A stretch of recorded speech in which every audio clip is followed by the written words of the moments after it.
the distribution, and using an IDE such as PyCharm, Spider, VS Code.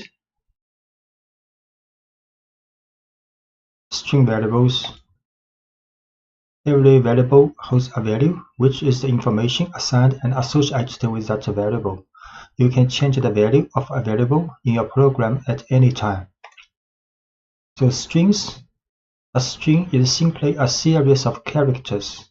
Anything inside quotes is considered a string in Python, and you can use single or double quotes around your strings like this. So this is a string inside double quotes, and this is also a string inside single quotes, but there are also double quotes inside the single quotes. So this is a string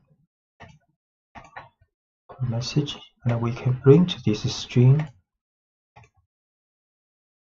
hello Python world, and this is also a string. We can also print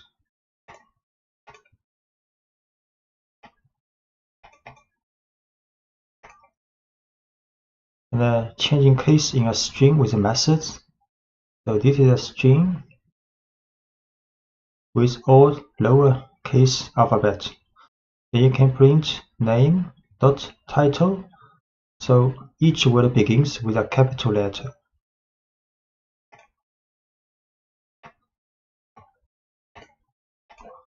Name is a string. If we show all alphabets are lowercase, then we can print this string but with the title method after this string. So A, Ada, Lovelace. So these two alphabets will be uppercase.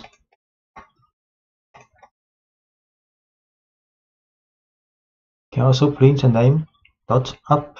So all alphabets will be uppercase. Or name dot lower, then all alphabets will be lowercase. So we create string name again.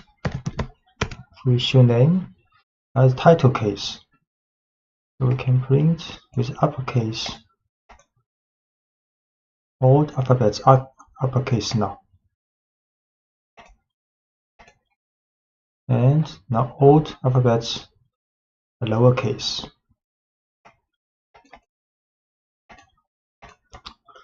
Combining or concatenating strings. So this is a string first name, and this is a string for last name. So you can create a string called full name using first name plus a space symbol and with last name. Then you can print out. So first name Ada, last name is Lovelace. Then full name is addition. So is the string concatenation of first name and last name and with a space.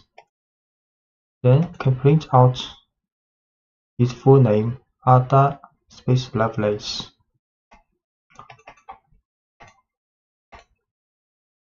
Adding white space to strings with tabs or new lines.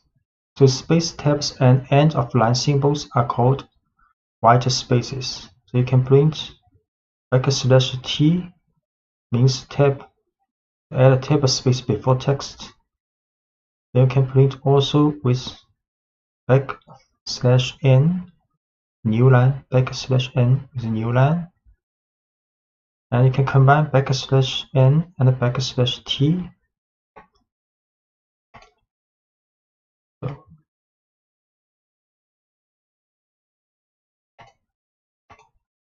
this is for the concatenation. Now we can print Python, then print \t Python. So there are tab space. Also print with a new line. The language Python, C, JavaScript. Can also print with newline and a tab space. Newline and a tab space.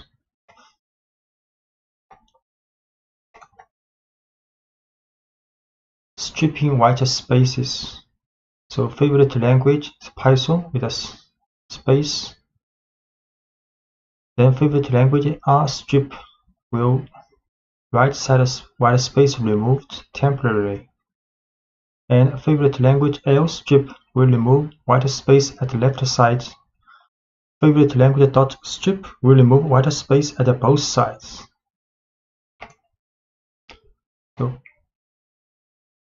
favorite language Python, the space, and can print out. You see a space here. And if we use R strip, then no space here now. But favorite language has not been changed, so R strip is temporarily remove this space.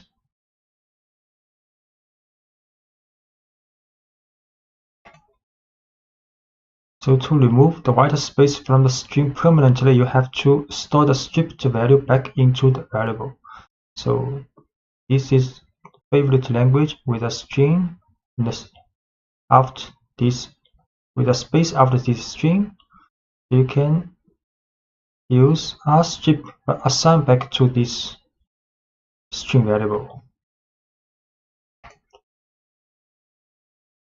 So create again favorite language with a string the right side, then we R strip this space and assign back to this variable.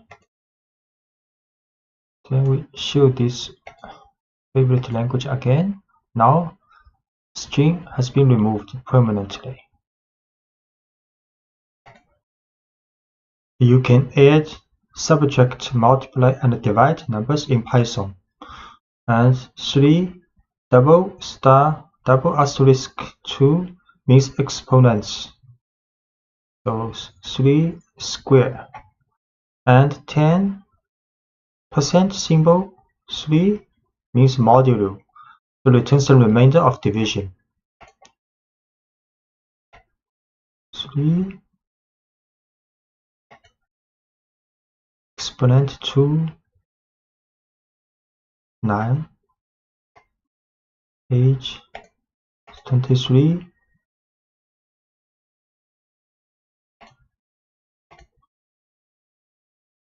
and avoiding type errors with the str function. So age is 23. Next, if we create a string variable called message equals happy plus age plus at birthday, then it will have error because Python not allowed you to add numeric variable with string directly, so you have to transform this numeric variable to the type string before adding together.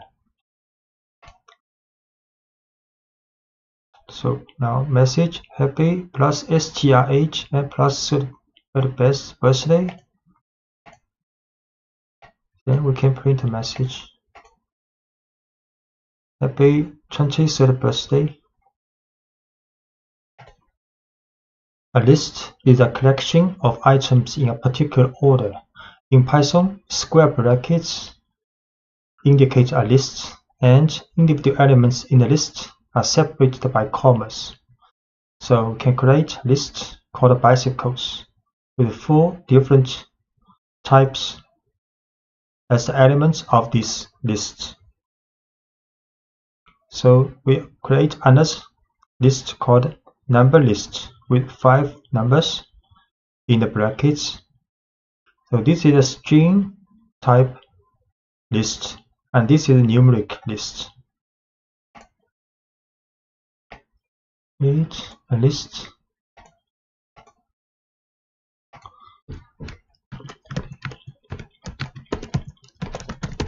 If we show this list, and create a bicycle list.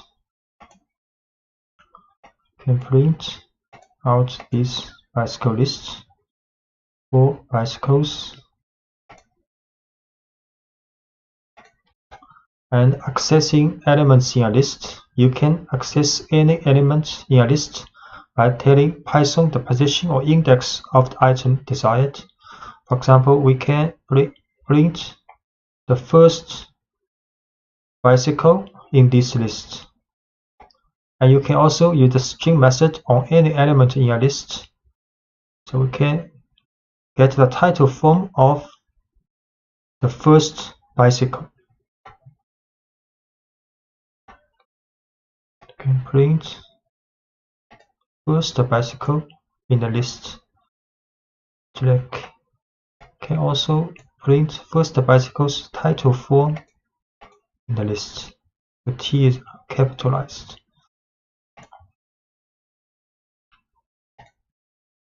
And note that index in the list starts at 0, not 1. And Python considers the first item in a list to be at a position 0, not position 1. The second item in a list has an index of 1. So if we print a bicycle bracket 1, then the second item will be pulled out. And if we write print bicycles 3 in the bracket, then the fourth item will be get out. So we can print the second bicycle and print the fourth bicycle. And we can also access items from the end side. So -1 means the last item in a list. -2, the second item from the end of the list, and so on. So we can print the last bicycle. We also print the second item from the end of the list.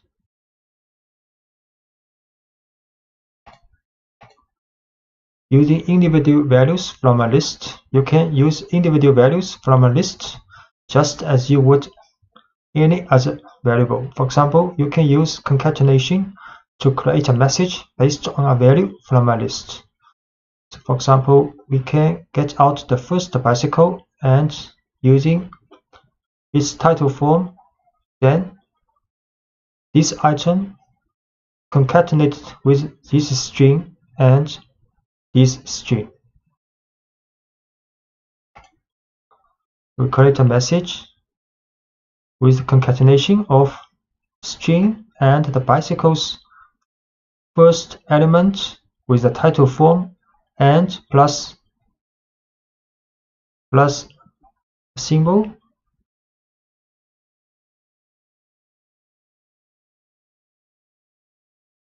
Then we print out this message. So this message is my first bicycle with a track. Most lists you create will be dynamic, meaning you will build a list and then add and remove elements from it as your program runs its course. To change an element, use the name of the list followed by the index of the element you want to change, and then provide the new value you want that item to have. For example, this is original list with 4 car brands, and we can change the first element of this list to another value. So this is a list with 4 cars. Print. Then we can set the first value to Ducati, and we print again. Now the first value has been changed. And we can also add elements to a list.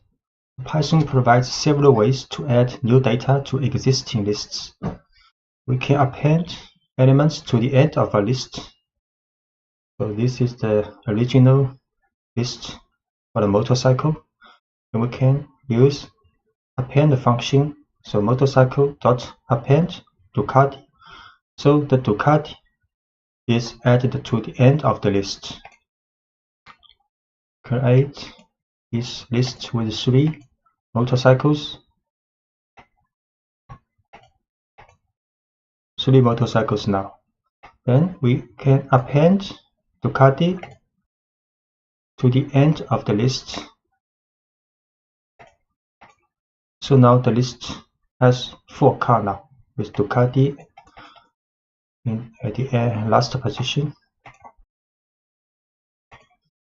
You can start with an empty list and then add items to the list using a series of append statements. So we can also create an empty list first with 2 brackets. Then motorcycles append Honda, append Yamaha, and append Suzuki. Create first an empty list. Then we can append 3 motorcycles. We show this list again. So now the list motorcycle has 3 cars now. And you can also insert elements into a list. So you can add a new element at any position in a list by using the insert method. You do this by specifying the index of the new element and the value of the new item. So this is a list, and we can insert the first position, a new motorcycle here.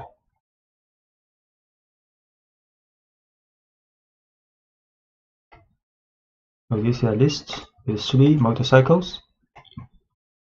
Can insert Ducati to the position 0, first position, and we show this motorcycle. Now Ducati is the first motorcycle and the other 3 motorcycles from the original list.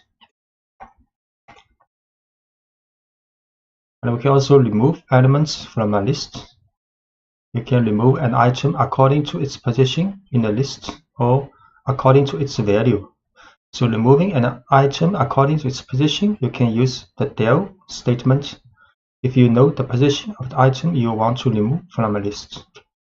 So this is a list with 3 motorcycles. We can remove the first motorcycle, the second item, the list with 3 motorcycles. 3 motorcycles now. Then we'll del first motorcycle. Show again. Now only the 2 motorcycles left in the list. Can also create 3 motorcycles now. The motorcycle has 3 motorcycles in the list now.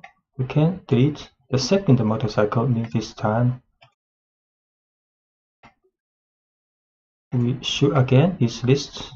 Only 2 left. A second Yamaha has been removed.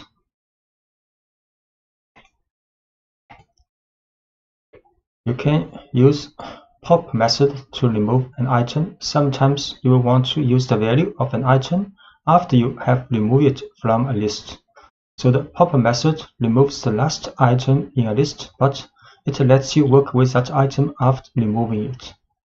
So this is a list with 3 motorcycles. So we can use pop method to remove the last one of this list. Then put this removed item in this object. So we can print this object later. So this is a list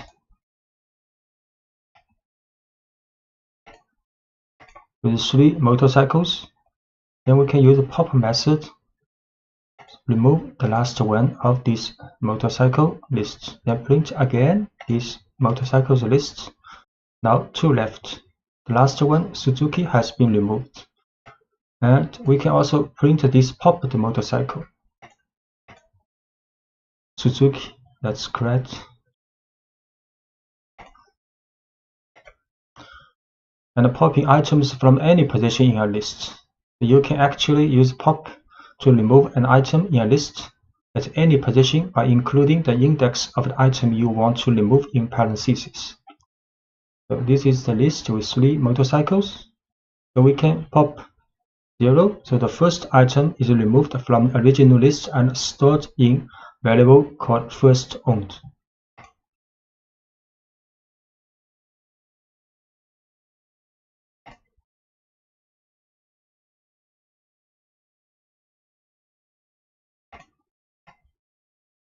Create this motorcycle list again. So we pop the first one.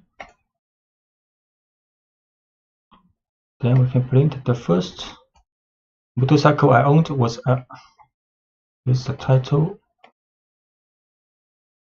This message is the string concatenated with this popped value with a title form.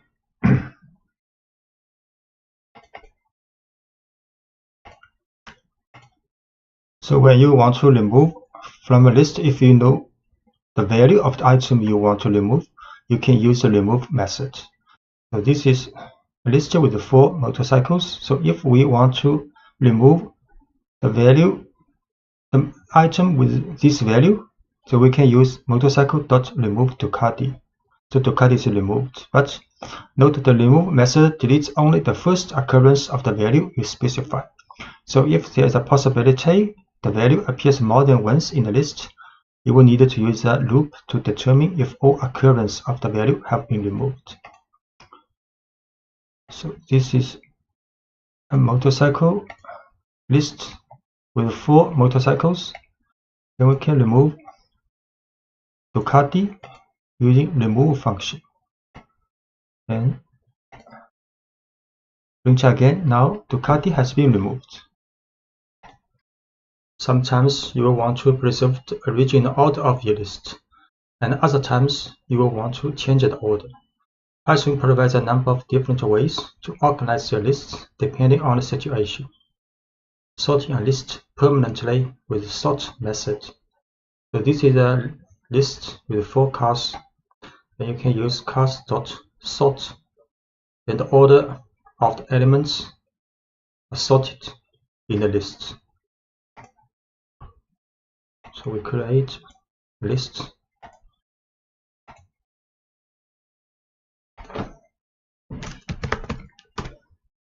So the order of the elements in the cars, like now, you can use sort. We'll print again. So now the elements are sorted alphabetically in the list.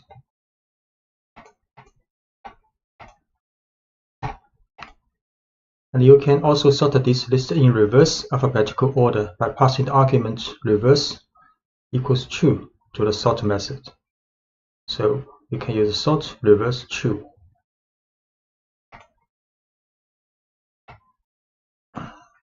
This is a car list with 4 motorcycles.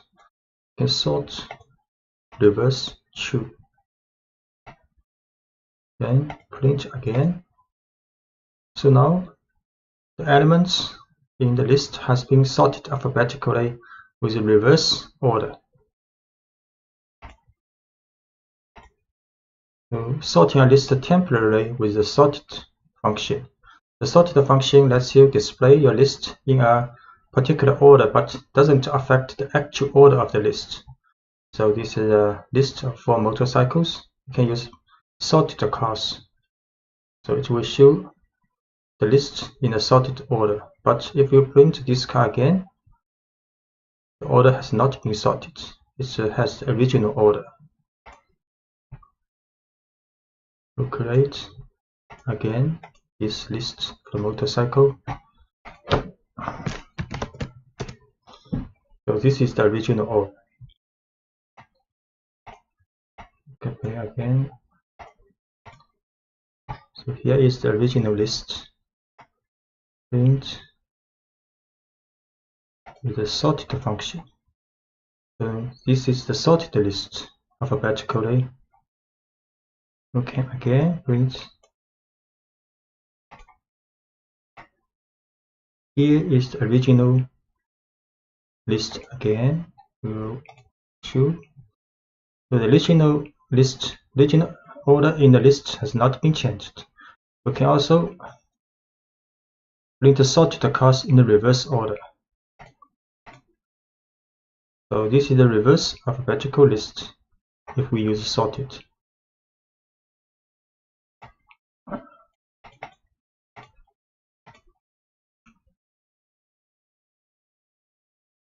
So print a list in reverse order. So just to reverse the original order of a list, this may not be the alphabetical order. So just to reverse the original order of the list, you can use a reverse method. So this is the original list. If we use cast reverse and print a cast, then the order of the elements are reversed. So the last one will be printed first. So the reverse method changes the order of a list permanently, but you can revert to the original order anytime by applying reverse to the same list a second time.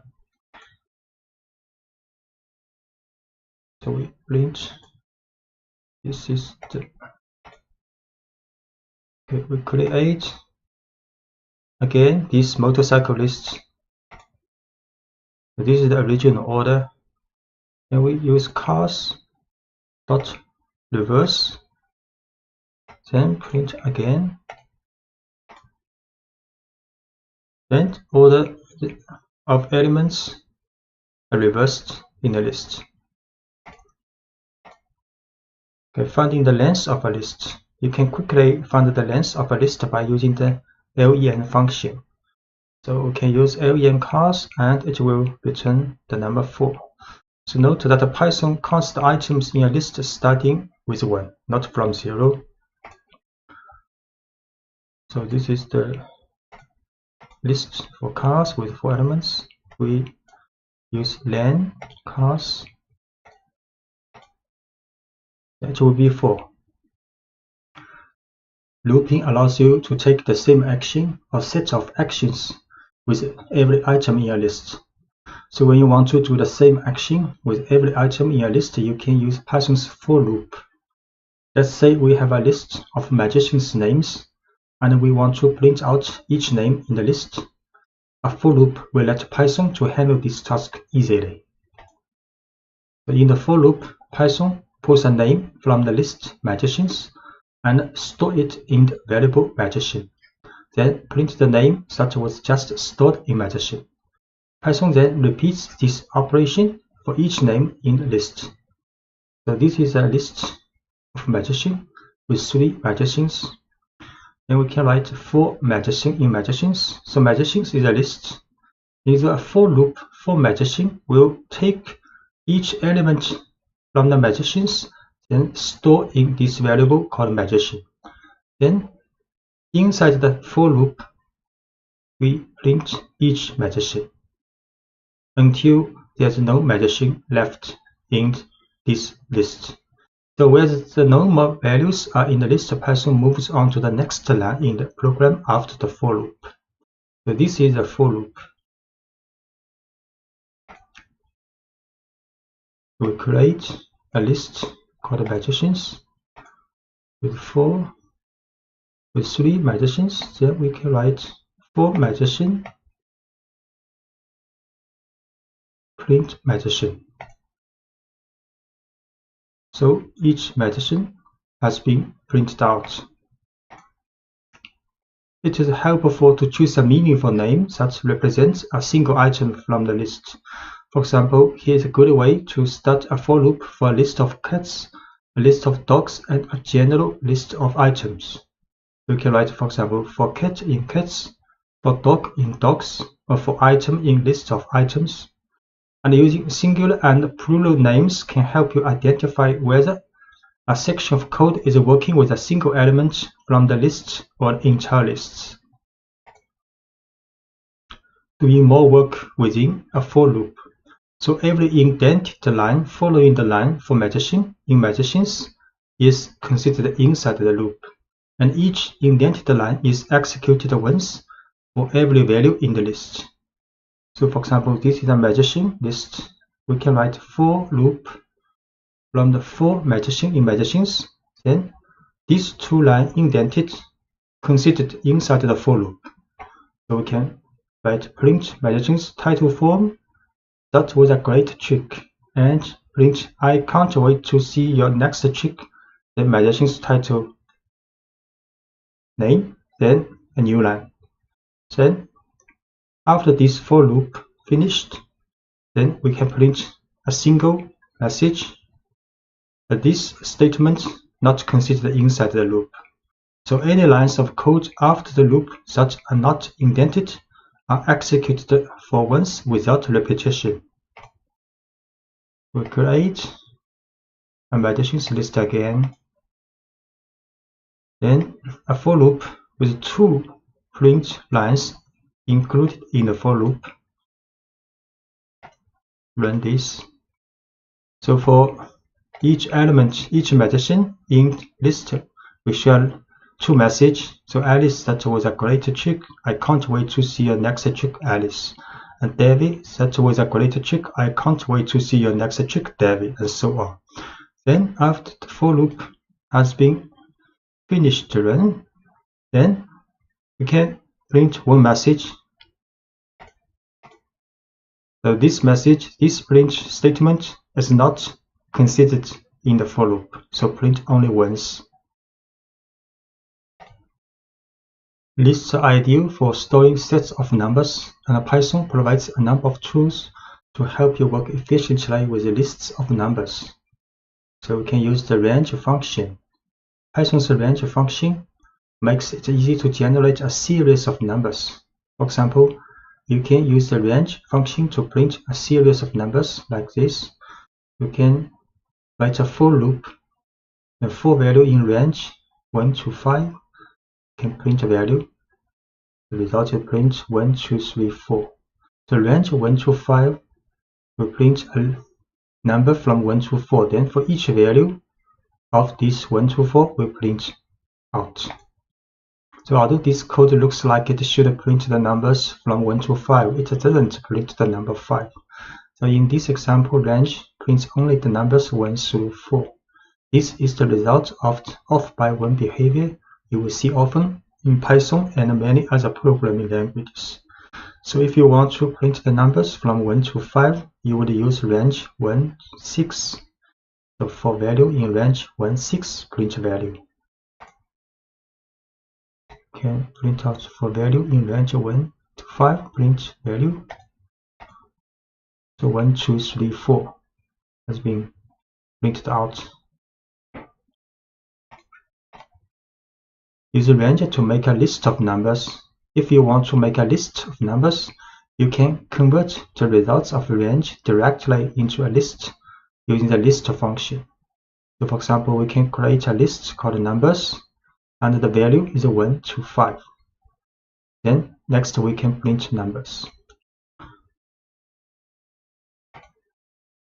We create a list called numbers. Then print these numbers. So it's a list 1 to 5.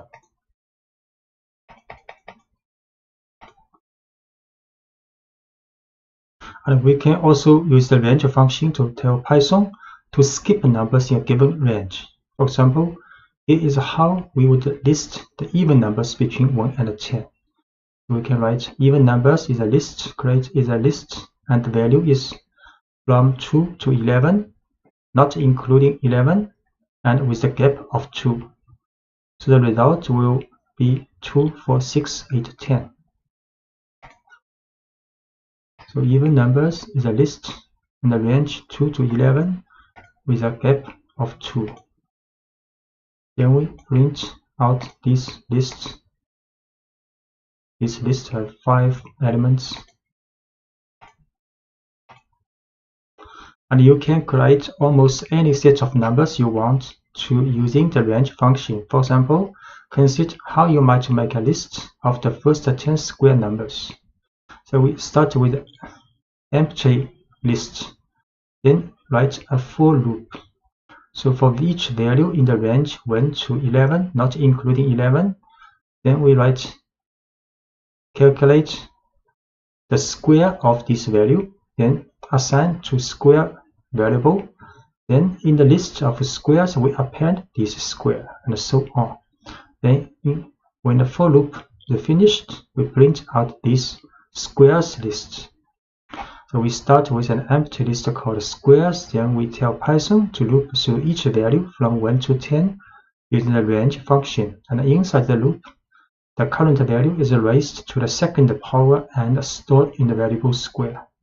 Then each new value of square is appended to the list squares. So start with an empty list called squares. The for loop for each value in the range 1 to 11, calculate the square of this value and append to the squares list. Then the loop finished, we can print out this list. So the value is 10 numbers, and each value is the square of the value in the range 1 to 11. And to write this code more concisely, you can omit the temporary variable square and append each new variable value directly to the list. So we can also start with a squares list, empty list, then write a for loop with only one statement. So for value in range 1 to 11, we can calculate this square of this value, then directly append to this squares list. Then the for loop finished, then print out this squares list. Start with empty list squares, then for loop for each value in the range 1 to 11, calculate the square of this value, then append to the squares list. Then print out this list. The result is the same with 10 numbers, and each of numbers is the square of each value in range 1 to 11. A list comprehension allows you to generate this same list in just one line of code. A list comprehension combines the for loop and the creation of new elements into one line, and automatically appends each new element. The following example builds the same list of square numbers you saw in previous lectures, but uses a list comprehension. So we can write squares is list, and inside the bracket we write value *2, then space, then it's like a for loop for value in range 1 to 11. Then we can print out this squares list. The list comprehension begins with a bracket and the descriptor name for the list, such as squares. Next, open a set of square brackets and define the expression for the values you want to store in the new list. In this example, the expression is value square of this value, which raises the value to the second power. Then write a for loop to generate the numbers you want to feed into the expression and close the square brackets. Notice that no colon is used at the end of the for statement in list comprehension. So we can create this list to use list comprehension. Then print out this list. Okay, so 10 numbers, and each number is squares of each number in the range of 1 to 11.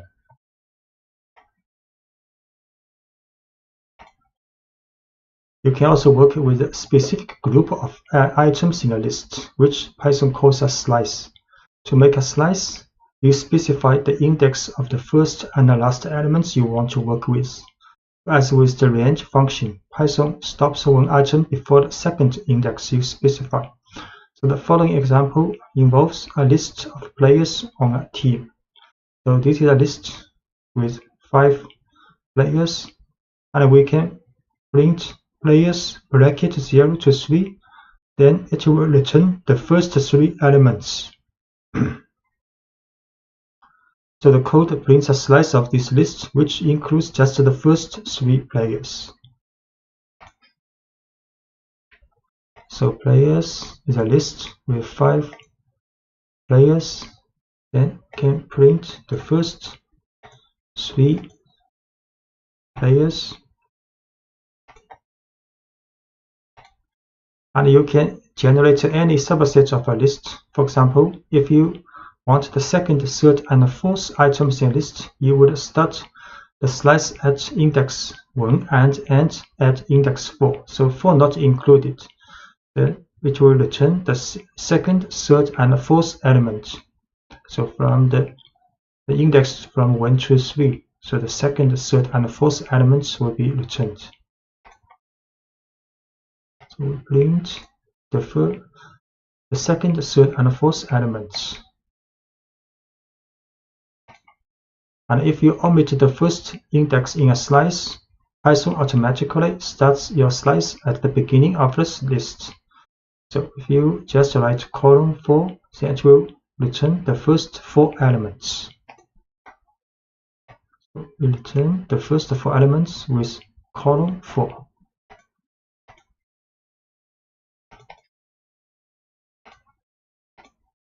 And a similar syntax works if you want a slice that includes the end of a list. For example, if you want all items from the third item through the last item, you can start with index 2 and omit the second index in the bracket.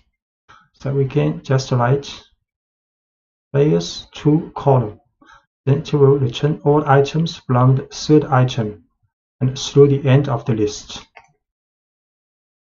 We print players 2 column to return from the second to the last items in the list. The negative index returns an element a certain distance from the end of a list. So therefore, you can output any slice from the end of a list. So, for example, we can write players bracket -3, then column. Then it will return the last 3 players. So it will return the last 3 players with negative index.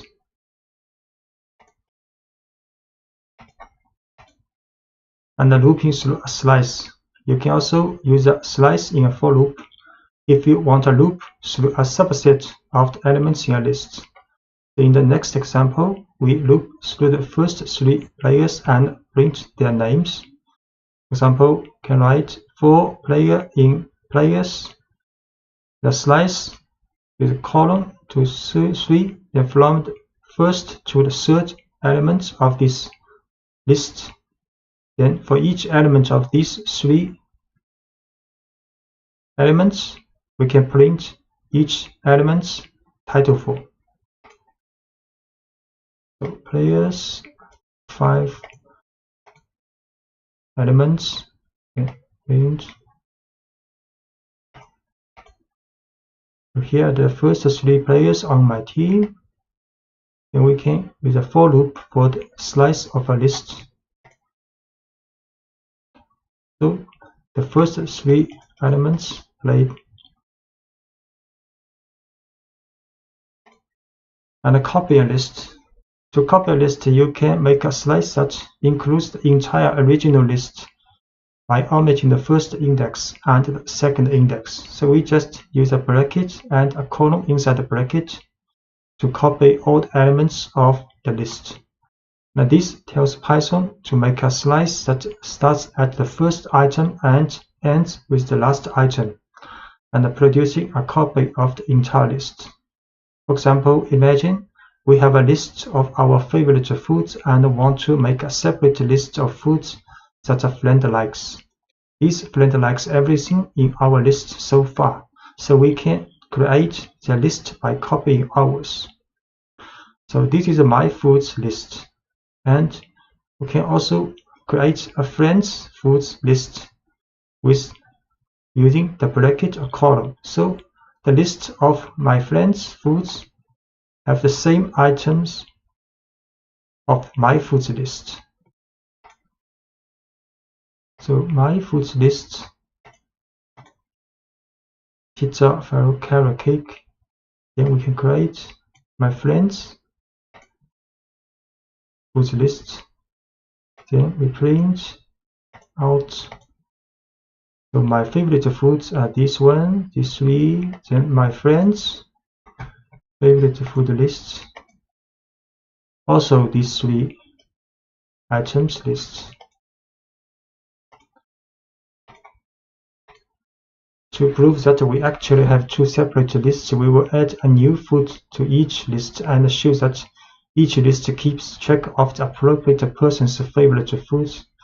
So in the My Foods list, we append cannoli, and in the My Friends Foods list, we append ice cream. Then we print out the C. The My Foods append a new food, and My Friends Foods also append a different foods. Then we print to see my favorite foods. So this one is appended to in the My Favorite Foods. And this one appended to the My Friend's Favorite Foods. So which means these two lists are independent, separate lists. If we had simply set My Friend's Foods equal to My Foods, we will not produce two separate lists. So for example, this is My Foods list, and we just use equal. So My Friend's Foods list is equal to My Foods list. Then we append two different items to each list, and in this form, if to connect to list, then append item in one list will also do for the other. We will see. So for My Foods list, create first with three items. Then we just use equal to assign the same value to My Friends Foods list. Then we append two items to these two lists. Then we print out My Foods list again. Now you can see these two items have been appended in the My Foods list. We also print My Friends Foods. Also, these two items have been added, which means if we use equal sign to assign My Foods to My Friends Foods, they are just reference to the same object. They are not copy, not independent objects. So if you append one item in one of the two objects, and this will also happen for the other one. Sometimes we want to create a list of items that cannot change. Tuples allow you to do just that. Python refers to values that cannot change as immutable, and an immutable list is called a tuple. A tuple looks just like a list, except you use parentheses instead of square brackets. And once you define a tuple, you can access individual elements by using each item's index, just as you would for a list. For example, if we have a rectangle that should always be a certain size, we can ensure that its size doesn't change by putting the dimensions into a tuple. So we define the tuple dimensions using parentheses instead of square brackets. Then print each element in the tuple individually, using the same syntax we have been using to access elements in a list. So this is a tuple with two elements. We use parentheses to create a tuple.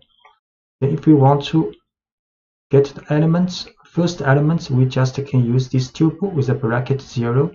This form is same as the list, and this can get the second elements of this tuple. We create a tuple. Then we print out the first element and print out the second element of this tuple. And let's see what happens if you try to change one of the items in the tuple. So if we set the first element to 250 and Python will raise an error. We create this tuple first. Then we try to assign a new, change the value of one element. Then type error tuple object does not support item assignment. And the looping through all values in a tuple. You can loop over all the values in a tuple using a for loop, just as you did with a list. So this is a tuple. We can also use a for loop for dimension in dimensions, then print each element. Create a tuple, then we print a message, and we print each element of the tuple using a for loop. So 2 elements printed out. So writing over a tuple, although you cannot modify a tuple, you can assign a new value to a variable such as holds a tuple. So if we want to change our dimensions, we could redefine the entire tuple. So you can, this is the original tuple. This is the new tuple we defined. So if you want to change the value, because you cannot change the element by element, so you can define the tuple again with the new value. You can define the entire tuple again with the new value you want. So we create this tuple again with the new value.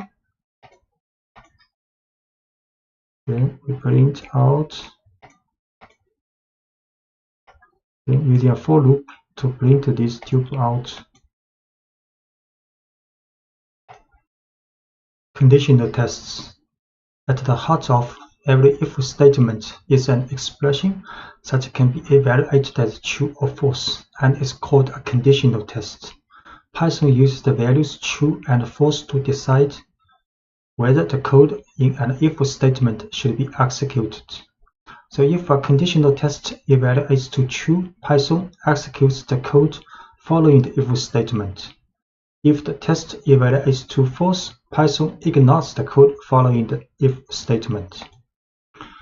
A simple example of conditional tests. The following example shows how if tests let you respond to special situations correctly.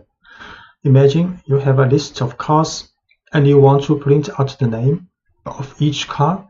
Car names are proper names, so the names of most cars should be printed in title case. However, the value BMW should be printed in all uppercase. Following code loops through a list of car names and looks for the value BMW. Whenever the value is BMW, it is printed in uppercase instead of title case.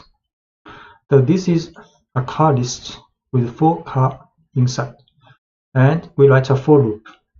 So for car in cars, if this car equals BMW, then we print out this car's uppercase. Else, so if the car is not BMW, we run statement inside the else, then print this car with title for. So we create car list, then write a for loop to print each car's name either in title form or in uppercase. So if the car is BMW, then print out in uppercase. So you can see Audi, Subaru, Toyota all in title case, but BMW is in uppercase 4. So checking for equality. Most conditional tests compare the current value of a variable to a specific value of interest. The simplest conditional test checks whether the value of a variable is equal to the value of interest.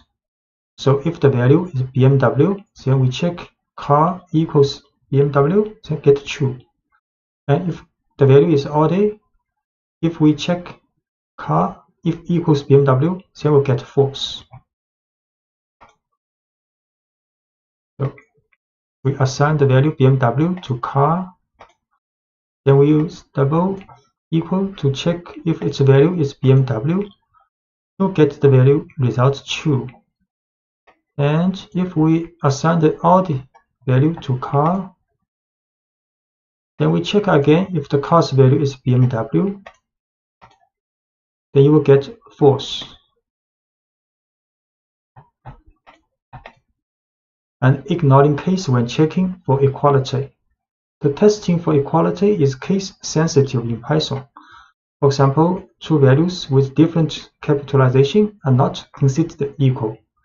If the car is Audi with title form, but we check car's value is Audi, we'll get a false. So if case matters, this behavior is advantageous. But if case doesn't matter and instead you just want to test the value of a variable, you can convert the variable's value to lowercase before doing the comparison. So we again assign the value Audi with the title form to car. Then we check the condition if the value is equal to Audi with lowercase, but before we run this equal sign double equal, we add car.lower to transform the car's case to lower before we do the condition test. Notice that the lower function doesn't change the value that was originally stored in car. So the car's case is still Audi. And this lower is just a temporary transform this value to lowercase to do conditional tests. So we see car's value is Audi with title form. Then we check its value equals to lowercase Audi to get false. And we set again, for example, car's value is Audi, but we use lower function before doing the conditional test to get a true now. The checking for inequality. So when you want to determine whether two values are not equal, you can combine an exclamation point and an equal sign. So this means not equal. So we will store a requested pizza topping in a variable and then print a message if the person did not order anchovies. So this is request a topping called mushroom, this value. So if request a topping not equal to anchovy, then we'll print holded anchovies.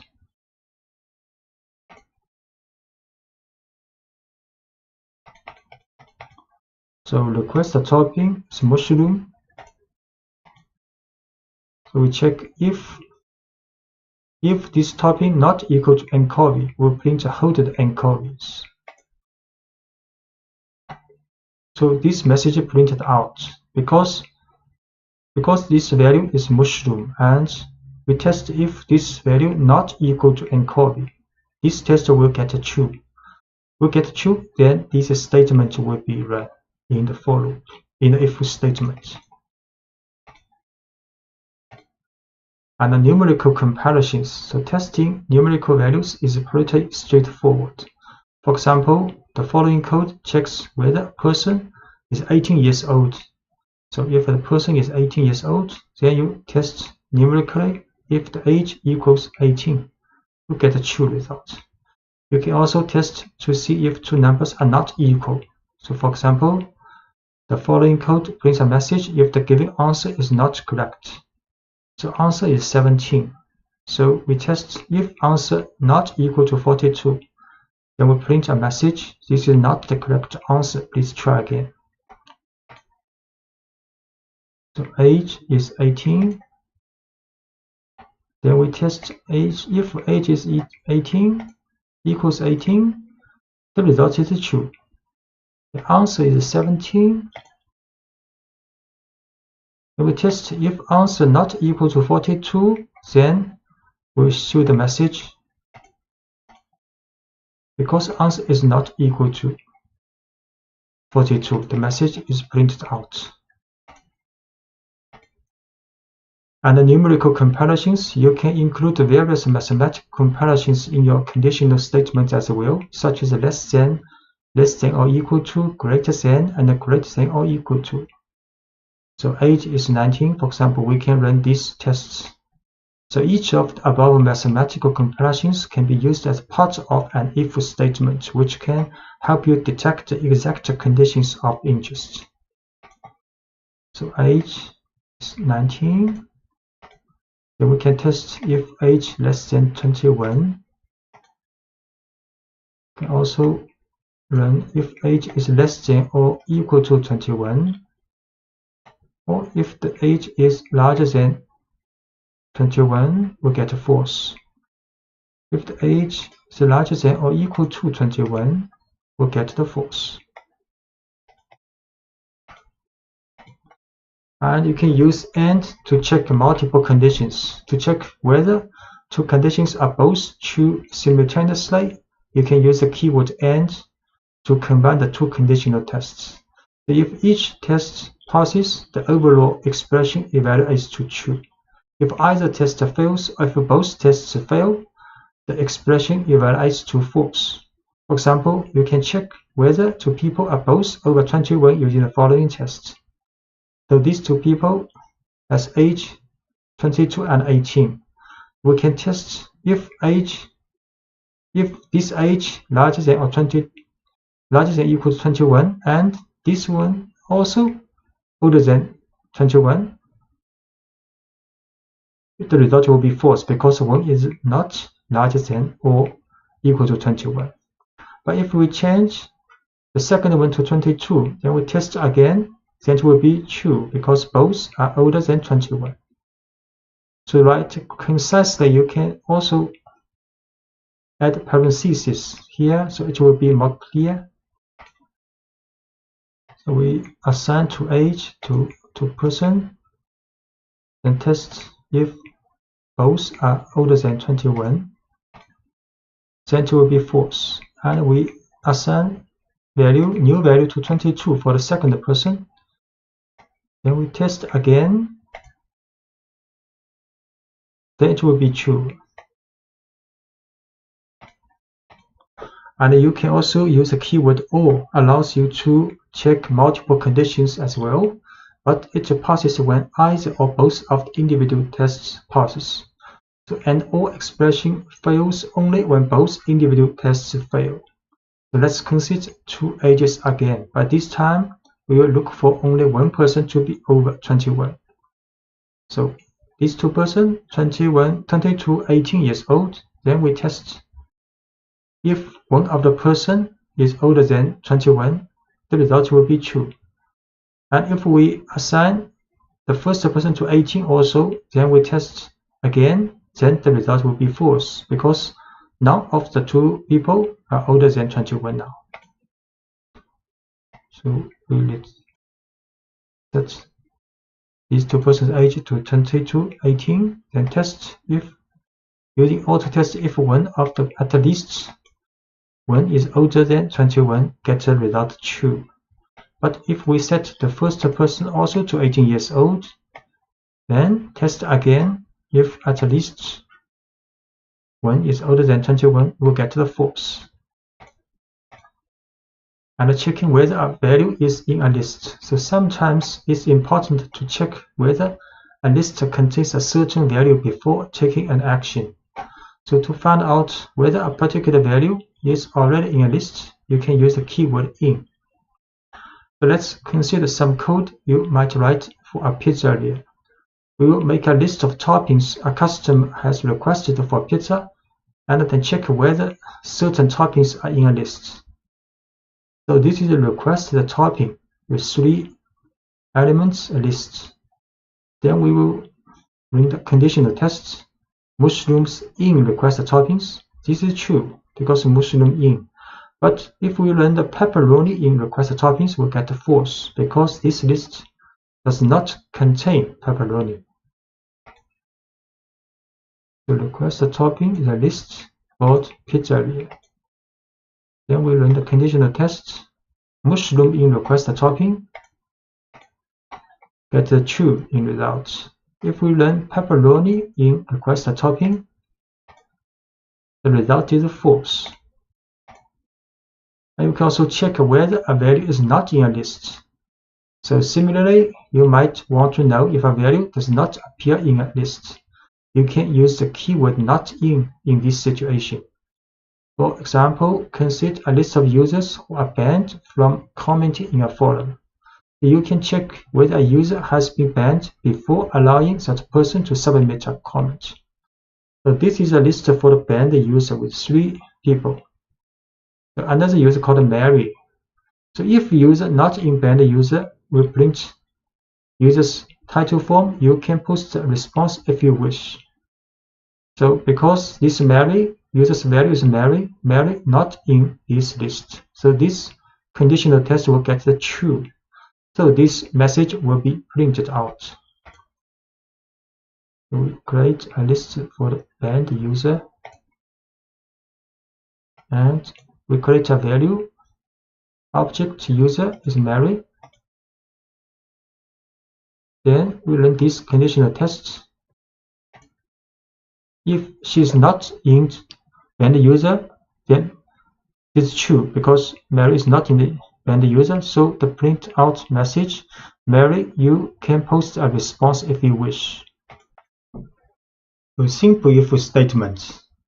The simplest kind of if statement has one test and one action. We can write if, for example, the conditional test to do something. This is the typical form. So if the conditional test evaluates to true, Python executes the code following the if statement. If the test evaluates to false, Python ignores the code following the if statement. So let's say we have a variable representing a person's age, and we want to know if that person is old enough to vote. So the following code tests whether the person can vote. So assign 19 to this age variable. So this if test if age is older than 18, then the message you are old enough to vote will be printed out. And indentation plays the same role in if statement as it did in a for loop.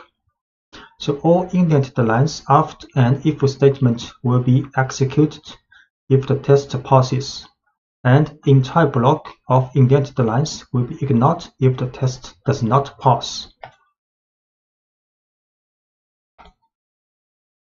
So you can assign age is 19. We can test this.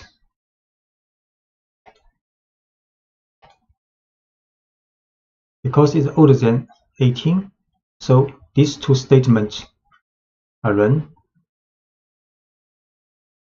So you can have as many lines of code as you want in block following the if statement. So let's add another line of output if the person is old enough to vote, so asking if the individual has registered to vote yet. So these two messages will be printed out. And if-else statement. And if-else block is similar to a simple if statement, but the else statement allows you to define an action or set of actions that are executed when a conditional test fails.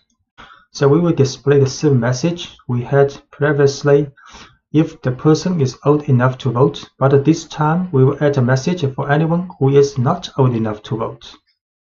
So if we assign 17 to the age, then test if age is 18, is larger older than 18, we will print these two messages. But if this test fails, so we will run the else statement.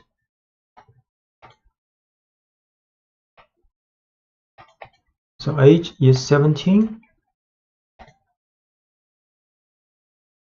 Then we test if age is older than 18, then print this message.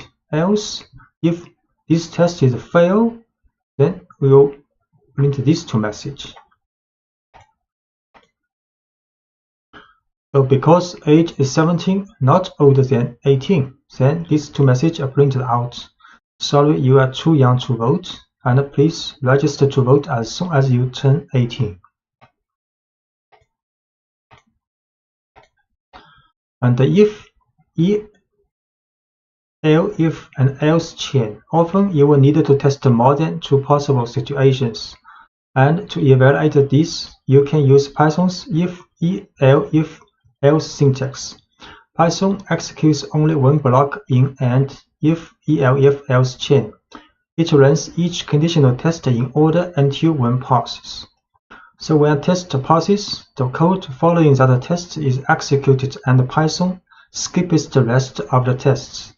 The following code tests for the age group of a person and then prints an admission price message. So for example, age is 12. Then we run if age is younger than 4, then print this message. But this message, if this is fail, then Python will test this conditional test. If it is younger than 18 but older than 4. If this passes, gets a true result, then this message will be run. Then the if test, then the statement after the if test will be run. So if both of these conditional tests fails, then Python will run this message. We see age is 12. We'll test using if, elif, and else. The admission is 5 now because 12 is not younger than 4. Then this gets false. Then Python will test the next.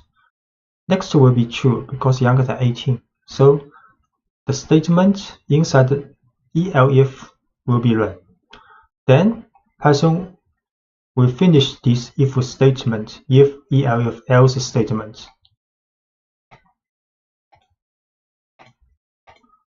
And you can omitting the else block. Python does not require an else block at the end of an if-elif chain. Sometimes an entire block is useful. Sometimes it is clearer to use an additional if statement that catches the specific condition of interest. So for example, age is 12 again, then we can run if conditional tests, then elif another one, then elif another one, then elif another one. So we do not use else here. We just use very specific conditional test for each age group.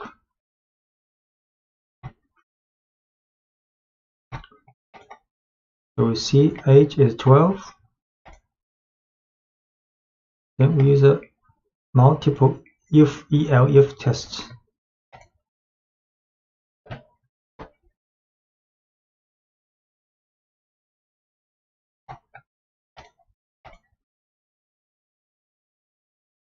So in this if, elif test, price has been assigned one of each value. Then next we print out this value. We see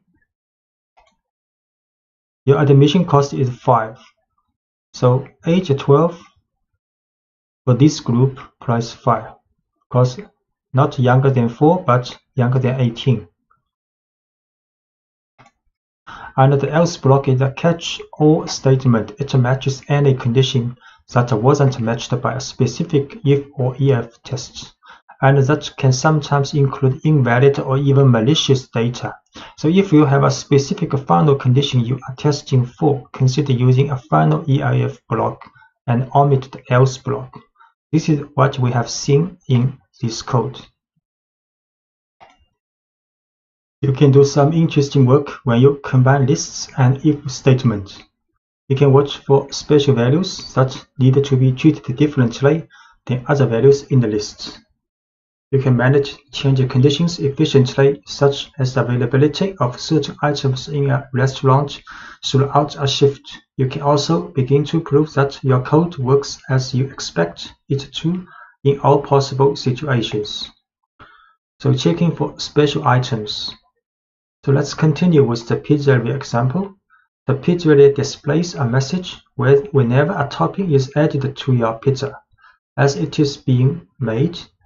The code for this action can be written very efficiently by making a list of toppings the customer has requested and using a loop to announce each topping as it is added to the pizza. So this is a request a topping list with 3 items. Then we can write a for loop for request topping in request toppings. For each element of this list, then we print adding this request topping. So you can create a list called request toppings. Then you can write for loop. For each request topping in request toppings, print add this request topping. So it's very clear: add mushroom, add green peppers, add extra cheese. Then last one, outside of for loop will print a final message. The job finished. But what if the pizzeria runs out of green peppers, and if statement inside the for loop can handle this situation properly? So this is request topping, and in the for loop we can test using if statement. So if request topping equals green peppers, then a message, sorry, we are out of green peppers right now, will be printed out.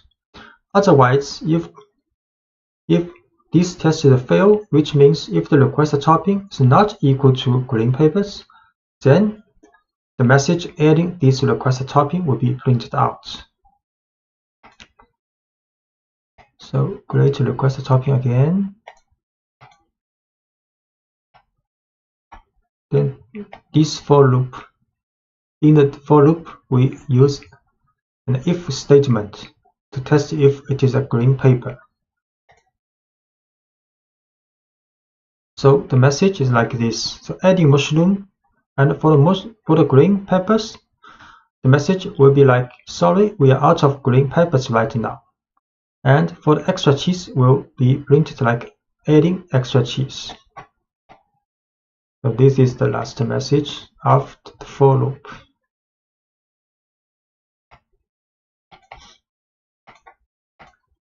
And checking that a list is not empty. Sometimes it's useful to check whether a list is empty before running a for loop. So as an example, let's check whether the list of request topping is empty before building the pizza. If the list is empty, we will prompt the user and make sure they want a plain pizza. If the list is not empty, we will build the pizza just as we did in the previous examples. So we first create an empty list to request toppings. So just next we will run if request toppings, which means if request topping has at least one element and not empty, then it will run the for loop. Else, if request topping is empty, we will run another loop, another message. So when the name of a list is used in an if statement, Python returns true if the list contains at least one item. An empty list will evaluate to true to these conditional tests. So here we create an empty list for request topping. Then we will run if-else statement. So if request topping is not empty, we will run this for loop. But if it is empty, then this test will fail. Then we run the else statement. So the else statement is run in this case now. Using multiple lists. What if a customer actually wants French fries on their pizza? You can use the lists and if statement to make sure your input makes sense before you act on it. So let's watch out for unusual topping requests before we build a pizza. And the following example defines two lists. The first is a list of available toppings at the pizzeria, and the second is the list of toppings that the user has requested. And this time, each item in request toppings is checked against the list of available toppings before it's added to the pizza. So the code will look like this. Available toppings is a list created, and request toppings is another list which created for the request toppings from the customer. Then we will write a for loop. Then for each request topic in the request toppings, we will check if this request topping in this available toppings list. So if these tests get true, then we'll print add this request topping. Otherwise, if this request topping item is not in available toppings list, then we will run another message. We ask customer, say, sorry, we don't have these toppings. So we run create two lists. One is available toppings and one is request toppings. Then we write a for loop for each request toppings. Then test if this one is in available toppings. If it is true, then we print this message. If it is not true, then we run the else statement. So you can see the mushroom is in available topping list. So we're adding mushrooms. The same for the extra cheese, but for the French fries in the request topping, the message sorry we don't have French fries will be run out. A dictionary in Python is a collection of key-value pairs, so each key is connected to a value, and you can use a key to access the value associated with that key. A key's value can be a number, a string, a list, or even another dictionary. In fact, you can use any object that you can create in Python as a value in a dictionary. In Python, a dictionary is wrapped in braces, with a series of key-value pairs inside the braces. So this is a dictionary with two key-value pairs, and the key is color and points, and the value is green and 5. Accessing values in a dictionary. To get the value associated with a key, give the name of the dictionary, and then place the key inside a set of square brackets as shown here. So we can access the value of key color. So this will print out the value of color. And similarly, this will print out the value of points in this dictionary. So this dictionary with two key value pairs, so we can get the points value of this dictionary and assign to new points. Next, we can print out these new points with a message. So alien 0 is a dictionary with two key value pairs, and we can print out the value of this dictionary's color. Its color is green. And we can print out the value of points. Points is 5. We can create this dictionary again. And we can get out the value of points and assign to this variable called new points. Then we can print out a message using these new points. So you just earned 5 points. So you can add new key value pairs to a dictionary. To add a new key value pairs, you would give the name of the dictionary followed by the new key in square brackets along with the new value. So let's add 2 new pieces of information to the alien 0 dictionary. The alien's X and Y coordinates. So this is original dictionary has 2 key value pairs. Then we can add a new key value pair called X position equals 0 and Y position equals 25. So this is the dictionary with 2 key value pairs. And print out this dictionary, 2 key value pairs. Then we add another 2 key value pairs. And we print out again. Now the dictionary has 4 key value pairs, color, points, X position, and Y position, and their values. Notice that the order of the key value pairs does not match the order in which we added them. So Python doesn't care about the order in which you store each key value pairs in a dictionary. It cares only about the connection between each key and its value. And you can start with an empty dictionary. It's sometimes convenient or even necessary to start with an empty dictionary and then add each new item to it. To start filling an empty dictionary, you can define a dictionary with an empty set of braces and then add each key value pairs on its own line. So we can start with an empty dictionary with 2 braces. Then we add 1 key value pairs using alien0, brackets color equals green, and points equals 5. So add these 2 key value pairs into this dictionary.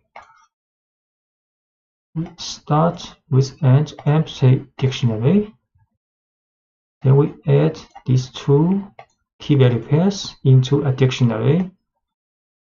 Then print out again. Now the dictionary has 2 key value pairs. Can modify values in a dictionary. To modify a value in a dictionary, give the name of the dictionary with the key in square brackets and then the new value you want associated with that key. So for example, consider an alien that changes from green to yellow as a game process progress. So we create a dictionary with only 1 key value pair, color is green. Then we can modify the value of this key color to yellow. So we create first key value pair green in this dictionary, and we print out the alien's color. The alien is green now. Then we modify the color to yellow in this dictionary. And we can print out again. The alien is now yellow now. And you can set dictionary with, for example, for x position, y position, and a speed medium. Can print original position for this alien x position. So position is 0 now, original. Then we can move the alien to the right. So if alien 0 speed is slow, x increment is 1. And else if speed is medium, then increment is 2, and else increment is 3. So because x speed is medium now, so the increment is 2. And we can also we can run this test first. So x increment will be assigned with a true value now. Then we can modify the position x position with current position plus x increment. So run this to modify the value of x position. So print new x position. Now we'll see new position 2 because have increment with true value to the x position. And we can also remove key value pairs. So when you no longer need a piece of information that is stored in a dictionary, you can use the del statement to completely remove a key value pair. All del needs is the name of the dictionary and the key that you want to remove. For example, let's remove the key points from the alien0 dictionary along with its value. So this is a dictionary with 2 key value pairs. Then we can remove the points, the key value pairs with the points. Use del alien0 points in brackets. So we can create these key value pairs dictionary first. 2 key. So print. So there are 2 key value pairs in this dictionary. Then we remove 1 key value pairs points has been removed. We show again this dictionary now has only color key value pair. Because a dictionary can contain large amounts of data, Python lets you loop through a dictionary. You can loop through all of a dictionary's key value pairs, through its keys, or through its values. So looping through all key value pairs, to do so, you could loop through the dictionary using a for loop to write a for loop for a dictionary. So let's consider a new dictionary designed to store information about a user on a website. The following dictionary will store one person's username, first name, and last name. So this is a dictionary called user, and will store username Fermi, first name Enrico, and last name Fermi. Then we can write a for loop for key value in user this dictionary's items attribute. So this username items attribute will return the key value pairs. Then for each key value pair, we will print key its value and value its value.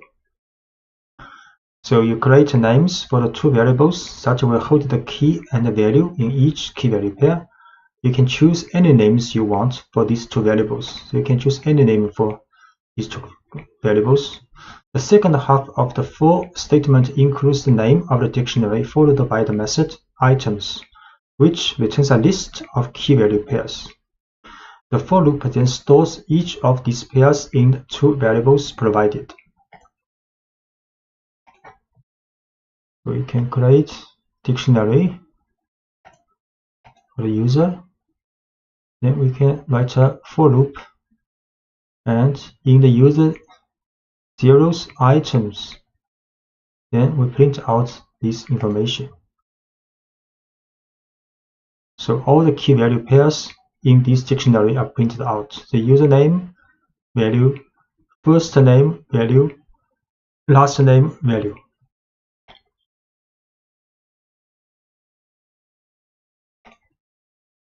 Another example of looping through all key value pairs. So we look at a dictionary of a favorite programming language of a number of people. So favorite language is a dictionary. Then the key is people's name, and the value are favorite languages of those people. Then we can write for loop. We'll create two variables called name language for name language in these dictionaries items. You can print names, title form, concatenate with a message, and then concatenate with languages, title form. So favorite language is a dictionary. Then a for loop will print out information for each person's favorite language. So Yan's favorite language is Python, Sarah's favorite language is C, and so on. So looping through all the keys in a dictionary. So you can use the keys method. It's useful when you don't need to work with all of the values in a dictionary. So let's loop through the favorite language dictionary and print the names of everyone who took the poll. So this is the same dictionary as before. Then we can write also for name, create one variable called name in this dictionary's keys attribute. So then can print out each name's title form. So this is a dictionary. Then a for loop in dictionary's keys attribute. Then only the keys and the people's name are printed out.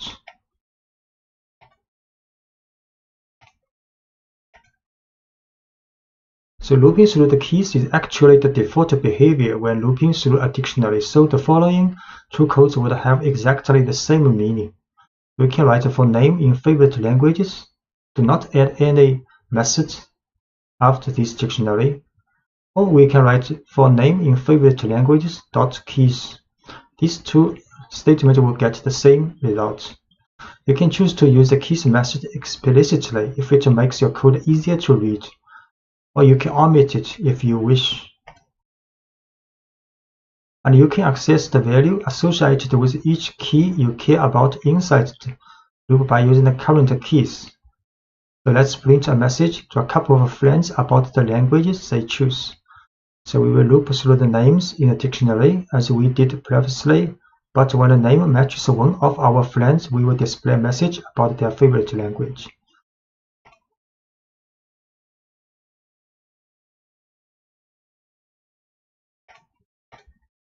So this is the code. So we create same dictionary as before. Then we have friends, a list, 2 people of our friends. Then write a large for loop for name in favorite language to keys. So this name represents each name in this dictionary. Then print this name's title form first. Next, we write an if conditional test. So if this name in friends is this list. So if one of these keys is in this list, then we will print another message, hi, the name's title form, and a message, I see your favorite language is your favorite language's value, which language is title form. So we show this. Create this dictionary first. Then we create another list called friends with 2 items. Next, write a for loop to print out each people in the favorite languages list first. Then, if this person matches in this list, then we'll print another message for this friend. So first, Yang print out, then Sarah print out. Because Sarah is in the friend list, then Sarah will have another message printed out. Then Edward print out. Then Phil, because Phil also in the friend list, then Phil will also have another message printed out.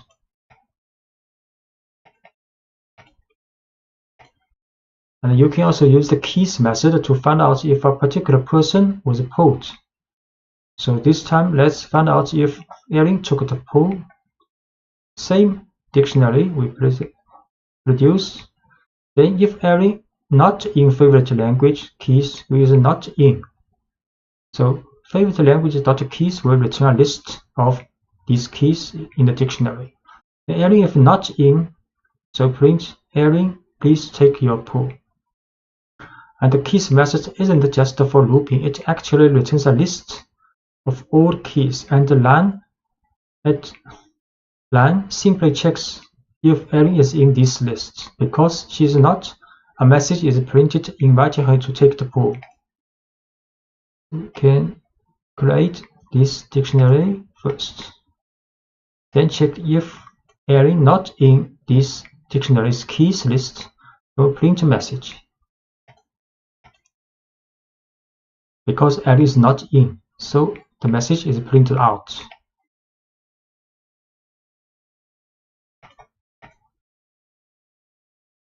You can also loop through a dictionary's keys in order. So one way to return items in a certain order is to sort the keys as they are returned in the for loop.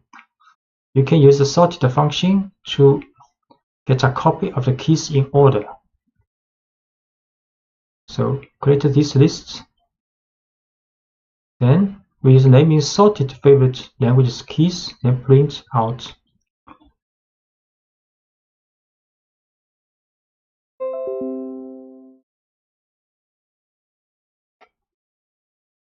Then choose this one, then create this first dictionary.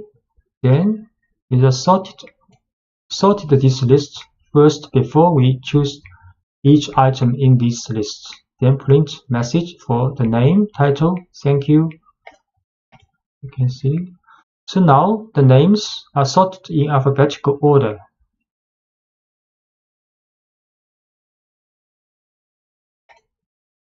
and looping through all values in dictionary. If you are primarily interested in the values that the dictionary contains, you can use values method to return a list of values without any keys. For example, say we can loop and print out a programming language pool without the name of the person who chose each language. So this is the same dictionary. Then we can print a message following language has been mentioned. Then write a for loop. In this time, we use the values method for this dictionary, and then for language, the values method will get all values parts in the dictionary. Then we print out these old languages title for. So create this list, the dictionary first, then print a message. Then we use a for loop to print out all languages in this list. Sometimes you want to store a set of dictionaries in a list, or a list of items as a value in a dictionary. This is called nesting. You can nest a set of dictionaries inside a list of items inside a dictionary, or even a dictionary inside another dictionary. So first, look at a list of dictionaries. In the last lecture, the Alien Zero dictionary contains a variety of information about one alien, but it has no room to store information about a second alien, so much less a screen full of aliens. How can you manage a fleet of aliens? One way is to make a list of aliens in which each alien is a dictionary of information about that alien. For example, the following code builds a list of 3 aliens. So we create 3 aliens with different information, for example, different colors. Then we can store these 3 aliens in a list called aliens. Then next, we can write a for loop for alien in aliens, print out each alien. Actually, each alien is a dictionary's information with key value pairs. A more realistic example will involve more than 3 aliens with code that automatically generates each alien. So in the following example, we also can use range to create a fleet of 30 aliens.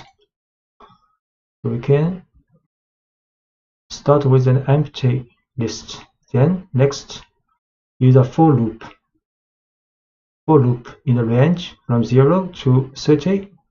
For each alien number, we create each alien, new alien. Then append this new alien in the aliens list. Actually, each alien's information is the same. So next, we can show the first 5 aliens in this alien list. Print out. We should create 3 aliens first. Each one a dictionary.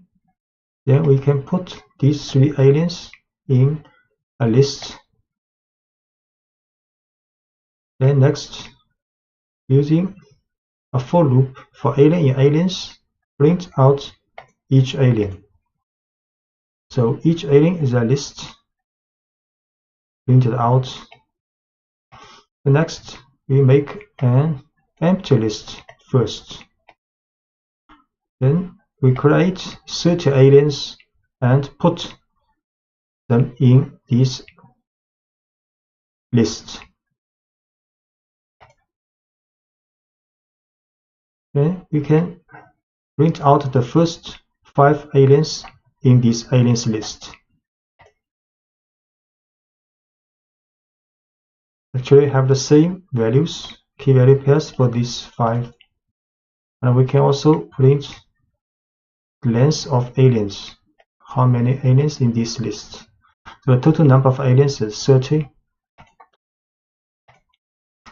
So these aliens all have the same characteristics, but Python considers each one a separate object, which allows us to modify each alien individually. So imagine that one aspect of a game has some aliens changing color and moving faster as the game progresses. For example, to change the first 3 aliens to yellow, median speed aliens was 10 points each. We can do this. We write a for loop for the first 3 alien in this list. Then the if test, if alien's color is green, then we change it to yellow and change the speed to medium and change the alien's point to 10. So we can set alien's color speed points to this value if alien's color is green in the first 3 aliens.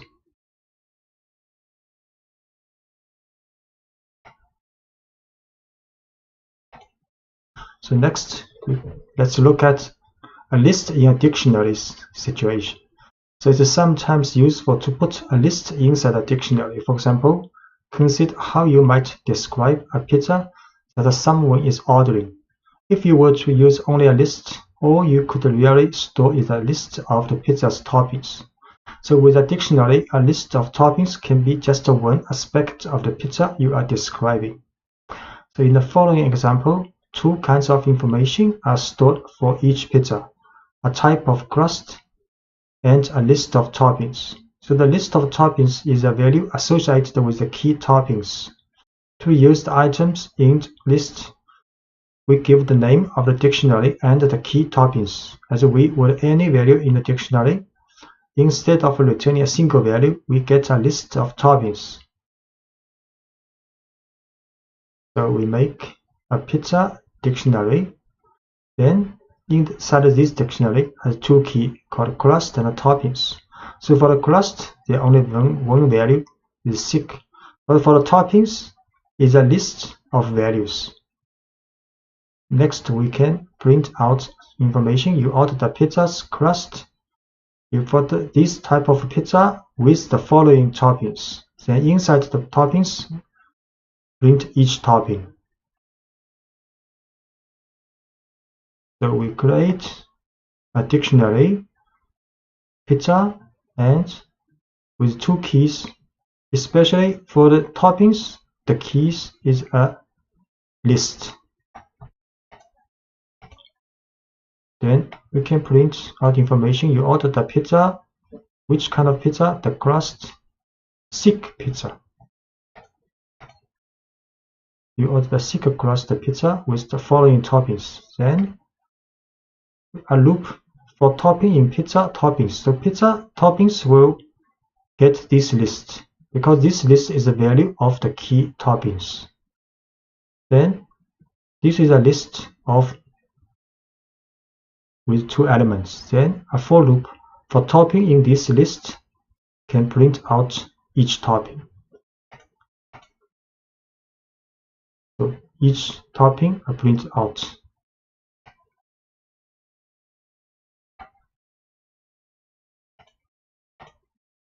You can nest a list inside a dictionary anytime you want more than one value to be associated with a single key in a dictionary.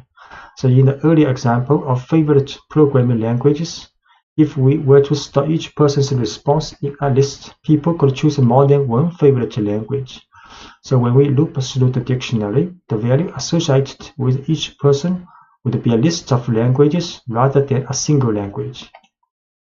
So for the programming languages dictionary, in this time we use list to store the value for the languages each person like.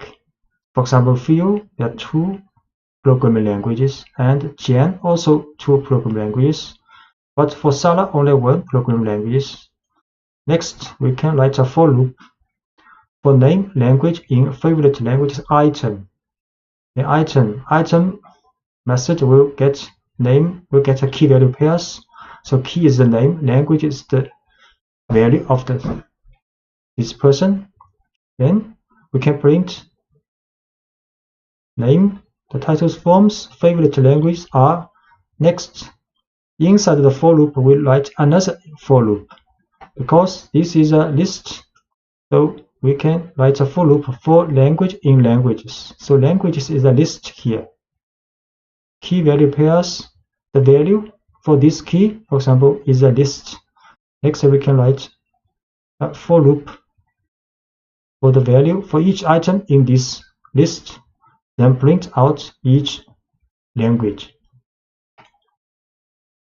We create favorite languages dictionary with value as list. Then for each people, we will print out his favorite languages. So this is the result. Jan's favorite languages are Python, Ruby. Sarah's favorite languages are C, so on. And the last case is dictionary in a dictionary. So you can nest a dictionary inside another dictionary, but your code can get very complicated quickly when you do this. For example, if you have several users for a website, each with a unique username, you can use the usernames as the keys in a dictionary. You can then store information about each user by using a dictionary as the value associated with their username. So in the following listing, we store 3 pieces of information about each user: their first name, last name, and the location. We will access this information by looping through the usernames and the dictionary of information associated with each username. We create a dictionary. So inside of this dictionary, for the key Einstein is a person, then we store another dictionary as the value of Einstein, this key. And for Marie Curie, we store another dictionary as the value of this person. Next, inside, and for each dictionary of the value, there's a 3 information for the first name, last name, and the location for this person. Next, we can write a for loop. For loop, first use the items method for the users. User is a dictionary, main dictionary. Then items will get the list of username and the user info pair. Then print a message. Then we create variable called full name is user info. User info is a dictionary. User info's first name plus username info's last name concatenated with a space. Then location is user info's location's value. Next, we can print message with full name and location, title form. So create a dictionary with 2 scientists as the key and dictionary including first name, last name, and location as this person's value. Next, run a for loop which extracts the information of the key is the username and the user info is the dictionary from user's items method. Then print out information of username, then create a full name with the concatenation of the user info's first name and the last name, as well as the location information, then print out.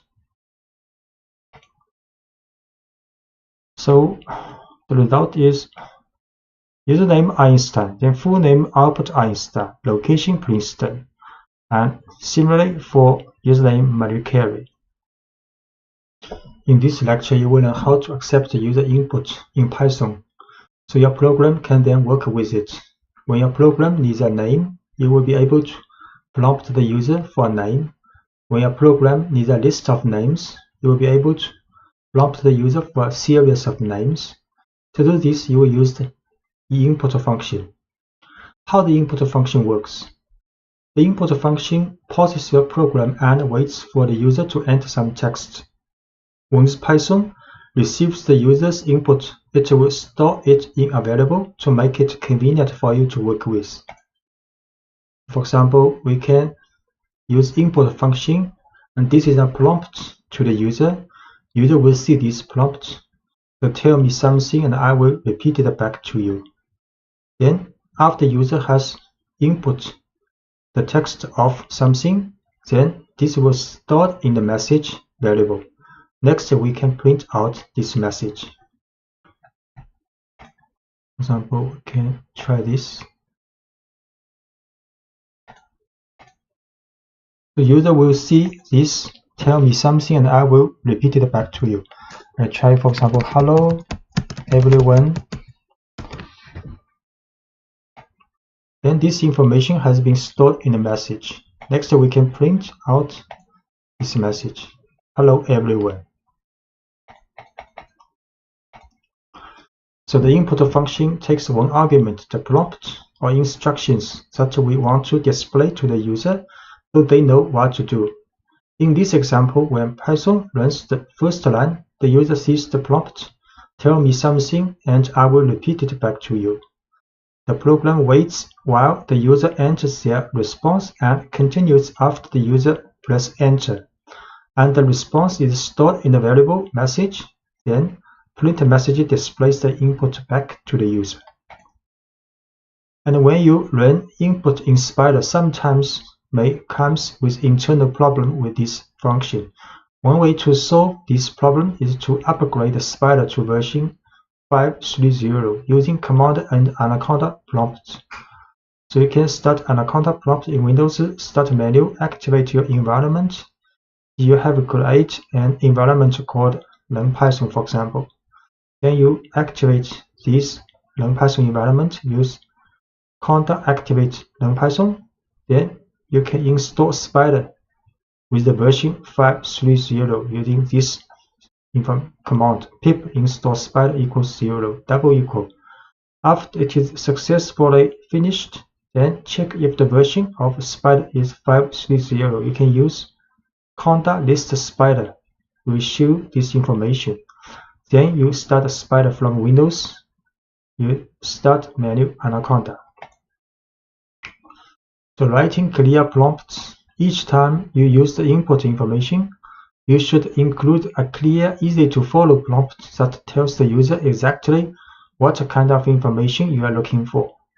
Any statement that tells the user what to enter should work. For example, add a space at the end of your prompt after the colon in the preceding example to separate the prompt from the user's response and to make it clear to your user where to enter their text. So for example, you can set the prompt to input as please enter your name, here with a space.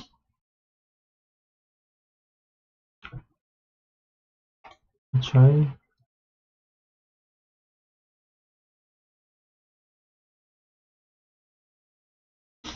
And build a multi-line string for the prompt. Sometimes you will want to write a prompt that's longer than one line. For example, you can store your prompt in a variable and pass that variable to the input function. This allows you to build your prompt over several lines, then write a clean input statement. For example, we can store prompt first with this message. If you tell us who you are, we can personalize the messages you see. Then we can use plus equal to add a new line with another information to this prompt variable.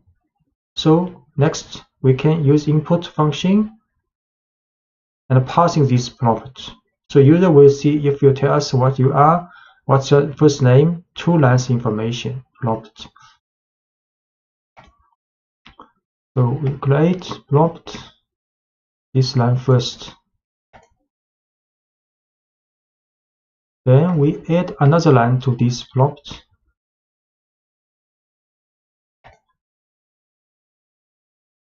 Then we use input and with this prompt to the user. So user will see 2 lines for the prompt. Try a name, Wilson. Then next we can print out this name. Hello Wilson.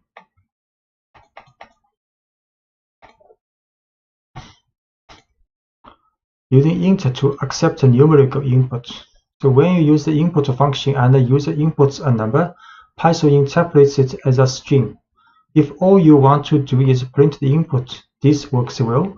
But if you try to use input as a number, you have to use the int function, which tells Python to treat the input as a numerical value. The int function converts a string representation of a number to a numerical representation, as shown here. So user will see this prompt, how old are you? So if, for example, if he inputs 21, then the age will store this 21, but this value is a string. So next, you can use int function to change this string value to a numerical variable. Then we can use some numerical comparison. For example, if his age is older than 18. We tried, how old are you in inches?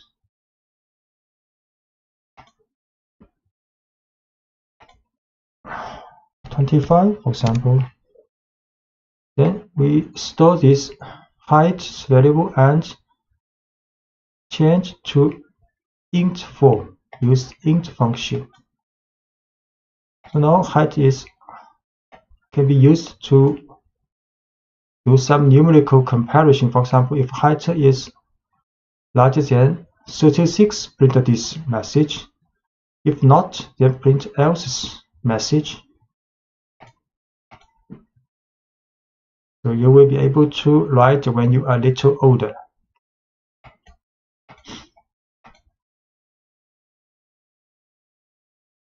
Yeah, this is the code what we have used. The modulo operate. A useful tool for working with numerical information is the modulo operate, which divides one number by another number and then returns the remainder. So we use the percent symbol for the modulo operation. For example, 4 modulo 3 will get 1, and 5 modulo 3 will get 2 here. Get 2 here. The following program will tell the input value is even or odd using modulo operation.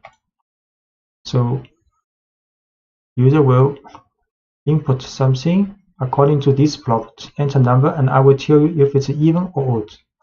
Then use int function to change this number as a numerical variable. Then we can use an if statement test to test if the number is modulo 2 will be 0. If modulo 2 0, then this number is an even number. We'll print is even information. If not, then this number is odd number. So first we'll accept a user input. For example, input 19. Then use int function to set number as numerical value. Then we can run this if-else statement. So the number 19 is odd. The for loop takes a collection of items and executes a block of code once for each item in the collection.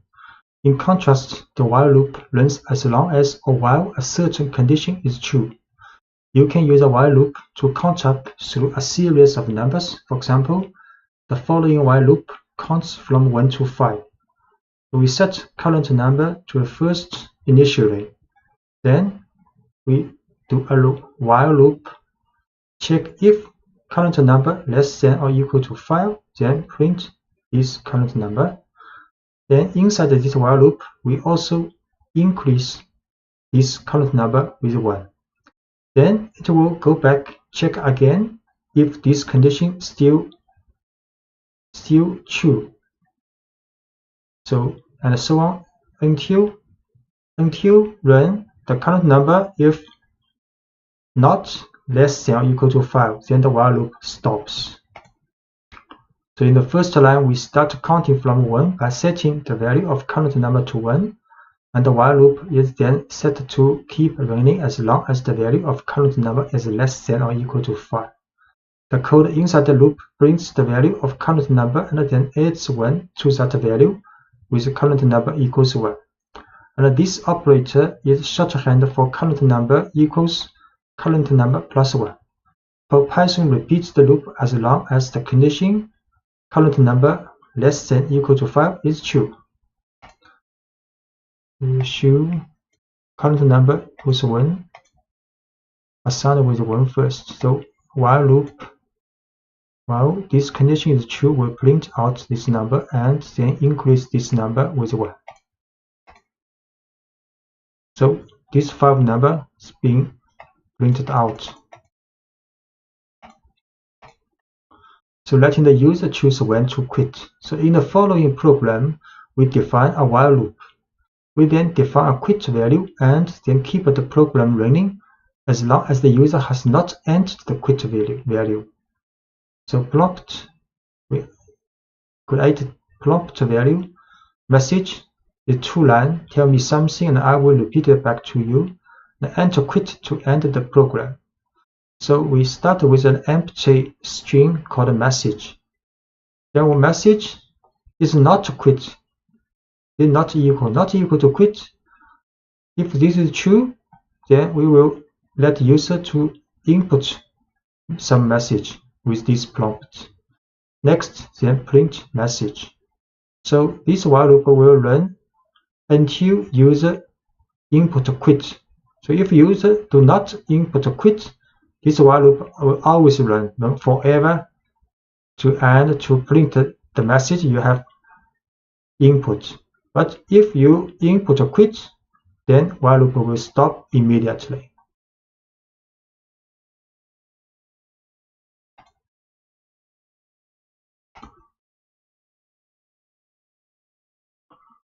So we create this prompt variable, then create empty message, then run this while loop and let the user to input this message and print out this message.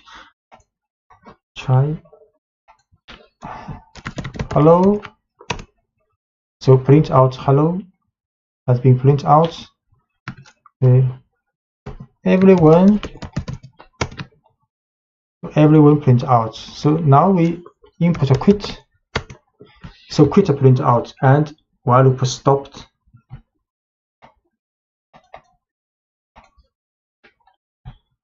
This program works well, except that it prints the word quit as if it were an actual message. So actually quit is not the message you wanted to be printed out.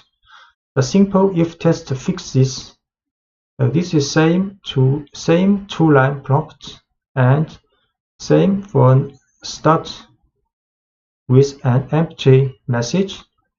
Then inside the while loop, we can get the input from the user. Then we will test if this message not equal to quit, then we can print this message. So if this message is a quit, we will not print out this message.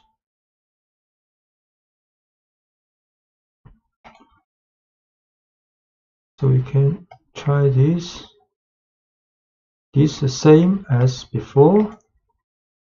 Then the while loop has been changed with adding an if statement.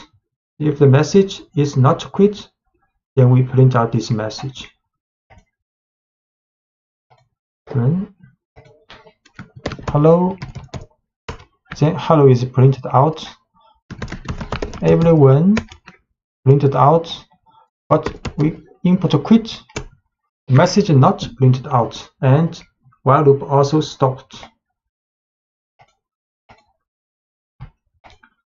Using a flag. So in the previous example, we had the program perform certain tasks while a given condition was true. But what about more complicated programs in which many different events could cause the program to stop running? So if many possible events might occur to stop the program, trying to test all these conditions in one while statement becomes complicated and difficult. So for a program that should run only as long as many conditions are true, you can define one variable that determines whether or not the entire program is active. This variable, called a flag, acts as a signal to the program. So we can write our program so they run while the flag is set to true, and stop running while any of several events sets the value of the flag to false. So let's add a flag to the previous program. This flag, which we will call active, so you can call it anything, will monitor whether or not the program should continue running. So we set create to their message, prompt message. Then we create a variable called active is true. Next, we will run a while loop. Start with while active. So while active means if the active's value is true, then while active will be true. If the active's value is not true, so while active will not be true. So the while loop starts with while active. So the message, user will input a message. So if the message equals quit, then we'll set active to false. If the message is not quit, then we will print this message, then run while loop again. Until user input quit, we will set active to false, then while loop will stop. We create this prompt message, then set a flag variable active to true first. Then run a while loop while active. Then user can input a message and Python will check if the message is quit. If quit, then while loop stopped, and active because active set to false, then the loop will stop. If it is not quit, then we'll print out this message and back to the while loop check again. So we run. Hello, everyone, then quit is stopped, while loop stopped.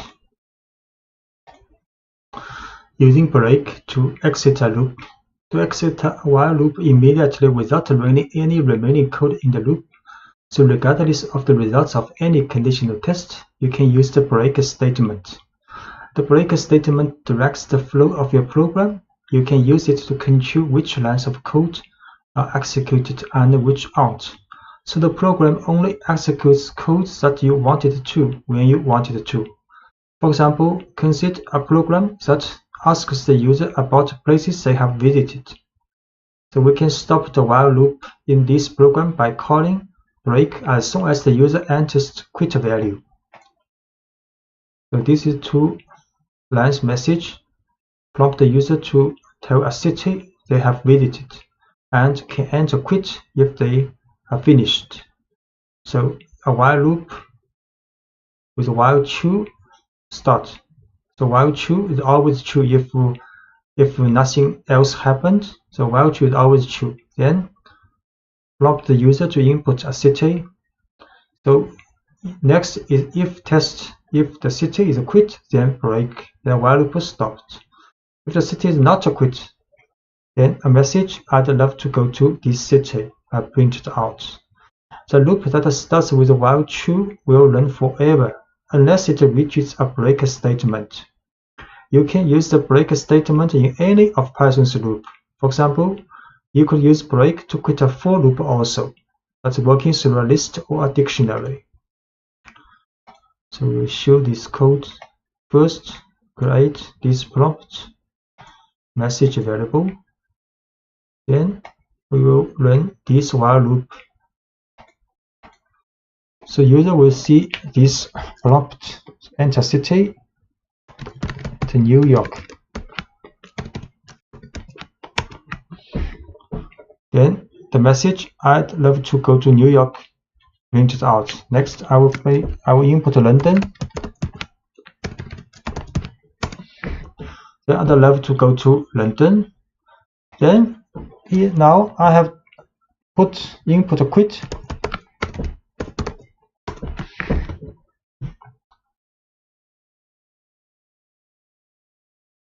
So the while loop stopped. And you can also use continue in a loop. So rather than breaking out of a loop entirely without executing the rest of its code, you can use a continue statement to return to the beginning of the loop based on the result of our conditional tests. So for example, consider a loop that counts from 1 to 10 but prints only the odd numbers in that range. So we create the first value of current number is 0. Then we run a while loop for the test if current number is less than 10. So at the beginning it is true because 0 less than 10. So run the while loop. Inside the loop, first we add 1 to this number. Then we if test if this number modulo 2 equals 0, which means it is an even number, then it will continue. So continue will go back to the while loop, and without running the rest of code in the while loop, but not stop this while loop. Just skip the rest of the code and back to the while loop. So if it is an even number, we do nothing, just back to the while loop.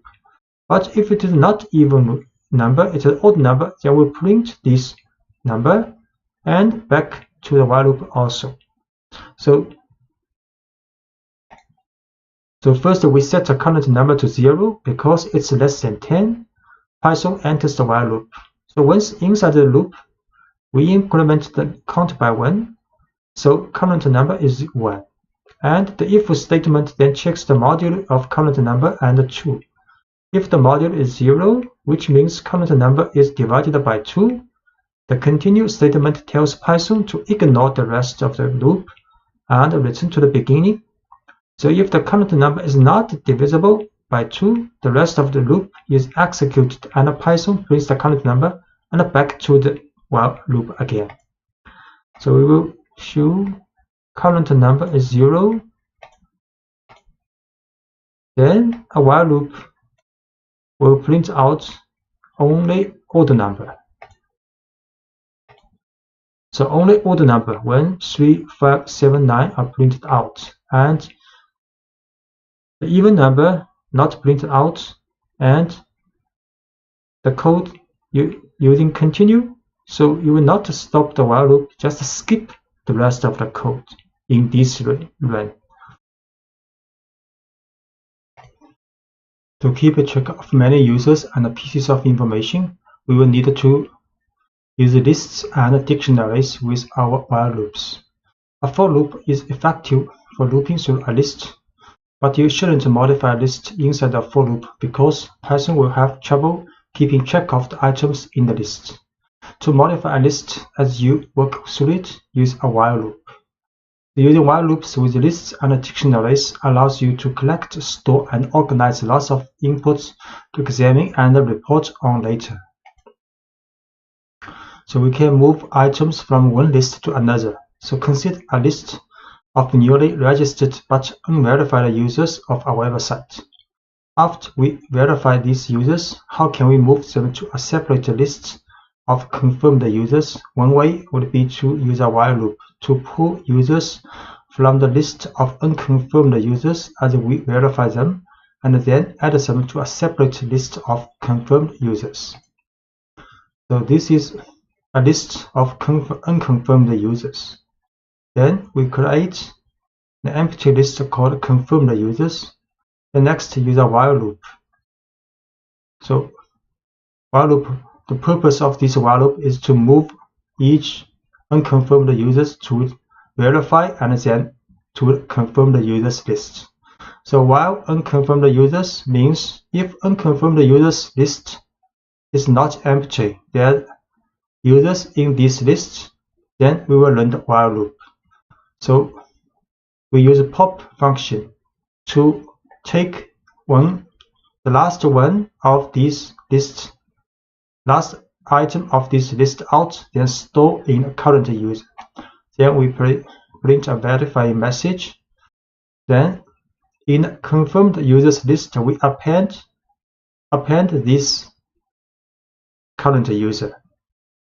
So this process will run until there are no items left in unconfirmed users. Then next, we can write a for loop to print out each confirmed users from this confirm the user's list. So we set unconfirm the user's list first. Then create confirm the user list with empty. So run a while loop to move every unconfirmed user out, verifying them, and put in confirm the user's list. So verifying user, each being done. Then we print following users have been confirmed. Then for loop for the confirmed users list, each item will be printed out.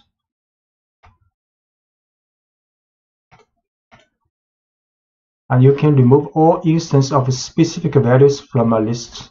The remove function will remove the instance that appeared only once in the list. But what if you want to remove all instances of a value from a list? Say you have a list of pets with the value cat repeated several times. To remove all instances of that value, you can run a while loop until cat is no longer in the list. So this is a list with pets. The cat occurs 3 times here. Then we can write a while loop. So while cat in pets, then we will remove cat. So while cat in cat means while cat exists in this list, it still have cats list exists in this list, then we'll remove this cat. So until there are no cat in these pets, then the while loop will be finished. So we create these pet lists and print cat, cat, cat. Then a while loop will remove each one cat in the list, and we print pets again. There are no cats now in the list.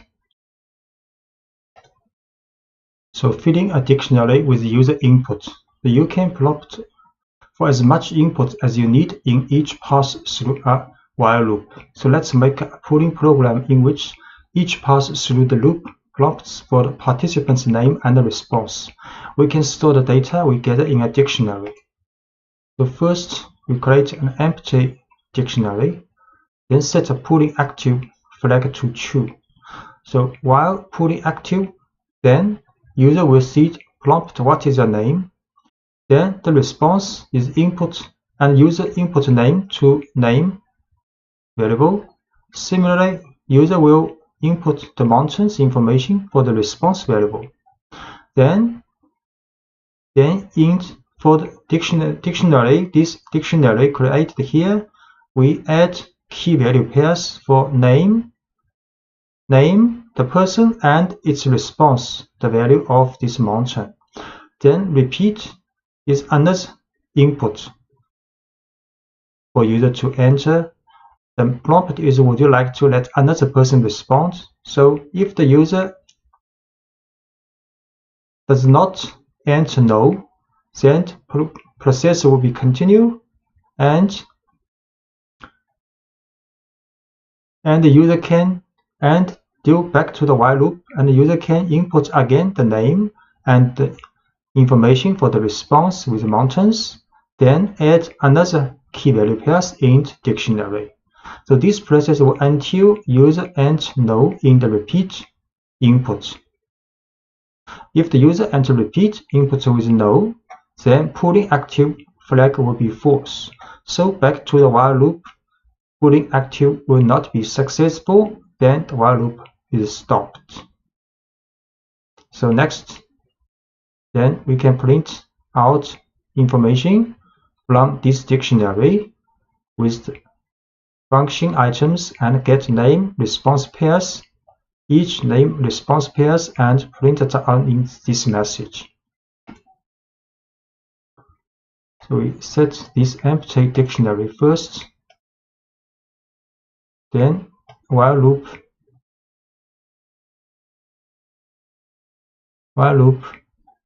in the while loop user will enter name and response of the mountain, and while loop will set key value pairs in this dictionary. Then user will see Anna's prompt. Would you like to let another person respond? If the user does not enter no or enter yes or other input, then the while loop will continue on and user then enter another name and mountain, and so on until user has entered no here. Then the key pooling active flag will be false. Then the while loop will be stopped. So we run this process.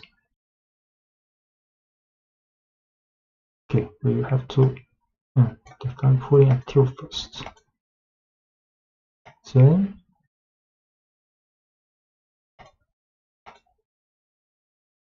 what's your name? Wilson. Himalaya is mountain.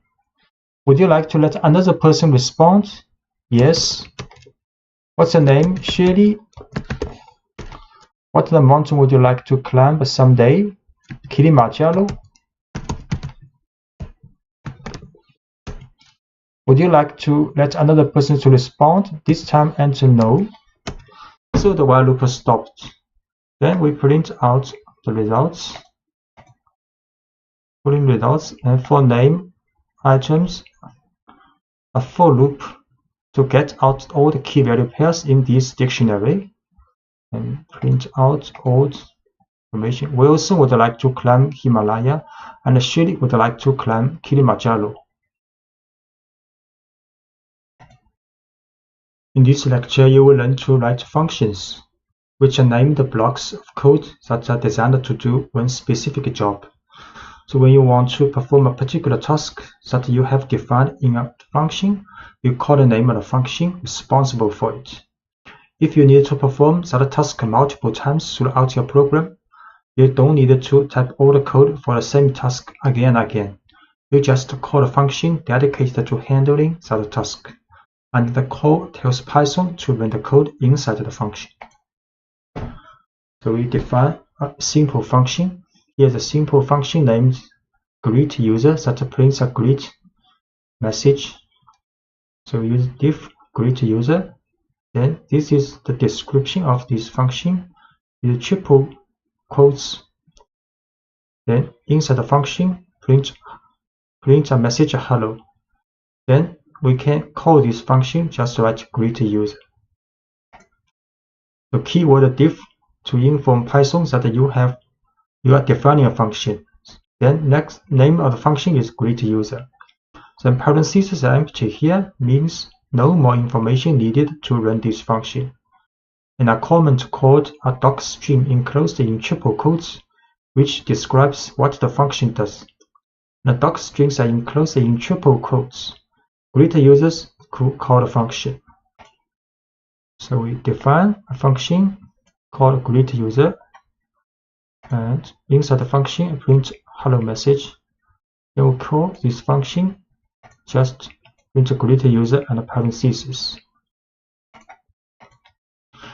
The function greet user can not only tell the user hello, but also greet them by name. So for the function to do this, you enter username in the parentheses of the function's definition at the diff greet user. So by adding username here, you allow the function to accept any value of username you specify.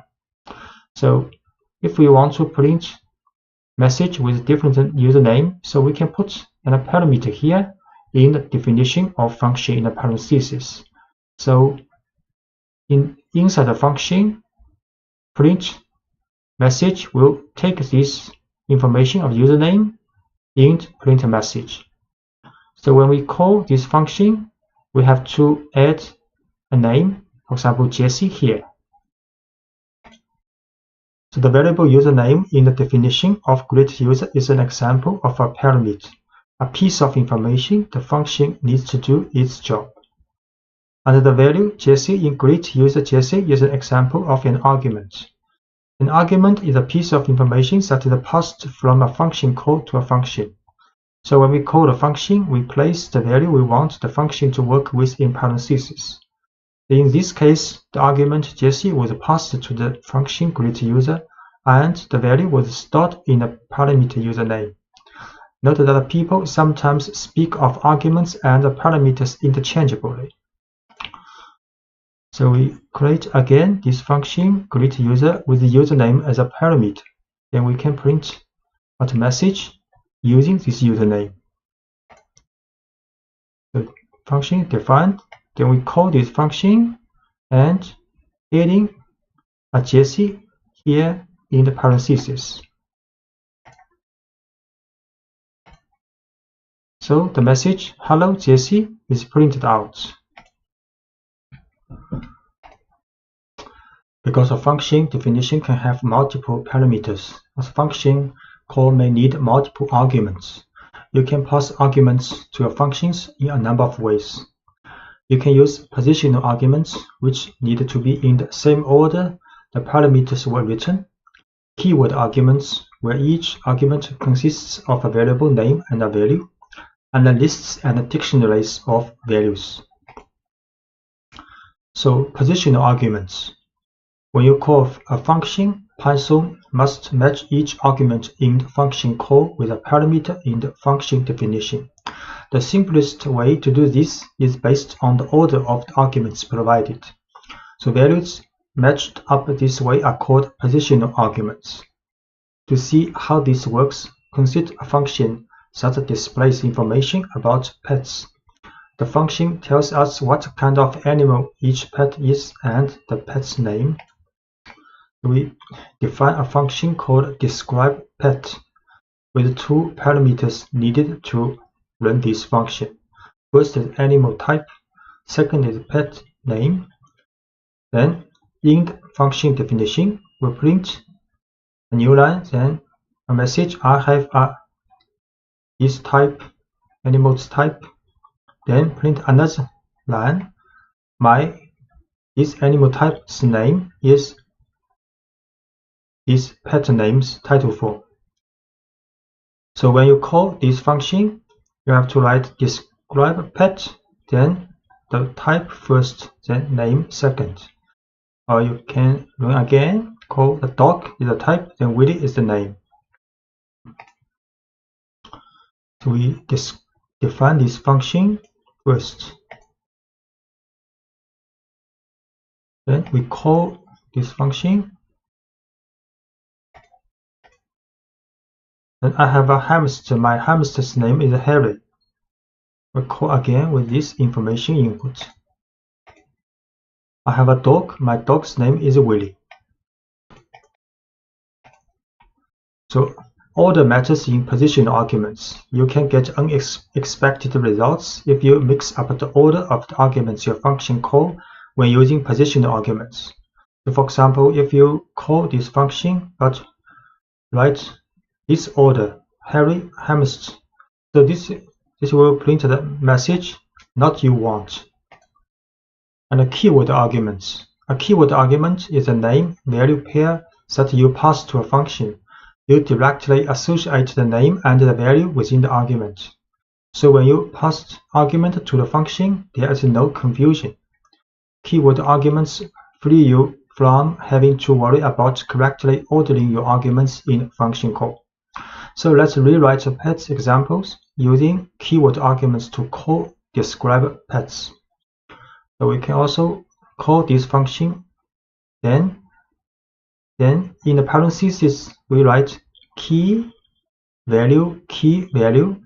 So you can write any order if you input the key value pairs. And we can also call a pet name right first, Harry, and animal type second. It's correct.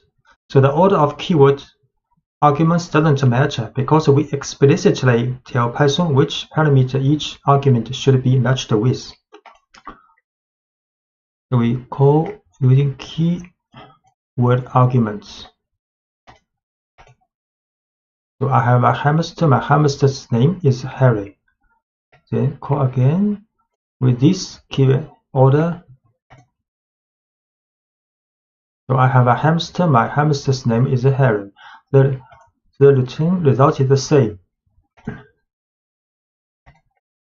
And default values.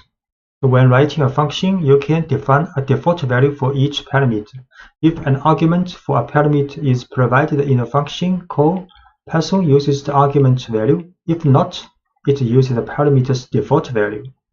For example, if you notice that most of the calls to describe a pet are being used to describe dogs, so you can set the default value of animal type to dog. Now anyone calling describe pet for a dog can omit that information. We can define this function with pet name, but animal type we set a default value as dog. So when you print, when you call this function, if it is a dog, you can just input the name of this pet. You need not input a dog, but the function definition with the default value have to be put after the argument parameter without default name, without default value.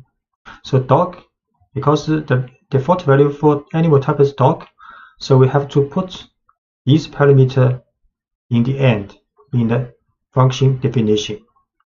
So when we call this function, we can also write pet name Willie. So in both calling without animal type in the input, so the function will assume that animal type is dog. So we create this function with the default value with dog for the animal type. Then call this. So I have a dog, my dog's name is Willie. So this information is for name. And I call again. I have a dog, my dog's name is Willie. To get the same result. Notice that the order of the parameters in the function definition had to be changed because the default value makes it unnecessary to specify a type of animal as an argument. So the only argument left in the function call is the pet's name. So Python still interprets this as a positional argument. So if the function is called with just a pet's name, that argument will match up with the first parameter listed in the function's definition. So this is the reason the first parameter needs to be pet name. And the simplest way to use this function now is to provide just a dog's name in the function call. And to describe an animal other than dog, you could use a function call like this. So if we describe a pet, but the pet is not a dog, so we have to input pet name is Harry and animal type is hamster. Because the position arguments, keyword arguments, and default values call can be used together, often you will have several equivalent ways to call a function. For example, we will have a dog, the name is Willie, so we can describe a pet, Willie, which we have seen, and describe a pet name is Willie, these two we have learned. And if a hamster name is Harry, we can write Harry here, hamster second, because this is in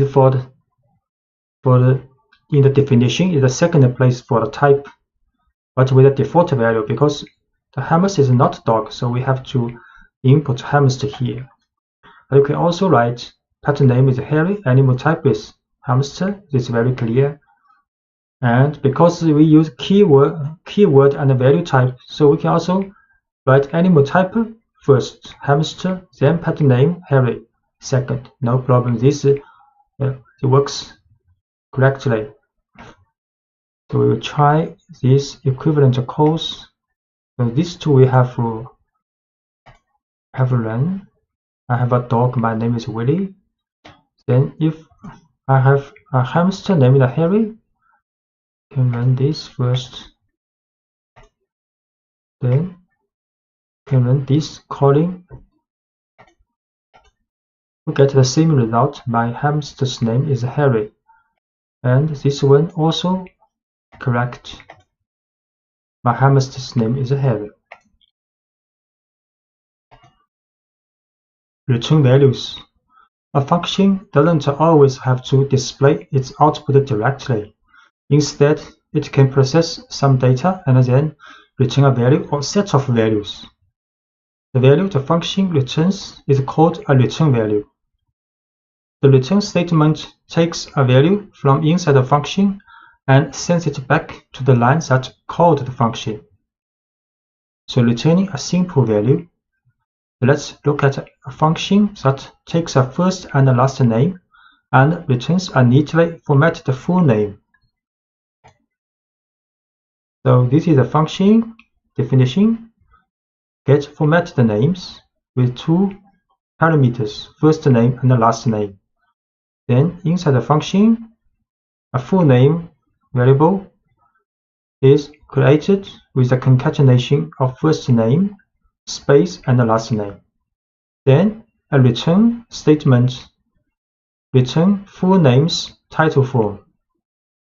So when we call this function get formatted name with input information for first name and the last name, then the return value of this full name's title form will be saved back to musician. Then next we can print this musician. We create this function and call this function and store return value full name to musician. Then we print out this musician, Jimi Hendrix, exactly same as what we have inputted. So making an argument optional. Sometimes it makes sense to make an argument optional so that people using the function can choose to provide extra information only if they want to. You can use default values to make an argument optional. For example, say we want to expand get formatted name to handle middle names as well. The first attempt to include middle names might look like this. So we need middle name in this function. So normally people may write like this: first name, middle name, last name in as the parameters. Then inside the function definition, a full name is concatenated from first name, space, middle name, space, and last name. Then return this full name's title form. When people call this function, just write get formatted name with first, middle name, and last name.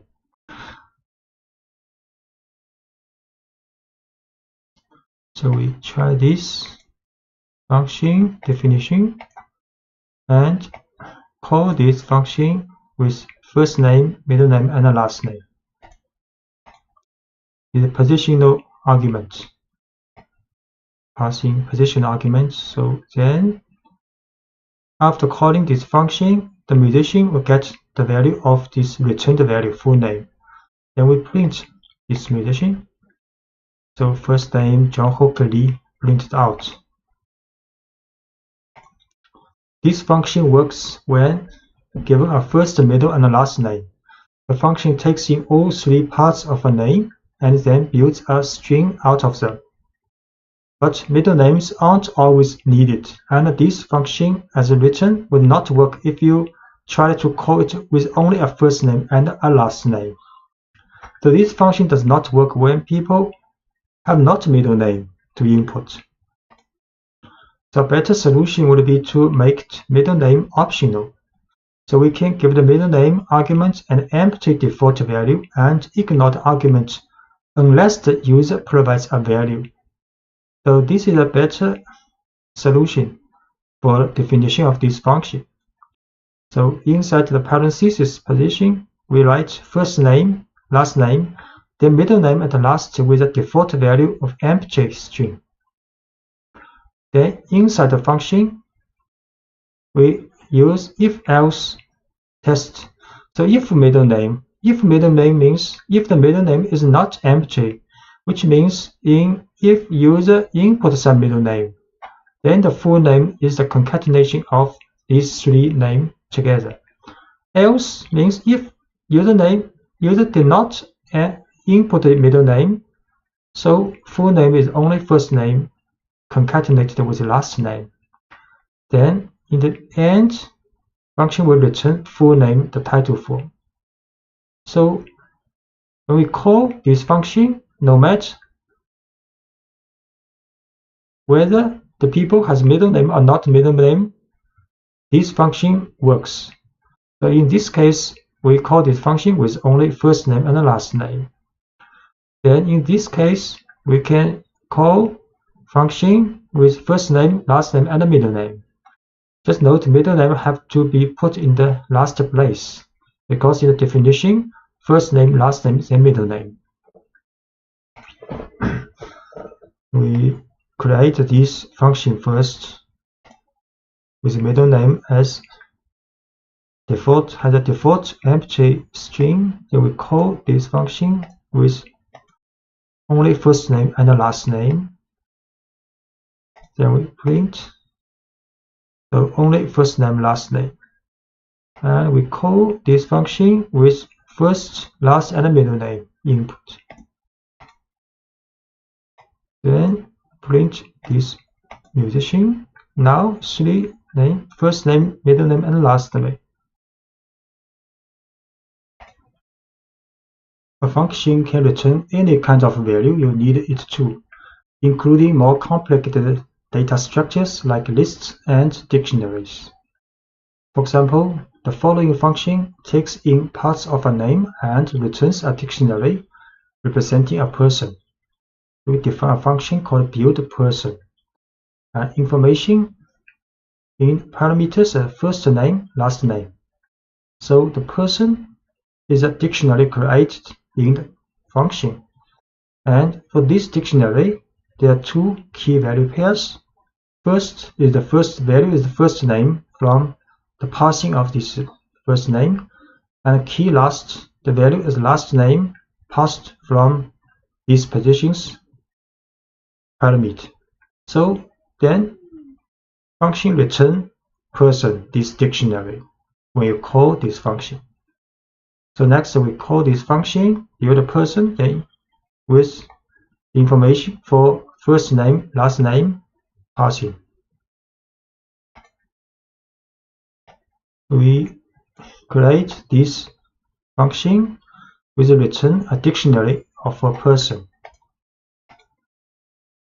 Then we call this function and with passing first name and the last name, and stored back to the musician. So the musician is a dictionary because this function returns a dictionary. So we print out this musician is a dictionary with first two key value pairs. Key first value is Jimmy, last is key, the value is Hendrix. And you can easily extend this function to accept optional values like a middle name, an age, an occupation, or any other information you want to store about a person. For example, the following change allows you to store a person's age as well. So we define a function called buildPerson, but this time we add another parameter called age with default value is empty string in addition to first name and the last name. So inside the function, we create a dictionary called person with two key value pairs, first and the last first. Then we run a if test if age. So if age means if user input age when calling this function, then we create another key value pair for this person's dictionary. Then key is age and the value is the age user input. Then in the end we return this person dictionary. So when you call this function, you input Jamie Henrik's first name, last name, then you add a key value pair like age equals 27.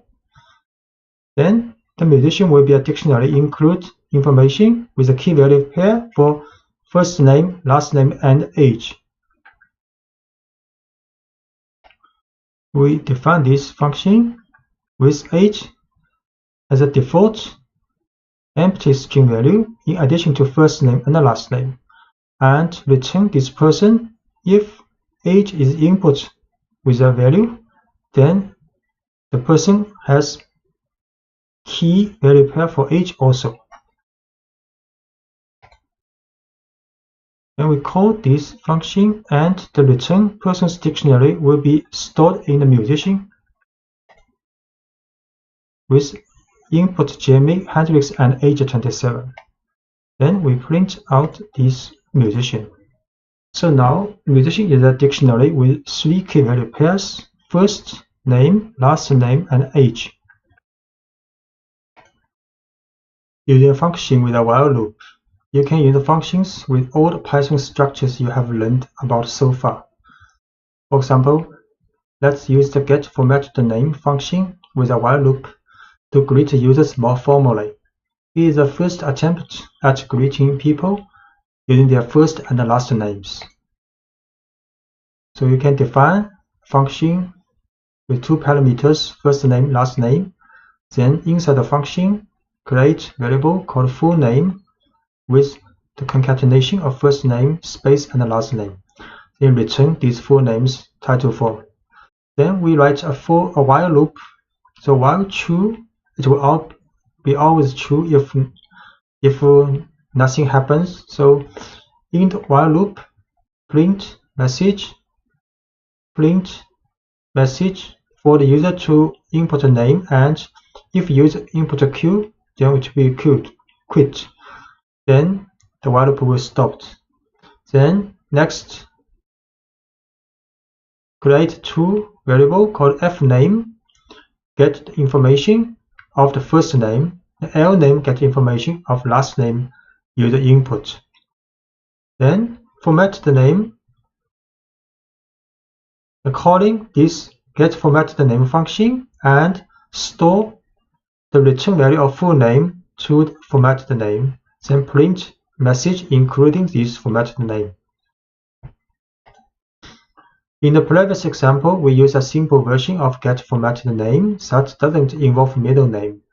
And the while loop asks the user to enter their name, and we prompt for their first and last name separately. But there is one problem with this while loop. We haven't defined a quit condition, and the while loop will be run infinitely. We want the user to be able to quit as easily as possible, so each prompt should offer a way to quit. The break statement offers a straightforward way to exit the loop at either prompt. In the following example, we add a message that informs the user how to quit, and then we break out of the loop if the user enters the quit value at either prompt. So the program will continue greeting people until someone enters Q for either name. So we change the while loop here. After user see the input for the first name, after user input, there will be a if conditional test. So if user inputs Q for the first name, then it will be break. Then the while loop will stop. Now if the next for L last name input from the user also will be a if test. If this time user input Q, then also will be break.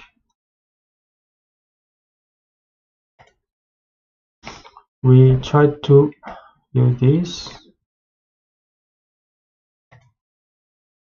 Create this function first, then we run a while loop which include Q if user inputs. So first name Wilson, last name Shirley, Then hello Wilson Shelly. Then first name James, last name Wilson. Then print it out. Then we input Q, and the while loop stopped. Passing a list to function. You will often find it useful to pass a list to a function, whether it is a list of names, numbers, or more complex objects, such as dictionaries. When you pass a list to a function, the function gets direct access to the contents of the list. Say we have a list of users and want to print a greeting to each. The following example sends a list of names to a function called greetUsers, which greets each person in the list individually. So we define a function called greetUser with parameter called names, and the names is a list. So inside the function, there's a for loop for name in names. So get each element of this names list, then set it to variable name. Next, we create a message with the concatenation of hello and the names title for, then print this message. So when we call this function, we create a user names with 3 names in this list, then call this function greetUsers with passing this usernames list. We define this function first, then create a list called usernames, and call this function with passing this list. Then greeting message for each person in the list has been printed out. Hello Hannah, hello Chai, hello Margot. Modifying a list in a function. When you pass a list to a function, the function can modify the list. So any changes made to the list inside the function's body are permanent. Consider a company that creates 3D printed models of designs that the users submit. So designs that need to be printed are stored in a list, and after being printed, they are moved to a separate list. The following code does this without using function. So if we do not use a function, we will use the following codes. So we create a list called unprinted designs with 3 elements, then create a completed models with empty list first. Then we write a while loop. So while unprinted designs, if there's any element left in unprinted designs, then we pop out this element, the last element in this list, then set to current design. Then we print a message, so printing model, printing this current design now. Then we append this current design to this completed models list we created here. So when the while loop runs until unprinted design is empty, because we pop it out empty. So then the while loop are finished and all items have been moved from the unprinted design to the completed models. So next we can print out this information for each completed model in the completed models list.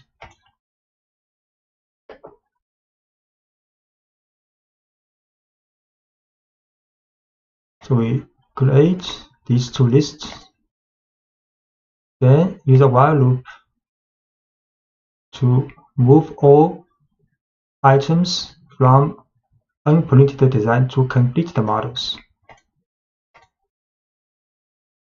So printing models, each element has been printed. Then we print a message following having completed, then a for loop in this completed models list, print each model. Each model has been completed.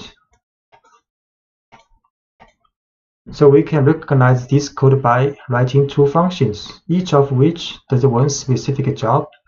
The first function will handle printing the designs, and the second will summarize the prints that have been made. So we define the function print models with two parameters, a list of designs that need to be printed and a list of completed models. So given these two lists, the function simulates printing each design by printing the list of unprinted designs and filling up the list of completed models. Then define a function called showCompleted_models with one parameter, the list of completed models. So given this list, showCompleted_models function will display the name of each model that was printed. So this is the code. So we first define a function called printModels. So there are two parameters, unprinted designs and completed models. Both are lists. Then inside the function is a while loop, very similar to the while loop we see in the previous pages. Then the current design is the pop value from the unprinted designs if unprinted design is not empty. Then we print a message, we print this current design now. Then we append this current design to the completed models list.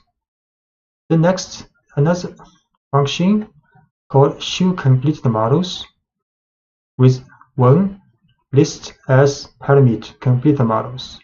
So we print a message, then for completed models, each completed model in completed models list will print this model. So when we call this function, we first define two lists. One is unprinted designs with 3 elements. One is completed models with empty value, initial empty value. Then we call printModels function with unprinted design and completed models as input to the parameter. Then we call showCompleted_models with completed models as input. So we run first define these two functions called printModels and showCompleted_models.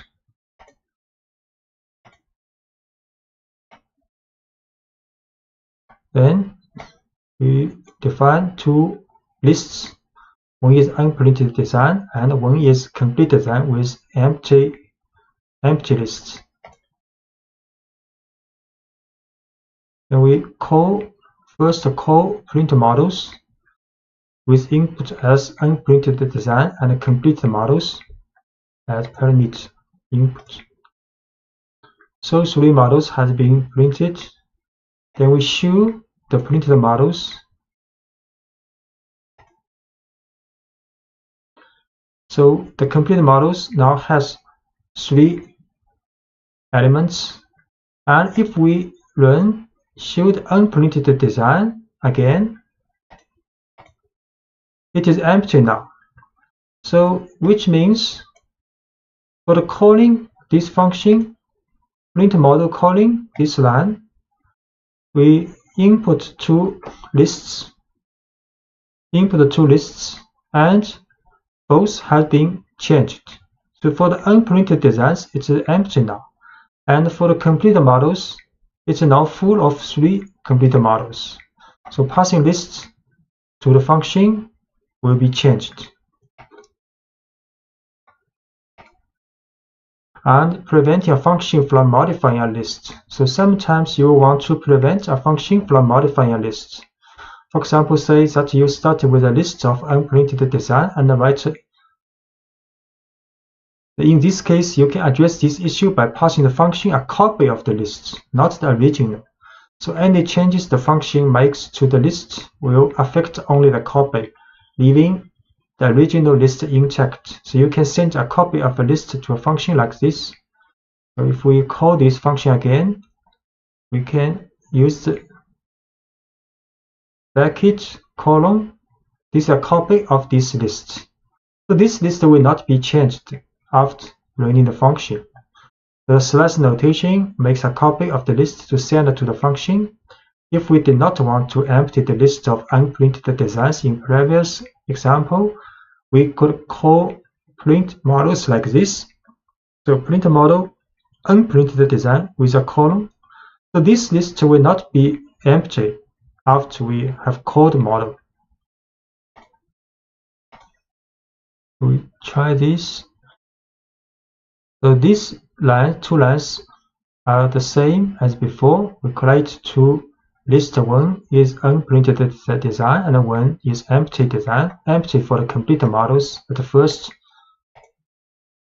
Then we call this function called print model with unprinted designs, but we use a colon here. So unprinted designs, this list, original list will not be affected. But completed models, this list will be affected, will be filled with each element from unprinted designs. So we call, then we call again for show complete models.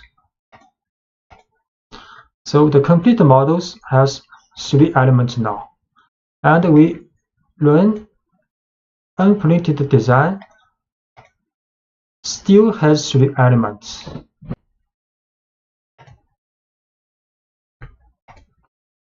Passing an arbitrary number of arguments to function. Sometimes you want to know ahead of time how many arguments a function needs to accept. Fortunately, Python allows a function to collect an arbitrary number of arguments from the calling statement. For example, consider a function that builds a pizza. It needs to accept a number of toppings, but you can't know ahead of time how many toppings a person will want. The function in the following example has one parameter, asterisk toppings, but this parameter collects as many arguments as the calling line provides. So we define a function called makePizza with the parameter asterisk toppings. Then we print these toppings.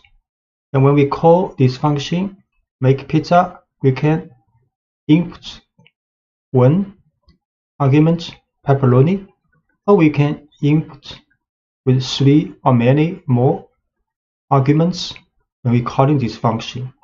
So the asterisk in the parameter name toppings tells Python to make an empty tuple called toppings and pack whatever values it receives into this tuple. So in these 2 cases, pepperoni or mushrooms, green peppers, extra cheese will be stored in these star toppings, and this asterisk toppings will be a tuple, will be used in the function.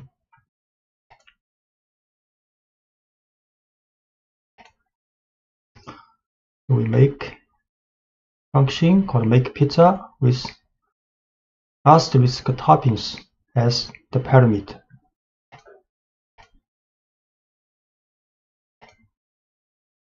Then we call this function, this time with only one item, pepperoni, as the argument for this parameter. Then to in output, print this one with tuple with only one element. Then this time call this function, but with 3 toppings as arguments input. Then Python will print out a tuple with 3 elements.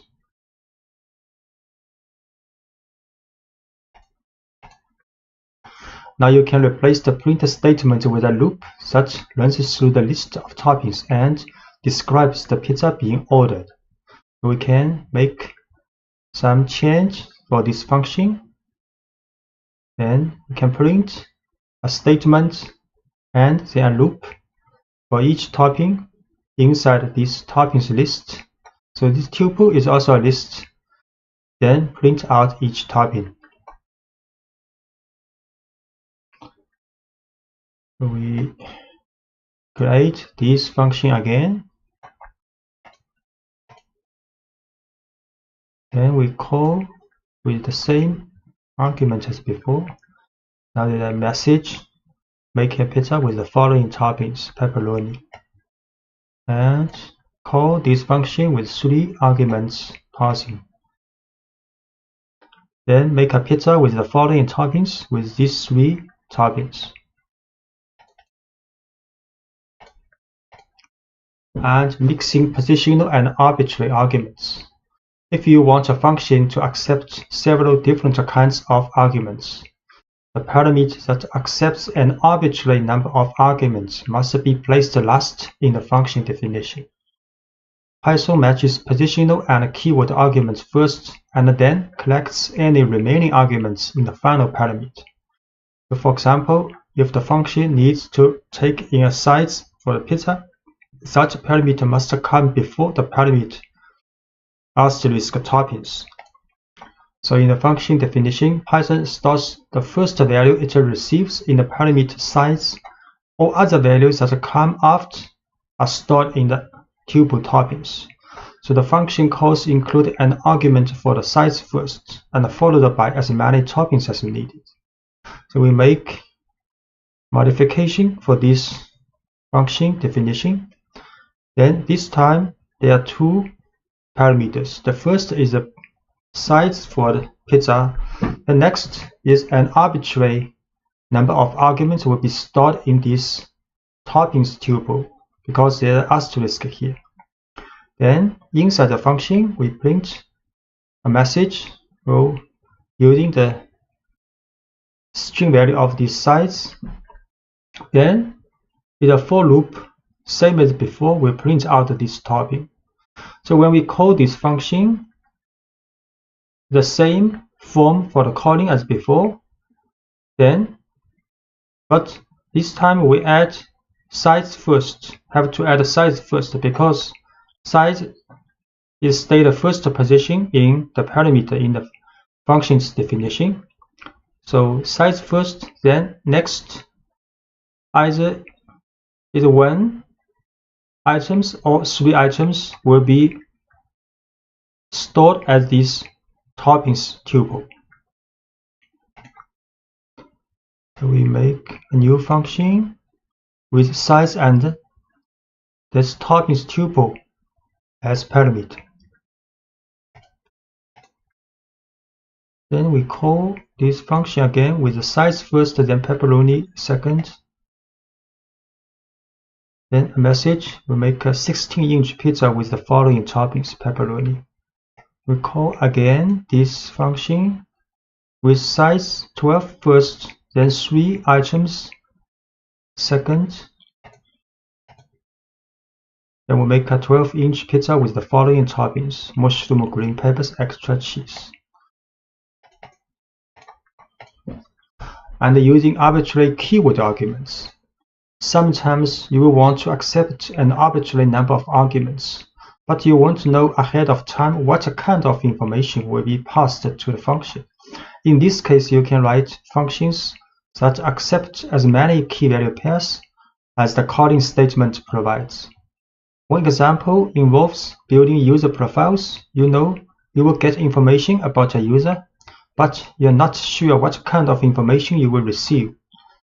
The function build profile in the following example always takes in a first and a last name, but it accepts an arbitrary number of keyword arguments as well. So in this function's definition, this function called build profile, we have two parameters called first and last. This is like a normal parameter. Then is a double asterisk user info. So this will be stored as a dictionary in the function's definition. So in the function, we define an empty dictionary first.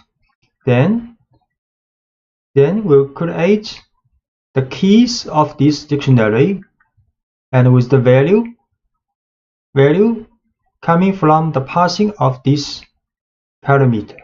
Same as for the last name. Then next we write a for loop for this dictionary's items. Methods will get a key value pair. For each key value pair in this dictionary's items, then we will create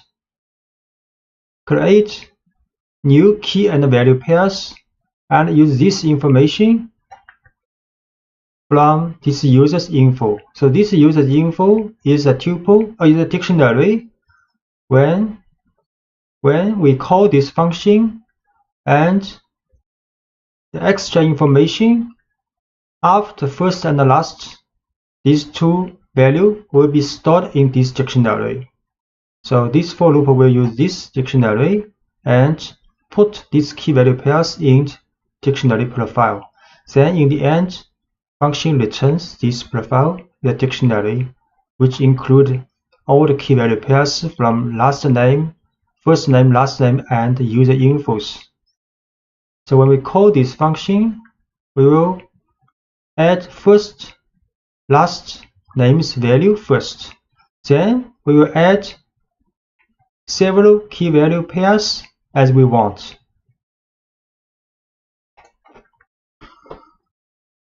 So we create this function with first, last, then a dictionary as parameter. We call this function with Albert Einstein as first and the last name, then location as Princeton, field is physics as two extra key value pairs.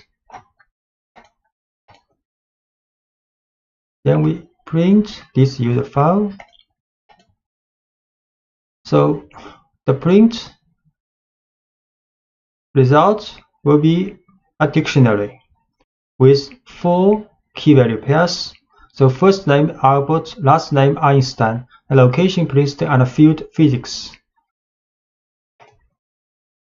Once you have created a function or a dozen functions, you can go a step further by storing your functions in a separate file called a module, saved into same directory as your current source file, and then importing that module into your main program. An import statement tells Python to make the code in your module available in the currently running program file. So storing your functions in a separate file allows you to hide the details of your program's code and focus on its higher level logic. It also allows you to reuse functions in many different programs. So when you store your functions in separate files, you can share those files with other programs without having to share your entire program. There are several ways to import a module. So importing an entire module. To start importing functions, we first need to create a module. A module is a file ending in .py that contains the code you want to import into your program. So let's make a module file called pizza.py that contains the function make pizza. So this function is written in the file pizza.py in the working directory. So this function is same as the function we made in the previous lectures, with size and these tuple toppings as input parameter. Then print a message with the size of this pizza and print out each topping.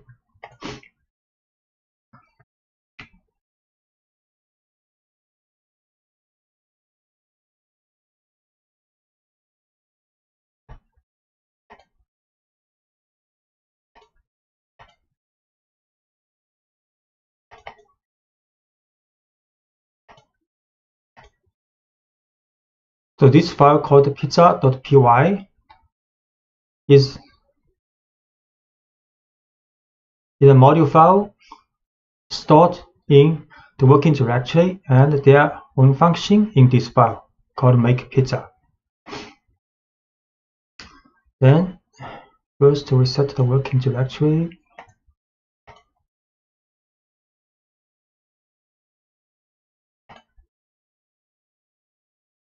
Then we can import the module pizza. We just create it and then make 2 calls to make pizza using the for. So we can first import this module called import pizza. Pizza is a file pizza.py, but we have need not add extension here, just import pizza. Then we can call this function make pizza using pizza.makepizza. Then is the argument for the input. Similarly, we can use pizza.makePizza and input with size, then more than 1 toppings for the pizza. So when Python reads this file, the line import pizza tells Python to open the file pizza.py and copy all the functions from it into this program. To call a function from an imported module, enter the name of the module you imported, pizza, followed by the name of the function makePizza, and separated by a dot. This code produces the same output as in the previous lecture, that without storing function into a module. So we import pizza first. Then we can use makePizza.pizza with argument parsing. So output making a 16-inch pizza with the following toppings: pepperoni. Similarly, we can call this pizza with 3 toppings and 1 size. So that's correct.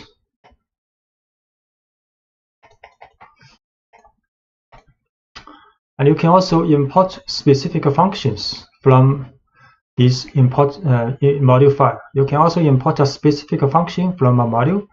Here is the general syntax for this approach. You can also write like from module name, import this function name. So you can import as many functions as you want from a module by separating each function's name with a comma. So if the module file contains more than 1 function and you want to import these functions, you can write from module name, this file, import the function, first function, second function, third function, and so on.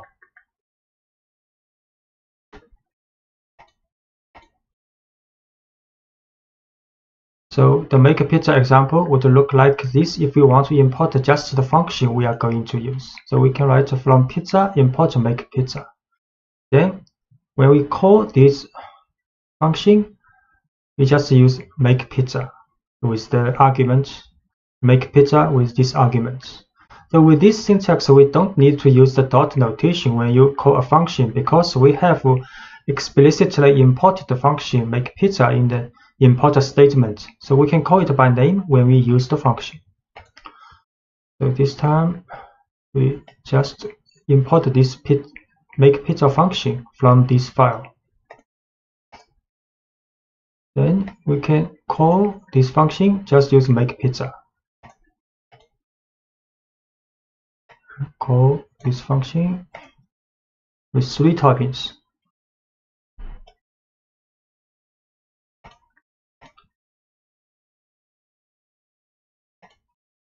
And using s to give a function an alias. So if the name of a function you are importing might conflict with an existing name in your program, or if the function name is long, you can use a short unique alias, an alternate name similar to a nickname for the function. You will give the function this special nickname when you import the function. The general syntax for providing an alias is like, so from module name, import function name is an alias. So here we give the function makePizza an alias np. So by importing makePizza as np, so the s keyword renames a function using the alias you provide. So you can write from pizza import makePizza as np. Then we can call this function using np now with the parameter parsing. np now with the parameter parsing. We can from pizza import makePizza as np. Then we can use np16 pepperoni to call this function. You can make a call with np12 mushroom, green peppers, extra cheese. So the output of this calling is the same. We use s to give a module an alias. You can also provide an alias for a module name. The general syntax for this approach is import module name as an alias. So giving a module a short alias, like p for pizza, allows you to call the module's functions more quickly. So calling p.makePizza is more concise than calling pizza.makePizza. So we can import pizza as p. So we can call module with p.makePizza. p.makePizza. So we can import the module as p. Then call module with p.makePizza 16 pepperoni. P.makePizza 12 and with 3 topping. So the result is the same in the printing. And you can also import all functions in a module. You can tell Python to import every function in a module by using the asterisk operator. So we can write from pizza import this asterisk, means all the function. Next, we can also use make pizza with the parsing. The asterisk in the import statement tells Python to copy every function from the module pizza into this program file. Because every function is imported, you can call each function by name without using the dot notation. However, it's best not to use this approach when you are working with large modules that you didn't write. If the module has a function name that matches an existing name in your project, you can get some unexpected results. Python may see several functions or variables with the same name, and instead of importing all the functions separately, it will overwrite the functions. So this is not a good approach. We write here just to let you know if in the later time you may see such approaches in other people's code. So we can try this, make from pizza import with the asterisk. Then we can call this function with just to make pizza. The result is the same. So the best approach is to import the function or functions you want, or import the entire module and use the dot notation. Class object-oriented programming is one of the most effective approaches to writing software. In object-oriented programming, you write classes that represent real-world things and situations, and you create objects based on these classes. When you write classes, you define the general behavior that a whole category of objects can have. And when you create individual objects from the class, each object is automatically equipped with the general behavior. You can then give each object whatever unique traits you desire. Making an object from a class is called instantiation, and you work with instances of a class. You can also specify the kind of information that can be stored in instances. So creating a dog class. So let's start by writing a simple class, dog, that represents a dog, not one dog in particular, but any dog. So they have all a name and age. We also know that most dogs sit and roll over. These two pieces of information, name and age, and those two behavior, sit and roll over, will go in our dog class because they are common to most dogs. After our class is written, we will use to make individual instances, each of which represents one specific dog. So this is a dog class. So class dog. Then this is a description of this class. Then we define df initial method. So every class has an initial method with the parameter self and a name age. Then inside this method function, then we define self.name is a name, because we need a name when we create this class for instantiation, and self-age is the age, these two information. Then we define two functions or called methods of this class. So sit, inside the sit parentheses, we pass self. So this means all the dog will have is sit method, same as roll over. Then inside these two function method, then we print the name of this dog and is not setting a message. And similarly for rollover, we print this dog is rollover. So by convention, capitalize the name referred to classes in Python. The parentheses in the class definition are empty because we are creating this class from scratch. So the initial method, a function that's part of a class, is a method, so everything you learned about the functions applies to methods as well. The initial method is a special method. The Python runs automatically whenever we create a new instance based on the dog class. Now, this method has 2 leading underscores and 2 trailing underscores. So there are 2 underscores here and 2 underscores. We define the initial method to have 3 parameters: self, name, and age. The self parameter is required in the method definition, and it must come first before the other parameters. And it must be included in the definition because when Python calls the initial method later to create an instance of dog, the method call will automatically pass the self argument. And every method call associated with a class automatically passes itself, which is a reference to the instance itself. It gives the individual instance access to the attributes and the methods in the class.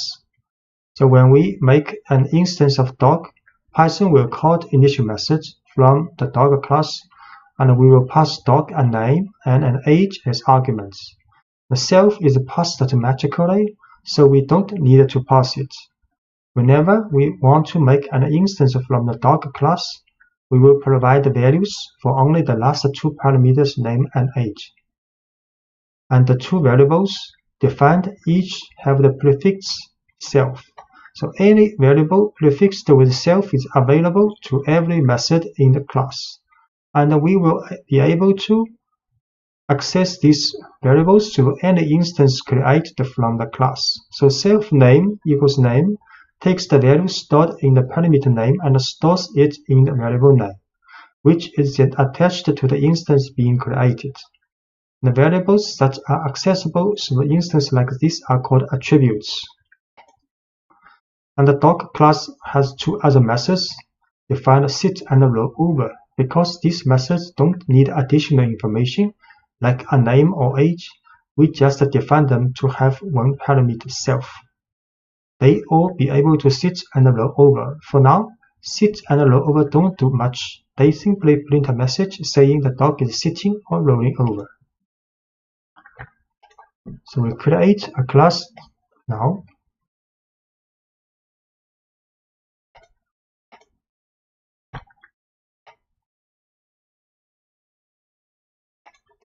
Then make an instance from class. The class dog is a set of instructions that tells Python how to make individual instances representing specific dogs. So let's make an instance representing a specific dog.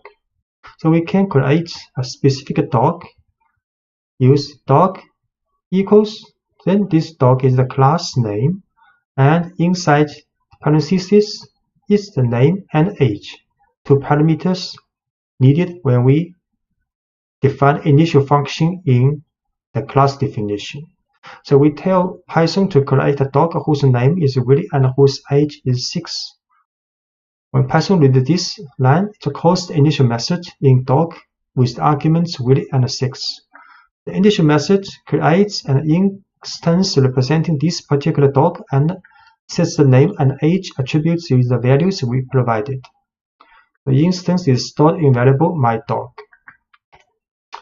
We create an instance myDog with Willy and 6 age old. And we can create another dog called your dog, named Lucy and 3 years old. Then can access attributes. To access the attributes of an instance, you use dot notation. So we can get the name and age of my dog using myDog.name and myDog.age. For example, we can print a message using myDogs.names title4, and print a message of my dog .8 years old. You can print a message.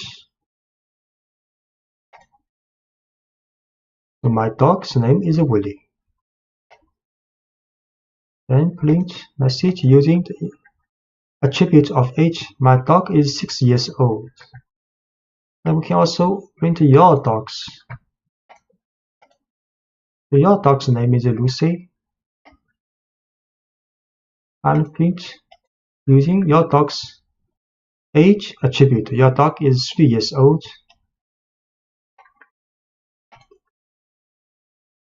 And we can also call methods. Methods actually is the function. So we can also use dot notation to call my methods defined in dog. So let's make our dog sit and roll over. So my dog dot sit. My dog is an instance because this instance belongs to a class dog, and the dog class has sit method, sit function. So we can use dot notation. So my dog dot sit. So we call this function. Similarly, we can use my dog dot roll over. So roll over this function will be called. My dog sit. So Willie is now sitting. My dog dot roll over. So Willie is now rolling over. And your dog can also sit. Lucy is now sitting. Of course, your dog can also roll over.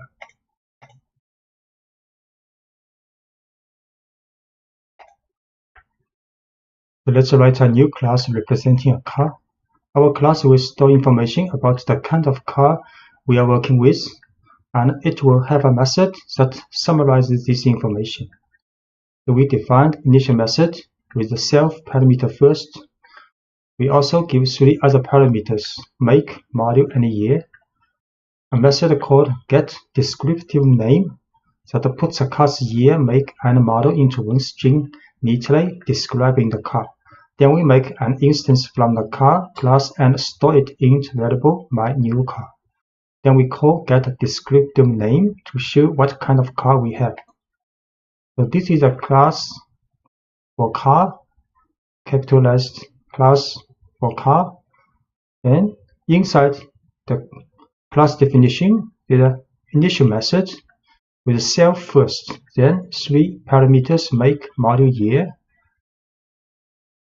With the information, when we calling this, when we make an instance of this car, we will put and input this information. Then for this initial method, we'll pass this 3 information to the attribute of this car called make, model, and year. Then a method called getDescriptiveName with the parameter self will create a variable called long_name, which concatenates the information of year, make, and model together. Then we'll return these names title form. So next we can make an instance of this car class called myNewCar with 3 information for make, model, and year. And we can also call this method getDescriptiveName for myNewCar.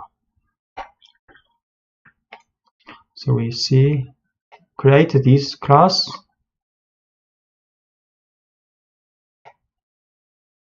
Okay, we can wait. There are lots of other methods.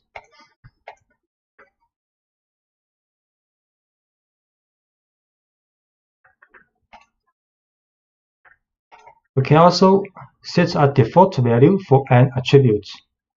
So every attribute in a class needs an initial value, even if that value is 0 or an empty string. So in some cases, such as when setting a default value, if you do this for an attribute, you don't have to include a parameter for that attribute. So let's add an attribute called odometer reading that always starts with a value of 0. So inside the initial method, we can create another attribute called odometer reading. Odometer reading, but with the initial value 0. So in this function, initial function, we do not need other information for this attribute, which means when we call this class to make an instance, we do not need to add automated reading when we make an instance of this class. So you can see class definition, initial method with make module year coming from the instance information, but automated reading with an initial value 0. Then this is the function for get descriptive name.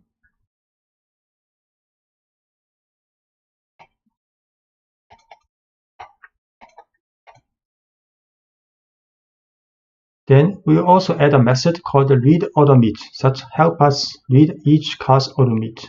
So read automate function with self as parameter will print this class automated reading attribute in the message. So when we have this instance called my new car, we can use this method with dot notation, my new car dot read automate. So calling method read automate will read a car's current mileage. So we can this function define read automate self, then we print out this car's automated reading attribute in the message. And we can also modify attribute values. You can change an attribute's values in 3 ways. You can change the value directly through an instance, set the value through a method, or increment the value, add a certain amount to it through a method. So modifying an attribute's value directly, the simplest way to modify the value of an attribute is to access the attribute directly through the dot notation of an instance. So here we set an automated reading to 23. But because the automated reading's initial value for each car is 0, so now we can modify this reading use this way. We can use my new car dot automated reading is 23. So next we use my new car dot read automator will get this new value. We will try this. We create this car class.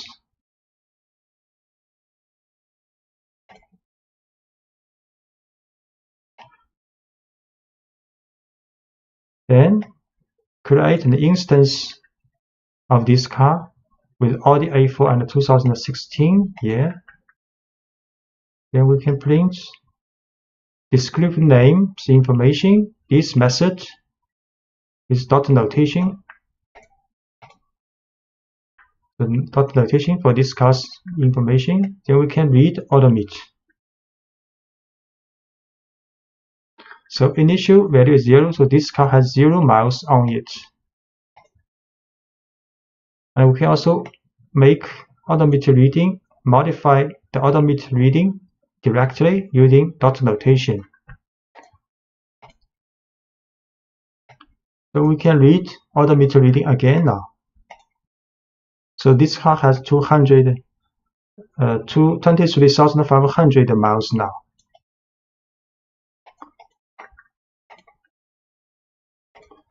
So you can also modify an attribute value through a method. So instead of accessing the attribute directly, you can pass the new value to a method that handles the updating internally. Here is an example showing a method called update automate. So we can also write a method called update automate with 2 parameters. First is self for this car, then the miles. So next, int function definition of update automate. You can write self dot automated reading. Self is this car dot automated reading is this attribute. Then equals the miles we passing for this function with the new value. So next, when we make an instance called my used car, post car, put in 3 information, make module year, then we can update this automated reading to a new value, use the dot notation of my used car dot update automate with new value. Then we can read automate again. So should we create an instance of this car, Subaru Outback 2013.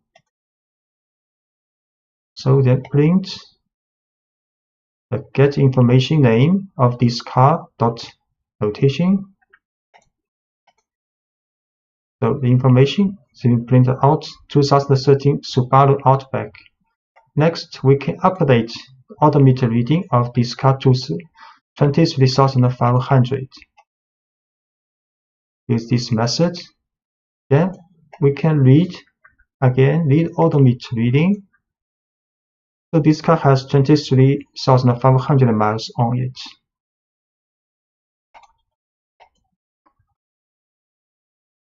So we can extend the method update odometer to do additional work.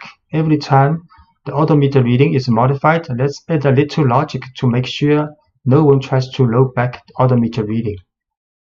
So we can define update odometer self miles with inside the function with if statement. So if miles larger than the current odometer reading, then we assign these new miles to the odometer reading. So if this conditional test is not true, which means the miles is less than the current odometer reading, we will not assign these new miles to the odometer reading. We will print a message: you cannot roll back an odometer.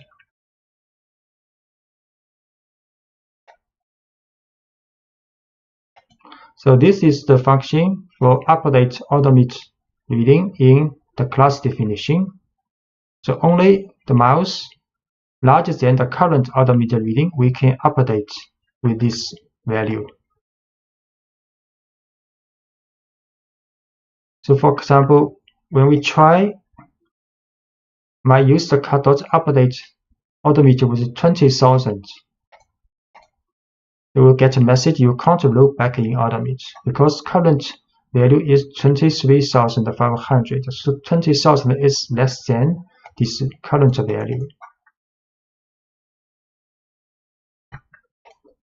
So incrementing an attribute value through a method. So sometimes you will want to increment an attribute value by a certain amount rather than set an entirely new value. Say we buy a used car and put 100 miles on it between the time we buy it and the time we register it.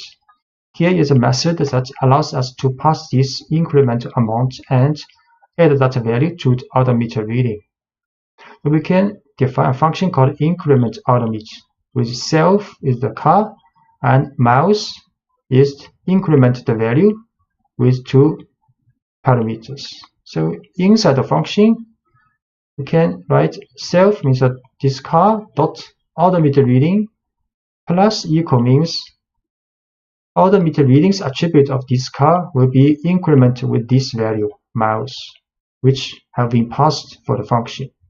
So when we create this instance called my used car of car class with the information Subaru Outback 2013, we can use a function, use dot notation with my used car dot increment odometer this function, and with input value was 100. So then the car's odometer reading will be incremented with 100 miles upon the current value. Then we can also read odometer reading. So we'll try create an instance first called my used car. Then we print out the information of this car. Then we read odometer of this car is 0 miles now. Then we can update this car's odometer reading. Then we read odometer reading again, 23,500 now. Then we increment odometer with 100. Then we read again this car. Now has 23,600 miles on it. Inheritance of classes. The inheritance You don't always have to start from scratch when writing a class. If the class you're writing is a specialized version of another class you wrote, you can use inheritance. So when one class inherits from another, it automatically takes on all the attributes and methods of the first class. The original class is called the parent class, and the new class is the child class. The child class inherits every attribute and method from its parent class, but is also free to define new attributes and methods of its own. So, the initial method for a child class. The first task Python has when creating an instance from a child class is to assign values to all attributes in the parent class. To do this, the initial method for a child class needs help from its parent class. So as an example, let's model an electric car. An electric car is just a special kind of car, so we can base our new electric car class on the car class we wrote earlier. Then we will only have to write code for attributes and behavior specific to electric cars. So let's start by making a simple version of the electric car class which does everything the car class does. So this is the car class. Part of the car class called is a parent class in this case. We have seen car class with 3 input information for make, model, year when you create an instance of this class, and inside the initial method we also define automated reading with beginning value 0, and there are several methods. We only show 2 methods here. For example, get descriptive name of this class information, and can read automate for this class automate information. So making a simple version of the electric car class which inherits from parent class car, then we can define an electric car class like this. So inside the electric car class, the parameter we have to write car class, which means electric car class inherits from car class. And in definition of initial function, we also write self, make, model, year, the same as the parent class. But the definition of this function, we have to write sup.initial. Sup means the parent class, so which means the definition of these variables, attributes for the electric car class is based on the definition of these attributes in car class. So when we call or make instance of electric class, we can just write electric car, then with the information Tesla Model S 2016, and we can also use the method, for example, get descriptive name, same as we using this function method for a normal car. So when you create a child class, the parent class must be part of the current class and must appear before the child class in the file. So we define the child class electric car, and the name of the parent class car must be included in parentheses in the definition of the child class. And the initial method for a child class. The initial method takes in the information required to make a car instance, and the super function is a special function that helps Python make connections between the parent and the child class. This line tells Python to call the initial method from electric car class's parent class, which gives an electric car instance all the attributes of its parent class. And we make an instance of the electric car class with the same kind of information we had provided when making a regular car, and store it in my Tesla. The initial method defines an electric car, which in turn tells Python to call the initial method defined in the parent car class. So let's see. Because we have to create the car class before this line, so we can create an electric car class now. So electrical car, and in the parentheses is a car class. So this means electrical car class is inherited from car class. Okay, so initial method self module make year, and super have to write a super dot initial make module year.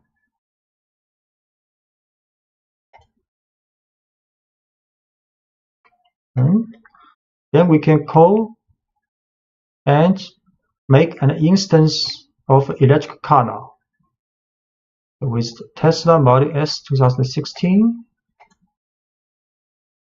Then we can use this method which defined in the parent class. So get descriptive name.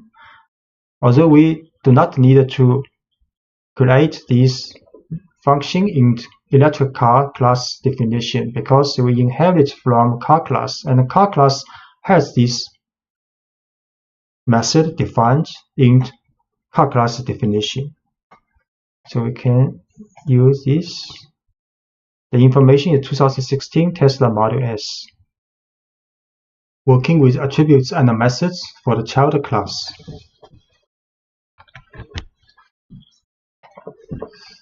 So defining attributes and methods for the child class.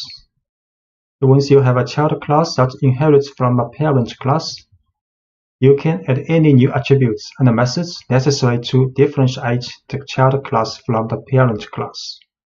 So let's add an attribute that's specific to electrical car, a battery, for example, and a method to report on this attribute.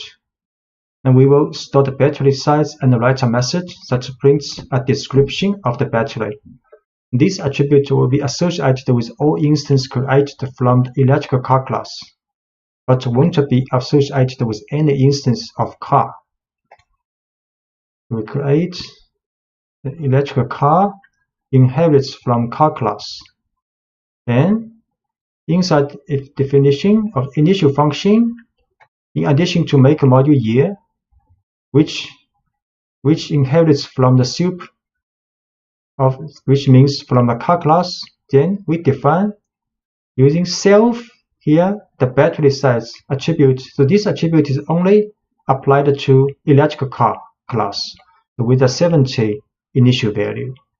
Next, we define a function called describe battery with self, which means this function only applies to electric car also. Then we print out this electric car's batteries information in message. So next we can create an instance of electrical car with these three information. Then we can print, and to call this function get descriptive name. Then next we can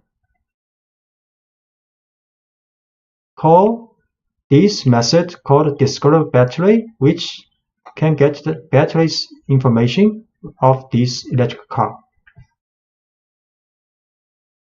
We create this first. Create this electric car class, and make an instance now, and can print out car's information. Then we can also call the describe battery function of this car. So this car has a 70 kWh battery.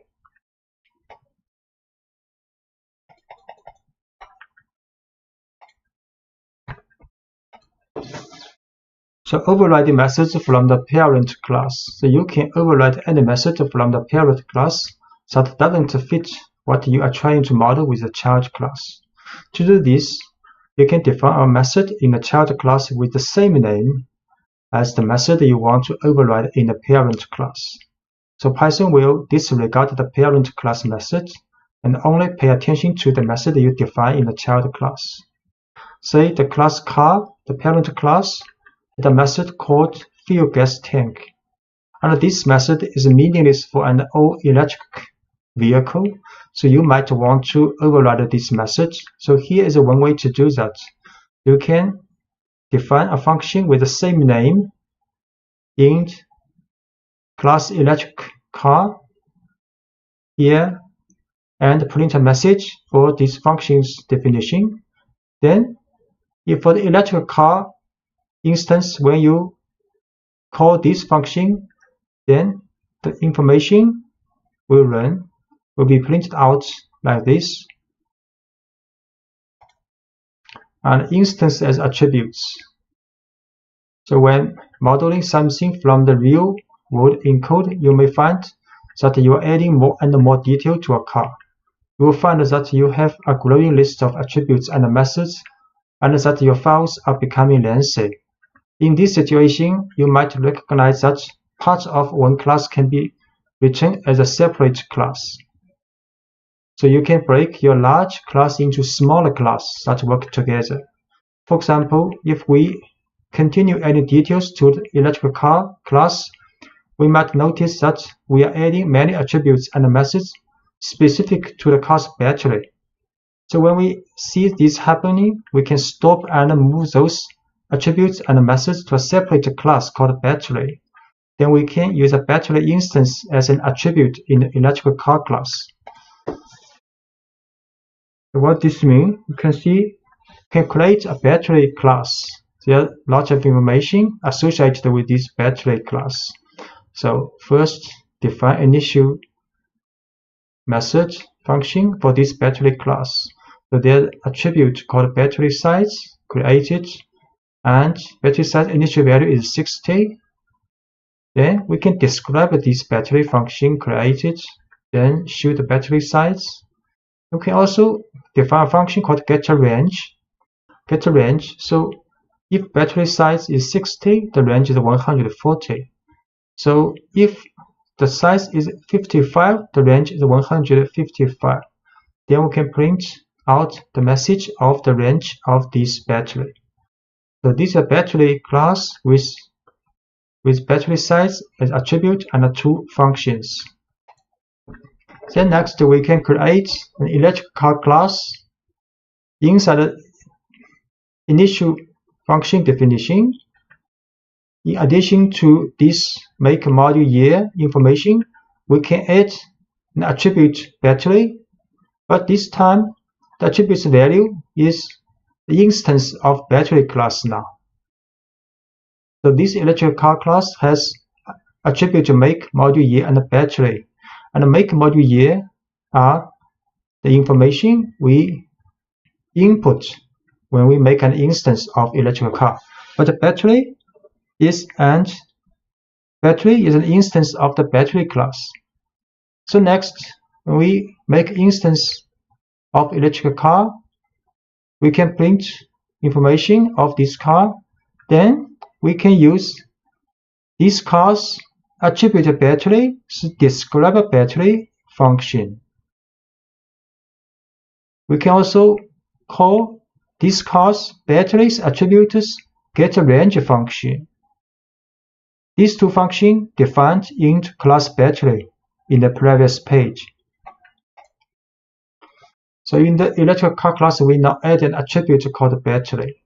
This line tells Python to create a new instance of battery with a default size of 60, because we are not specifying a value, and store that instance in the attribute battery. This will happen every time the initial method is called, and the electrical car instance will now have a battery instance created automatically. Then we create an electrical car and store it in the variable myTesla.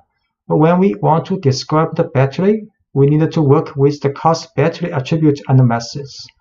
So these two lines use dot notation. myTesla's battery dot describe battery is a function defined in class battery. Similarly, myTesla dot battery dot getRange, this function defined in class battery. So we show this, create a class called battery.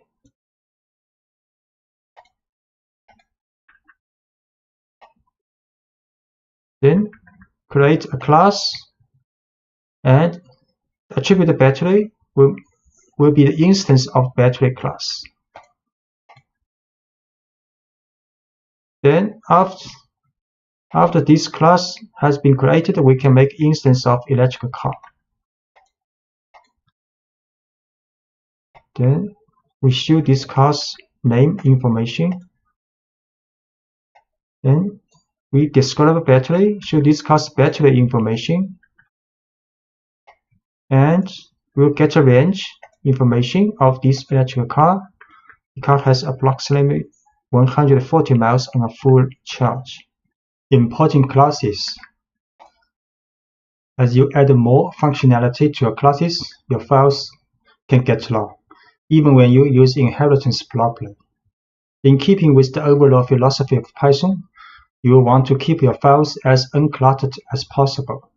To help, Python lets you store classes in modules and then import the class you need into your main program. So we can, for example, import a single class. Let's create a module containing just a car class. This module file will be named car.py, and the car class is stored in this module file. The module file car.py is put in the same directory of your working source file. So this is part of the file, module file car.py. Inside this file, there is a class definition for car, which we have introduced in the previous lectures.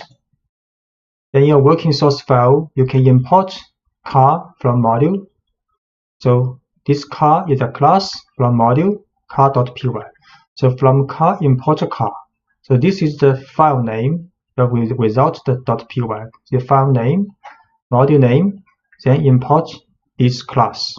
So next we can make an instance of this car, and we can also print out this instance's descriptive information.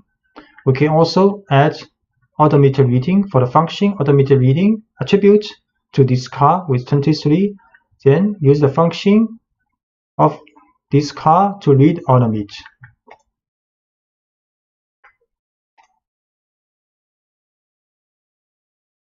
So we first set a working directory because this file called car.py stored in this working directory. Next we import from this car module, import this car class. Then can create an instance of the car class. We can print out descriptive information of this car. Then we can set automated reading attribute of this car to 23. Then we can call this function read automate of this car. So this car has 23 miles on it. We can also store multiple classes in a module, so you can store as many classes as you need in a single module file, although each class in a module should be related somehow. The class battery and electric car both help represent cars, so let's add them to the module car.py.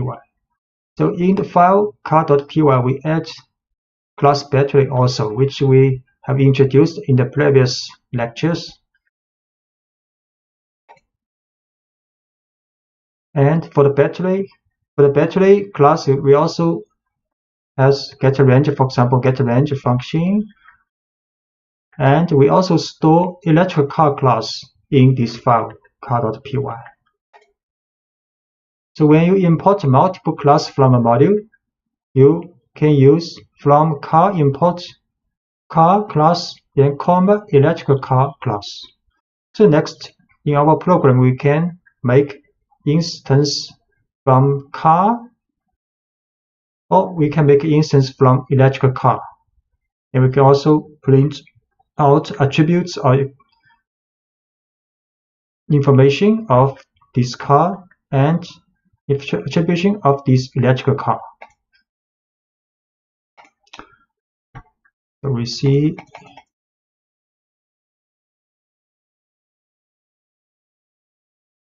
can import electric car from this car module. Can create an instance and print out descriptive information of this electric car, and we can print out descriptive battery of this electric car. We can also run this, call this function getRange of the battery attribute of this car. So import multiple class from this module. Then we can create a normal car with information Volkswagen Beetle 2016. Then print out descriptive information of this car. Then we can create an electric car instance called My Tesla. We can print out name information, model information of this car. So we can also import an entire module. So you can import a car. This is a car's file name, module name. So import a car. Next, when we create instance of car class, we have to write car dot this car class. So this is the module name. This dot notation dot class name with information. Similarly, we can create an electric car. Use car is the module name dot electric car is the class name, and we can also show the information. So we import. This time we import the whole entire module. Import car. Then we can create a normal car instance. Use the car dot car class, and we can print out the descriptive name information of this car.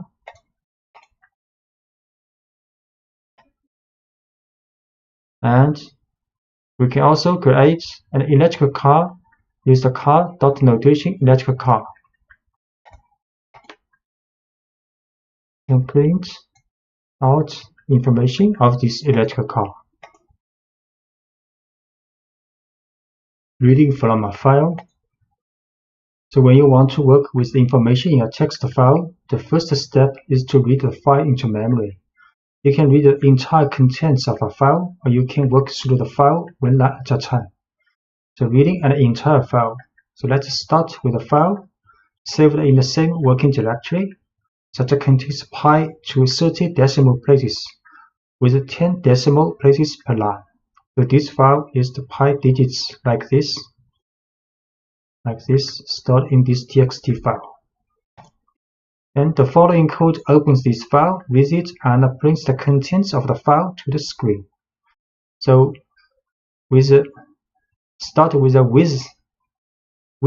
then with open this file as a file object. Then inside this block, with block, we write contents is this object dot read function. Then we can print contents, and the result will be like this. So we first set working directory. Then we read this file. Use with open this file as file object. Then contents is this object to read. Then print this information, but we use rstrip here. We will talk about it later. So output like this.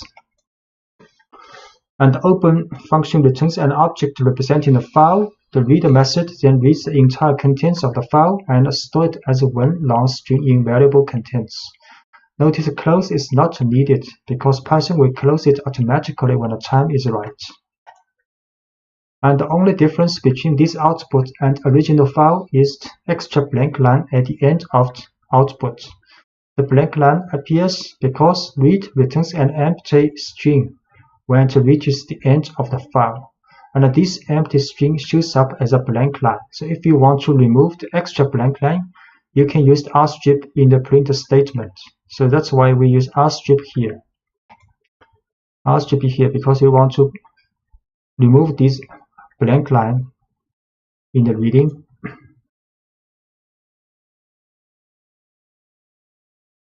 And file paths. Sometimes, depending on how you organize your work, the file you want to work won't be in the same directory as your program file. To get Python to open files from a directory other than the one where your program file is stored, you need to provide a file path which tells Python to look in a specific location on your system. So we use a relative file path can tell Python to look for a given location relative to the directory where the currently running program file is stored. So on Linux and OS X system, you have to write, for example, with open test. Test is a directory relative to your current working file. Then the file stored in this directory as open as file object. On Windows system, you use a double backslash instead of a forward slash in the file path. You can use with open test to double backslash, then this file name as file object. So now the file is stored in the test location relative to this working file. So we can run this because we use a Windows system. So we open this file as file object and can then read this file and print out. It also works. And you can also use an absolute file path to tell Python exactly where the file is on your computer regardless of where the program that's being executed is stored. So on Linux and OS system, you can use like this for the absolute path. And on Windows, you can use, for example, the Python beginning course and test with this file. So I try to use absolute path. So file path create first as absolute path a string. And we can open this file as file object, then read file and print. Also works. And read line by line. You can use a for loop on the file object to examine each line from a file one at a time. For example, this is file name. You can open this file, then inside the with block, write a for loop. For line in file object, then print this line. Read line by line. File path first. Then with open this file, then read line by line. For line in object, print this line. So every line is printed out. And these blank lines appear because an invisible new line character is at the end of each line in the text file. The print statement adds its own new line each time we call it, so we end up with two new line characters at the end of each line, one from the file and one from the print statement. So we can use rstrip on each line in the print statement to eliminate these extra blank lines. So we can use rstrip here also to remove the extra blank line. Rstrip here this time. So now it's much better.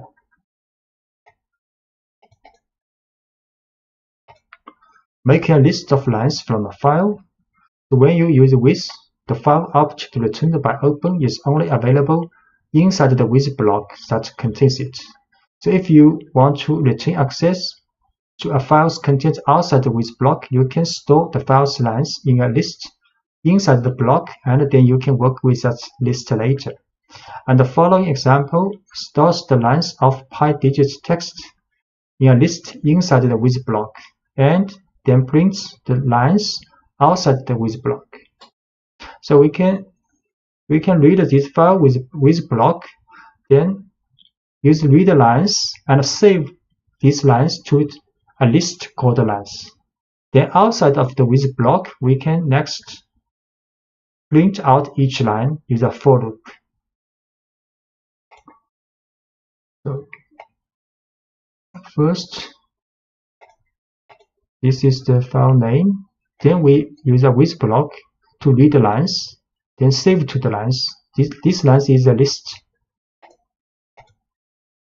Then next, outside of the with block, we can use a for loop to read each lines and print out.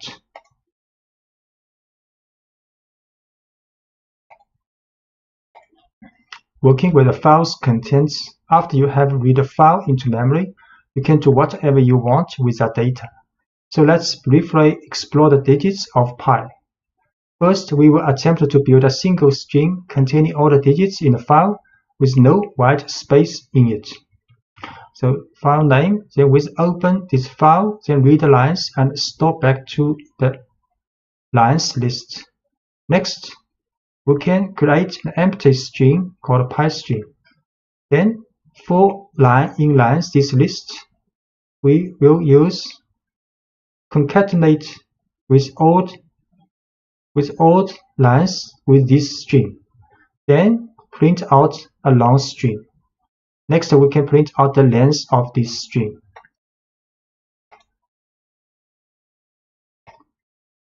So, file name,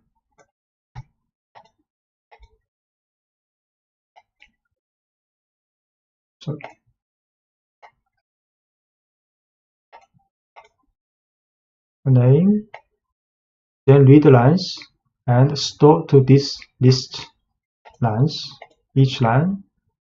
Next, pi string is not a space string. Then for each line we can take this lines string, then use rstrip, then concatenate the to pi string.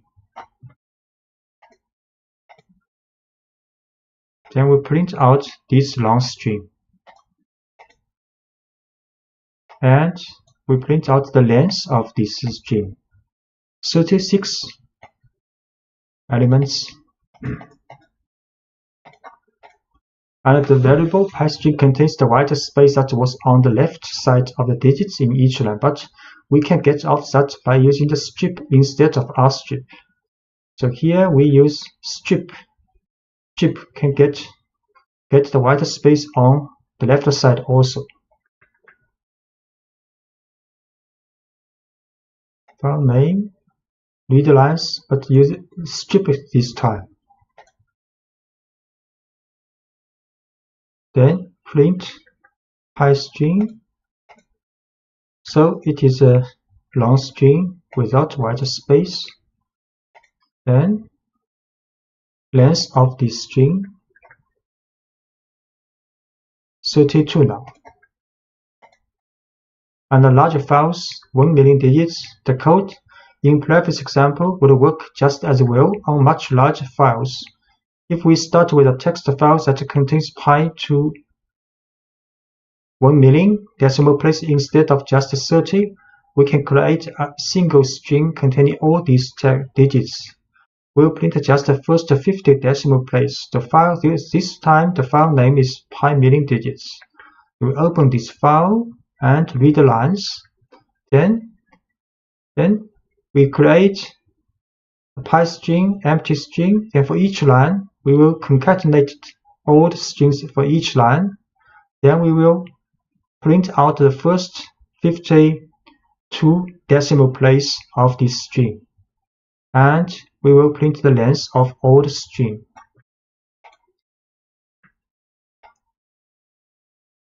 So this file name. Then with open, we read this file for each line to a list. Then create an empty string. Then for each line, we get the string out and concatenate it together. But with the strip for to remove the white space, then we print out the first 50 decimal places for this long string. And we print the length of the whole string. 1 million too, because 1 million decimal place. So next we can test, is your birthday contained in pi this string?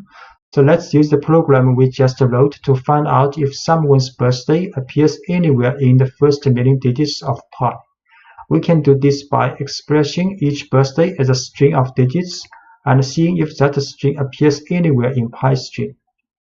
So we can use the input for user to input your birthday. Then we test if birthday in pi string will print out this message. If birthday not appear in the pi string, we'll print another message. So create and read is the same as before. Then next we can let the user to enter birthday. For example, okay, birthday. Then is your birthday in string, and if not in string, we'll get a message. Your birthday appears in the first million digits of pi. So this birthday appears in the first million digits of pi. Write into a file. To write a text to a file, you need to call open with a second argument, telling Python that you want to write to the file. To see how this works, let's write a simple message and store it in a file instead of printing it to the screen. So first, we set a file name in the working directory. Then we open this file with W mode, write mode as file object. Then we can write file object.write this message inside this with block. So the argument W tells Python that we want to open a file in write mode. You can open a file in read mode with R, write mode with W, and append mode with A. One mode that allows you to read and write to the file with R+. If you omit the mode argument, Python opens the file in read-only mode by default. So we set the file name. Then we open this file with the write mode, then write a message.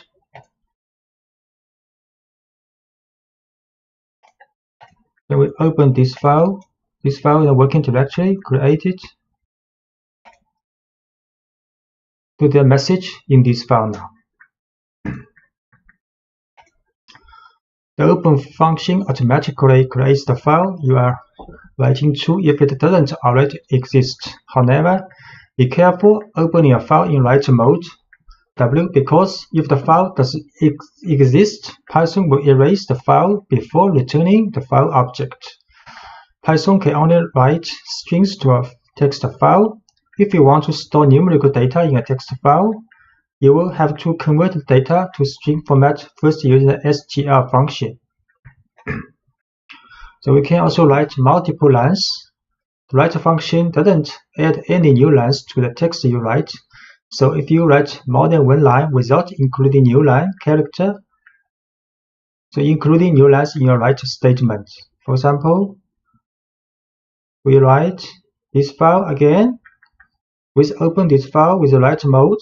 Then first we write this message. Then we add a new line. Then we write next message, new line. We try this.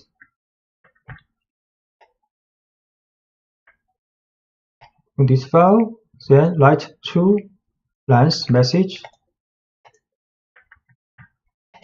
Then we open this file.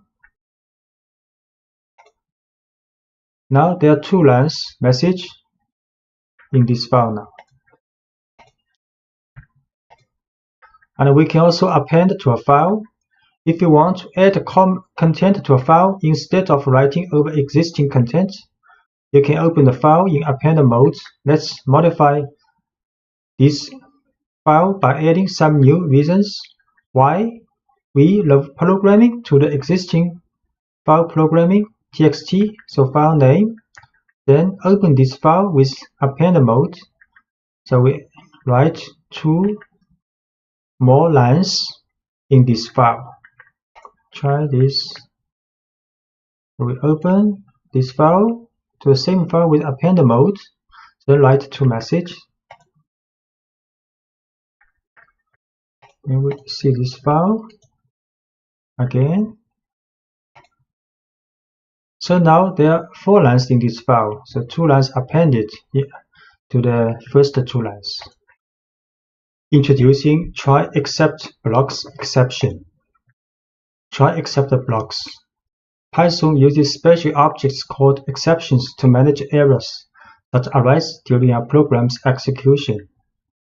Whenever an error occurs that makes Python unsure what to do next, it creates an exception object. If you write code that handles the exception, the program will continue running. If you do not handle the exception, the program will halt and show a traceback, which includes a report of the exception that was raised. Exceptions are handled with try except blocks. A try except block tells Python what to do if an exception is raised. So when you use try except blocks, your programs will continue running even if things start to go wrong. Instead of traceback, which can be confusing for users to read, users will see friendly error messages that you write. So, for example, we're handling the 0 division error exception. So let's look at a simple error that caused Python to raise an exception. You probably know that it is impossible to divide a number by 0, but let's ask Python to try it first. So if we print 5 divided by 0, there will show an error. Print 5 divided by 0. So there will be an error called 0 division error. But the error reported in the traceback 0 division error is an exception object. Python creates this kind of object in response to a situation where it cannot do what we ask it to. So when this happens, Python stops the program and tells us the kind of exception that was raised. So we can use this information to modify our program. We will tell Python what to do when this kind of exception occurs. Here is what a try except block for handling the 0 division error exception looks like. So we can use a try except block for handle this error. First, we will try this statement. Then we will see except if 0 division error occurs, then we check except if the error happens, then except block will check if it is 0 division error.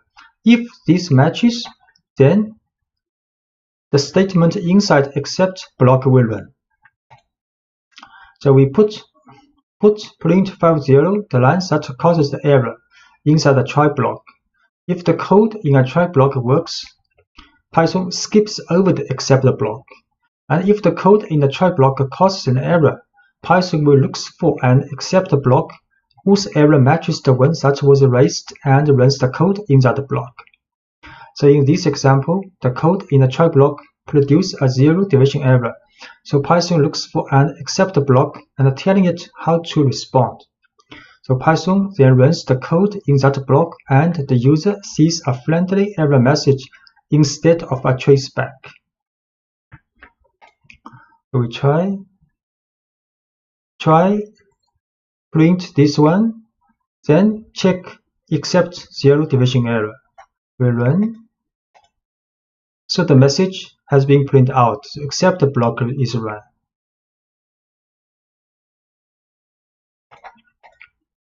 We can use try except else to prevent crashes. So in some cases, we can use try except else block, handling errors smoothly when the program has more work to do after the error occurs.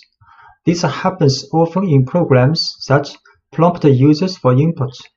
If the program responds to invalid input abruptly, it can prompt for more valid input instead of crashing. So let's create a simple calculate that does only division. We can make this program more error resistant by wrapping the lines that might produce errors in try except else block. So the error occurs on the line that performs the division, so that's where we will put the try except block. And this example also includes an else block. So any code that depends on the try block executing successfully will go in the else block. We print a message, then print another message, then if while true, let the user to input first number. If user input first number equals to Q, then the while loop will break. Then second number is also an input by user. Next, we'll run a try except else block. So in the try is division between int value of int value first number divided by int value of second number. So if this statement runs successfully, then the else block will run. Print this answer. If it raise an error except block object, then Python will check except statement if this error is zero division error. So then we'll print if matches this error, then we'll print you cannot divide by 0. So we should first we print the two messages on the screen. Then we will run this while true, while loop. So let user to input first number and second number. If user in the first number enters Q, then the while block running will stop. And if user enters 0 in the second number, then the error will come and will print out this message. If both number cause the division runs successfully, then we print answer. First number 10, second number 5. Then the answer printed and while loop runs again. First number 100, second number 3, also runs successfully. Then first number 19, second number 0. Then you can't divide by 0. Message is printed out. Then the while loop is not stopped. You can also try next first number. For example, write Q, then stopped while loop.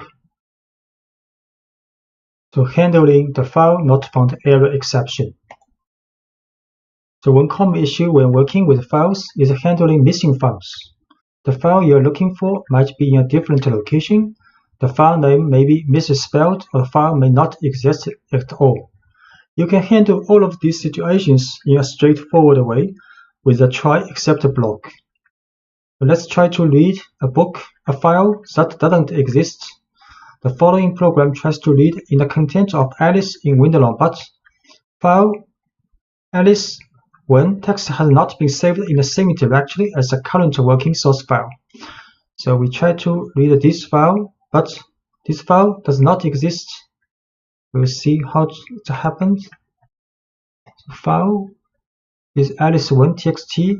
We open this file, then try to read this file. The file not found error happens. So Python cannot read a file from a missing file, so it raises an exception. No such file or directory. So to handle it, you can use a try block that will begin just before the line that contains open to look for and accept blocks that matches that error, and the result is a friendly error message instead of a traceback. We can change with the try except block, then open this file, then read. So if this block successful, the accept block will be skipped. And if try block raise an exception object with error, so the accept block will be checked if the error matches file not found error. If it matches, then the message and this block will be run. So the code in the try block produces a file not found error. So Python looks for an except block that matches that error. Python then runs the code in that block, and the result is a friendly error message instead of a traceback. So we try this file name. Then use try except block. So now the message is run. The file, this text does not exist. So we can also analyze text using try except else block. So for example, you can analyze text files containing entire books. The texts used in the following example come from Project Gutenberg, which maintains a collection of literary works that are available in the public domain. Now let's pull in the text of Alice in Wonderland and try to count the number of words in the text. We will use the string method split, which can build a list of words from a string, then count the items in the list to get a rough idea of the number of words in the text. So this is the file we want to work with, and we write try to read this file. If it's not successful, then except block will be implemented to check if the error is file not found error. And we'll run this message if it matches. If try block successful, then the else block will be run. We'll split the text first, then count the words, then print out the message how many words this book has. We try this. Alice, this book, then try except else block to read and count the words. So to run successfully, this text has about 29,000 words. And we can also create a function holding the whole try except else block. We can move the try except else block to a function called count words. So it will be easier to run the analysis for multiple books. And the missing this file has no effect on the rest of the program execution.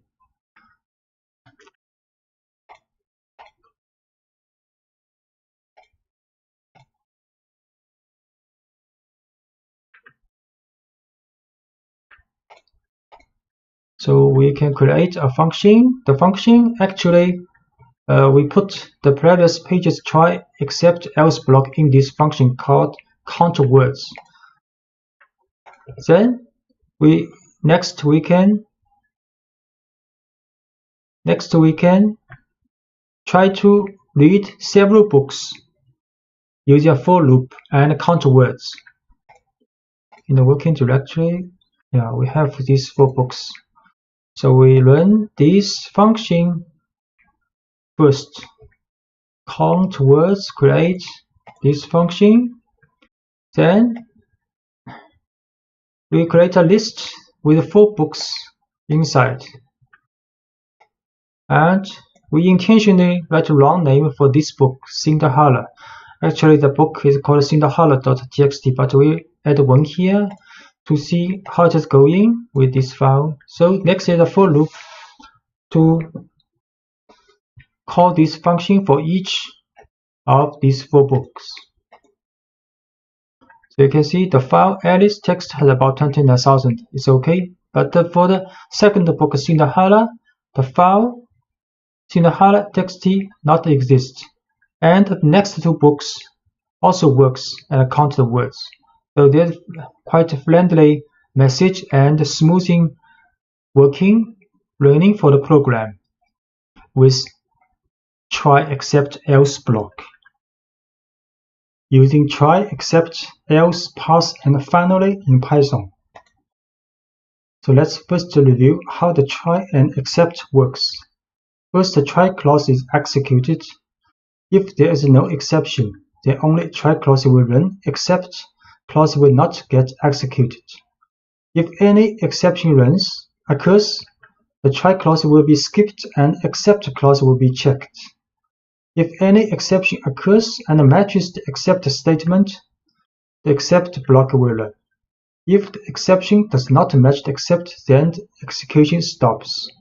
A try statement can have more than one except clause. And using try, except, else, and finally in Python. So try, this block will raise an exception if there is an error. Except here you can handle the error if it matches. An else block runs only if the try clause does not raise an exception. Finally block always gets executed either exception is generated or not. So we see an example called division x by y.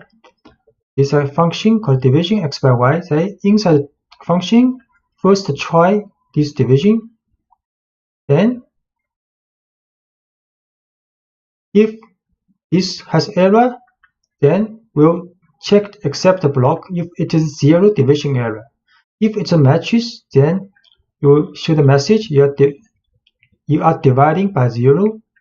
And if try block has no error, then the else block will be run. And finally block will always be run either there is an exception object raised or try block successfully run. So we try to do this, divide 3 by 2 and 3 by 0.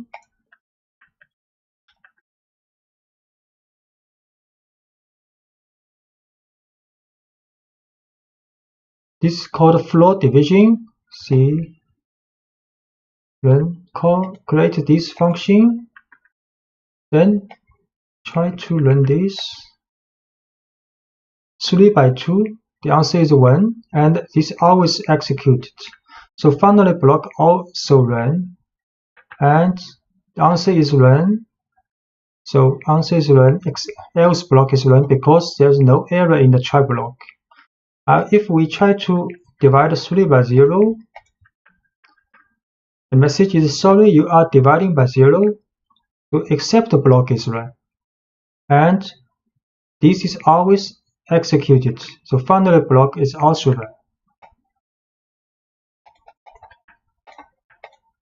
And we can also let it fail silently. So sometimes you will want the program to fail silently when an exception occurs and continue on as if nothing happened.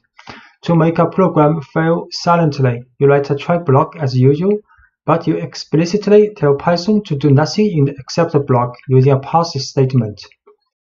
So else blocks runs only if the try clause does not raise an exception, and the finally block always gets executed either exception is generated or not. So this is the pass function. So we changed this function called count words in the previous lectures. Count the words of text. So inside this function, the try to read this book. Then int except block if the error is found not found error, and we pass here.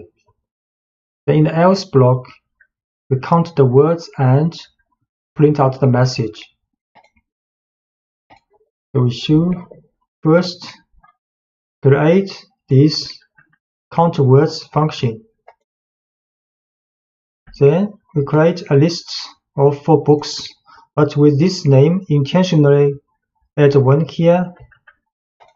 So this book does not exist in the working directory. Then in a for loop to read each book and count words. So you can see the first book has about 29,000 words working correctly. The second book, because it is not found, so Python runs silently, does not show any information about this book. The next 2 books implementation work correctly. NumPy is a basic package for scientific computing with Python and especially for data analysis. In fact, this library is the basis of a large amount of mathematical and scientific Python packages, and among them the pandas library, which is specialized for data analysis and fully developed using the concepts introduced by NumPy. And in fact, the building tools provided by the standard Python library could be too simple or inadequate for most of the calculations in data analysis. So having knowledge of the NumPy library is important to being able to use all scientific Python packages, and particularly to use and understand the pandas library. NumPy is currently the most widely used package for the calculation of multi-dimensional arrays and large arrays. In addition, the package comes with a range of functions that allow you to perform operations on arrays in a highly efficient way and perform high-level mathematical calculations. So installation and import of NumPy. Generally, this model is present as a basic package in most Python distributions. However, if not, you can install it later. In Anaconda prompt, you can install NumPy by printing conda install NumPy. Once NumPy is installed on your distribution, to import the NumPy module within your Python sessions, for example, like Anaconda Spider, you can write the following: import NumPy as np.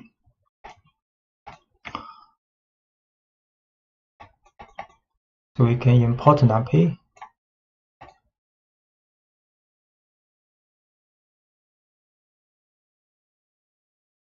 In the array, the heart of the NumPy. The NumPy library is based on one main object called n_the_array, which stands for n-dimensional array. This object is a multi-dimensional homogeneous array with a predetermined number of items. Homogeneous because virtually all the items in it are of the same type and the same size.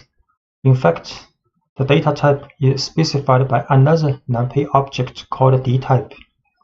So each n_the_array is associated with only one type of dtype, and the number of the dimensions and items in an array is defined by its shape, a tuple of n positive integers that specifies the size for each dimension. The dimensions are defined as axes and the number of axes as a rank. Moreover, another peculiarity of NumPy arrays is that their size is fixed. That is, once you define their size at the time of creation, it remains unchanged. And this behavior is different from Python lists, which can grow or shrink in size. So the easiest way to define a new n_the_array is to use the array function, passing a Python list containing the elements to be included in it as an argument. So we can create an array using np.array 1, 2, 3 and a list. So A will be an array with 3 elements. So we can create this array, one-dimensional array with 3 elements.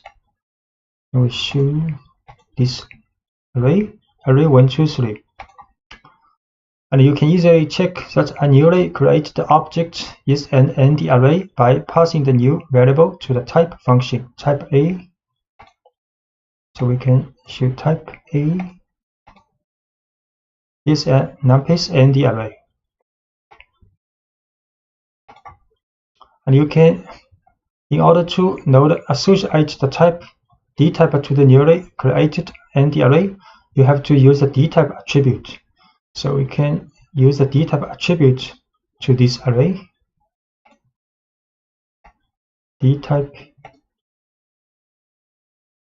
the dtype int 32.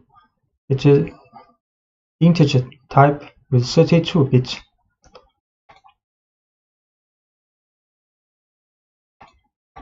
And the just created array has one axis, and then its rank is 1. So while its shape should be 3, 1. To obtain these values from the corresponding array, it is sufficient to use the n_dim attribute for getting the axis, the size attribute to note array length, and the shape attribute to get its shape. So if we use n_dim to this array, only 1, so one-dimensional, a.size 3 elements, and a.shape 3, so one dimension, the first dimension has 3 elements. And define a 2-dimensional array. We can also define a 2-dimensional array using 2 list int np array function. So we can also show dtype, ndim, size, and shape. 2-dimensional array.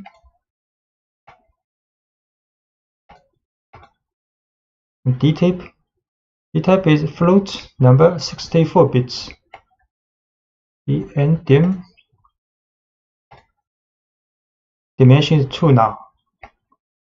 And the size is 4, because 2 dimension, each dimension has 2 numbers, so total elements is 4. The dot shape 2 by 2, the shape is 2 by 2. To create a new array, you can follow different paths. The most common path is the one through a list or sequence of lists as argument to the array function. So we create a 2-dimensional array with adding 2 lists int np.array function. And the array function, in addition to lists, can accept the tuples and a sequence of tuples. So we can also add 2 tuple in the np.array function, or we can add combined tuple and list in the function. First, create function with adding 2 lists, and we show this nd array 2-dimensional, and can create array using 2 tuples.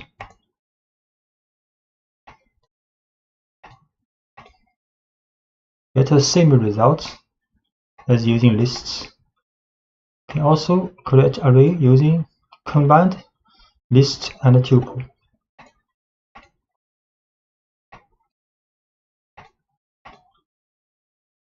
Also a 2-dimensional array.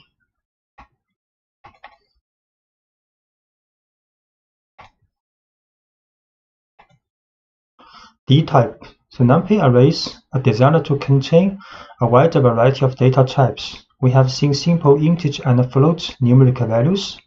In addition, you can use the dtype for strings. So we create an array, 2-dimensional array with the value of strings in the list. So dtype will like u1, less than u1, and have also a name attribute for the dtype.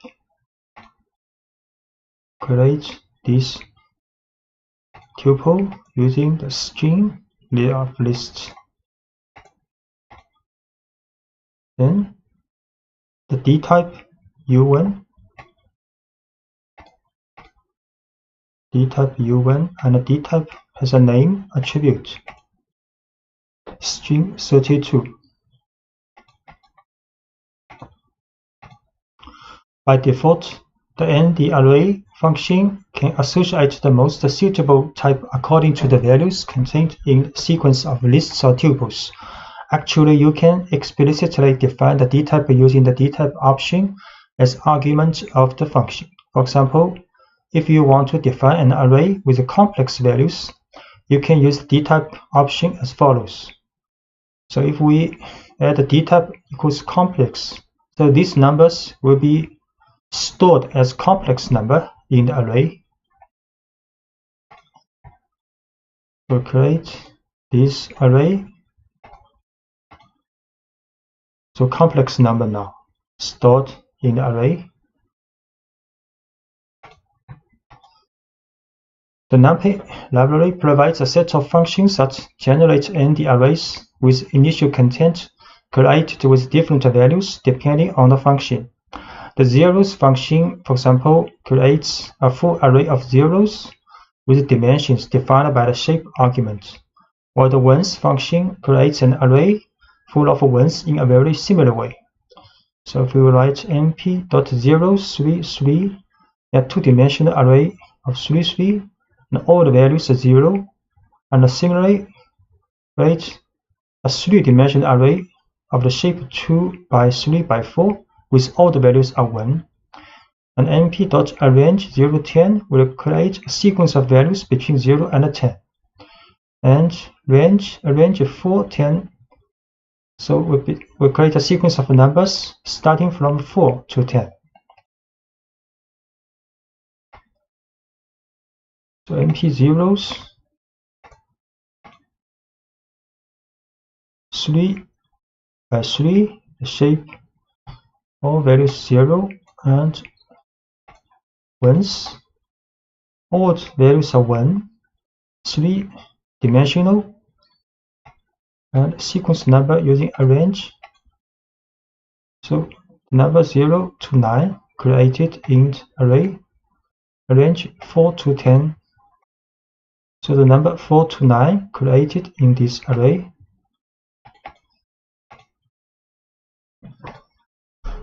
And you can also use the gap not equals 1. So here you create a sequence number between 0 and 12 with the gap 3. And this is the gap 0.6. Create number array 0, 3, 6, 9 now. And this array with the gap 0.6. So from 0 to 5.4. And you can also generate 2-dimensional arrays using arrange and reshape. So we create a sequence number first from 0 to 12, then reshape to a 2-dimensional array with the shape 3 by 4.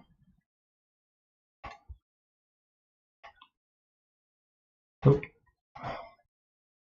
the 2-dimensional array is the number from 0 to 11. The shape is 3 by 4. And line space generates a sequence of numbers based on the number of elements in a third argument. So np.linespace 0, 10, 5 means to create an array with 5 values equally distanced between 0 and 10. np linespace 0, 10 with 5. So this is the resulting array with 5 numbers equally distanced between 0 and 10. Just note, in arrange function, the 10 is not included, but in line space, the 10 is included.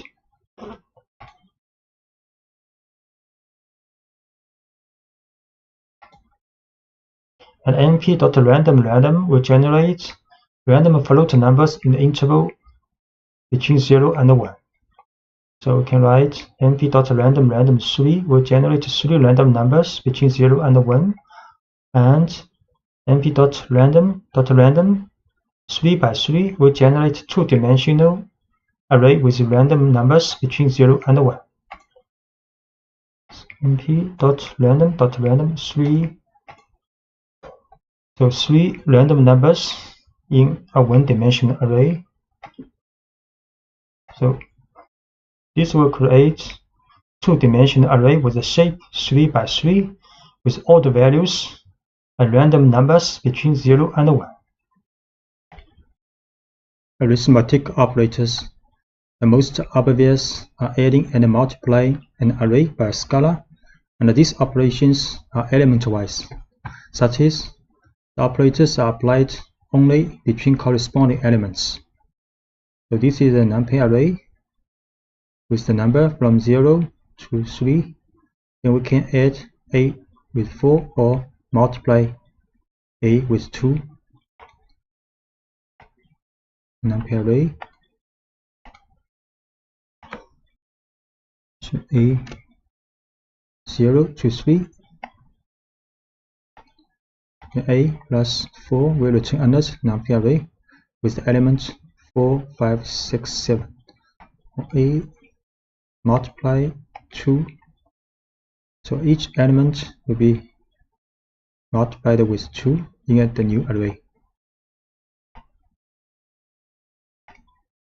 And can create another array B with also 4 elements, then A can plus B or A multiply B. So B is an array with elements 4, 5, 6, 7. So A plus B. So element-wise addition between A and B will return another array with 4 elements. A multiply B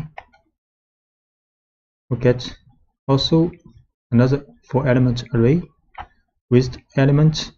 Each element is the multiplication between the corresponding elements in A and B. And moreover, these operators are also available for functions, provided that the value returned is a numpy array. So for example, you can multiply the array by the sum or the square root of the elements of array B, and they are also element-wise. So assume A and B here have the same shape. So we can A multiply numpy sum function of B, or A multiply the square root of B. A multiply the sum function of B, and the result is also a numpy array with 4 elements. A can multiply the square root of B. Also, the result is a 4-element numpy array. And for multidimensional case, arithmetic operators continue to operate element-wise.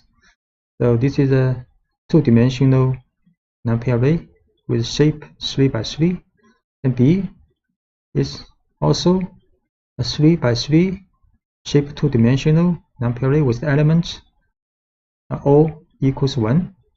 Then A can multiply B element-wise. So we create A first.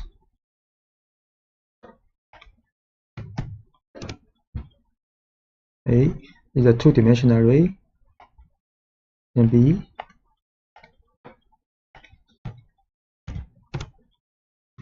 also 2-dimensional array. Then A multiply B element-wise a 2-dimensional array.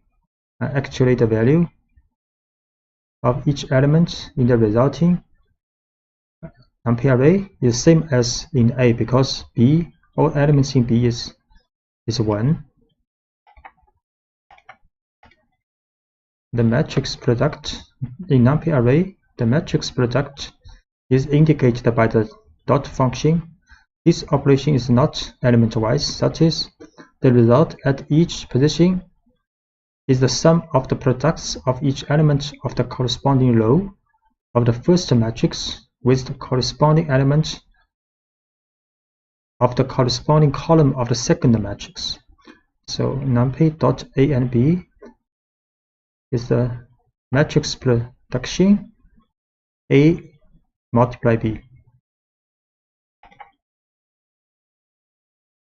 You see,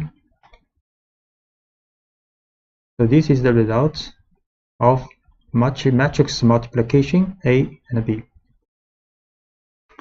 An alternative way to write the matrix product is to take dot function as an object function of one of the two matrices.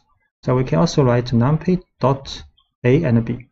Also, A is the first matrix, B is the second one. Or A dot B. So these two is the same. Note that since the matrix product is not a commutative operation, the order of the operands is important. So indeed, A multiply B is not equal to B multiply A in the matrix multiplication. So also show A dot B the same results as this one, but we showed numpy dot B and A is not the same.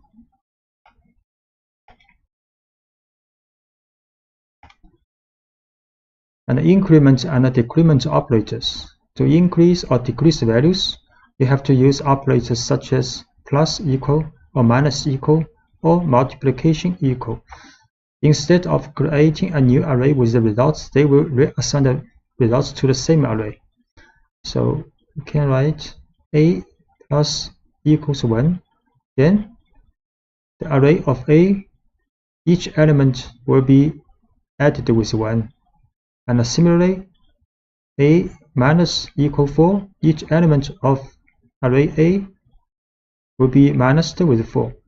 And this will multiplied with 4 for each element in A. We create array called A 0, 1, 2, 3. Then A plus equal 1. We show again. A, each element has been added with 1. A minus equal 1. We show again A.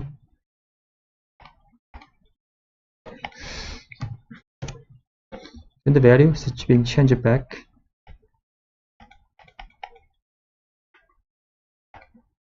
We can also create A 0, 1, 2, 3, A, for example, plus 4. Change it to 4, 5, 6, 7, and multiplication to 8, 10, 12, 14 now. And universal functions. A universal function, generally called ufunc, is a function operation on an array in an element-by-element fashion. And this means that it acts individually on each single element of the input array to generate a corresponding result in a new output array. So in the end, we obtain an array of the same size as the input. There are many mathematical and trigonometric operations that meet this definition. For example, calculating the square root with the square root, the logarithm with the log, or the sum function with the sum. So A is an array, can calculate the square root of A, log A, and sum. Create A is an array, then square root of A for each element, then logarithm of A. Result is also a 4-element array, and sum function of A.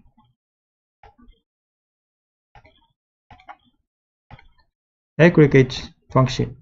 Aggregate functions perform an operation on a set of values of an array, for example, and produce a single result. So many functions of this kind are implemented within the class and the array.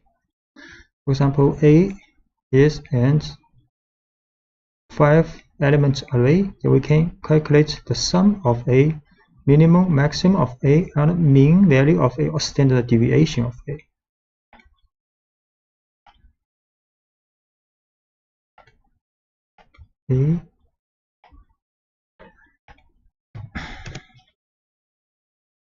Then A dot sum, summation, the minimum value of A, maximum value of A, and the mean or average value of A, and the standard deviation of A.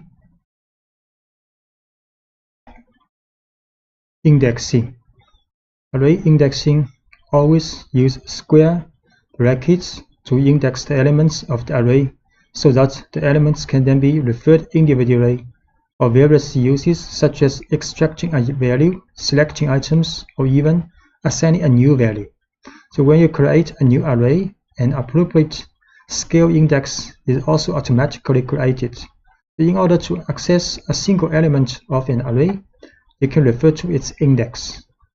So this is an array created with 6 numbers from 10 to 15. So we can write A bracket 4.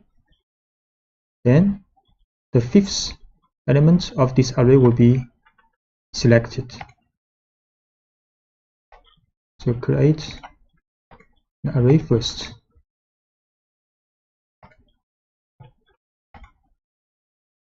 So this array with 6 elements, a bracket 4 will return the 5th element. And numpy array also accepts a negative index. So this index have the same incremental sequence from 0 to -1, -2, and so on. So this is the last one and last element of this array if we use a bracket -1, and this is the first element of this array if we use bracket -6. So a bracket -1, 15 returns a -6, so 10 is returned. To select multiple items at once, you can pass array of index in square brackets. So we can pass an array inside these brackets with 1, 3, 4. Then 3 elements of the array will be returned. The 3 elements 11, 13, 14 of the array are returned. So moving on to the two-dimensional case, they are defined by 2 axes, where axis 0 is represented by the rows and axis 1 is represented by the columns. Thus, index in this case is represented by a pair of values. The first value is the index of the row, and the second is the index of the column. So for example, this is a two-dimensional array with shape 3 by 3. So a bracket 1, 2, we select the element in the second row and third column. We create an array first.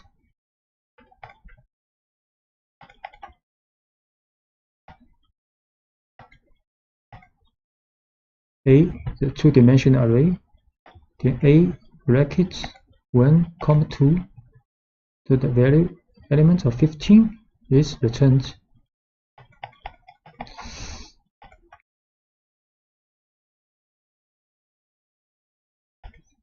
Slicing allows you to extract the portions of an array to generate new arrays. So when you use the Python lists to slice arrays, the resulting arrays are copies. So but in NumPy, the arrays are views of the same underlying buffer. So depending on the portion of the array that you want to extract or view, you must use the slice syntax, such as you will use a sequence of numbers separated by column within square brackets. For example, this is an array with 6 elements. So if we write A1, 5 in the bracket, then it will return a slice of this array from 2nd to the 5th element. Create an array with 6 elements, then A1, 5 will return this part of the array.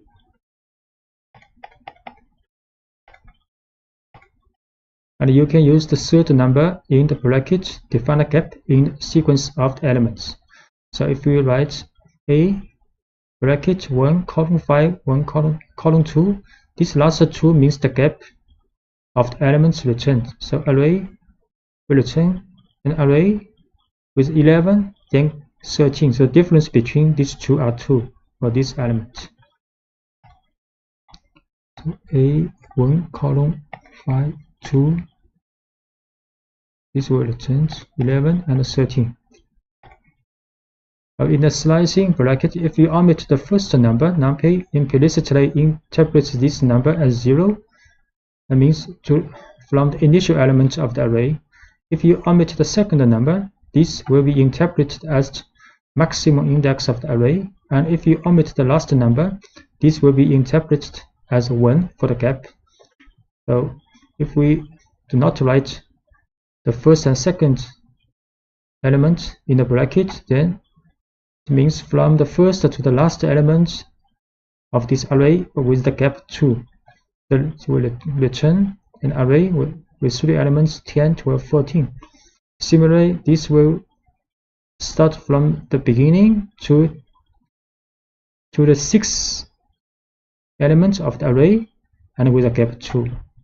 Actually, the result is the same as this one, and this will from the beginning to the 5th element but with gap 1. So A column 2, 10, 12, 14, A column 5, column 2, also 10, 12, 14, A column 5, column. So from 10 to 14 returns. And in the case of a two-dimensional array, the slicing syntax still applies, but it is separately defined for the rows and columns with comma. For example, if you want to extract only the first row or the first column, so A is a two-dimensional array, then this will return the first row but all the column of this row, and this will return the first column and all the rows of this column.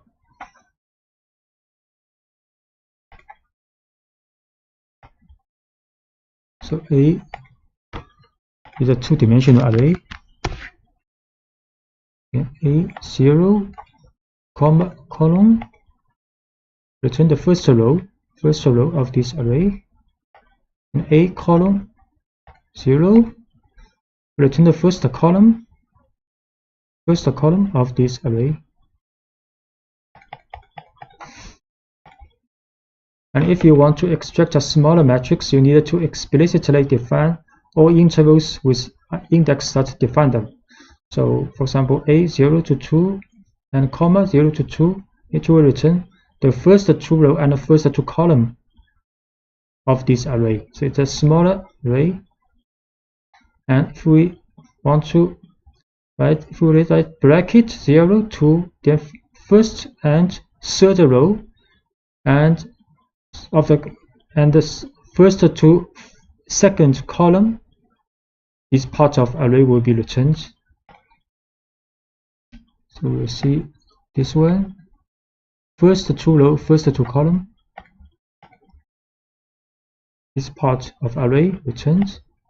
This is the first and third row and first 2 column will be returned.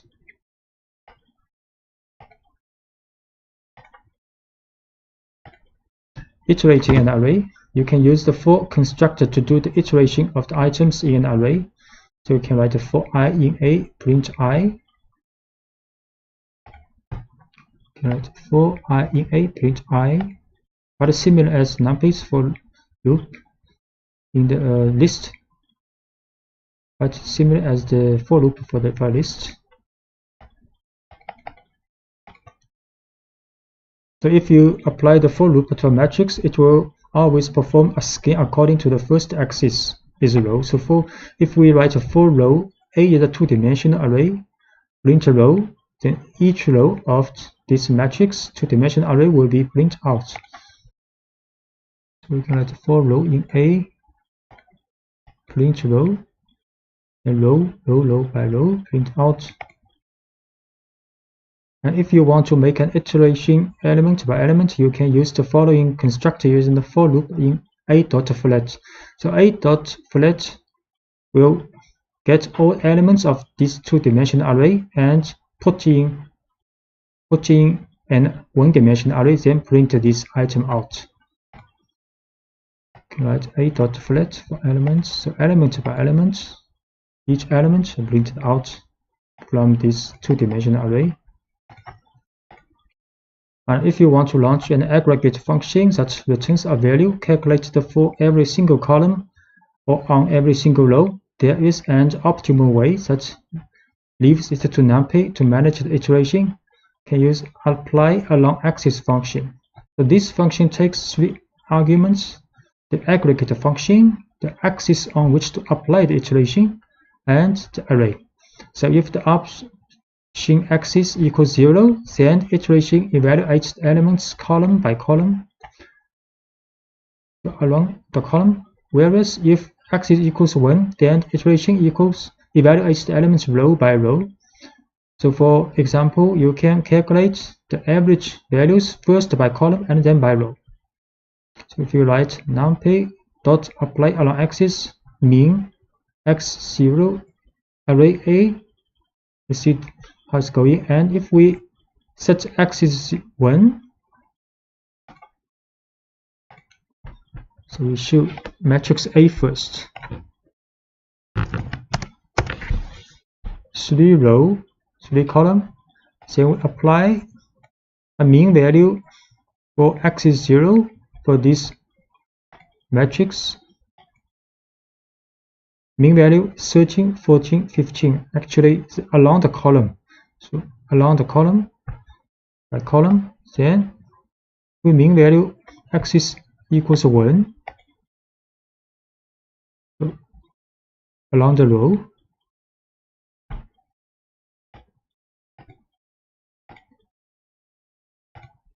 And you can also define your own function in using the apply along axis function. So we can define a function called foo and return the value of the parameter. So next we apply this function to array A along axis 1 or along axis 0.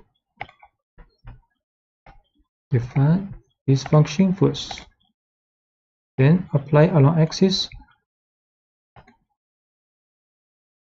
for the 1,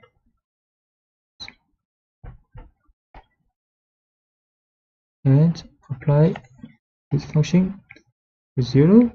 Actually the result will be the same because you divide elements by 2 along the row. It's same as you dividing elements by 2 along the column. And the conditions and the Boolean arrays. An alternative way to selectively extract the elements in an array is to use the conditions and the Boolean operators. Suppose you wanted to select all the values that are less than 0, 5 in a 4 by 4 matrix containing random numbers between 0 and 1. So A is a matrix, 2-dimensional array with a random number between 0 and 1. So we can get a Boolean array with same dimension. Then write A less than 0.5. Next, we can use this condition to select elements of this array. So create this array first, random number between 0 and 1, 4 by 4 dimension, 4 by 4 the shape, A less than 0.5, it's the same dimension, Boolean matrix. We can select condition. Now it is a 1 dimension with all the values meeting this condition in array A. Shape manipulation. During the creation of a 2-dimensional array, it is possible to convert a 1-dimensional array into a matrix using reshape function. Reshape function returns a new array and can therefore create new objects. So this is 1-dimensional array with 12 elements. Then we can write A.reshape to 3 by 4 2-dimensional array. A is a 1-dimensional array, the random number, 12 random number. And we create another array using reshape to 3 by 4. We choose this array. Now the dimension is 3 by 4 2-dimensional array. And you can also use a tuple to modify the shape of an existing array. We can also write A.shape and assign a 2-dimensional array in a tuple. So we assign the shape to A, then we show A again. Now A is 2-dimensional array. And the inverse operation is also possible, such as you can convert a 2-dimensional array into a 1-dimensional array by using the level function. We use the level function to A and So A is now is one-dimensional again. And even acting directly on the shape attribute of the array itself, you can also write A shape to 12. You can also first create again A as two-dimensional array. Then we assign the shape to 12. So A is one-dimensional array now. And if you want to transpose a matrix which is inverting the columns with the rows, you can use numpy's transpose function. We can transpose A. So A's value has been transposed, and now the A's dimension is 4 by 3. So 4 rows, 3 columns now.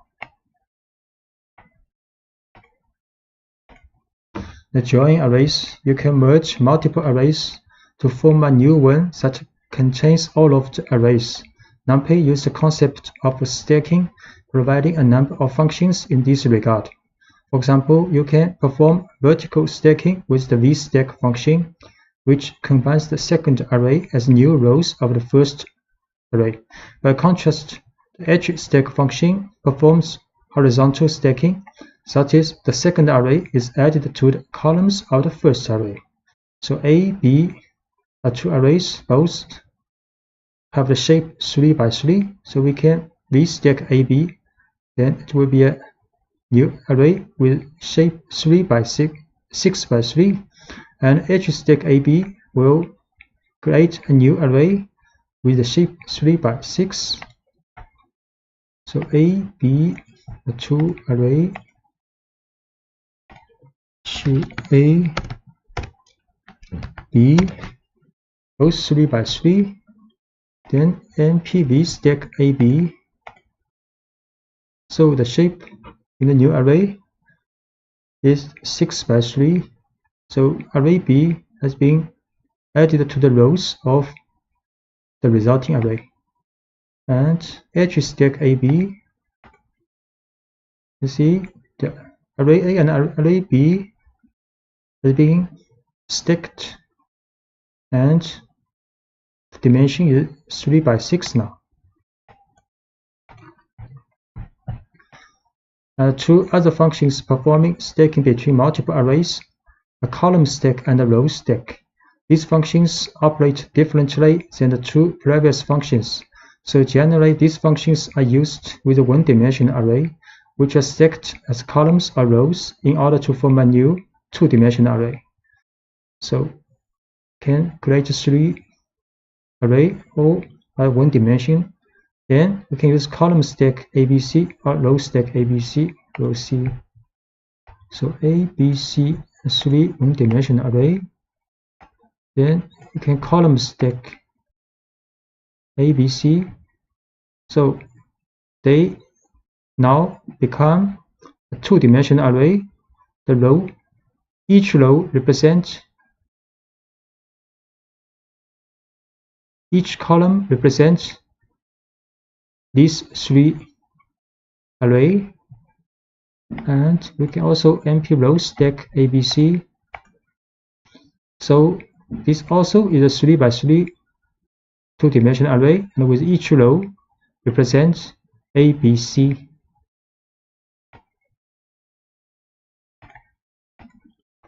And splitting arrays, to divide an array horizontally or vertically into several parts, you can use NumPy's splitting function hsplit or vsplit. For example, if you want to split the array horizontally, meaning the width of the array is divided into 2 parts. So the 4 by 4 matrix A will be split into 2 4 by 2 matrix. We create A is a two-dimensional array, then B and C, these two are the part of the hsplit A into 2 parts. You see A is a two-dimensional array. The shape is 4 by 4. Then B and C is NP hsplit A2 into 2 parts. Then we will show B is this part, and C is another part of the matrix A. And instead, if you want to split the array vertically, meaning the height of the array is divided into two parts, the 4x4 matrix A will be split into two 2x4 matrix. We can write np.v split A2. So this time we use v split. Then we will show B is this part, and C is another part of matrix A. A more complex command is the split function, which allows you to split the array into non-symmetrical parts. So passing the array as an argument, you have also to specify the index of the parts to be divided. If you use the option x equals 1, then the index will be columns. If instead the option is axis equals 0, then there will be row index. For example, if you want to divide the matrix into 3 parts, the first of which will include the first column, the second will include the second and the third column, and the third will include the last column. So this, we can do this. A1, A2, A3, 3 parts is numpy split A by column, and 1, 3 are bounded of this separation. So you can see.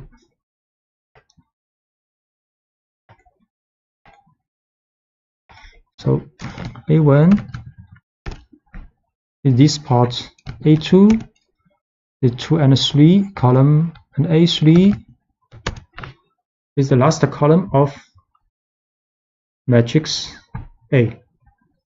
And similarly, you can also do the same thing by row. So this time we can split by the row, with first row and second to third row, then the last row of matrix A.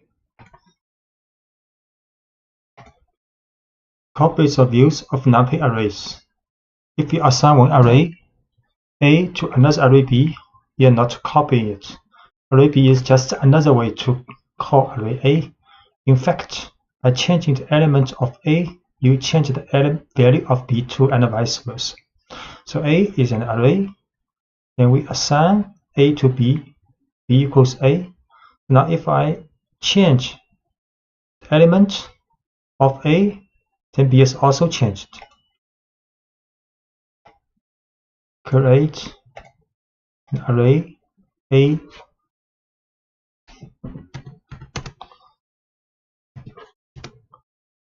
one, 2, 3, 4, then we run B equals A, we should be.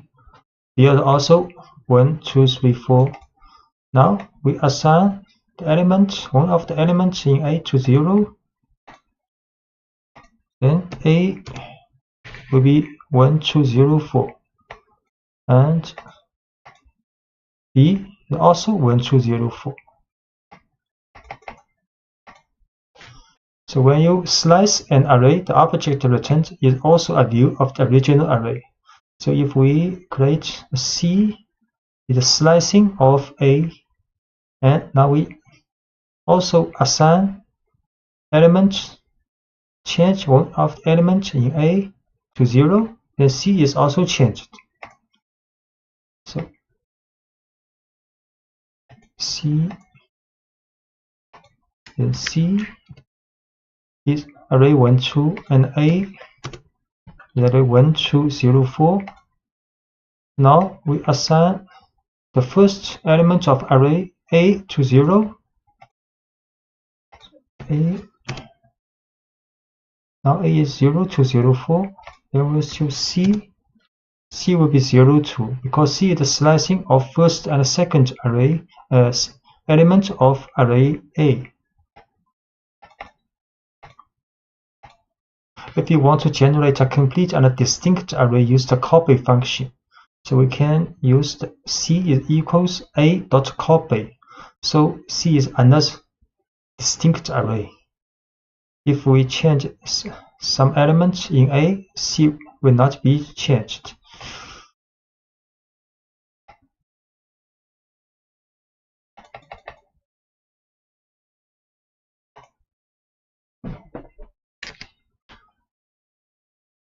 C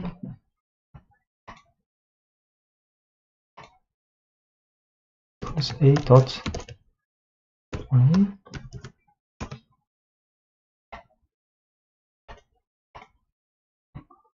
Then A 0 C. If we change A to 100, A changed to 100, the C not changed now.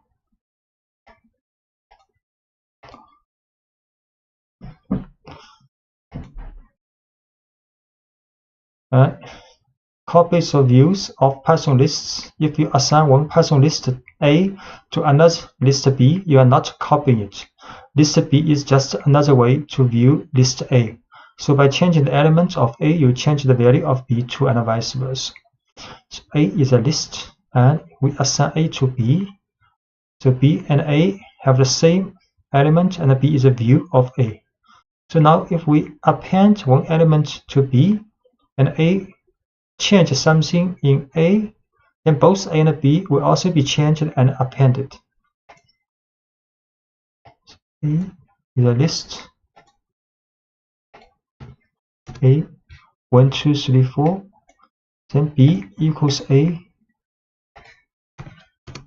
B is also a list with the same element as A. Now B append with 5. Then B is 1, 2, 3, 4, 5. Then A also 1, 2, 3, 4, 5. We also change one element in A to 10. A is now 1, 10, 3, 4, 5. Then B also 1, 10, 3, 4, 5.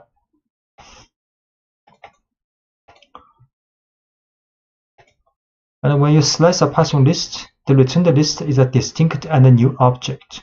So A is 1, 2, 3, 4 list. Then F is a slicing part of A. Then we change element of A to 10. F append 100, and A and F will be changed individually. So A is a list. F is a slicing of A. A is 1, 2, 3, 4, and F 1, 2, 3. Then we change one of the element in A to 10, and we append one element to F. So A the 1, 10, 3, 4, and F 1, 2, 3, 100. So they are distinct objects. So when you use a copy to a Python list, the returned list is a distinct and a new object. So A is 1, 2, 3, 4 a list. C is the copy of A. Then we change element in A to 10, and C append 10, and A and C will be changed individually. A is a list. C is a copy of A. A is a list 1, 2, 3, 4, and C also 1, 2, 3, 4. Then change second element in A to 10, and append one element to C. Then A the 1, 10, 3, 4, C the 1, 2, 3, 4, 10. So they are independent. Broadcasting of numpy arrays. Broadcasting allows an operator or a function to act on two or more arrays to operate even if these arrays do not have the same shape. Two arrays can be subjected to broadcasting when all their dimensions are compatible, which means the length of each dimension must be equal, or one of them must be equal to 1. If neither of these conditions is met, you get an exception that states that the two arrays are not compatible. So when the rule of compatibility is met, then the size of the smallest array will be extended to the size of the biggest array, so that the element-wise function or operator is applicable. So we see an example. A is a two-dimensional array, and B is a one-dimensional array.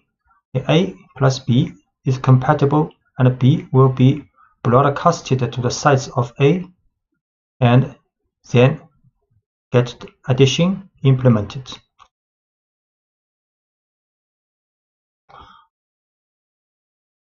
And the broadcasting with the U function, we can demean each column of an array by subtracting the column means. So for example, A is a two-dimensional array with a shape 4 by 3. Then we can write the mean value of this array for each column. So mean 0 means for each column. Then next we can minus this one, minus the mean value of each column from this array. And this matches the broadcasting rules.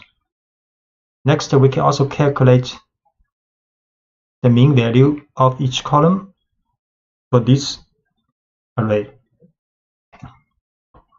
So first we show A is two-dimensional array and B is a one-dimensional array.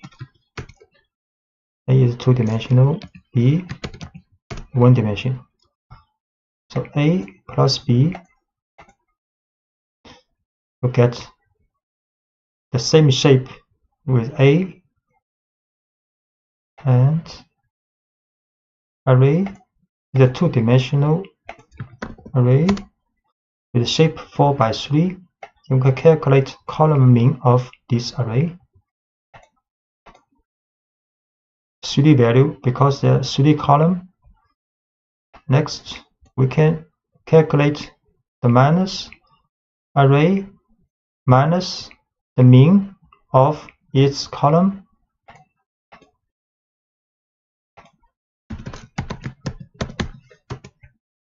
This is the result with the same shape as this array. So this minus is compatible with broadcasting automatically. Next, we can calculate this array's mean value for each column.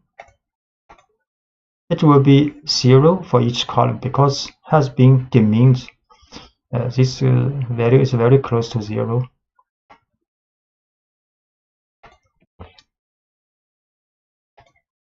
And if we want to demean each row, the mean vector by row should be reshaped first before doing calculation. So first, we can calculate the mean value for each row, and this is the shape. Then, if we minus this array minus this, the mean value for each row, we have to reshape this value first to 4 by 1.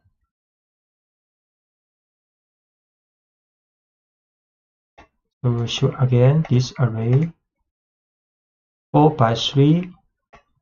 Then the row mean for this array, we have to put 1 here.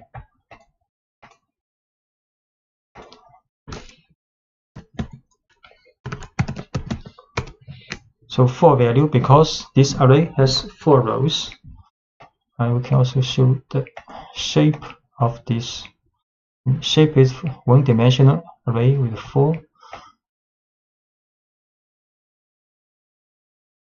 If we want to calculate, then we have to reshape this row means to 4, 1. Then it is possible with the broadcasting.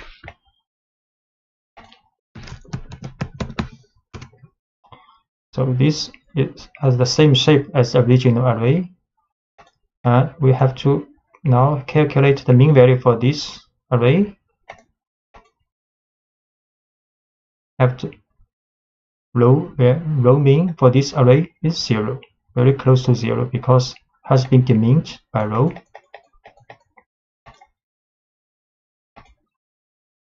Okay, using NP new axis function to reshape numpy arrays also.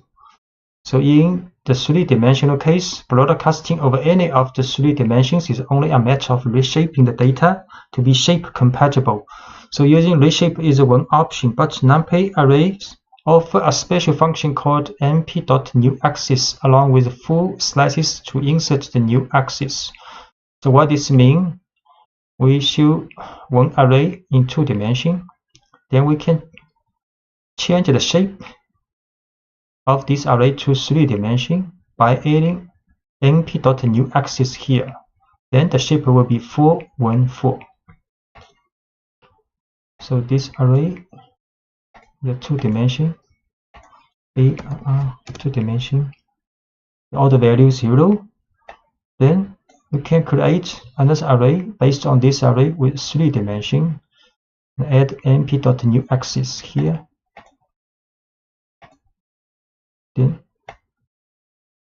show the shape of this array, now 4, 1, 4.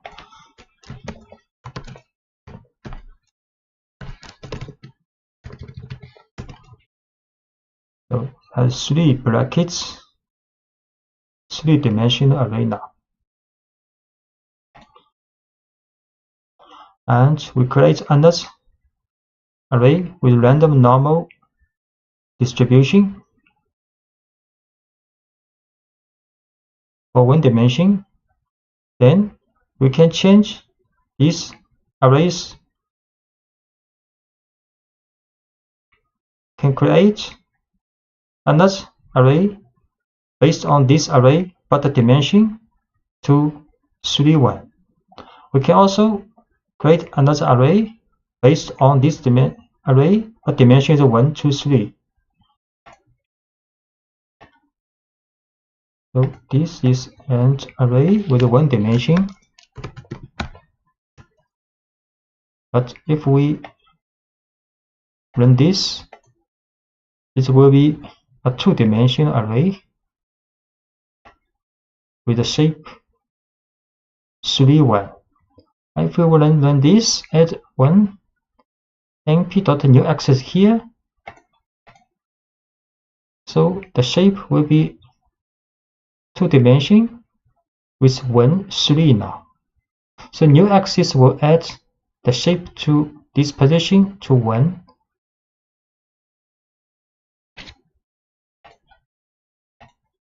Thus, if we had a 3-dimensional array and wanted to demin axis to, say we would need to write, so this is a 3-dimensional array, and we want to get the mean for 2 is the last dimension.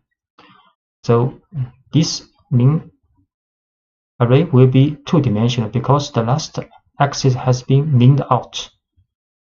And next, if we want to calculate AR minus this mean value, because this mean value is 2-dimensional, so we have to add 1 axis here with 1 dimension, 1. The shape is 1 for the last axis, then it is compatible for calculation. We'll show. So this is a 3-dimensional array. 3-dimensional, 3 brackets, and we get the means and mean out at the last dimension. Sure. So this mean matrix is 2-dimensional with 3, 4. We show the shape 3 by 4. So if we want to calculate the minus, then we have to add an np.newAxis here after for this mean matrix. The mean, we can calculate again the mean value for this. The mean is 0 actually. Every value is 0 now. Random number generation with a Python random model. The Python defines a set of functions that are used to generate or manipulate random numbers through the random module. Functions in the random module rely on a pseudo-random number generator, function random, which generates a random float number between 0 and 1. So we first import random, then can generate a random number. Import random and generate a random number using random.random. And this number is randomly generated between 0 and 1. Generating a random item can using a choice. The choice is an inbuilt function in the Python random module that returns a random item from a list, tuple, or string. So you import a random, and we can print a random value from the list. So this is a list, and can print a random number using random.choice for this list. To random, then create a list. So list 1 has 1, 2, 3, 4, 5, 6. We use random.choice list 1. This time print the number 4. We can also print a random item from the string. So this is a string, can print random.choice string. String, then randomly choose one alphabet of this string to print out. S, this time is S. And generating random numbers from a specified range and step using random range.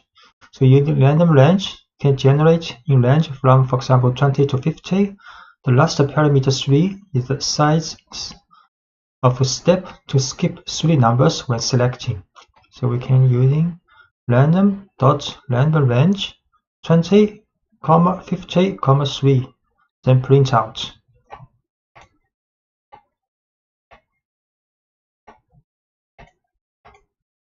So it's 47. So you can see the 47 minus 20 can be divided by 3. So this number is between 20 to 50 and with step 3 over 20. The seed function is used to save the state of a random function so that it can generate the same random numbers on multiple executions. So for example, we set random.seed to 7, then print a random number, and we set random seed to 5 and print a random number. Then we set again to seed to 7, then this time the number will be the same as this time. We show random seed 7. So we print a random number 0.3323, then set a random number to 5, then print 0.622, then we set to 7 again, then get a random number, same 0.323, and generating random number list in Python using shuffle if you want to change the position of the elements of a choice. So this is the list A, B, C, D, E. So we can random.shuffle sample list for this list. So we will see.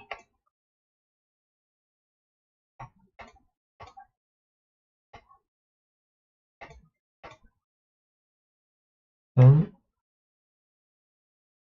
print. This is the original list. And random shuffle sample list.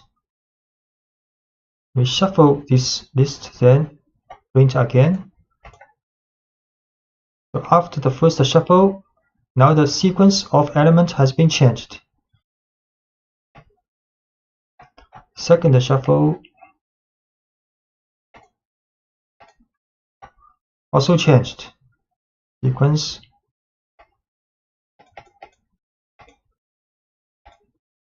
Generating random number list in Python using uniform. This function is used to generate a floating point random number between the numbers mentioned in its argument.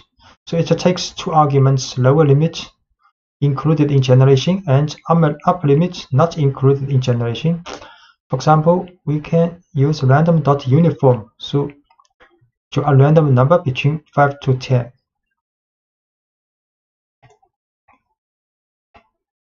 Uniform 5, 10, 9.54.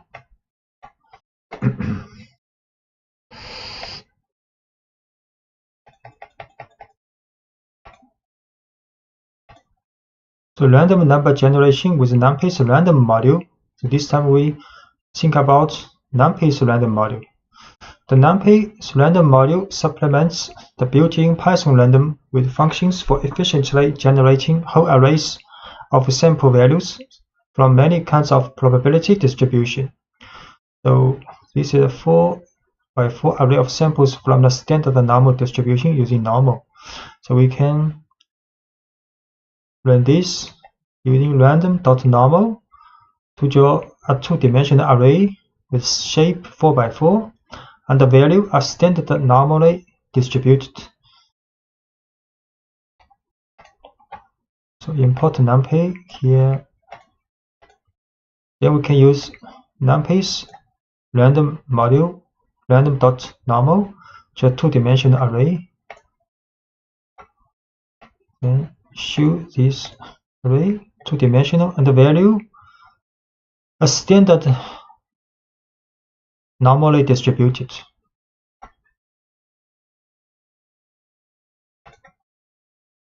And we can also draw a 4x4 array of samples from the normal distribution with mean equals 5, standard deviation equals 2.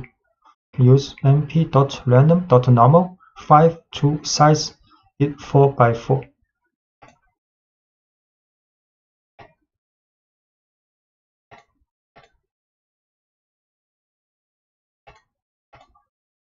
So this time, this matrix 2x2 of two-dimensional NumPy array with the shape 4x4 and the value f normally distributed with mean equals 5, standard deviation equals 2.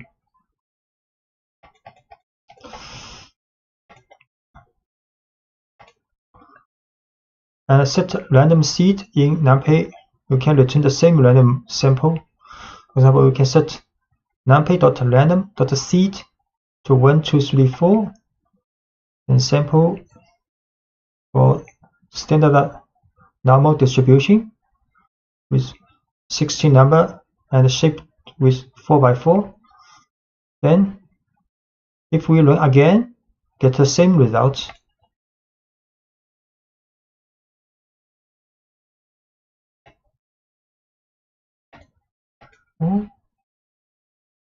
Simple.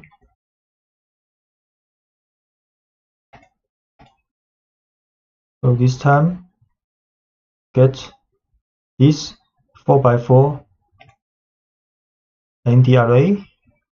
So if we set seed again to 1, 2, 3, 4, we run this random draw again, we'll get the same result for 471. And you can also use random n to generate a standard normal values. So np.random random n 10.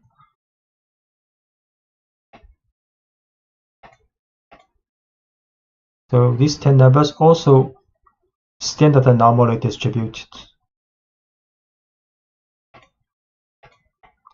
You can shuffle an NumPy array with np.random shuffle. So create an array.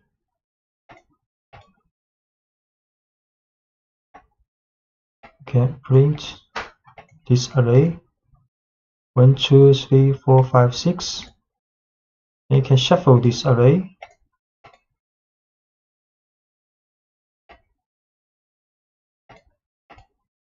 And shuffle this 2, 1, 6, 3, 5, 4. And NumPy's random permutation method to get the random samples of sequence of permutation. So import numpy as np, then gfg equals numpy's random.permutation20. See,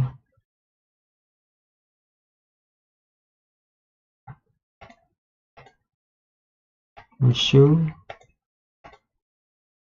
actually is the 20 number from 0 to 19, then randomly arranged after shuffle. I can get the random sequence permutation of a two-dimensional array. So create a two-dimensional array with a shape 4x3. Then we shuffle this.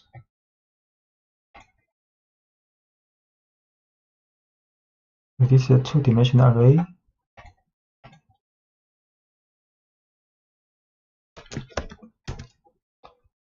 This is the original one. And next we shuffle this array.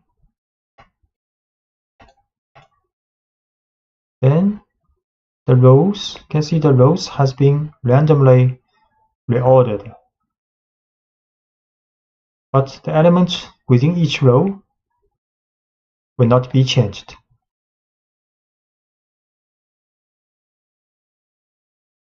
So reading and writing numpy array data on files. So loading and saving data in binary files. So numpy provides a pair of functions called save and load that enable you to save and then later retrieve data stored in binary format. So once you have an array to save, for example, one that contains the results of your data analysis processing, you simply call the save function and specify as an argument the name of the file and the array. The file will automatically be given the .npy extension. So this is a data frame. So this is a numpy array with shape 4x3, two-dimensional. Then we can save using np.save to save the data, this file with this data numpy array. We have to import OS package and save the working directory. Then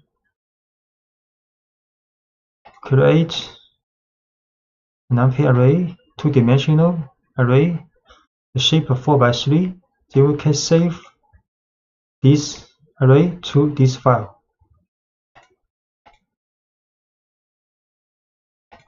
Save the data.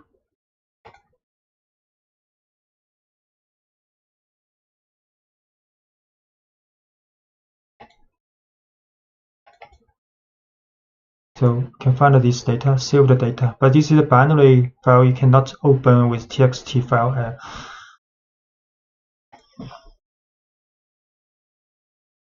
So when you need to recover the data stored in an npy file, you use the load function by specifying the file name as argument. So this time adding the extension npy.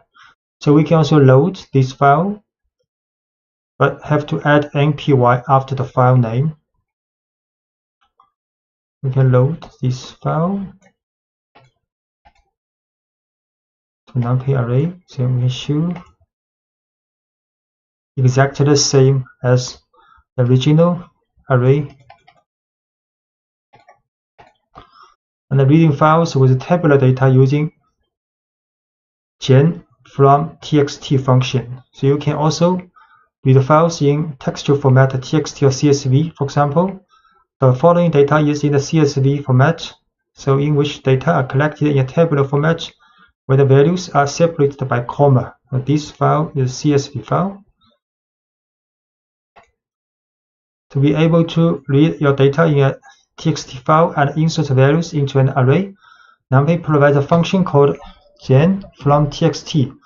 So normally this function takes three arguments: the name of the file containing the data, the character that separates the values from each other, in this case is a comma, and whether the data contain column headers. So because data has a column header, we set true. Delimit the comma and gen from text this file.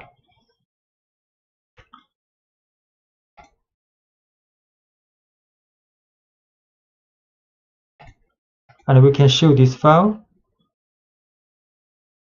is This file is a structured array in which the column headings have become the field names. So in the CSV file, the heading becomes the name of the field. So this is arrays value part, and this is d type part for each column.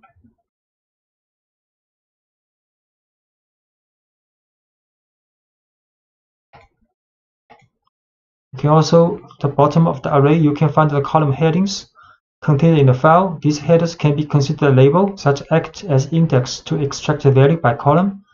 So we can run data ID. We show this array, data 0. We show this array.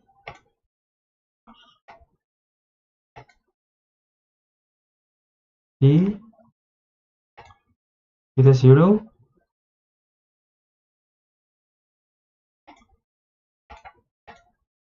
The gen from text function will replace the missing values in the file with an NaN value.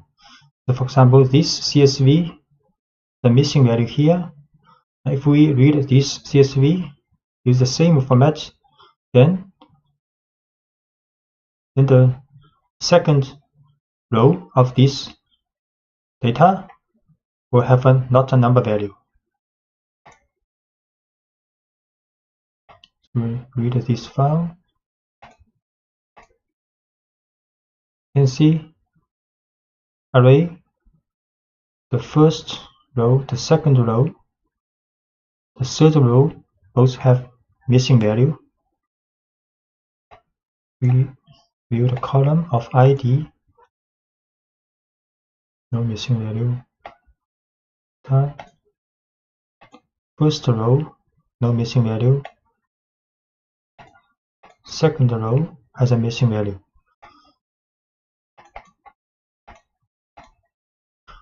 And the reading files with tabular data can also use numpy's load.txt file. For example, this is a txt file with 6 rows.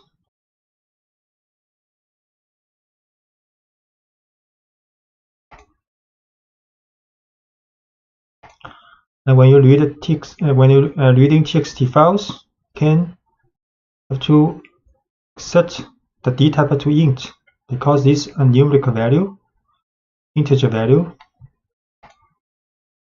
So we set this to int and read this file, and we print out exactly what we want, a two-dimensional array with shape 6 by 2.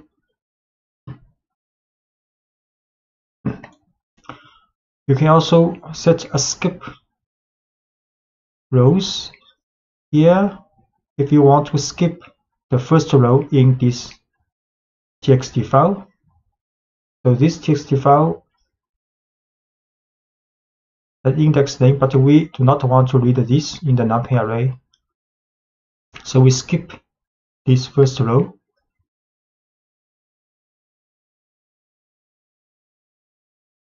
I have to set a row, skip rows here. So loader text will read from this row first. So this is second row, which means the first row is skipped. And the d type is a string. I have to add str here.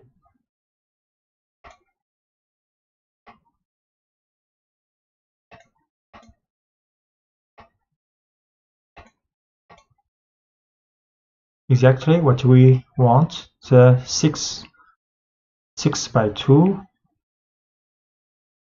two-dimensional array. So pandas is an open source Python library for highly specialized data analysis. It is currently the reference point that all professionals using the Python language need to study for the statistical purpose of analysis and decision making. Pandas is designed on the basis of the NumPy library, so it is not only makes this library compatible with most other modules, but also takes advantage of the high quality of the NumPy module. Pandas provides two new data structures called series and data frames, which are designed to work with relational data or labeled data. thus allowing you to manage data with features similar to those designed for SQL relational database and Excel spreadsheets. And Pandas provides also an extended set of functions and methods that allow you to perform operations efficiently. Installation of Pandas. And for those who choose to use the Anaconda distribution, managing the installation is very simple. So first you have to see if the Pandas module is installed, and if so, which version. To do this, type the following command from the Anaconda prompt window. We can print conda list pandas, for example. This is the prompt window in Anaconda and in this environment.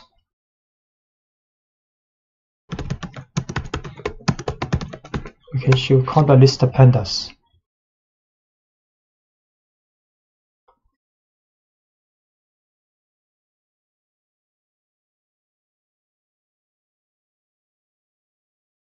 So it has been shown that pandas has been installed with the version in this environment. And if you do not have pandas installed, you will need to install and the following command conda install pandas. So if you want to install, just print conda install pandas. Okay. And if you want to start pandas, the general practice for importing the pandas module in Python session is as follows. So just import pandas as PD and import numpy as NP.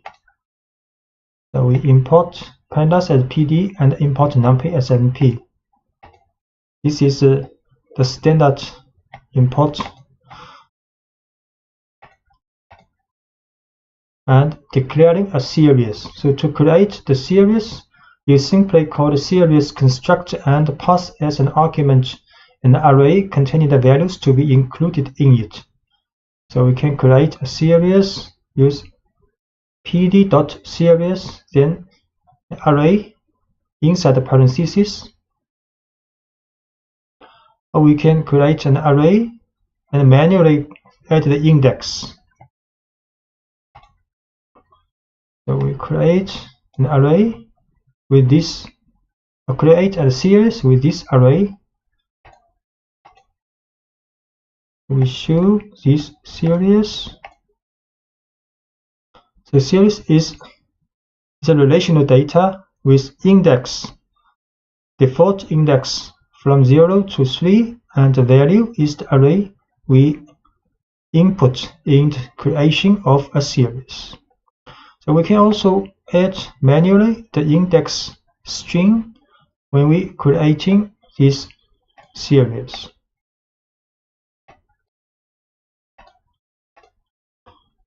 So this time the index has been changed from A to D. And we can also show the values of a series and index of a series. So we can write s.values. The values is an array with this value, and the index of this series A, B, C, D, the index. And for the data frame, the most common way to create a new data frame is precisely to pass a dict object to the data frame construct. And this dict object contains a key for each column that you want to define, with an array of values for each of them. So if we want to create a data frame, we can create a dictionary first. Dictionary with the key, color, key object, and key price. 3 key and 3 arrays are the values for corresponding keys. Next, we can create a data frame using pd.dataframe, then put this dictionary here. Then it will be a data frame with 3 columns. So show in this dictionary with 3 key value pairs.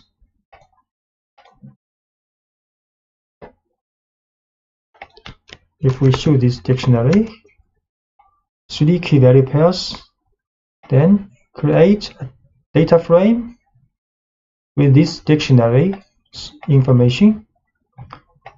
Then we show this data frame. The data frame actually is a tabular data with index. This index default because we have 5 rows, so pandas put the default index from 0 to 4 for these rows, and the column has a header, 3 header variables, exactly the 3 keys in this dictionary, and the values, 3 column values, are 3 values associated with these 3 keys in the dictionary.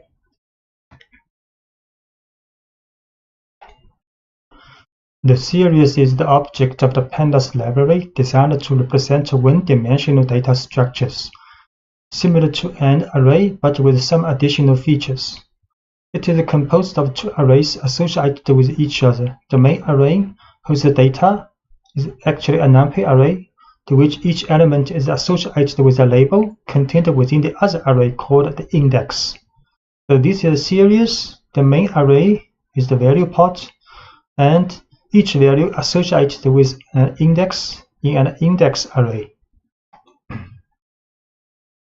So declaring a series, to create the series, you simply call the series constructor and pass as an argument an array containing the values to be included in it. So we can just create a series using pd.series with an array in the parentheses, and the result will be a series. We create this series and show. So this series has value part and index part. So as you can see from the output of the series, on the left there are values in the index, which is a series of labels, and on the right are the corresponding values. If you do not specify any index during the definition of the series, so by default, pandas will assign numerical values increasing from 0 as labels. Often, however, it is preferable to create a series using meaningful labels. In this case, it will be necessary during the constructor call to include the index option and assign an array of strings containing the labels. So we can create a series and manually input an index with 4 strings. Then the result of this string will be like this, and index has string values the same as we have input here.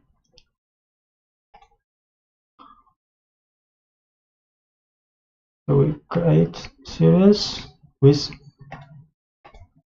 ABCD index. So the index has been the value you want. And if you want to individually see the 2 arrays that make up this series, you can call the 2 attributes of the series as follows: index and values. We can write s.values, and it will show the value part, and s.index to show the index part of this series. So s.values, value part, s.index, the index array. And you can select the internal elements of series. Then select the individual elements as ordinary numpy arrays by specifying the keys. So we can select, for example, the 3rd value of this series, or we can select by the index string of this value. You can also select multiple items in a series. We select the the first 2 values of this series, and we put up an array inside this bracket. You can choose two values with index B and C. So choose this individual element.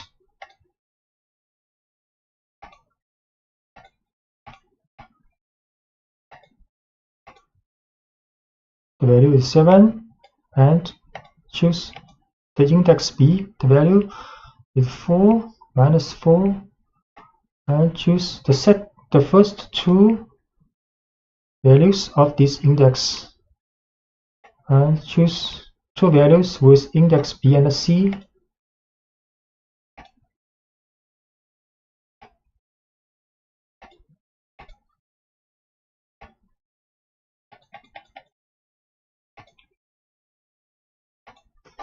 And you can assign values to the elements. So you can select and assign the value of a series by index or by labels. For example, we assign 0 to this series index 1's value. So the result will be like this. You can also assign 1 to this series index B's value. Then the result will be like this. Assign 0 to S1. Issue 0 has been, this value has been assigned B to 1. Issue again. Then this value has been assigned with 1. And both the series object itself and its index have a name attribute. So if we assign the name attribute of this series as count, and we can also assign the index.name alphabet.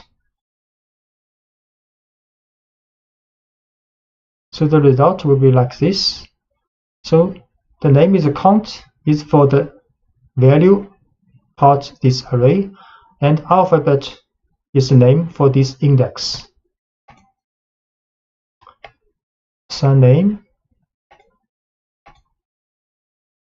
and we assign index's name to alphabet. Then show this series again. See, the main part has a name called count, and index part has a name called alphabet. And you can define a series from numpy arrays and other series. You can define a new series starting with numpy arrays or with an existing series. For example, this is a numpy array, and we can define a series using this numpy array. The result is the value part is an array.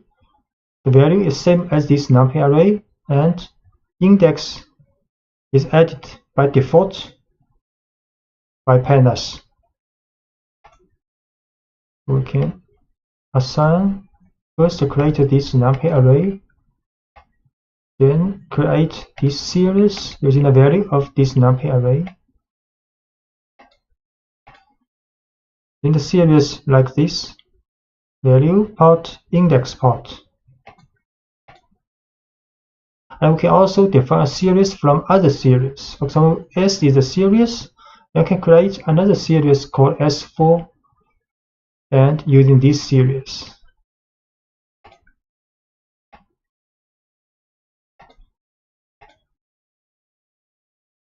Then we show the 4 values and with index same as this series. And you can always keep in mind that when you create new series from existing arrays or series, the values contained in the original numpy array or in the original series are not copied but are passed by the reference. So if the values of either one changes, then values in the other object will also be changed. What this means? So we show this series S, and we show this series S4. S4 is created from this series. So if we change S4's last value to 100, we show S4. This value has been changed to S to 100, but if we show S again, S value, this value also been changed to 100. The both series are the reference to one series. So you can filter values of a series. So many operations that are applicable to numpy arrays are extended to the series. One of these is filtering values contained in the series through conditions. For example, if you need to know which elements in a series are greater than 8, you can write the following statement. So PD series, create a series, then we can write S bracket S larger than 8, and the result will be these two values of the series. Create a series with 4 values. Then if we write S bracket S larger than 8, so only this part of the series is returned based on the condition. And some mathematical operations. So other operations such as operators, plus, minus, multiplication, and division, and mathematical functions that are applicable to numpy arrays can also be used to series. So we divide the 2 for this series, divide 2, then each value is being divided, and we can use log function, numpy's log function for series. This one is not a number. Then we use an exponential function, exponential, and evaluating values. You can check the values of series, including existence of any duplicates and whether a certain value is present in the series. So to know all the values contained in the series, excluding duplicates, you can use the unique function, and the return value is an array containing the unique values in the series. So create a series with duplicate index and values, then can create an array with duplicate values of this series. Use the unique function. So create a series, duplicate value 1, 2, 2, 2.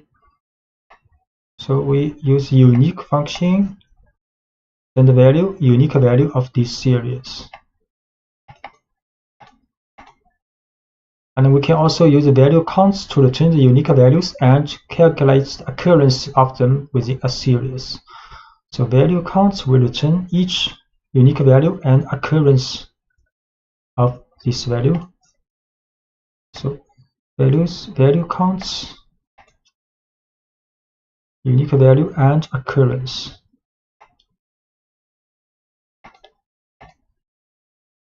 And we can also use function isIn to say if the values are contained in the series, and the returned Boolean values can be used to filter data in a series. So if we write series.isIn03, then it will return a Boolean value series. So if true means this value in the series is in these two values, is matched these two values. So next we can use the bracket to filter out the values only meeting this condition. So it will return these two values, only two true here. So isIn 03, these two are true, others are false. Then we can get the values of these true, use a bracket condition. So these two value, this part of the series are returned, and not a number value. the specific value, not a number, NaN, is used in pandas data structure to indicate the presence of an empty field or something that's not definable numerically. So pandas allows you to explicitly define not a numbers and add them to a data structure such as series.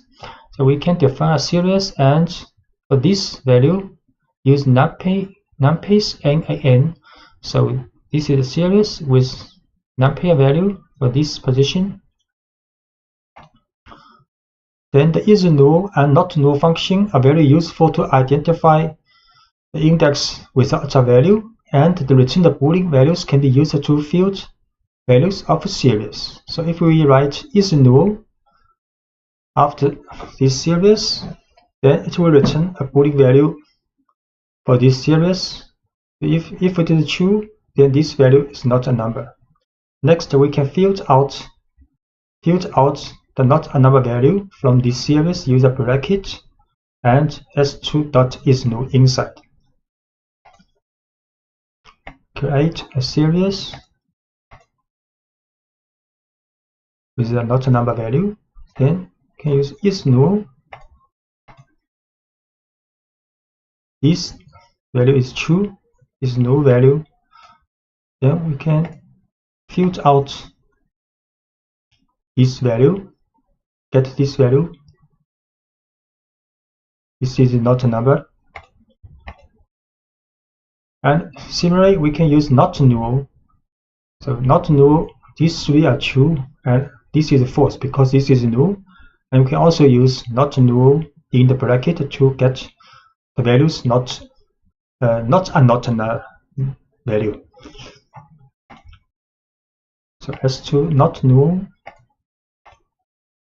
So 3 true, 1 false, and field out the not null value. This is not null value.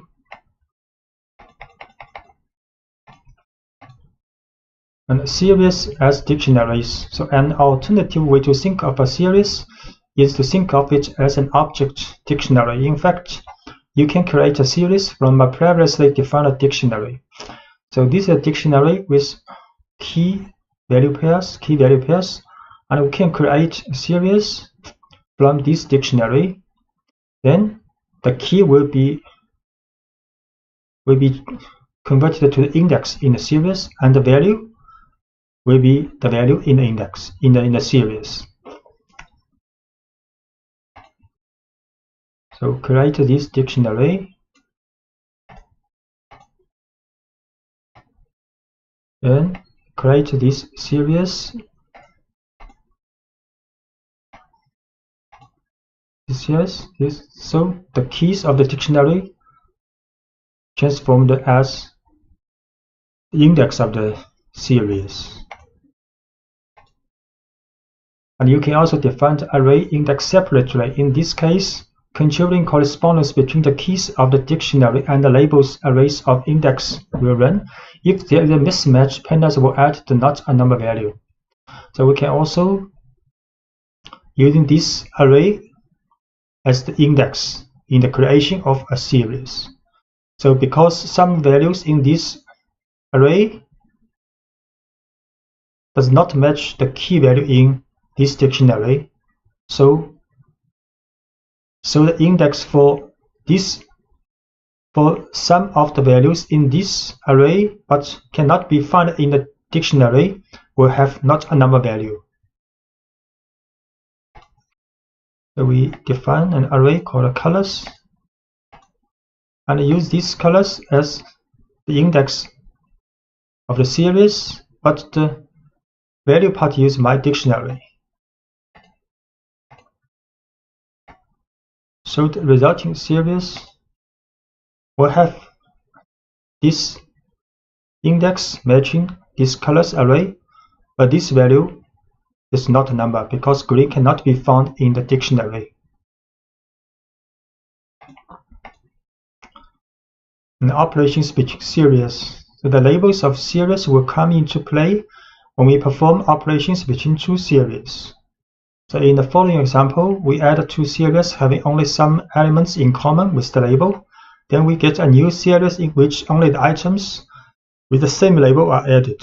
All other labels present in one of the two series are still added to the result but have not a number value. So we create another series called another dictionary called mydict2, and then create another series with this dictionary, then add this series with this new created series. The result will be like this. So we create a series called myseries2 with this dictionary. Then we add these two series together. The result will be like this. These four values are not a number because their index only appear in one of the series, not appear in both series. So the value is added, but the value is not a number. Only these two index value added, because these two index red and yellow appear in both series. The data frame is a tabular data structure very similar to a spreadsheet. The data frame consists of an ordered collection of columns, each of which can contain a value of a different type, for example, numeric column, string column, and a Boolean column. The data frame has two index arrays. The first index array associated with lines is very similar functions to the index array in series. And each label is associated with odd values in a row. And the second array consists of a series of labels, each associated with a particular column. A data frame may also be understood as a dict of series. So where the keys are the column names and the values are series that will form the columns of the data frame. And furthermore, all elements in each series are mapped according to an array of labels called an index. So this is a typical data frame. So this is the index. So index of a data frame are very similar as index of a series. And this is the column. Column is the color object price are the column names, column headers of the variable, and this part are the values of the data frame. So defining a data frame, the most common way to create a new data frame is to pass a dictionary object to the data frame constructor. So this dict object contains a key for each column that you want to define. So with an array of values for each of them. So for example, this is a dictionary with key, the value, key, value, key, value. So we can create a dictionary based on this dictionary. We can create a data frame based on this dictionary using pd.dataframe, then put this dictionary inside the parentheses. So we can create this dictionary first, then create a data frame using this dictionary. Then we show this data frame. So it has 3 columns and 5 rows. This is the index of the data frame, and pandas added this by default from 0 to 4.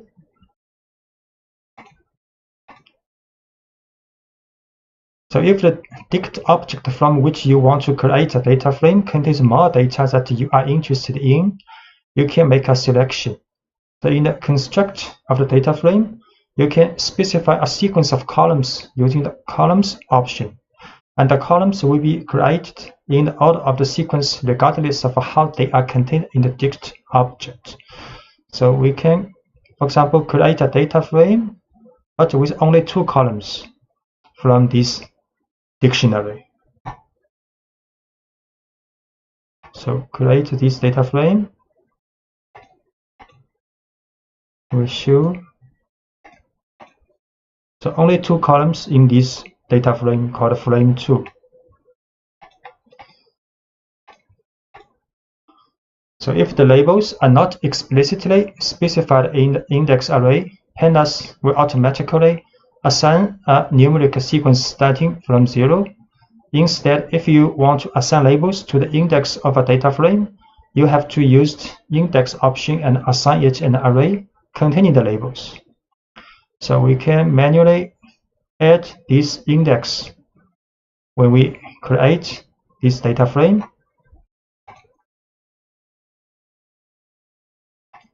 We can create again this frame 2 with index, and we show this data frame. So now index are from 1, 2, 3, 4, 5.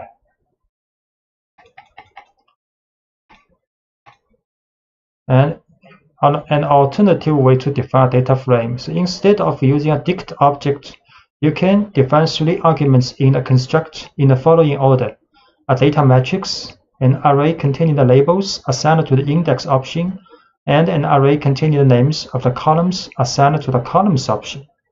So we can also create a data frame using pd.dataframe, but inside the parentheses can put a numpy matrix with the shape 4 by 4. Next, we also add an index array, also add a columns array. We'll create this data frame called data frame 3. Then show this one. So it's a perfect data frame with index and columns headers.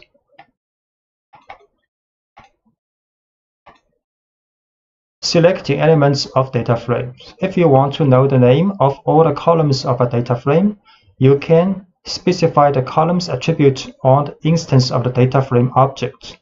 So for example, we can show the columns of the data frame, and also can show the index of the data frame. We can also show the values of the data frame, use frame.values. So show columns, data frame, columns, this column variable name, and index from 0 to 5. Then the values, value part, 3 column, 5 row.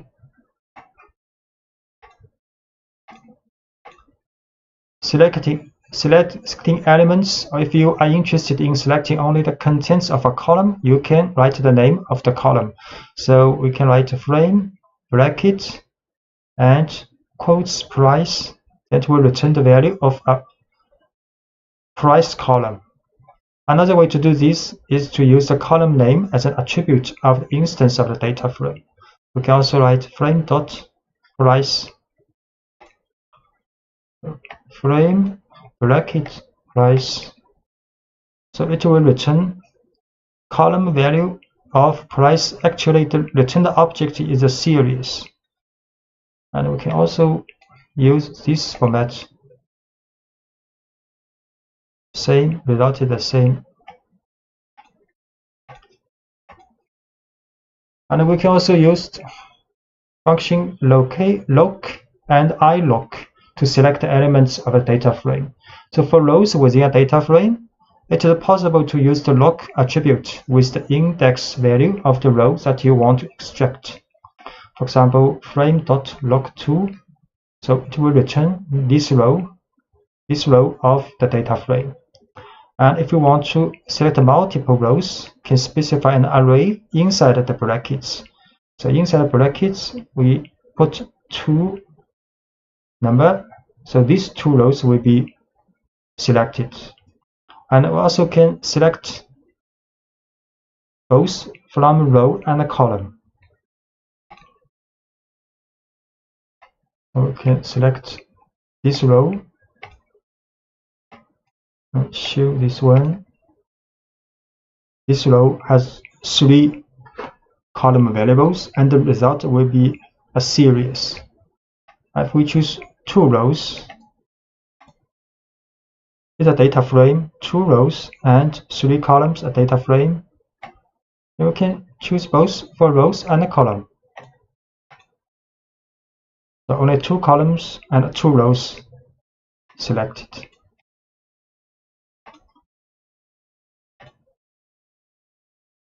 We can also use iLoc. So if the selector rows only using integer value, so we can use iLoc. So iLoc does not support the string column names, only for the numeric value. So for example, here iLoc2 will get the same result as log2. This also will get the same result as the log24, and this will get the same result as before for the color price for the log selection. Now, if you needed to extract a portion of the data frame, selecting the lines that you want to extract, you can use the reference numbers of the index. The return value is an object data frame.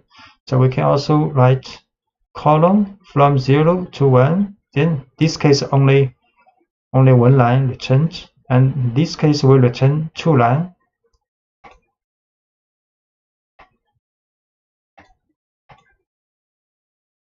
Even if it is one line, the result will be a data frame. It's 2 line data frame. And if what you want is to achieve is a single value within a data frame, you first use the name of the column, then the index or the label of the row.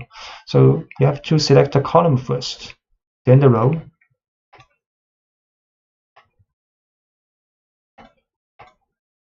So the result is a single value.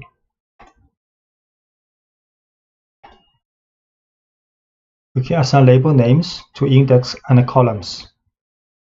So you can assign label names to the array of index and the name of the columns. For example, this is a data frame with 3 columns and with 5 values, 5 rows. Then we can assign an index name called id using frame.index.name, and can also assign a name called item to the columns using frame.columns.name. So we create data frame first.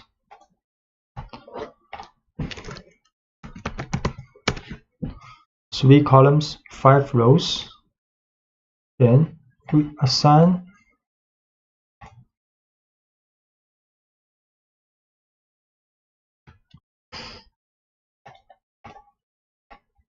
id to the index name and assign item to the columns name. We shoot this data frame again. So now you can see id appears here, and item stay here. Item is the name of this column. id is the name of this index.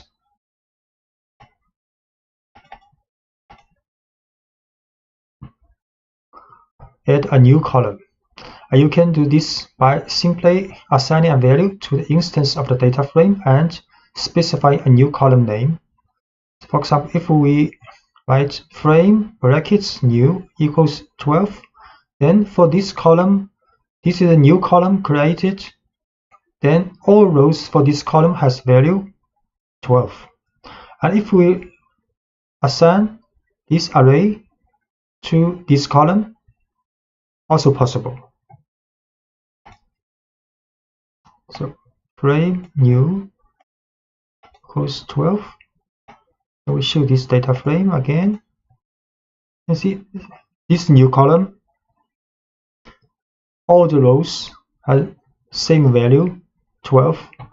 And if we assign a new column with this array, value now is the array assigned.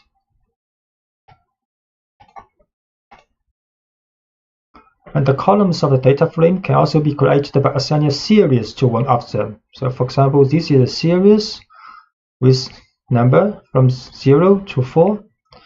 Then we can create a new column to this data frame, and the value is the series value. So this is a series,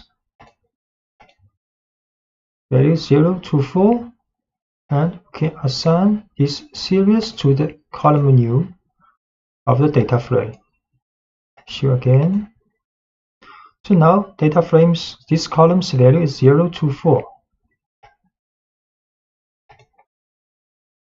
And to change a single value, you simply select the item and give it the new value. For example, if we want to change the value of the column price, and this is the third value, third row of column price to 3.3, we can just write the frame bracket price, then bracket 2 equals 3.3.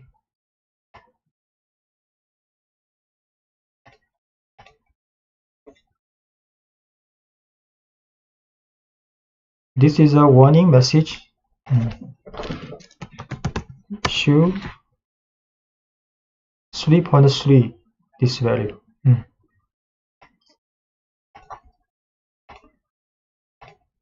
And the membership of a value, you have already seen in the previous lectures that the is-in function can be applied to the series to determine the membership of a set of values. And this feature is also applicable to data frame object. So we can write data frame dot is-in, and inside the parentheses is an array for these two values. So we can learn the data frame is in these two values. So you can see some appear as true. So if the value equals either this one or this one, it will be true. Otherwise, it will be false.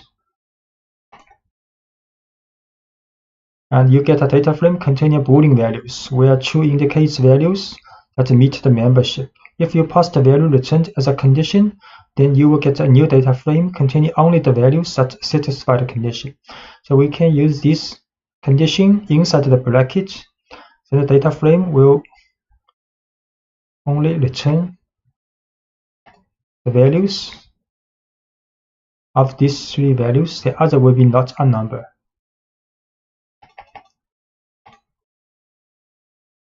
And deleting a column. So if you want to delete an entire column and all its contents, use the delete method, del command. So we can write del frame new. Then this column will be deleted. Delete frame new. Then we show this data frame again. So no column called new now, only 3 columns left. And the filtering, you can apply the filtering through the application of certain conditions.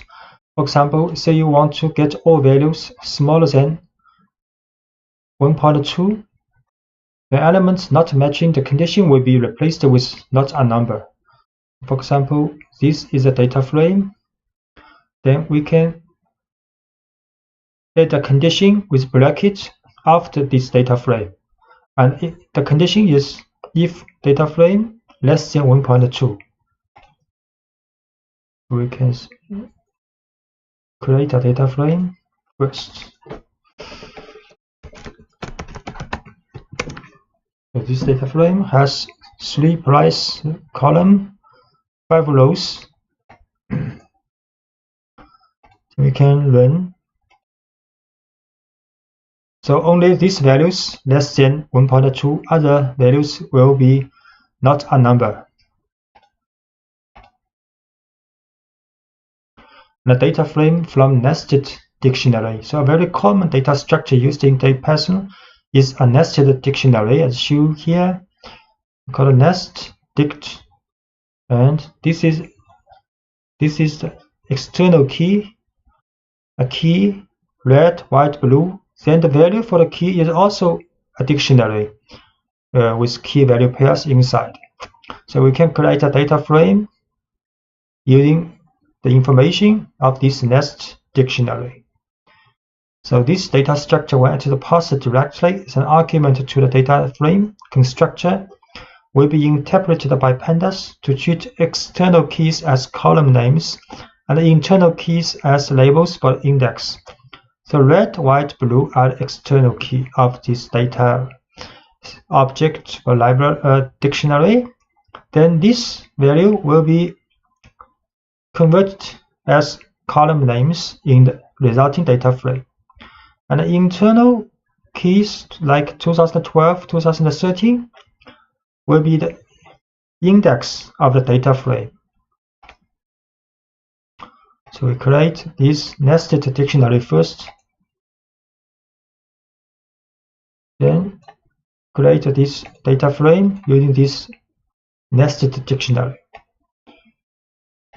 Show this data frame. You can see now the red, white, blue are the columns, and the 2012, 13, 11 are the index.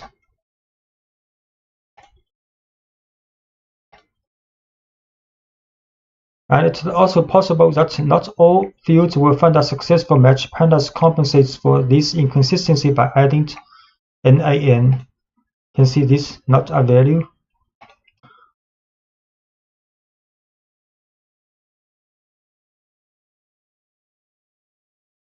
And the transposition of a data frame. You can get the transposition of the data frame by adding the T attribute to its application. You create a data frame, then transpose. We create a data frame called frame3 with color. Color is index and columns are object, ball, pen, pencil, paper. Then if we transpose this data frame, then the color will be the column and objects are indexed now. The index objects in Pandas series and data frame are responsible for the labels on the axis and other metadata as the name of the axis. So we create a series with this value and with this index array. So if we write serial.index, it will show the index. Create this series first. Then can show the index of this series. And unlike all the other elements in the Pandas data structures, the index objects are immutable, so once declared, they cannot be changed. This ensures the secure sharing between the various data structures. Methods on index. So there are some specific methods for index available to get some information about index from a data structure. For example, ID minimum and ID maximum are two functions that return respectively the index with the lowest value and the index with the highest value. So this maximum is blue, a minimum is blue, then maximum is white. Arranged alphabetically.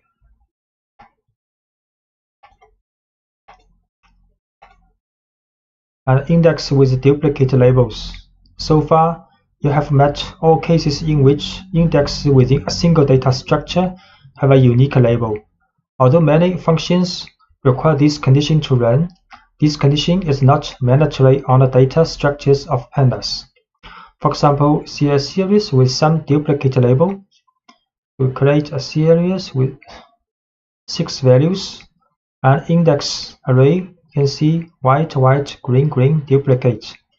So regarding the selection of elements in a data structure, if there are more values in correspondence of the same label, you will get a series in place of a single element.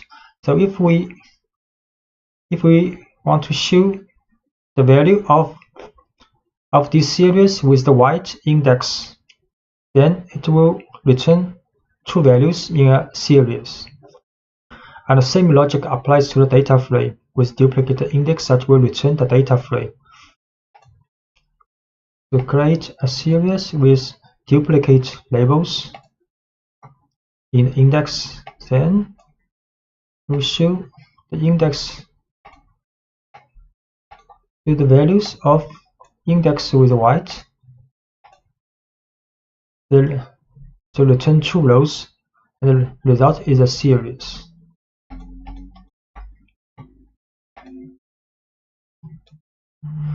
And the pandas provides is unique attribute belonging to the index objects to tell if they are indexed with duplicate labels inside the structured data, both for series and data frame. So if you write series.index is unique or frame.index is unique, series.index is unique, false, because there are several duplicate index in this series, and we create a data frame also.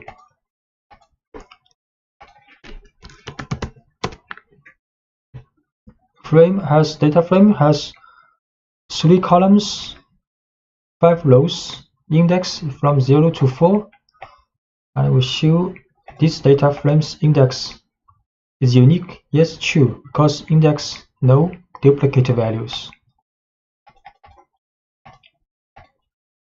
Reindex. It was previously stated that once it's declared in a data structure, the index object cannot be changed, but by executing a reindexing, you can also overcome this problem. It is possible to obtain a new data structure from an existing one, where indexing rules can be defined again. For example, we create a series with 4 values, and this is the index string for this 4 value. And during reindexing, it is possible to change the order of the sequence of index, delete some of them, or add new ones. So in the case of a new label, pandas adds not a number as the corresponding value. So for example, we can create a new series using reindexing. So series reindexing with these 4 index strings, then the result will look like this. 3, 4, 5, 3, 4, 1 has value, but 5, the value is not a number, because in this series, no index value equals 5. Create a series with 1, 2, 3, 4 index. Then reindexing with the indexing value 3, 4, 5, 1. Then the result is another index, but 5 index value is 5, this value is not a number.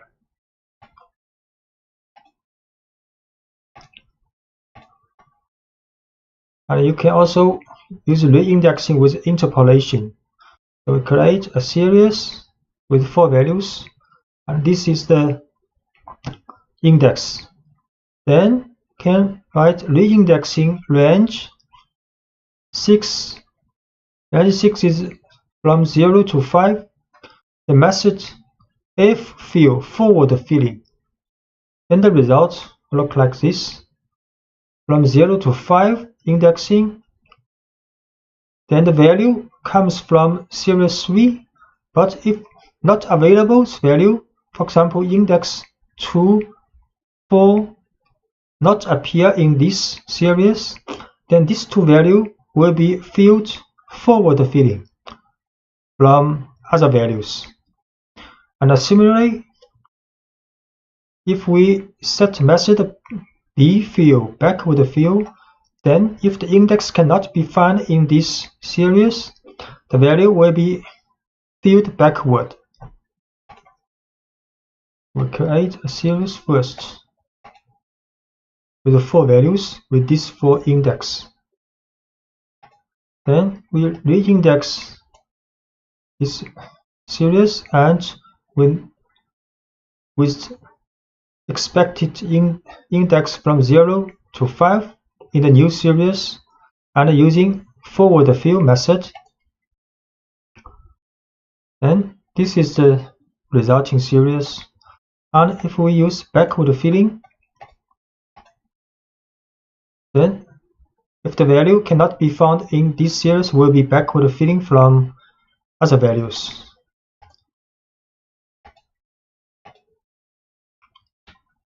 And we extending the concepts of reindexing with series to the data frame case. You can have a rearrangement not only for index but also with regard to the column. So this is data frame, then reindexing this data frame, and we'll return a new data frame with the range, index with the range from 0 to 4. And the method is forward filling, and a column is these 4 columns. This is the result data frame. So we show the frame again. First, this is the data frame. Then we use reindex of this data frame with index from 0 to 4, method forward filling, columns, colors plus news objects.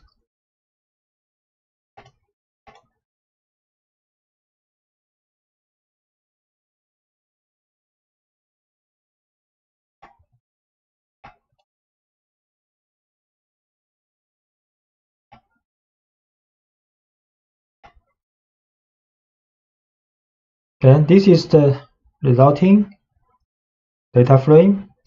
And if we use backward filling,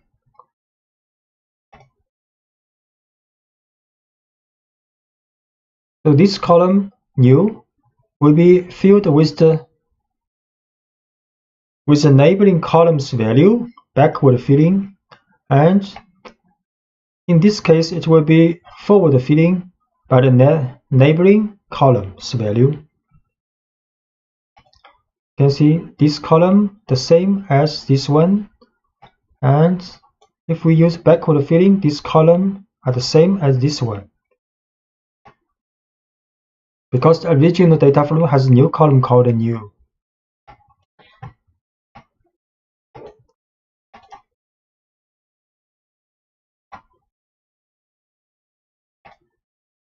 And a job for series, this method will return a new object and without the items that you want to delete. We create a series first with this index, and the value is 0, 2, 3. Then next we can job yellow index. Then the result will be a series with 3 rows, 3 items. We can also job this blue and white both. Create a series, 4 values with this index. Then we job yellow, then return another series without the yellow index. We can also draw 2 values, then only return this red and yellow.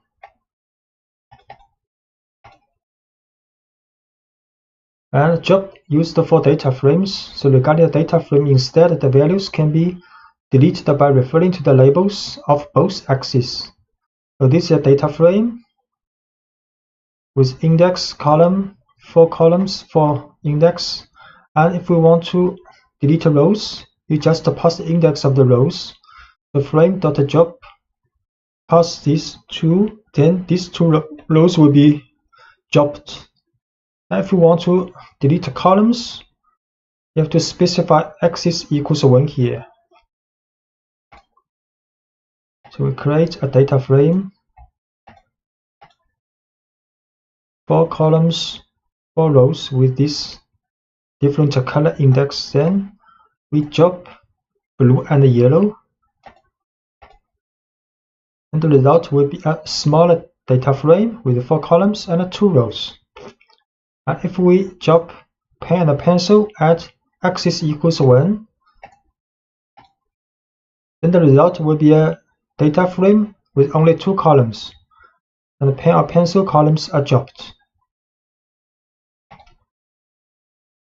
Arithmetic operations and data alignment.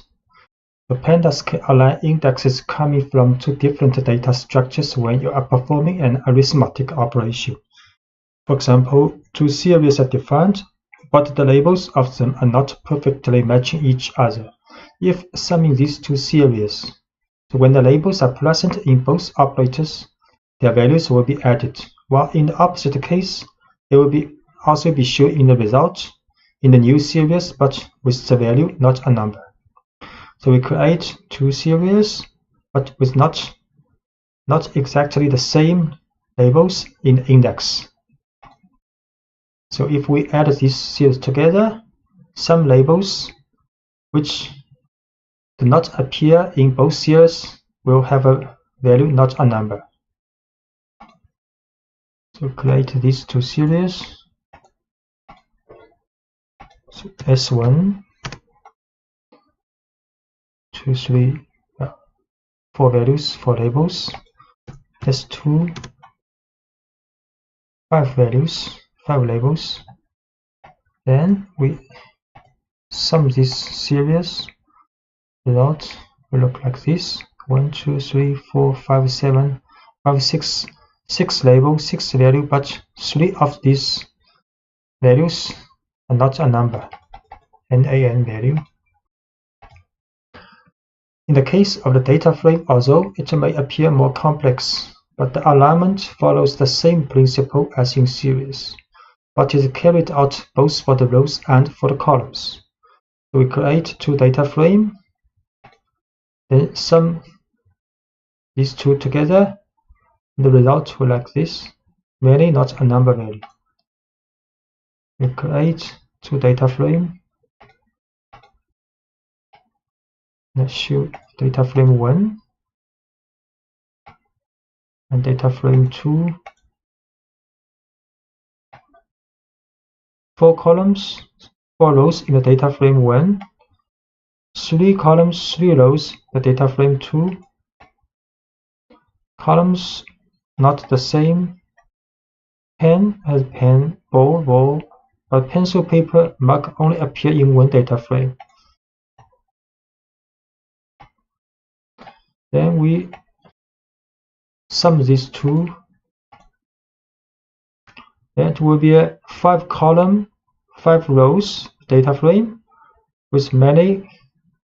For these 3 column is not a number value, and these 2 rows, green, red, also not a number value. And this is called flexible arithmetic methods. So for example, we can use frame 1 dot add frame 2, the same as frame 1 plus frame 2. Can use this example. Result is the same as before.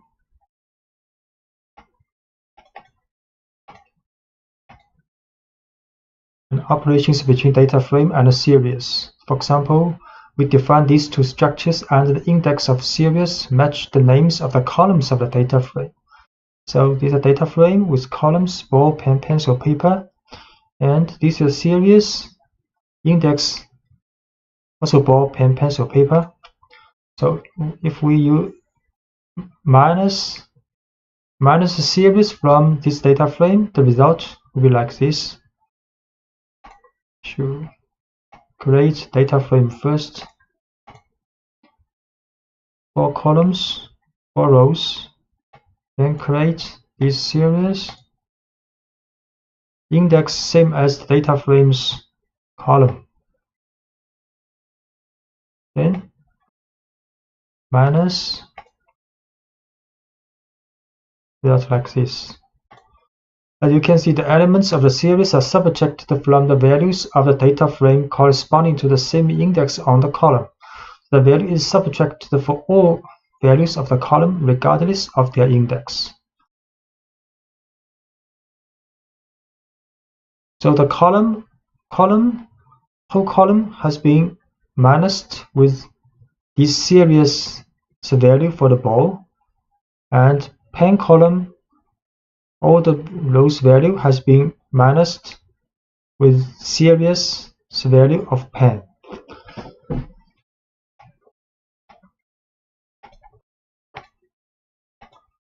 And if an index is not present in one of the two data structures, the result would be a new column with that index only, such all its elements will be not a number. So So for example, we set series mark equals 9. Then if we minus frame with series, then the result will have 4 rows but 5 columns. One column mark comes from this series and without the value, not a number now, because this mark does not appear in the data frames column.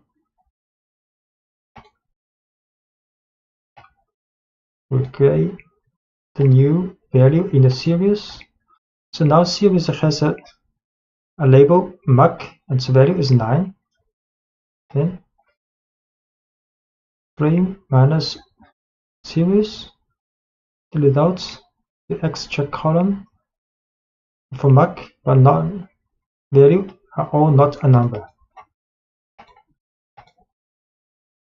And function application and mapping functions by element. The pandas library is built on the foundations of numpy and then extends many of its features by adapting them to new data structures as a series and a data frame.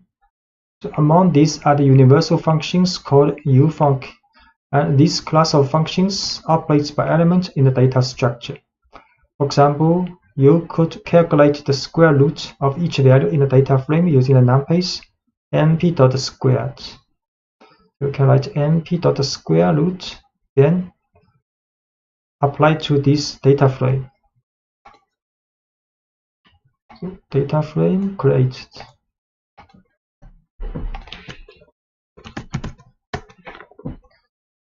Four columns or a numerical value, then square root this data frame. We return another data frame, same column and the same row, and the value are square root of the corresponding data frame's value.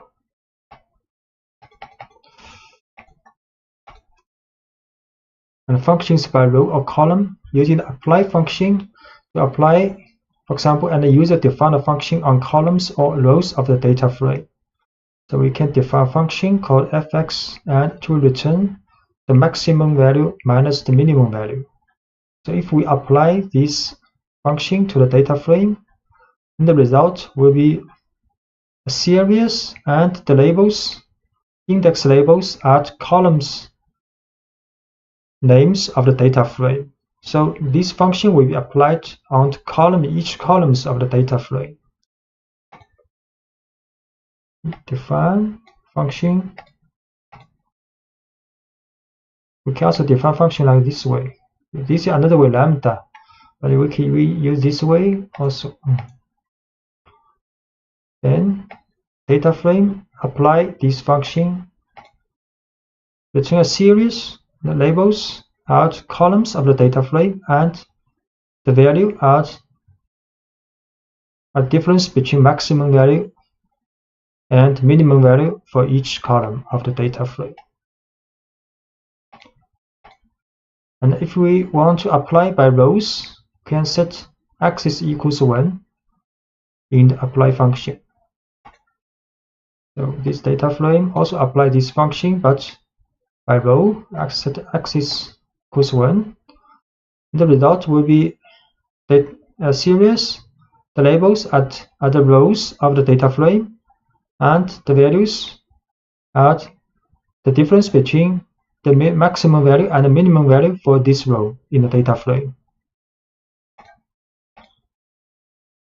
Extending the application to many functions simultaneously, the result will return a data frame. So for example, we want to return the minimum and the maximum value, two value, and index called minimum maximum of this series in the definition of this function. Then we apply this function to data frame. Then the result will be a data frame with this index name, and each row represent the minimum or maximum value of this column of the data frame. We define this function which will return a series with two indexes. Then apply this function to the data frame. The result is a data frame, minimum value or maximum value of each column of this data frame. Most of the statistical functions for numpy arrays are still valid for pandas data frame, so using the apply function is no longer necessary. For example, functions such as sum and mean can calculate the sum and the average respectively of the elements contained within a data frame. So we create a data frame with 4 columns and with 4 index labels. And we can just write frame.sum, then the result will be a series, and the index labels are column names of the data frame, and the values are the sum value of each column of the data frame. Create data frame first.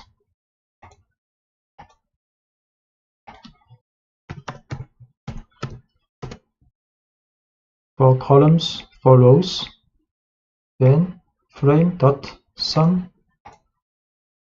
return a series, the sum value of each column of data frame. And if we want to get the sum of each row of data frame, we have to add axis equals 1 here.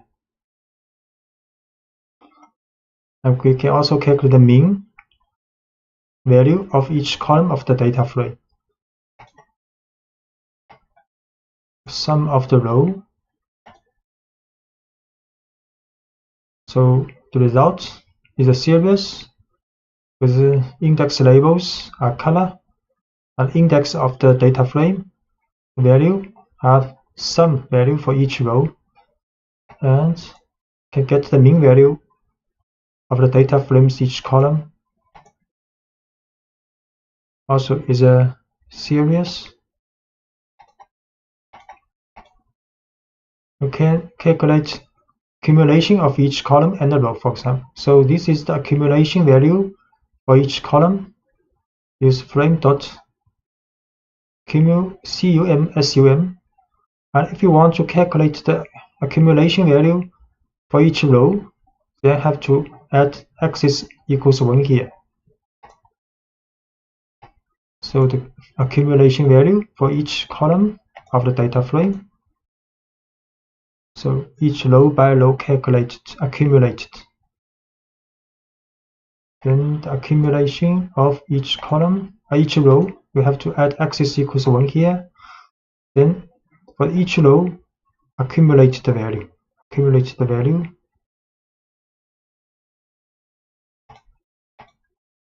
And describe function allows you to obtain summary statistics for the column in this case. So it will show the count, mean, standard deviation, minimum, and percentile value, quantile value, and maximum value. So frame.describe. So each column's statistics, descriptive statistics are calculated. And correlation and covariance between 2 series. So this is 2 series with same labels. And we can write SEQ, the first series, dot correlate the second one. And the result is the correlation of these 2 series. And similarly, we can calculate the covariance of these 2 series. Create 2 series. Then the correlation of these 2, the covariance of these 2. And the covariance and the correlation can also be applied to a single data frame. In this case, they return their corresponding metrics in the form of 2 new data frame objects. So, for example, this is a data frame with columns, ball, pen, pencil, paper, and the index red, blue, yellow, white. So if we just write this data frame .cor, then the correlation between each pair of columns will be returned in a matrix, in a data frame, in the result data frame.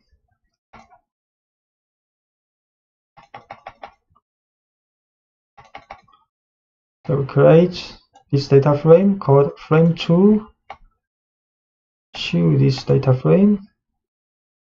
Then you just write data frame2's correlation. So correlation between different columns are returned, and the covariance between different columns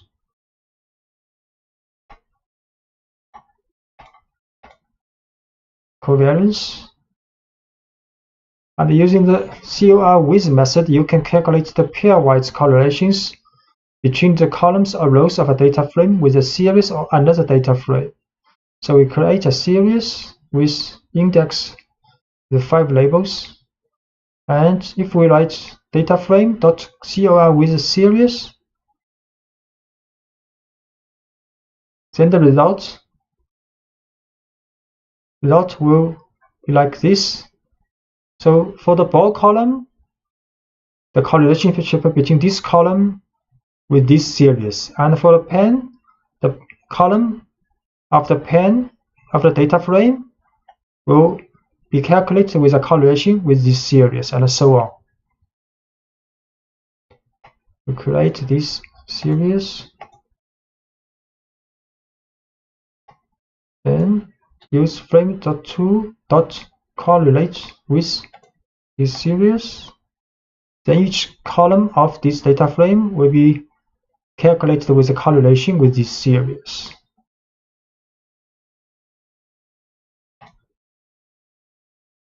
And we can also write frame2.cor with frame.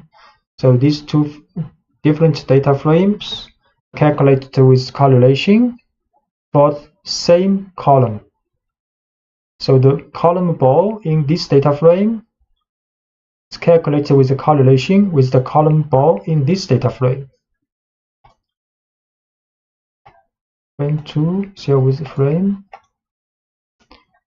So the result is a series, but the labels represent the different columns in both data frame, and value is the correlationship between these columns.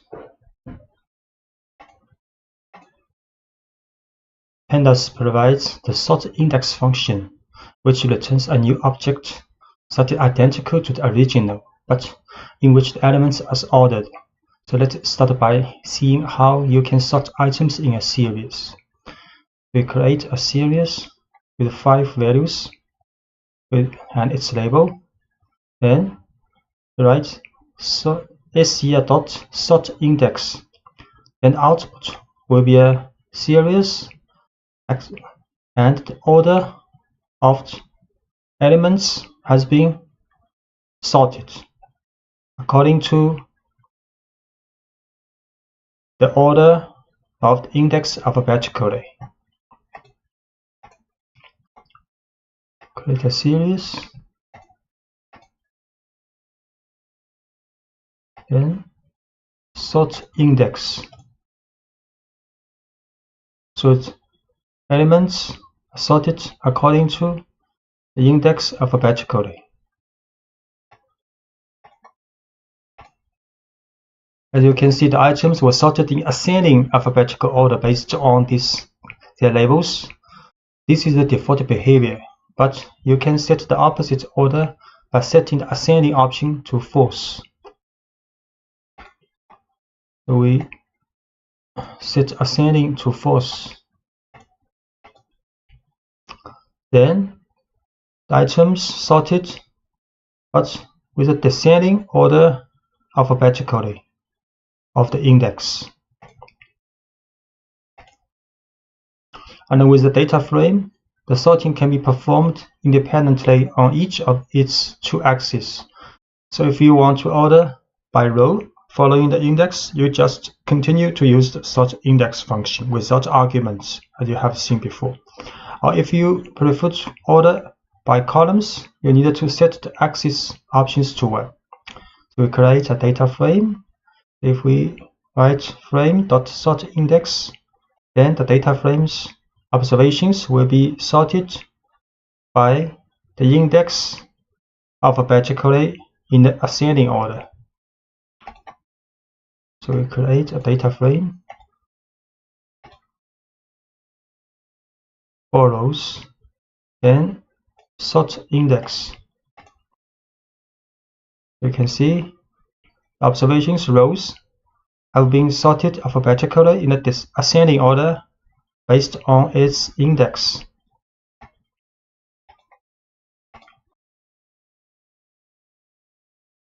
And if we write axis equals 1, then the data frame will be sorted by column according to the column names alphabetically. So frame.sortIndex axis equals 1. So the column names have been sorted alphabetically in ascending order. And the pandas also provides a function to sort the values contained in the data structure. In this case, you have to differentiate depending on whether you have to sort the values of a series or data frame. If you want to order the series, you need to use the sort values function. So we can write series.sortValues, then elements of the series will be sorted according to their values from lower to higher. Sort value for the series. So elements have been sorted according to their values.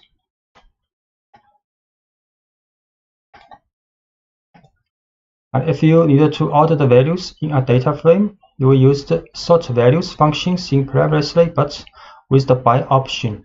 Then you have to specify the name of the column on which to sort. So for the data frame, we can sort values by this column pen.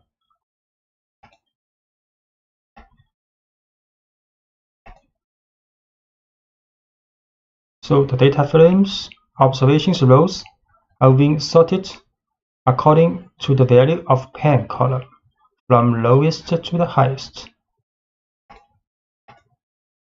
And if the sorting criteria will be based on 2 or more columns, you can assign an array containing the names of the columns to the by option.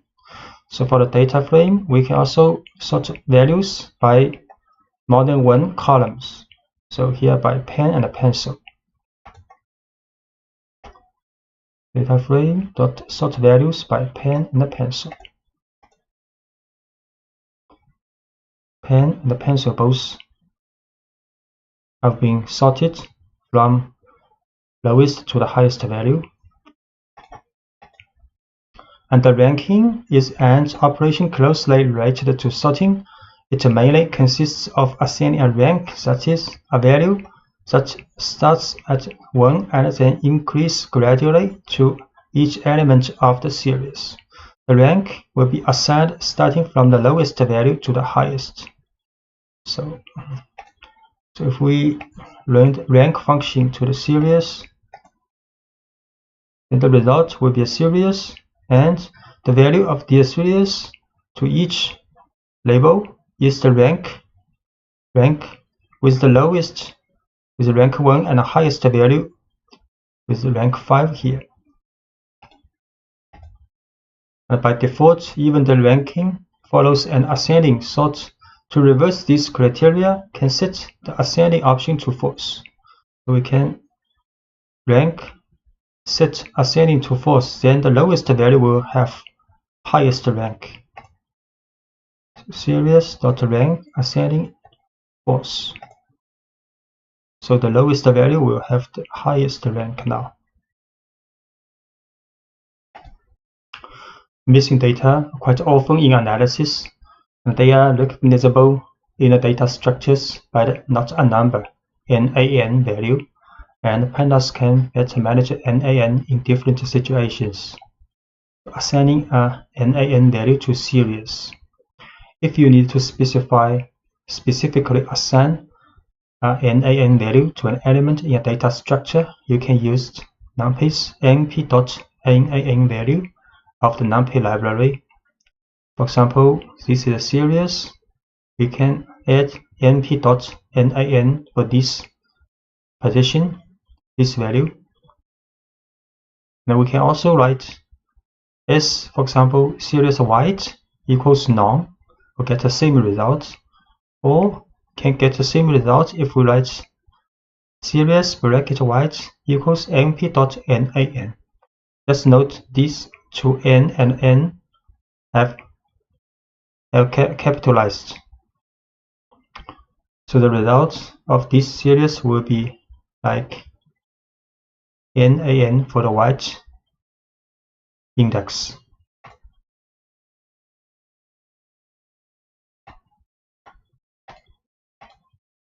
We create this series nan here. We can also write like this, assign non-value to white, or we assign np.nan to white, and we'll have the same results for these three statements. And assigning an NaN value to a data frame. So this is a data frame created, so we can assign one of the value for the column ball and the index red to np.nan, or we can write frame ball red to none. Create a data frame first.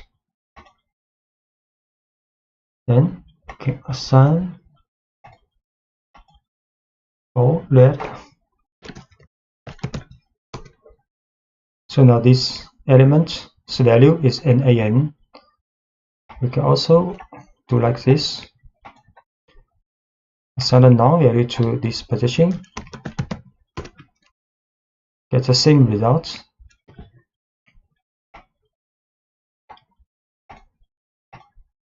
Filtering out nan values.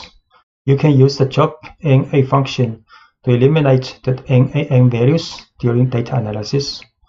So we can write series.jobNA. So it will return a series without not a number value. Series.jobNA. The result is a series with 4 elements, and the value of nan has been excluded. And you can also directly perform the filtering function by placing not null in the selection condition. So for example, you can write series bracket for the selection condition. We write series.not null, and the result will be the same. The not a number value has been excluded in the resulting series. Series bracket series.not null. Get the same result.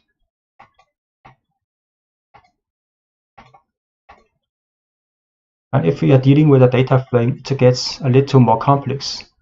If you use the jobNA function on this type of object and there is only one NaN value on a column or a row, then it will eliminate this column or row. So for example, this is a data frame with some not a number value, like this.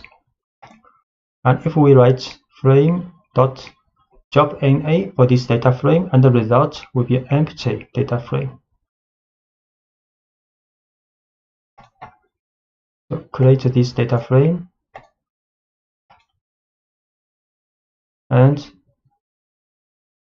every row or column has some NaN value. Then we job NA for this data frame.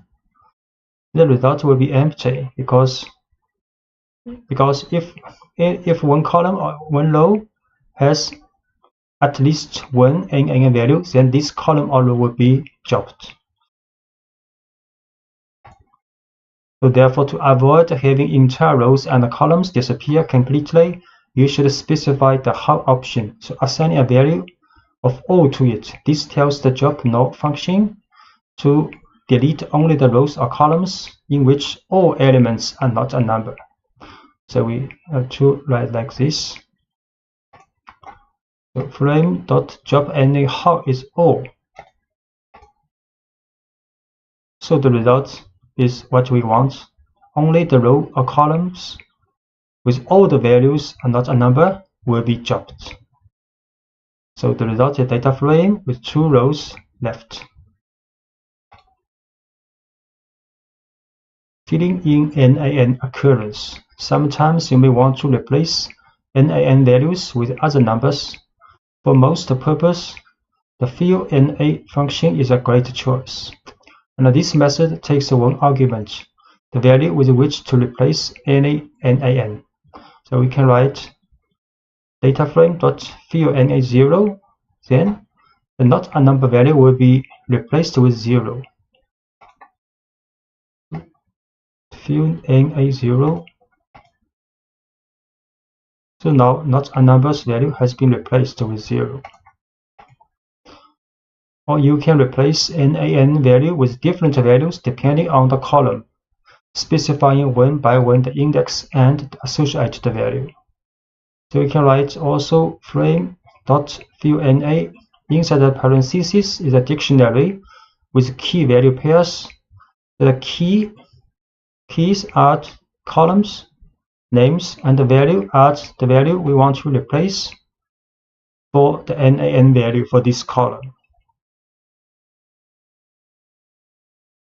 So frame.fillNA, ball is 1, mark 0, and the pen is 99. You can see the result of this data frame has no NaN value, and each column's NaN value has been replaced with the value in this dictionary.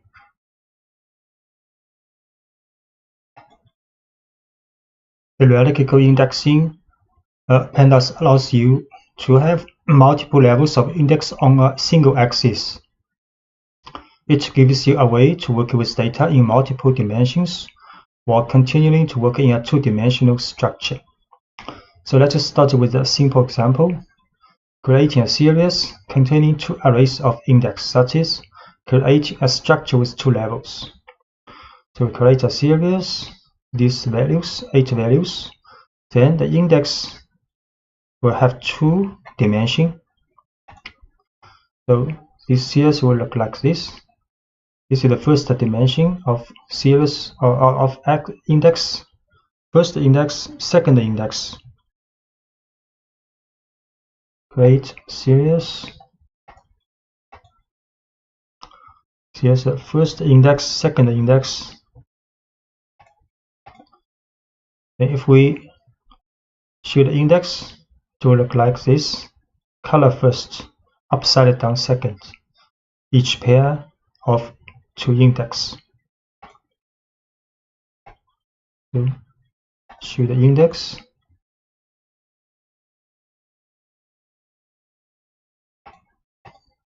Then you can select the values for given value of the first index. So you can write brackets, select only the white index value.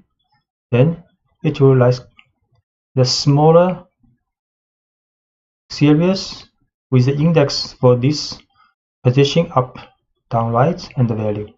Or you can select the values for given value of the second index. For example, you can write, but have to write column first, then comma, then up. Then it will be a smaller series with these colors on index. And if you want to select a specific value, you can specify both index.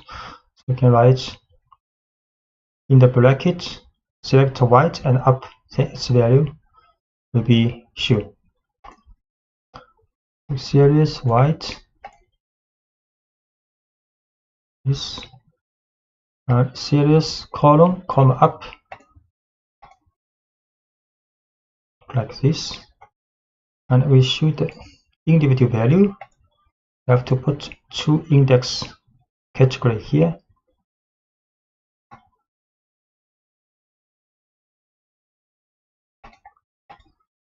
And hierarchical indexing plays a critical role in reshaping data and group-based operations, such as a pivot table.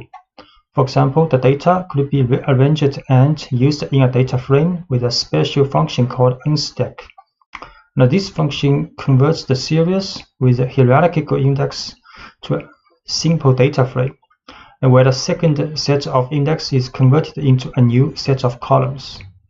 So if we write series.unstack for this hierarchical indexing series, then the second index of the series will be converted to the columns headers of the data frame, and the first level index of the series will become the index of the resulting data frame. So if we write series.unstack, so it is the result of a data frame. And if what you want is to perform the reverse operation, so which is to convert a data frame to a series, you can use the stack function. So if we write data frame.stack, then the result will be a hierarchical indexing series, and the data frame's column headers will become the second level index of the series, and the index of the data frame will become the first level index of this series.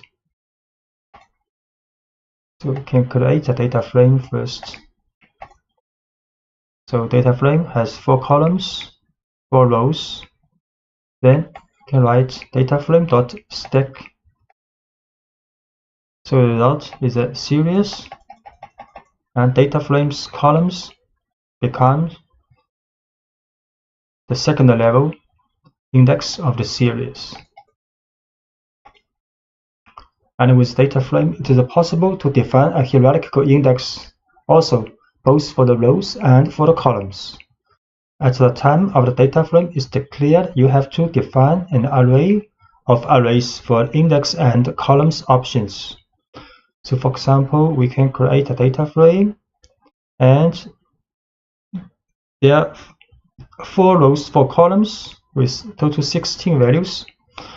And for the index, we can write 2 levels. For the columns headers, also 2 levels. Then the result will be like this.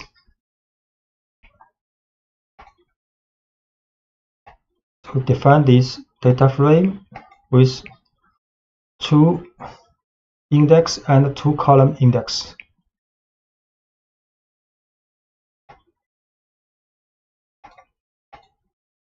Occasionally, you might need to rearrange the order of the levels on an axis or sort for values at a specific level.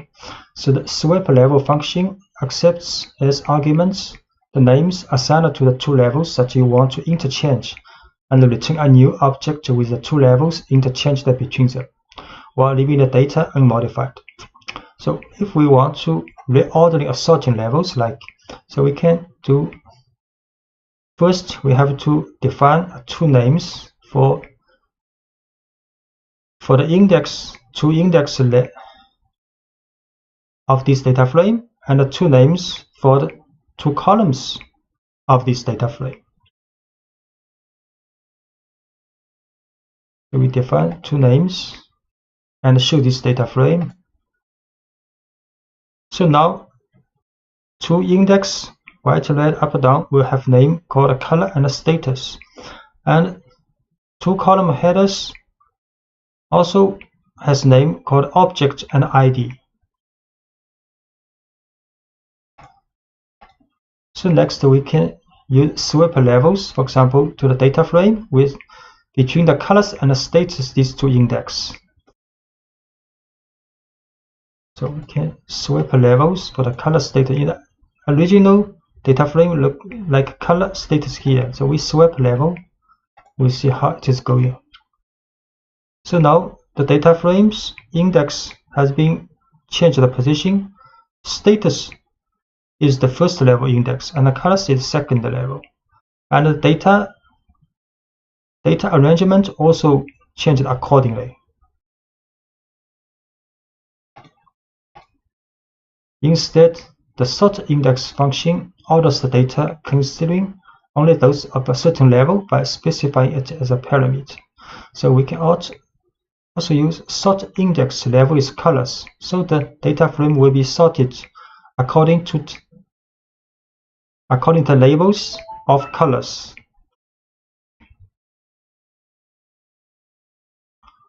So we can sort index level colors. So the colors labels are sorted alphabetically, then the values will also rearrange it accordingly. And the summary statistics by level. So many descriptive statistics and summary statistics performed on a data frame or on a series have a level option, so with which you can determine at what level the descriptive and summary statistics should be determined. For example, if you create a statistic at row level, you have to simply specify the level option with the level name. So if you want to get the sum value by level colors, so we can just write data frame.sum level is colors. The result will be a data frame, and the index is the color for different color, and the value is for the different columns. Data frame sum level by color. So you can see color, white, red, and the column pen 1, pen 2, paper 1, paper 2. And if you want to create a statistic or given level of the column, for example, the ID, you must specify the second axis as an argument through the axis option set to 1. So if you want to calculate sum by column ID, we have to add axis equals 1 here. So mFrame.sum level ID, because ID is at the column, I have to add axis equals 1.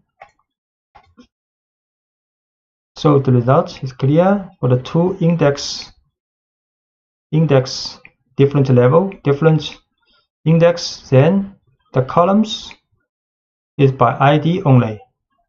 ID1, ID2, and the sum of sum value for these different index combinations.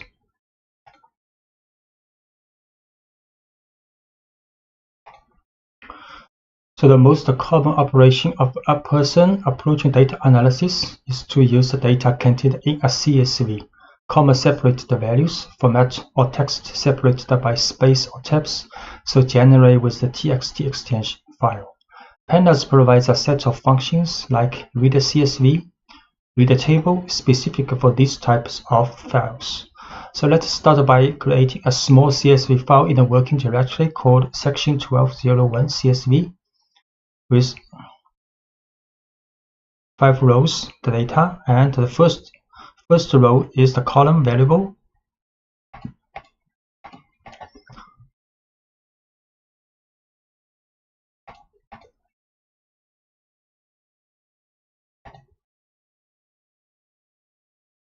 This file.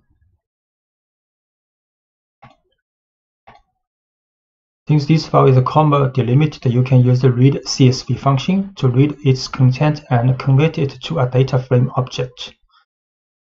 So we can use pd.readCSV, this file, and we return a data frame like this with 5 rows, 5 columns. Can import pandas and numpy and set the working directory. Then can read this file, use read CSV, and we show the result. It's a data frame with 5 columns.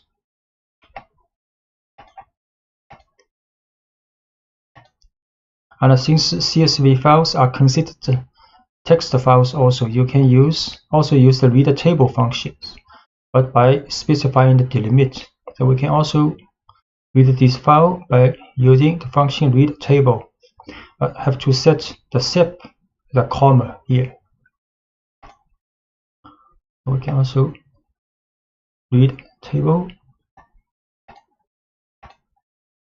So the result will be the same, this data frame. In previous CSV file, headers that identify all the columns are in the first row, but this is not a general case. It often happens that the tabulate the data begin directly in the first line. So for this CSV file, there are no header in file. So in this case, you could assign the default names to the columns by setting header option to none. So if we write header none, then the result data frame will be automatically set with header from 0 to 4. So we can read this file. File 2 has no header, so we can set a none. The result is a data frame with 5 columns, and the column headers have been set automatically by pandas with default value from 0 to 4. And in addition, you can specify the names directly by assigning a list of labels to the name option. So we can also set names here, then the names will be manually added to the column headers in the resulting data frame. So we can read CSV, but set a names array. Then there will be perfect data frame with 5 columns and their column headers. So in the more complex cases in which you want to create a data frame with a hierarchical structure by reading a CSV file, you can extend the functionality of the read CSV function by adding the index column option, assigning all the columns to be converted into index. To better understand this possibility, create a new CSV file with 2 columns to be used as index of the hierarchy. So this is another CSV file.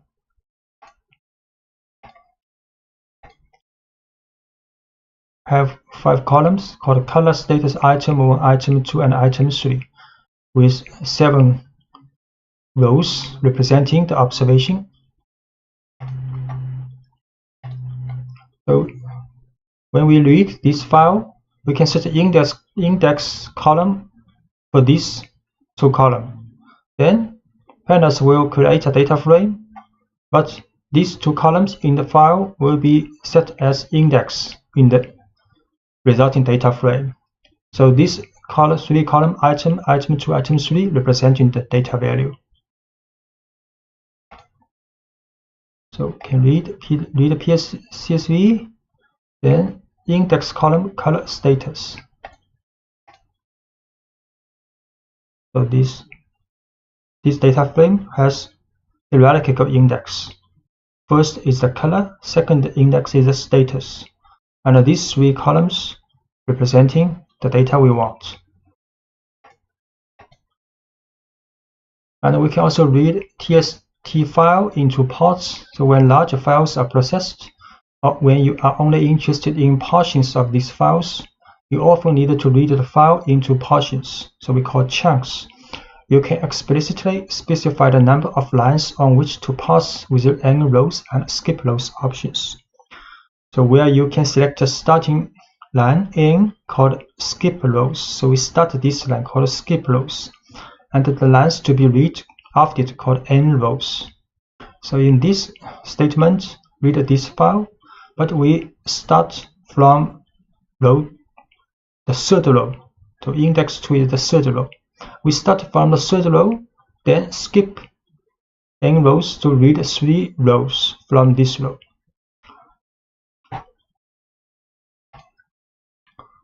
So we read this file, start from the 3rd row, and from this row we have to read 3 rows.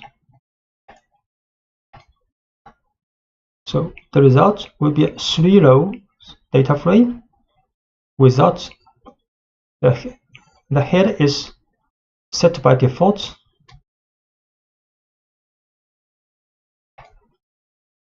When reading text files in pandas, it is possible that the files on which to pass the data do not show separators well defined as a comma or a semicolon. In these cases, the regular expressions come to our aid, and you can specify a regexp within the reader table function using the sep option. A regular expression called RE specifies a set of strings that matches the rules defined in it, and let you check if a particular string matches a given regular expression in data analysis. And they can return the strings that follow the rules and will discard it if it does not follow the rules. This is some commonly used regular expression symbols. Dot, so matches any single character. And \d, lowercase, means all the digits. \d with the uppercase means non-digit characters, and so on. So this is for the white space characters like space tab new line, and this is non-white space character. And for example, this one is 0 or more of the preceding character occurrence. 0 or more occurrence of the preceding character. And plus sign means match the preceding character one or more times. Let's say we want to create a string that meets the following rules. Write the letter A at least once, append to this the letter B exactly 5 times, and append to this the letter C any even number of times, and write either the letter D or E at the end. So for these 4 rules, many strings will meet these 4 rules, like this one, and so on. There are many infinitive number of variations. But if we use regular expressions, we can just write a shorthand way of expressing this set of rules. For instance, here is the regular expression for the series of steps just described. We can write A, first write A, then next A with a star means appear 0 or more times of A. So this means the letter A at least once. Then next 5B or 5B. And C with any even number of times occurrence, we can write in the parentheses 2C, then with a star. So this will occur at least 0 or more times. So any even number. Then in the last place we will write a parenthesis, and inside with a bar means D or E. So this will happen only one time. So this rule meets these 4 rules. And the strings might seem a little daunting at first, but it becomes clear when you break into components. So passing text using regular expressions with pandas use reader table function. Take for example in which we have the values separated by tabs or space in a random order in file 4, like this. Then we can read this file using sep with white space occur 1 or more times as the separator, and the engine will write Python. You can see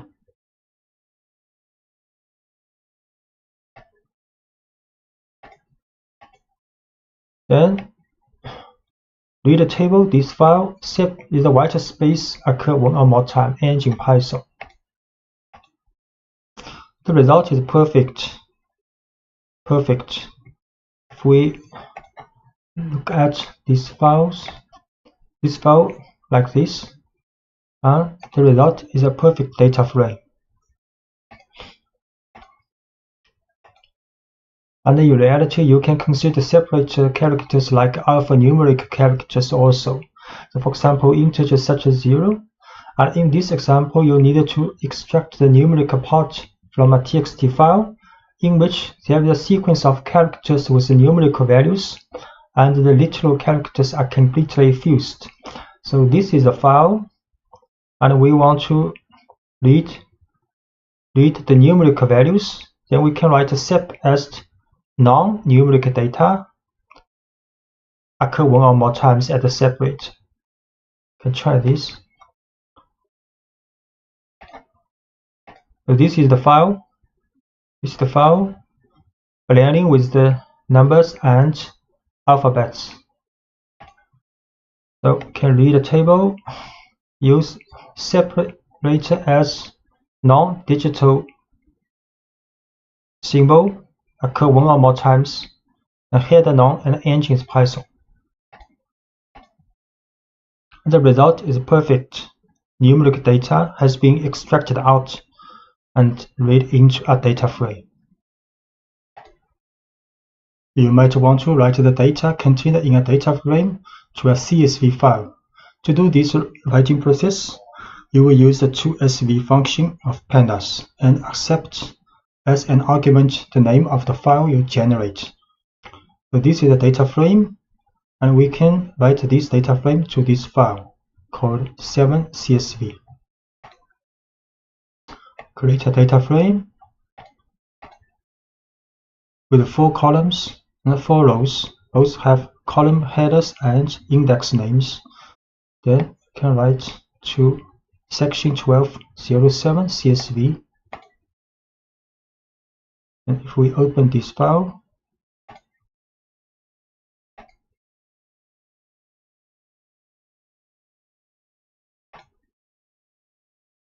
you see the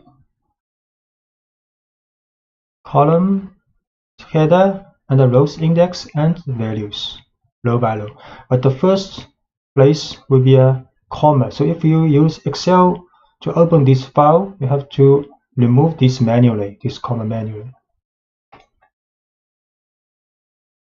As you can see from the previous example, when you write a data frame to a file, index and columns are marked on the file by default. And this default behavior can be changed by setting the 2 options, index and headers, to false.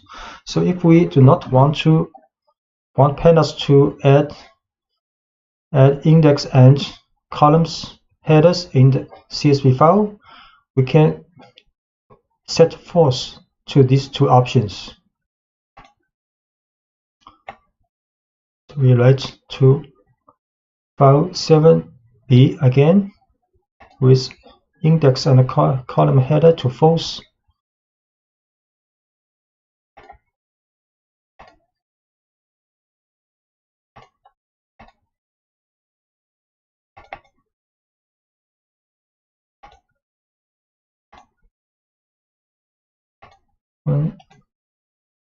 So now only the value part are written into the CSV file. No headers, no index. And one point to remember while writing files is that not a number of values present in a data structure show as empty field in the CSV file. So if we create a data frame with many, not a number, and next we write to this file. So create data frame.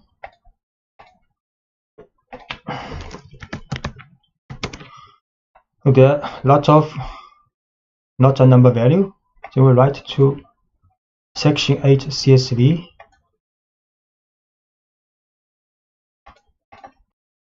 Open this file. You can see the not a number value has been transformed to empty place. And you can replace this empty field with a value to your liking using numpy's REP option in the toSV function.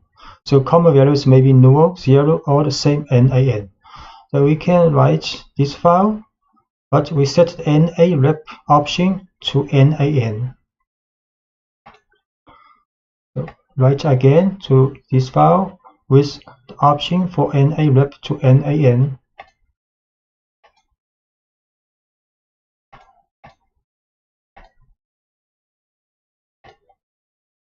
Open this file. So now it's perfect. Not a number has been written into the file with not a number value. it is not uncommon that the data collected in tabular form in an Excel spreadsheet. The pandas provides two functions to this purpose.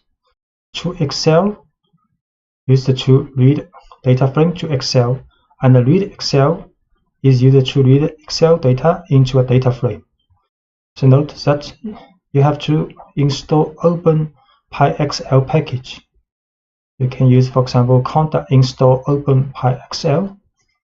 And the read Excel function can read both Excel 2003 and 2007 form.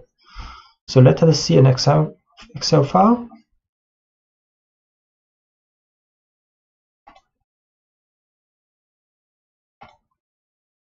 Excel file with the first column ABC and then a tabular form with column header with the color, and this is data place. So to read the data contained in this Excel file and convert it into a data frame, you only have to use the read Excel function. So we can use read Excel, this data file, Excel file, and index column is 0.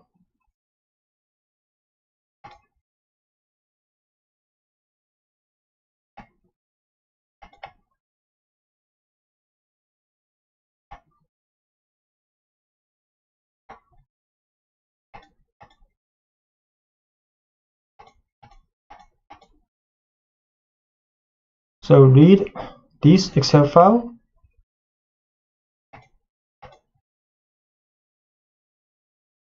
So the result is perfect data frame with index and column header and the value part.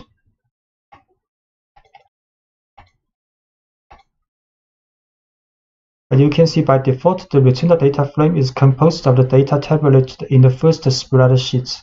If, however, you need to load the data in the second spreadsheet, you must then specify the name of the sheet or the number of the sheet, just as the second argument. So if you want to read data in a second sheet, we can write sheet number 1 means second, and also put the sheet name here, sheet 2. For example, this file also has a sheet 2 data. So we can read Excel sheet 2. It will be a perfect data frame as we want. Okay. We can also set the sheet number 1 means second is the same result. And to convert a data frame into a spreadsheet on Excel, you have to write the following. For example, we can convert this data frame into an Excel file's first sheet. So we create a data frame with 4 columns, 4 rows. Then we write to this Excel file called data02.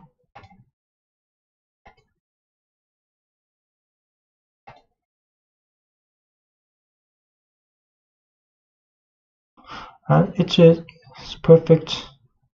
So the first column is the index, and the first row is the column header. Then this is data part.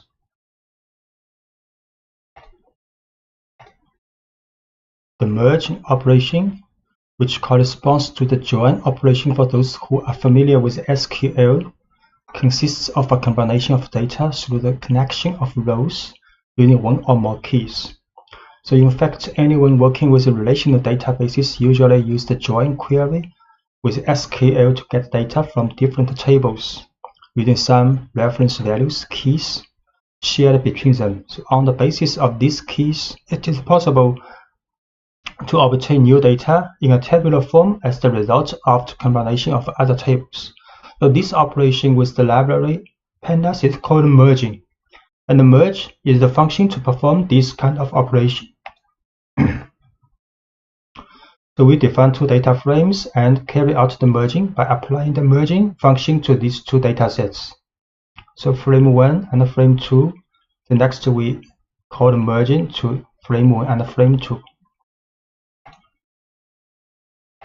So this is data frame 1.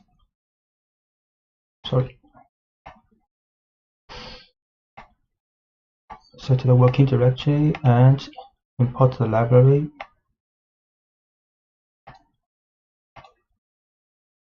This is frame 1 with ID price column with 5 rows, and this is frame 2 ID color, 4 columns. ID price and ID color columns. Then if we merge these two data frames, the result will be 4 rows with this ID and 3 columns ID, price, and color. So as you can see from the result, the returned data frame consists of all rows that have an ID in common. In addition to the common column, the columns from the first and the second data frame are added. So in most cases, you need to decide which is the column on which to base the merging. To do this, you have to add on option with the column name as the key for the merging. So we create 2 data frames again, but in this case, have 2 data frames having columns with the same name. So if you launch a merge, you do not get any results. So we create again another color data frame 1 with 3 column ID color branch with 5 rows, and frame 2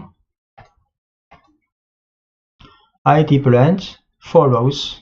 You can see in these 2 data frame have 2 columns called ID branch in both data frames. So next, if you use merge data frame 1 and frame 2, you will get nothing because pandas do not know which is the criteria you want to merge with. Empty. So it's necessary to explicitly define the criteria for merging that the pandas must follow. So specifying the name of the key column in on option. We have to set an on option, for example, ID here. So merge data frame 1, frame 2 on ID. So the result will be a data frame with 4 rows, and the merging operation implemented based on common ID values in 2 data frames. Then these values, these rows are combined with all the columns in both into 2 data frames. But the brand in 2 data frames has been changed with the name for the brand X and the brand Y.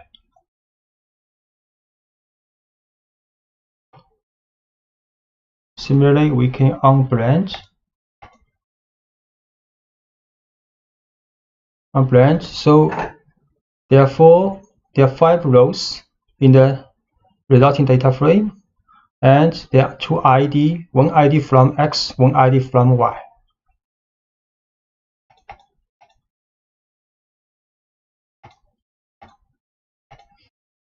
And often, however, the opposite problem arises, that is to have 2 data frames in which the key columns do not have the same name. To remedy this situation, you have to use left on and right on options, so which can specify the key column for the first and for the second data frame. So if we change data frame 2 column name to SID branch, then we can merge these 2 data frames, for example, left on ID and right on SID. Then pandas will find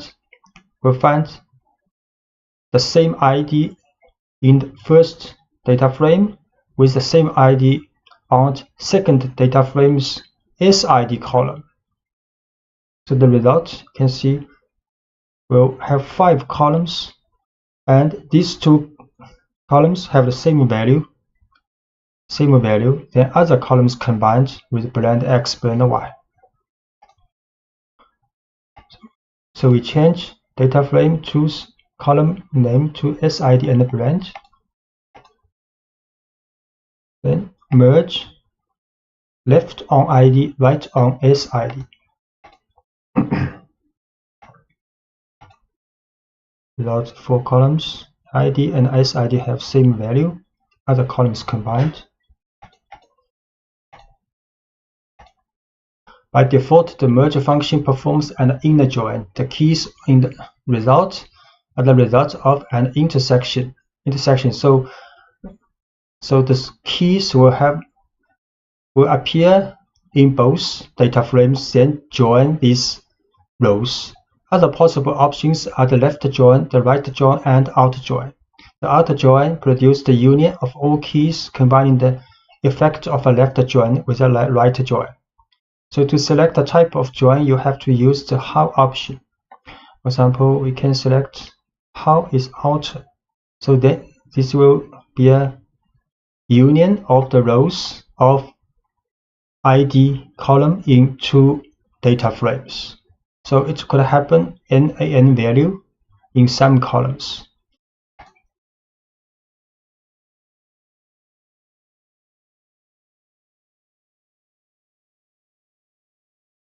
We change it back.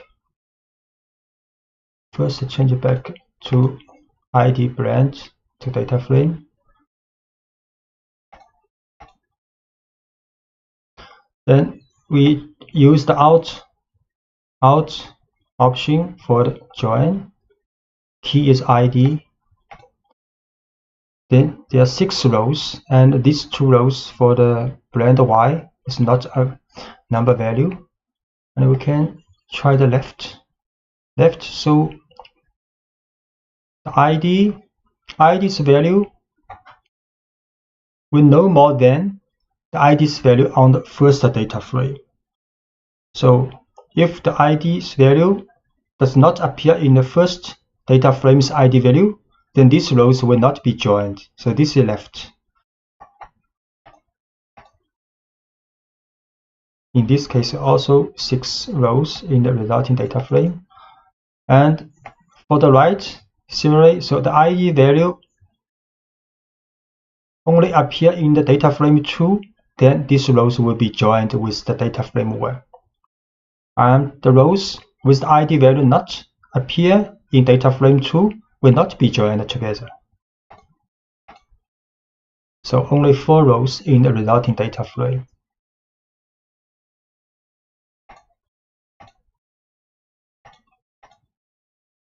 And to merge multiple keys, you simply add a list to the on option. So we can add 2 keys in join criteria in on. So PD merge frame 1, frame 2 on ID blend use outer. You can see how it's going.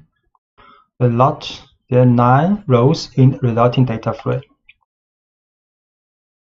So these 2 IDs, these 2 columns, the value appear in 2 data frames, either in frame 1 or frame 2, or appear in both, will be joined together for these rows. So the result will be 9 rows. And you can also merge on an index. So in some cases, instead of considering the columns of a data frame as keys, so index could be used as keys for merging. Then in order to decide which index to consider, you set the left index or right index options to true. So we can write, for example, merge these 2 data frames, right index true and the left index also true. Let's see. Merge with the index.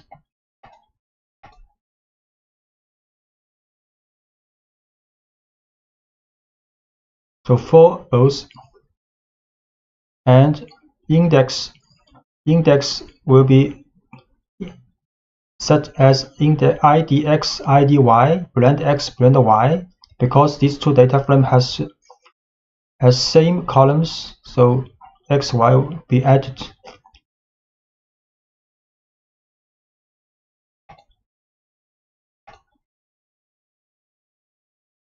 And we can also use Alt option in the index join.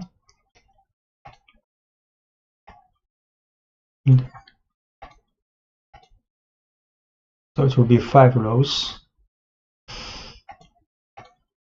And the data frame objects also have a join function, which is much more convenient when you want to do the merging by index. So it can also be used to combine many data frame objects having the same index but with no columns overlapping. So in fact, if you launch, you will get an error code because some columns in frame 1 have the same name as frame 2. Then you have to rename the columns in frame 1 to frame 2 before launching the join function.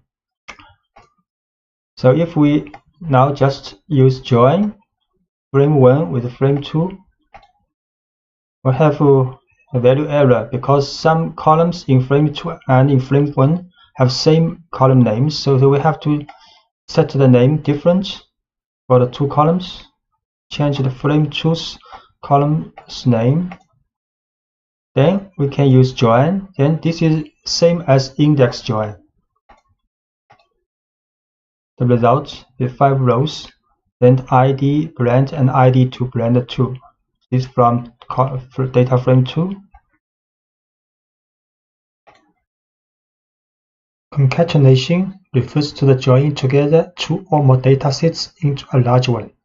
And numpy provides a concatenate function to do this kind of operation with arrays. So we create two arrays. Both have 9 values and with the shape 3 by 3. Then if we run numpy.concatenate array1 and array2 and with the axis equals 1, then the second array will be put into the result array as extra column with the array1. And if we write np.concatenate array1 array2 axis 0, then two array will be added by row. So create two array. This is array 1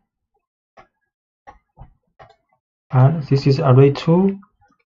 So concatenate these two first by column. The result will be an array with shape 3 by 6 and concatenate these two array by row. The result will be an array with shape 6 by 3. And concatenate pandas series and data frames. You can use concat function in the pandas to this kind of operation. So we create two series with 4 random number and with different index. So if we concat serial 1 with serial 2, the result will be a series with 8 elements. Create series, then create another series, and we concact these two series together. The result will be a series with 8 values. And by default, the concact function works on axis 0, having as a returned object a series. If you set the axis equals 1, then the result will be a data frame. So if we run pd.concact serial 1 and serial 2, but with the axis equals 1, the result will be a data frame.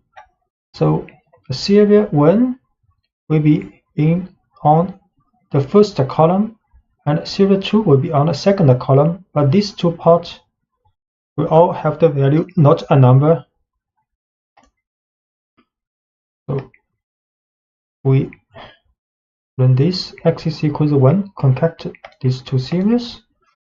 The result will be a data frame with many not a number value. And the problem with this kind of operation is that the concatenated parts are not identifiable in the result. For example, you want to create a hierarchical index on the axis of concatenation. You can do this. You have to use the keys option. So if we put the keys equals 1, 2 in this concat operation, then the result will have a hierarchical index for this series, and the first index will be identified with the key 1, 2, exactly same as we have put here in the function. So PD concatenate these two series with keys 1 and 2. The result is a series with a hierarchical index 1, 2 in the first index. And in the case of combinations between series along the axis 1, the keys become the column headers of the data frame. So if we concat these two series and axis equals 1, keys equals 1 and 2, then the result will be a data frame, and the column headers will have this name 1 and 2 from this keys array. So PD concat these two series, axis equals 1, keys equals 1 and 2. The result is a data frame with the column headers we have manually assigned to the keys.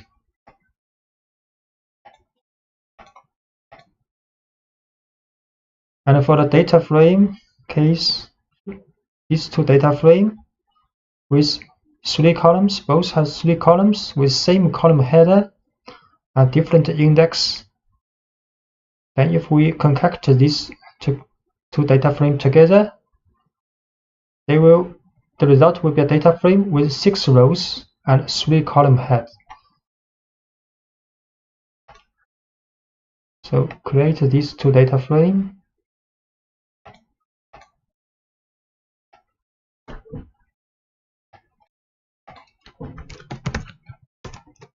Frame 1,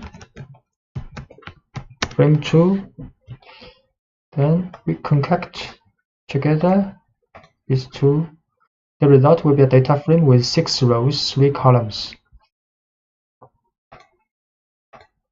And if we add axis equals 1 here for the concat for these two data frame, the result will be a data frame with 6 columns, A, B, C, A, B, C, and these two parts will have odd, not a number value. So we concat these two data frame with axis equals 1. So result will be a data frame with 6 columns.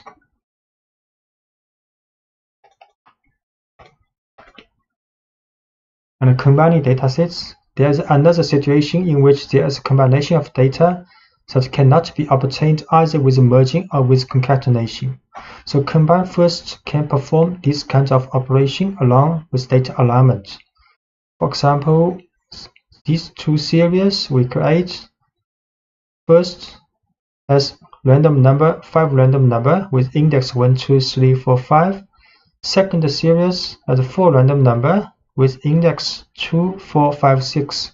We see this index overlapping. So if we write serial 1 dot combine first serial 2, the result will be a series with 6 index. But because of this duplicate index 2, 4, 5, but if we write combine first, so for duplication, these duplicate values will be assigned with first series here. So we create 2 series, first one and second one, both a random number. Then we combine first serial 1 here, then combine first with serial 2. The result will be a 6-value series, and we check for the, for example, index 2, the value will be same as index 2's value in serial 1, and so on. And if we put serial 2 first, then use combine first function with serial 1, it will be different. Also 6 values with index 1 to 6. Now this time, for example, index 2's value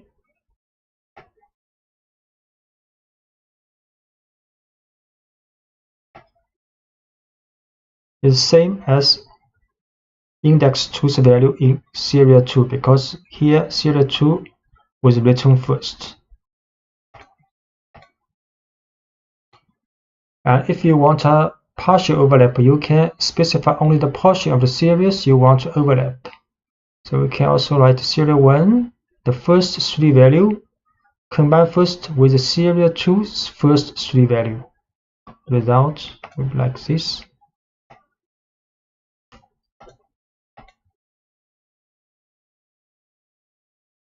So there are only 5 values because one index is overlap. So for the first 3 value for the serial 1 has 3 index 1 to 3, and for the serial 2 first 3 values has index 2 for 5, so index 2 is overlapped. But index 2's value in the resulting series will be the same as the index value of 2 in the first series. You can see.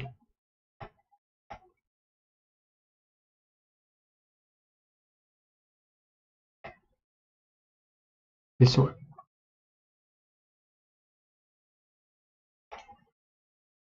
Sometimes you would like to rearrange the data by column values on rows or vice versa. This type of operation is called pivoting. You have already seen that a data frame can support hierarchical indexing, and this feature can be exploited to rearrange the data in a data frame. In the context of pivoting, you have 2 basic operations. Stacking means rotates or pivots the data structure, converting columns to rows, and unstacking converts rows into columns. So pivoting with hierarchical indexing. So this is a data frame with 3 columns and 3 rows. So we can create a series if we use stack function to this data frame. So we create this data frame. Then we run stack function. We show this series. So this series has a hierarchical index. This is first index, this second index. So after stacking, the result is a series with a hierarchical index. And you can see the columns of the data frame has been transformed to the second index of this series. And from this hierarchical index series, you can transform to a data frame by use of the unstack function. If we run unstack function to this series, then the result will be the original data frame. And the second index of the series has been converted back to the columns of the data frame. So we run again of unstack to this series. Yeah, it's true. The result will be a data frame exactly the same as the original data frame. And you can also do the unstack on a different level, specifying the number of levels or its name as the argument of the function. So if we run unstack to this series, but we put 0 here, so the first index axis of the series will be converted to the resulting data frames columns. So series unstack 0. You see now the ball, pen, pencil will be in the index, and the white, black, red will be at the column head.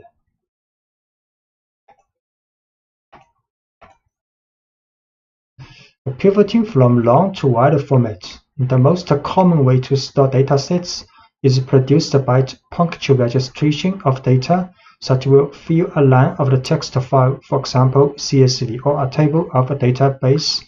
This kind of tabular format of datasets can be referred to as a long or stacked format, like Excel table. To get a clear idea about that, consider the following data frame.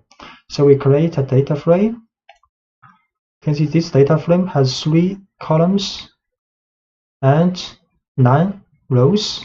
Each line represents a data observation with 3 variables. So instead of the long format, there is another way to arrange the data in a table that is called a wide format, in which the row index and column headers are the values of some columns in the long form. So in the wide form, the row index and column headers are the values of some columns in the long format. So pandas gives you a function pivot that allows you to make a transformation of a data frame from the long type to the wide type, and it accepts as arguments the column or columns which will assume the role of key. So starting from the previous example, you choose to create a data frame in wide format by choosing the color column as the key, an item as a second key, and the value of which will form the new columns of the data frame. So we will show if we run the pivot function to this long data frame, and we put color first, then item second, and the result will be a data frame in wide format, and color is index and item is columns. So this is create a long format data frame first. So this is a long form, 3 columns, each row represents one observation for 3 variables. Then we create a wide format data frame using pivot function and assign the color first, then item second. So color is the column, item also a column in the long format, but we put these 2 column names here in the pivot function. Next, we show this wide format data frame. You can see color transformed to index and item converted to the header of the column. So this is a wide format data frame.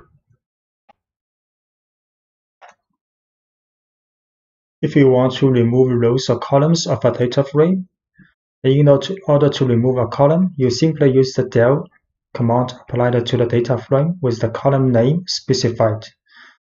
For example, this is a data frame created with 3 columns and 3 rows. So we can write del frame ball. So if we show this frame again, data frame again, there are only 2 columns left. Create this data frame. Then write del frame 1 ball. And show the data frame again. Only 2 columns left.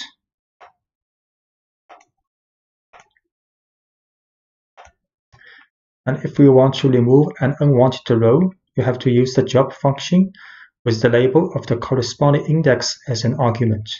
So if we write frame1 dot job white, so the row of the white will be removed. So we next run this. So only 2 rows left.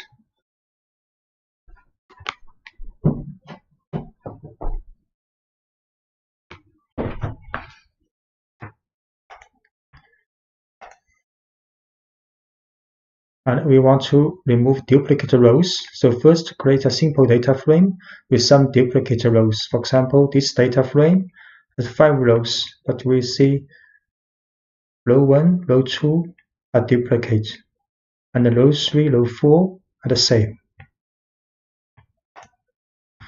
So the duplicate function applied to a data frame can detect the rows that appear to be duplicated, and it will return a series of booleans where each element corresponds to a row with true if the row is duplicated.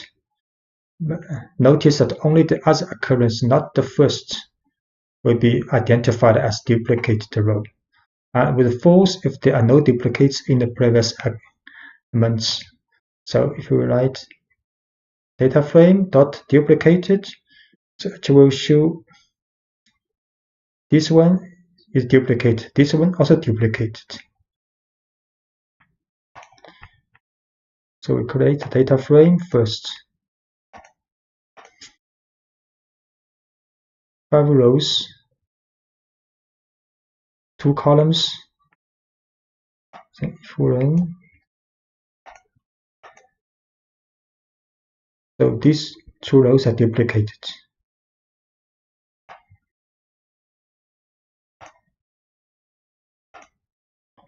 So next, if you want to know which are duplicate rows, just type the following data frame, then inside the bracket, data frame dot duplicated.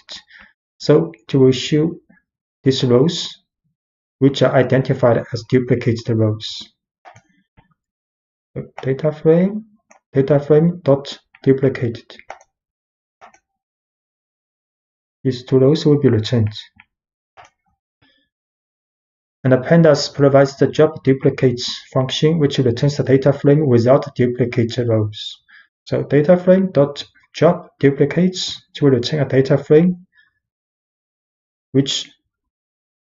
in which the duplicate rows have been excluded. Data frame job duplicates, so only 3 rows are left. And the mapping, the pandas library provides a set of functions which exploit mapping to perform some operations. The mapping is the creation of a list of matches between 2 different values with the ability to bind a value to a particular label or string. So for example, these dictionary objects are appropriate to define a mapping. So inside the dictionary, the keys, the label 1, and the value 1 is a map to this key, value 2 is a map to this key, and so on. So the map functions usually perform these operations. Can replace values. The map can create a new column and replace the index values. So here we will show replacing values via mapping. So often in the data structure that you have assembled, there are values that do not meet your needs. In such cases, a replacement operation of various values is often a necessary process. So define, as an example, a data frame containing various objects and colors, so including 2 colors that are not in English. So this data frame has 1 column, has 3 columns, and the column for color has 2 values and not English. And to be able to replace the incorrect values with new values, it is necessary to define a mapping of correspondence. So containing as a key the new values, then you can use the replace function with the mapping as an argument. So we define a map dictionary called new colors, with the keys are those colors not English. Then the values are English name, Next, we can use the replace function, and with this dictionary new colors as argument in this function, and this function assigned to the data frame. So it will return the data frame with the colors all English. We define data frame, then define a map dictionary, then we run replace function to this dictionary with the new color mapping. Then the color has been changed. And a common case, for example, is the replacement of not a number value with another value, for example, 0. So this is a series with not a number, and we can replace this not a number to 0, use replace, and inside the replace, we write numpy.nan, then comma to 0, and the result will be 0 here. So create a series with not a number here, to not a number, then we run replace to this series and change replace the not a number to 0 now.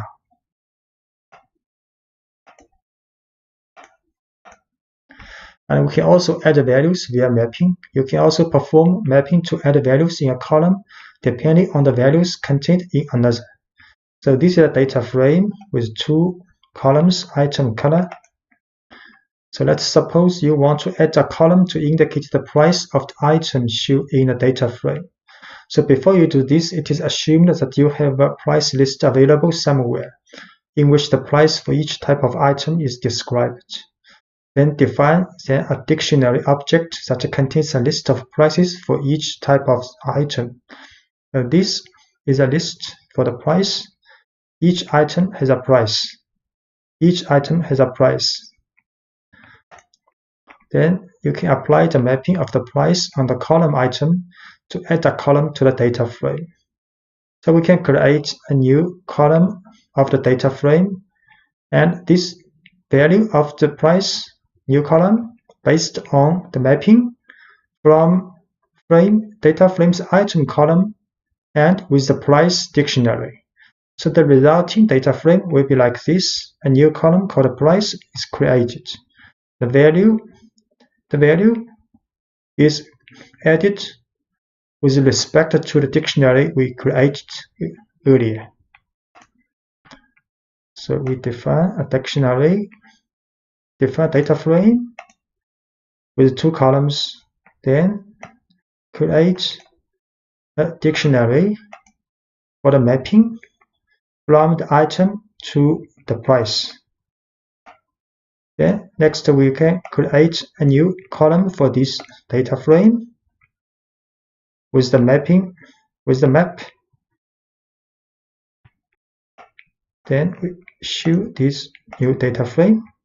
The price column is created. Pandas provides the rename function, which takes the mapping, a dict object, as an argument to rename indexes of axes. So let's look at an example. This is a data frame with 3 columns, 5 rows. And we can define a dictionary called the reindex with the keys from 0 to 4 and the values from 1st to 5th. So next we can put this reindex dictionary in the function rename and apply to this data frame. So the result of this data frame's index has been renamed.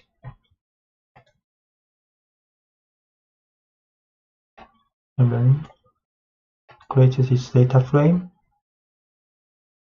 and the index is a dictionary. Then apply this rename function to this data frame with the reindex as argument. So the data frame's index has been renamed As you can see, by default, the index are renamed. If you want to rename columns, you must use the columns option. This time, you assign various mapping explicitly to the toIndex and columns option. So we can define another dictionary called recolumn with 2 key value pairs. Then next we can rename this data frame index with the reindex dictionary and columns with the recolumn dictionary. So this time both the index and columns of the data frame has been renamed. So define this dictionary for the column, then rename both index and columns. You see, for the columns, 2 columns have been renamed. And for the simplest case in which you have a single value to be replaced, you can avoid having to write and assign many variables.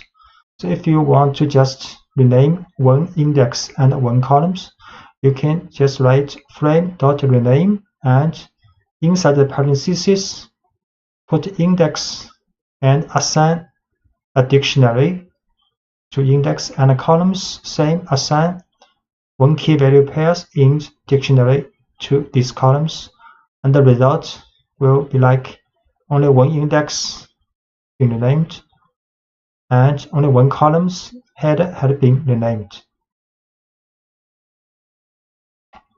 And when this frame.rename, index is a dictionary and columns is a dictionary.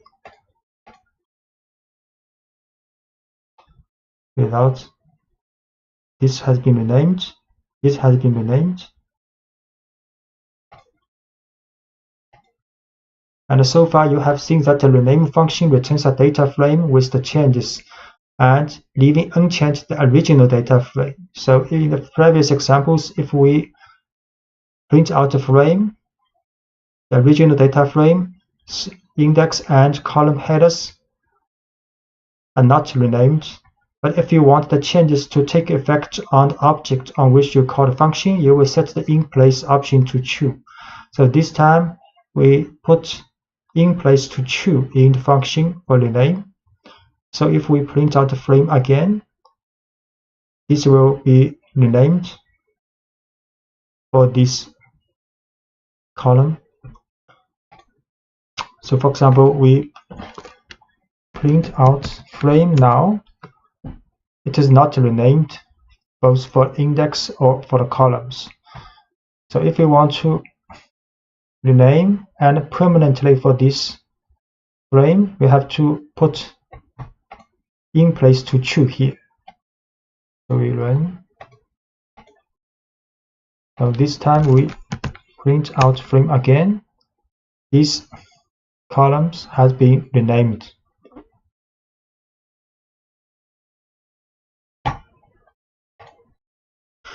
During data analysis, it often needs to detect the presence of abnormal values in a data structure. So for example, we create a data frame with 3 columns and 1000 rows. All the numbers are standard deviation with 1 and mean with 0, normally distributed. So if we describe this data frame, then it will show each column statistics, mean value, standard deviation, minimum, quantile, and maximum. So for example, you might consider outliers, those that have a value greater than 3 times the standard deviation. To get the standard deviation of each column of the data frame, we can use the std function. So if we write data frame.std, it will show a series with 3 values for 3 columns standard deviation. So we create this data frame and describe 3 columns, each column's descriptive statistics, and if we run std function for this data frame to get 3 standard deviation for these 3 columns. And now you apply the filtering of all the values of the data frame, applying the corresponding standard deviation for each column, can using any function on column.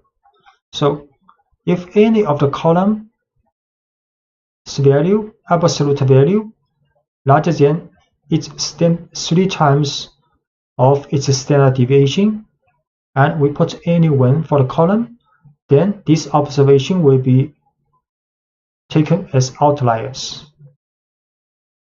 So if we run this, for this data frame, we'll get these observations. You can see for this one, for the column 1, larger than 3. And for this observation, column 2, larger than 3. We run.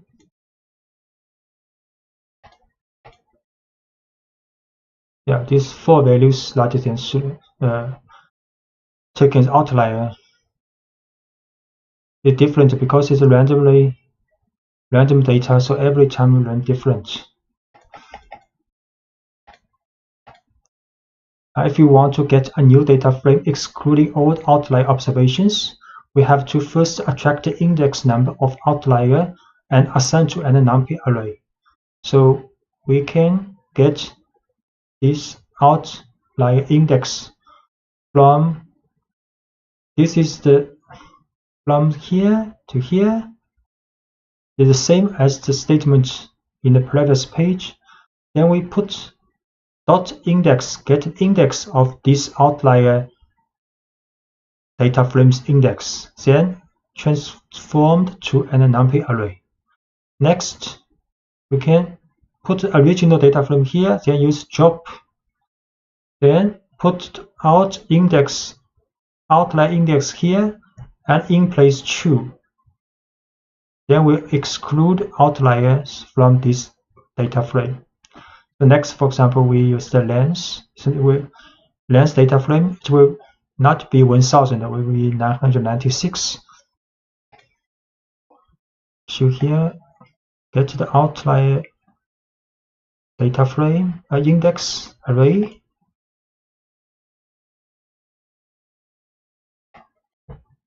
We show this array 1, 2, 3, 4. 4 observations, the index number, and drop these observations from the data frame with in place true.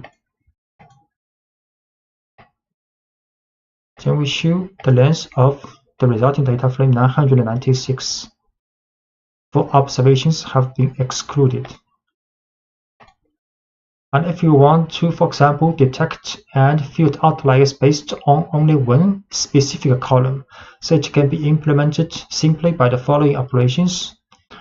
So this is the original data frame we create again. Next, for example, we only define the criteria that for column 2, if the value of the column 2 larger than 3 times of column 2's standard deviation, then this observation will be identified as outlier.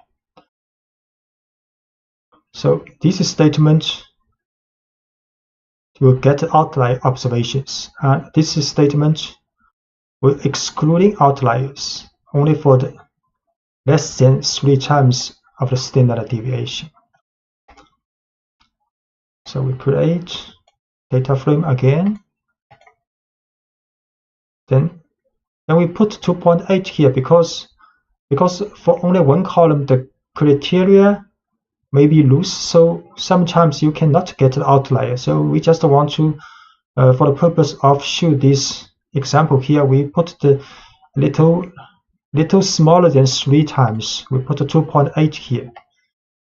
So run this, we'll get empty. So we have to run again, and we try again if it has outlier. Okay, now it has 2 outliers.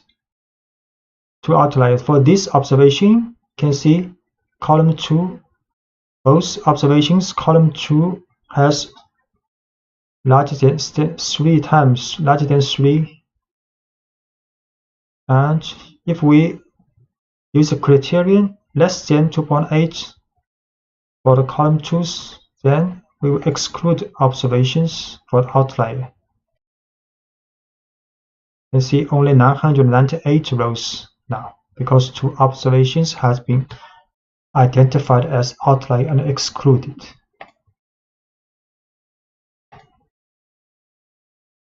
Sometimes it can be used, especially in some experimental cases, to handle large quantities of data generated in sequence.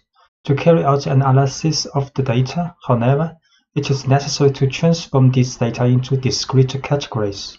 For example, by dividing the range of values of such readings into smaller intervals and counting the occurrence or statistics in them. So in your case, for example, you may have a reading of an experimental value between 0 and 100, and these data are collected in a list with 17 numbers. You know that the experimental values have a range from 0 to 100. Therefore, you can uniformly divide this interval, for example, into 4 equal parts called bins. And the first contains the values between 0 to 25, the second between 26 to 50, and the third between 51 to 75, and so on. To do this beginning with pandas, first you have to define an array containing the values of separation of bins. So we create an array called bins, which are the limit value for the bins. Then you can use a special function called cut and apply it to the array of results, also passing the bins.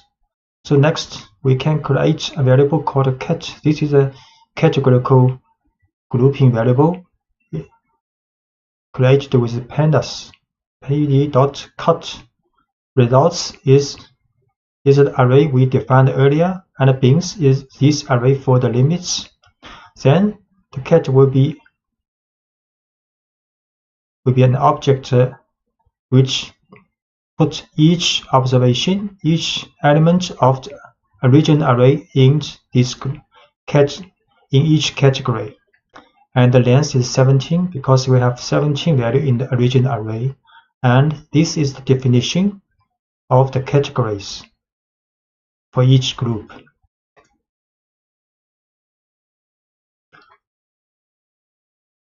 So this is the results, is the data we want to cut with pandas. Then bin is the limit of each category. Then we use pd_cut to the results with these bins. Then we should cut 17 value with the grouping. You can see the lower limit is open and up limit is closed, and this is for group definition. And the object returned by the cut function is a special object of categorical type. You can consider it as an array of strings indicating the name of the bin, and internally it contains a categories array indicating the names of the different internal categories, and a codes array that contains a list of numbers equal to the elements of results. So if we call cat.categories, it will show the category. If we run the cat.codes, it will return the code for each group and a group value from 0 to 3, because we have 4 groups. So cat.categories for each group's information. For cat.codes, each value is group information. So for first element of the array, it's in group 1. So 0 from 0, group 1. And finally, to know the occurrence for each bin, that is how many results fall into each category, you can use the value counts function. So we can write pd.valueCounts of the cat, this object. Then we'll show each group and how many occurrences in each group. pd value counts cat group and occurrence.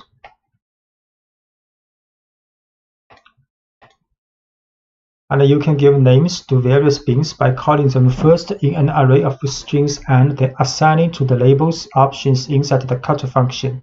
So we can define an array called bin names and with 4 strings like unlikely, less likely, and high likely.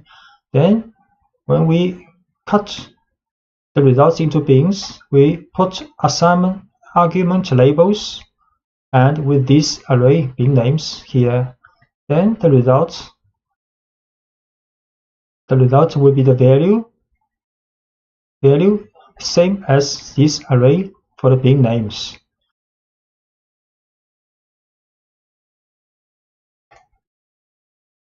So bin names with 4 strings. Then we put these bin names to the labels when we run cut function.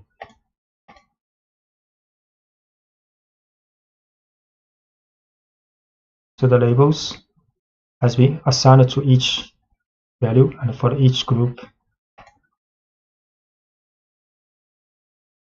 And if the cut function is passed as an argument to an integer, instead of explicating the bin edges, this will divide the range of values of the array in equal intervals as specified by the number.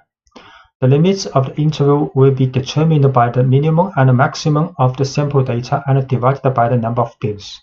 So if we put 5 here in the cut function, then pandas will calculate the minimum value and the maximum value of the sample data, then divided by 5 to determine the limit of each group. So you can see the lower limit, difference between lower to upper limit for each group almost the same with 5 group. PD cut results 5 with 5 group.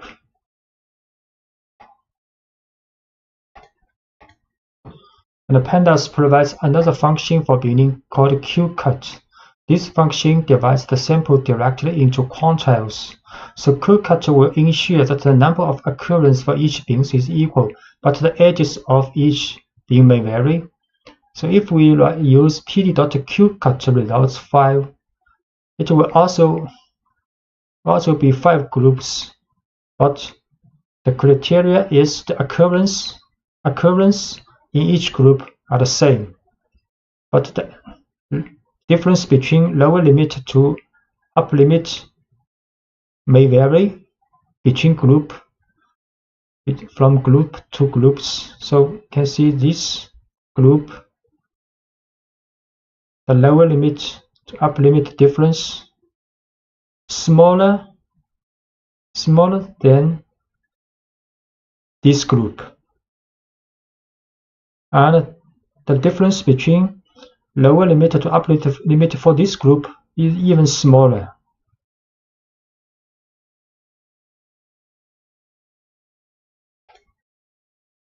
Quantile qcut 5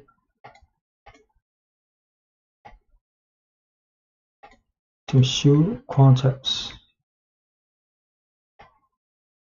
And if we run the value counts for the quantiles, it will be the same for each group, because 17 elements cannot be divided by 5 groups. So if we have, for example, 20 elements, then it will be 4 occurrences for each group.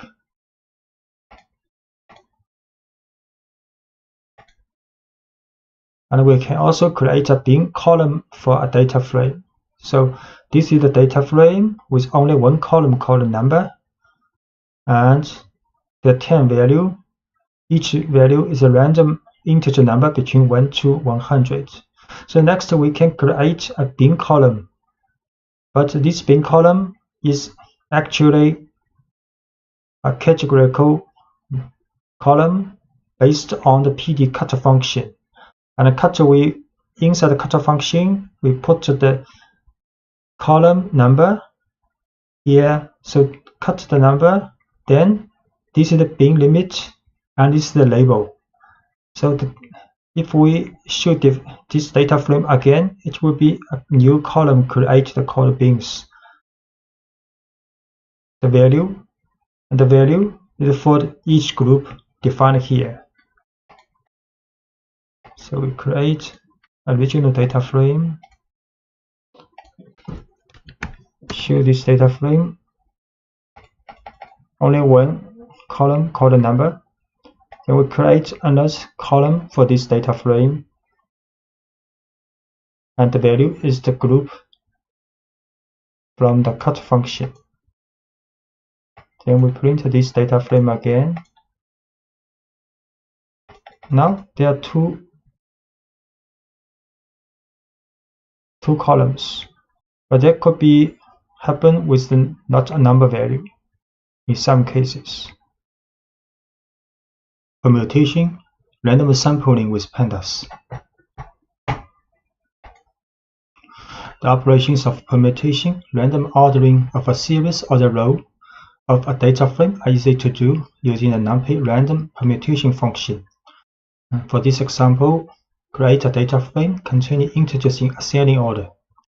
So this is a data frame with 25 numbers from 0 to 24 and arranged in 5 columns, 5 rows.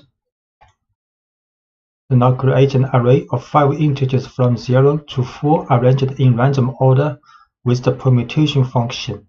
So this will be the new order in which to set the values of a row of the data frame. So next we create new order equals numpy's random dot permutation function with 5 elements. So create a data frame first. Then we create an array with numpy's random permutation, 5 random number. Then so now apply it to the data frame on all lines using the take function. We return a new data frame which has the same elements as the original one, but the order of the rows has changed, following the same order as indicated in the new order array. So you write this data frame dot take. Inside the take function, put this random order generated with the permutation function here. So the result will be like this. The rows of the data frame has been changed according to this order.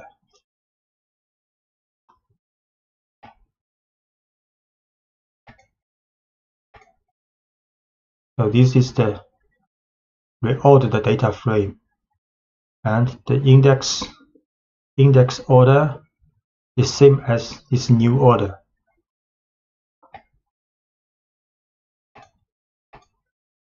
Using the take function, you can also submit a portion of the entire data frame to a permutation. So it generates an array that has a sequence limited to a certain range, for example, from 2 to 4. So for example, we can define an array, for example, with 3 number for the row. Then next, for the data frame, use take function and put this array inside the parentheses. Then the result will be data frame, and this is actually the part of the original data frame. In order is 3 number, then data frame dot take. We will return a data frame with 3 rows to the part of the original data frame. The random sampling. Sometimes when you have a huge data frame, you may need to sample it randomly, and the quickest way to do this is by using the numpy's random init and function and take function. So we can write sample.np random integer, then 0 to the length of the data frame. So size is 3. So this will return 3 integer number between 0 and the length of the data frame. Then put this sample in the take function. We return data frame with the rows randomly ordered, selected from the original data frame. Then sample random index. We show this sample 202. Next, we put this sample in a take function to the data frame. So we show part of the original data frame, but you can see the duplication of index 2 observation. There are 2 with E2 from the original data frame. The categorization of a set of data carried out for grouping is often a critical stage in the process of data analysis. It is a process of transformation, since after the division into different groups, you apply a function that converts or transforms the data in some way depending on the group they belong to. So very often, the two phases of grouping and application of a function are performed in a single step. Also, for this part of the data analysis, pandas provides a tool that's very flexible and high performance, called group by. So generally, it refers to its internal mechanism as a process called split, apply, combine. Splitting means dividing the groups of data sets, and applying means the application of a function on each group. And combining means the combination of all the results obtained by different groups together. So this fig shows the mechanism of split, apply, combine. So for example, this is a data frame with 2 columns, key called key and a value. The key represents color, the white, red, black, for example. So if we want to calculate the mean value for each color group, so first have to split the data according to the color, like this. Then apply the mean function to each group. And the combine stage will combine the mean value for each group together to a new object. In this case, it is a series. So to better understand this mechanism, so let's switch to a practical example. First, define a data frame containing numeric and string values. So this is a data frame defined with 4 columns: color, object, price 1 and price 2, with 5 observations. Then suppose you want to calculate the average of price 1 column using group labels listed in the color column. So there are several ways to do this. You can, for example, access the price 1 column and call the group by function with the color column. So for example, we can create an object called group, and the right side, first we'll select the frame, data frame, brackets for the column price 1. Then we use dot group by. Inside the parentheses, we will choose the frame color column.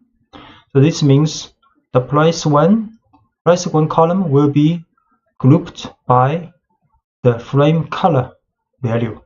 So if we print out this group, it will show a series group by object. So we will show this statement in Anaconda. Spider. First, we'll load the library, then create this data frame, 4 columns, then create a group object of price 1 and grouped by color. If we run this, so this group object is a series group by object.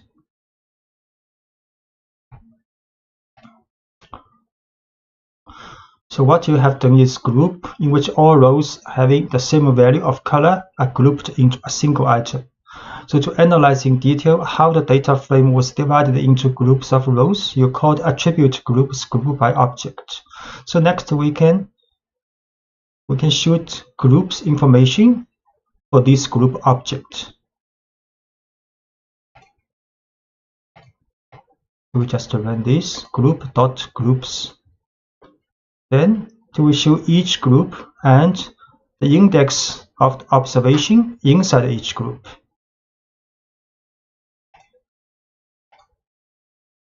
So now it's sufficient to apply the operation on a group to obtain the results for each individual group. For example, we can calculate the mean value for each group and the sum value for each group.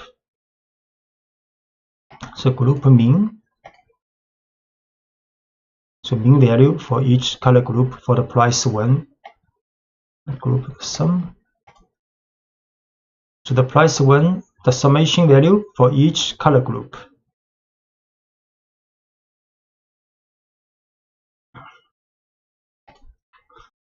So next we see hierarchical grouping.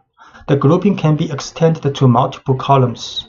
That means making a grouping of multiple keys hierarchical. For example, we can choose the price 1 and group by, this time, not only by color, we can by color and by object. So if we next show the groups, it will show the observations inside each group. The group criteria is the color and object.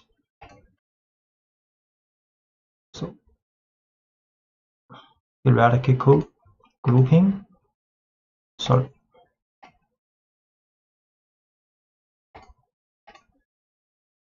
By 2 values grouping. Next, show the group's information. So each group has 1 value. Then can run the summation. So for the green pen, for example, the summation of price 1 is 2.75. For the pencil, 1.30, so on.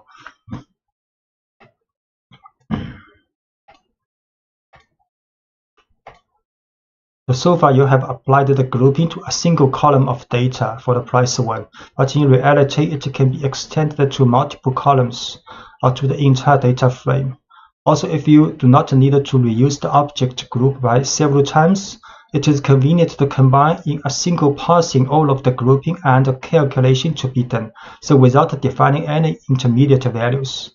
So for example, if you want to get the group by for the mean value of price 1 and price 2 by the color group, so we can just write frame 1, frame inside the bracket, we choose a list for the price 1 and the price 2, then group by inside the parentheses, choose the frame color, then the mean. So the result will be the mean value of price 1 and the price 2 in each color group.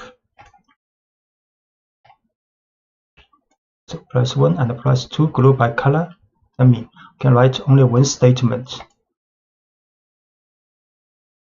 Mean value.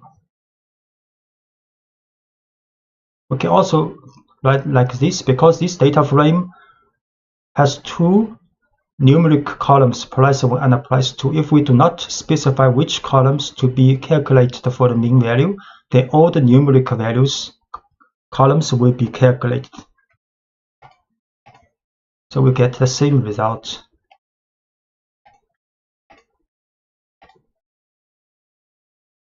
Like this. And the group iteration, the group by object supports the operation of an iteration to generate a sequence of 2 tuples containing the name of the group together with the data portion. This means the group by color will get the name and the group if we write a for loop. So name group is a tuple returned by the frame.group by color. So inside the for loop, we can print name and print group. So like this, run.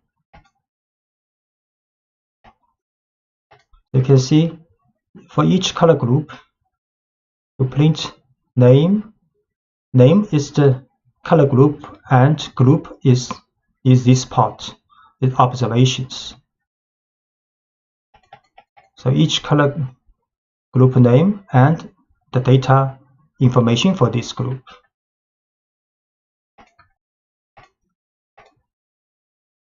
chain of transformations. So from these examples, you have seen that for each grouping, when subject to some function calculation or other operations in general, regardless of how it was obtained and the selection criteria, the result will be a data structure series. So if we select a single column data or a data frame, which then retains the index system and the name of the columns. So if we choose only price 1, group by color, calculate the mean value. If we type this, the result will be a series. And if we do not choose any specified columns, then all numerical columns will be calculated with the mean value and inside each group. So the result will be a data frame. So we calculate only one value like we have done before. Then if we choose the type of result 1, it is a series. And if we do not specify any columns, the result will be a data frame, because both price 1 and price 2 are calculated inside each group.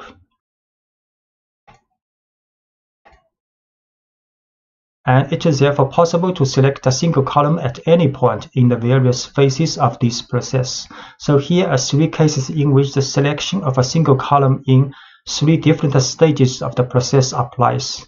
And this example illustrates the great flexibility of this system of grouping provided by pandas. If we write price 1, select first, then group by, then the mean, we get the same result as these 2 if we group by first, by color first, then select price 1, then the mean. Or we just group by color, then the mean, then select price 1. To get all these 3 statements, will get the same result. So, for example, run this. We'll get mean value for price 1, each group. If we group by first, same result. Group by price 1 last, same result. And we can also add prefix for the column headers in the result. So here we can write add prefix mean underscore in the end of this statement.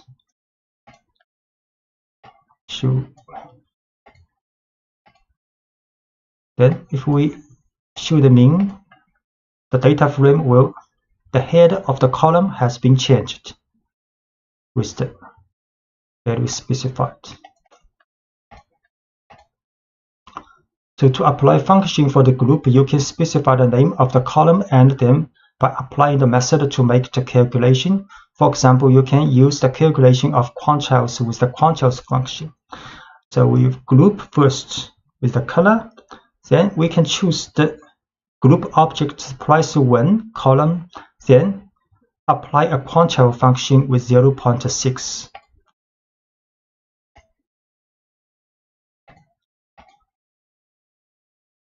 Then run this for the quantile. So this means the quantile value of price 1 inside each group. And of course, we can define own aggregation functions to apply to the groups with the AGG function. So for example, we define a range function with the series maximum value minus the minimum value. Then we can apply this function to the groups object for the price 1. We can also apply this function for the group information for all columns, price 1 and price 2. And we can apply 3 different informations, mean, standard deviation, and range, to the group object's price 1 column. We define this range function first. Then apply this range function with the AGG to price 1 of the grouping object. So this is the range value of price 1 in each group of color. Then we can apply range to the group. So all price 1 and price 2 will be done for the range function. Then apply 3 different functions to the price one in the group, color group. The means value standard deviation range value for the price one inside color group. Hi, I'm Wilson. Welcome to Python Full Course for Beginners.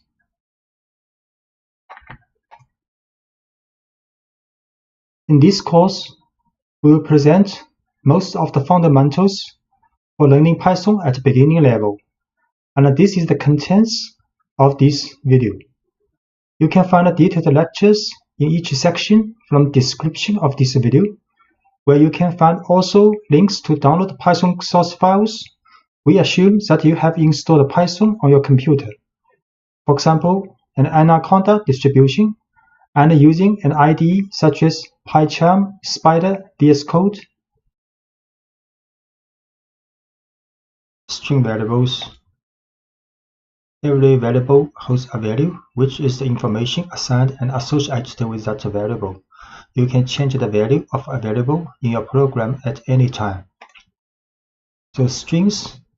A string is simply a series of characters.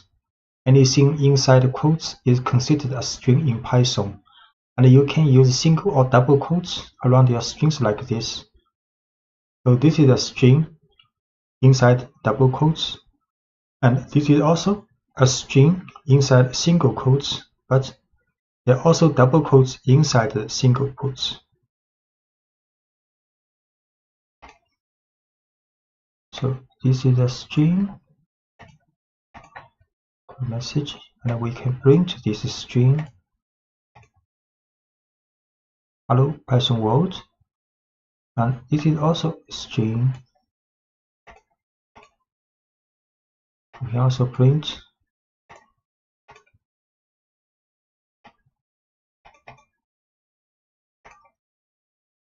and changing case in a string with methods. So this is a string with all lowercase alphabet. Then you can print name.title, so each word begins with a capital letter.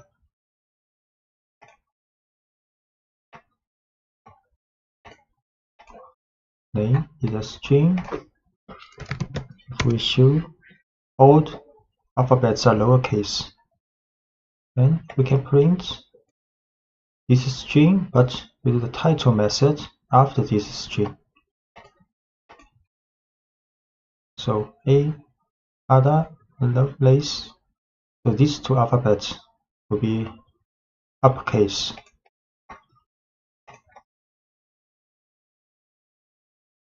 Can also print a name dot up.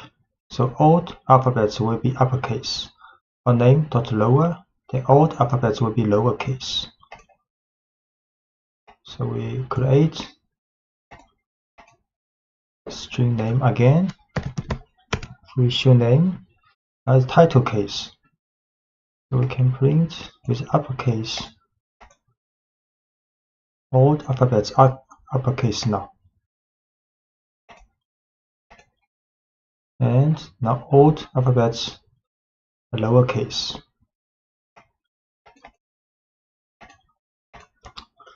Combining or concatenating strings. So this is a string first name, and this is a string for last name. So you can create a string called full name using first name plus a space symbol and with last name. Then you can print out.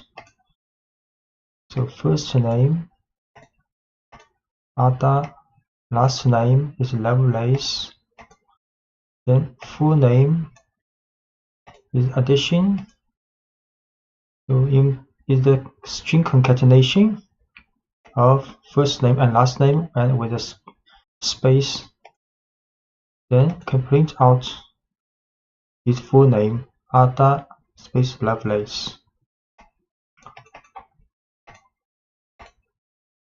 And adding white space to strings with tabs or new lines. So space tabs and end of line symbols are called white spaces. So you can print \t means tab Add a table space before text. Then you can print also with \n new line \n is a new line, and you can combine \n and \t. So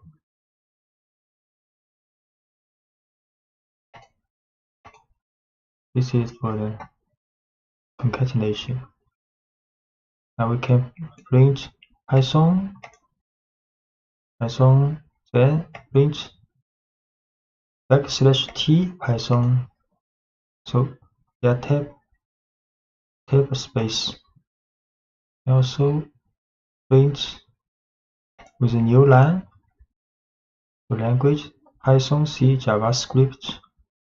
Can also print with a new line and a tab space. New line and a tab space.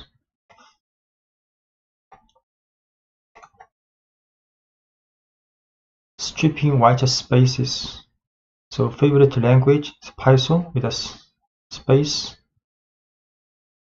Then favorite language R strip will right side white space removed temporarily.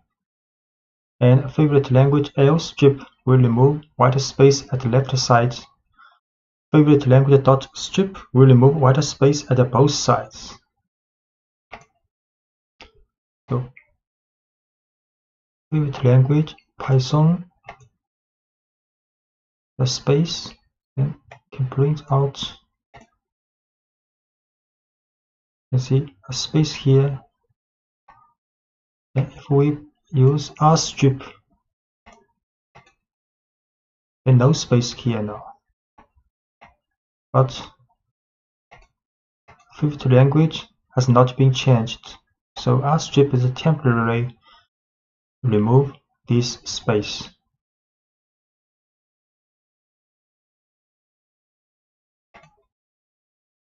So to remove the white space from the string permanently, you have to store the stripped value back into the variable.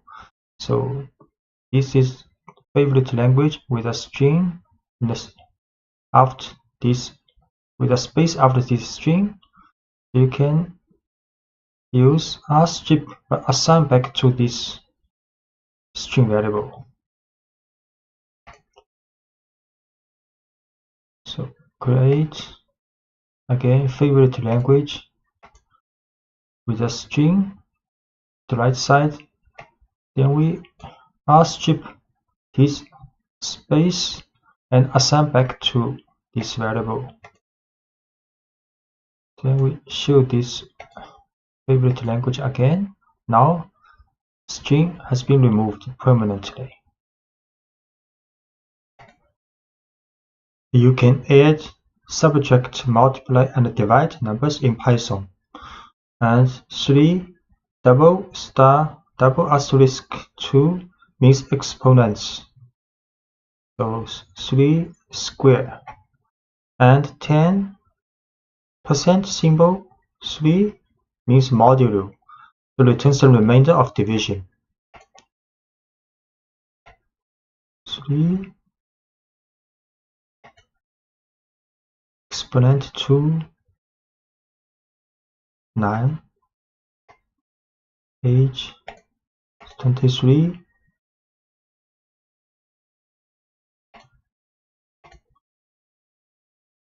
And avoiding type errors with the str function. So age is 23.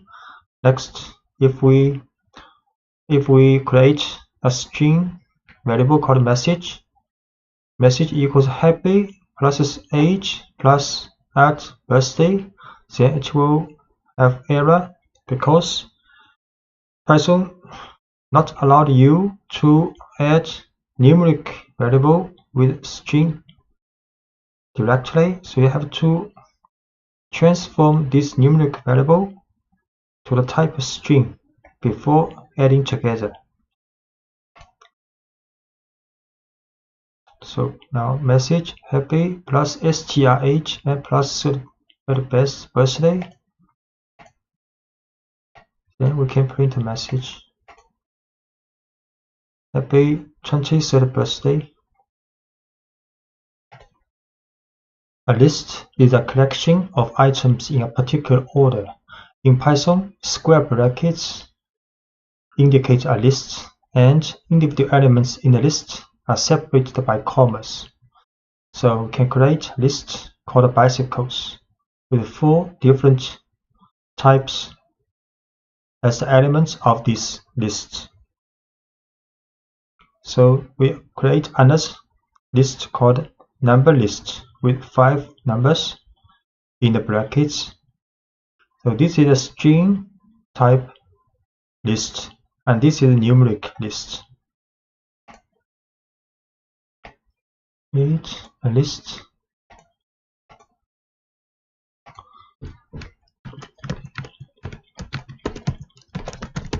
We issue this list and create a bicycle list. You can print out this bicycle list for bicycles,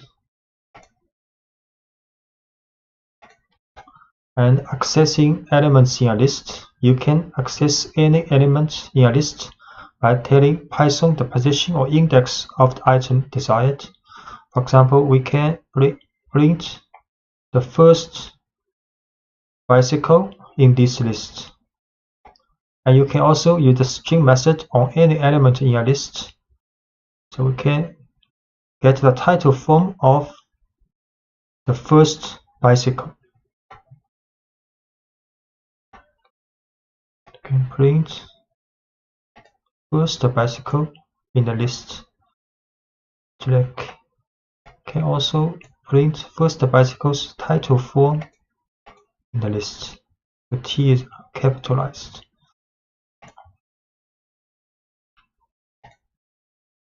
And note that index in the list starts at 0, not 1. And Python considers the first item in a list to be at a position 0, not position 1. The second item in a list has an index of 1. So if we print bicycle bracket 1, then the second item will be pulled out. And if we write print bicycles 3 in the bracket, then the fourth item will be get out. So we can print the second bicycle and print the fourth bicycle. And we can also access items from the end side. So -1 means the last item in a list. -2, the second item from the end of the list, and so on.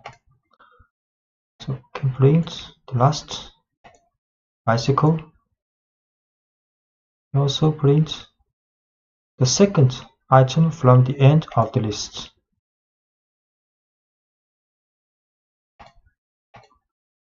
Using individual values from a list, you can use individual values from a list just as you would any other variable. For example, you can use concatenation to create a message based on a value from a list.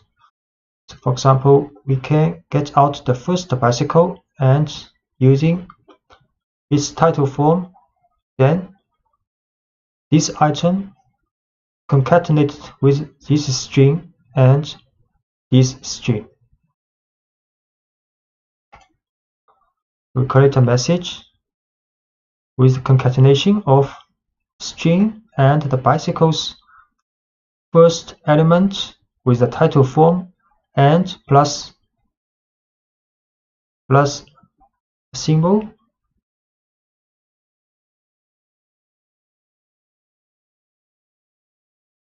Then we print out this message.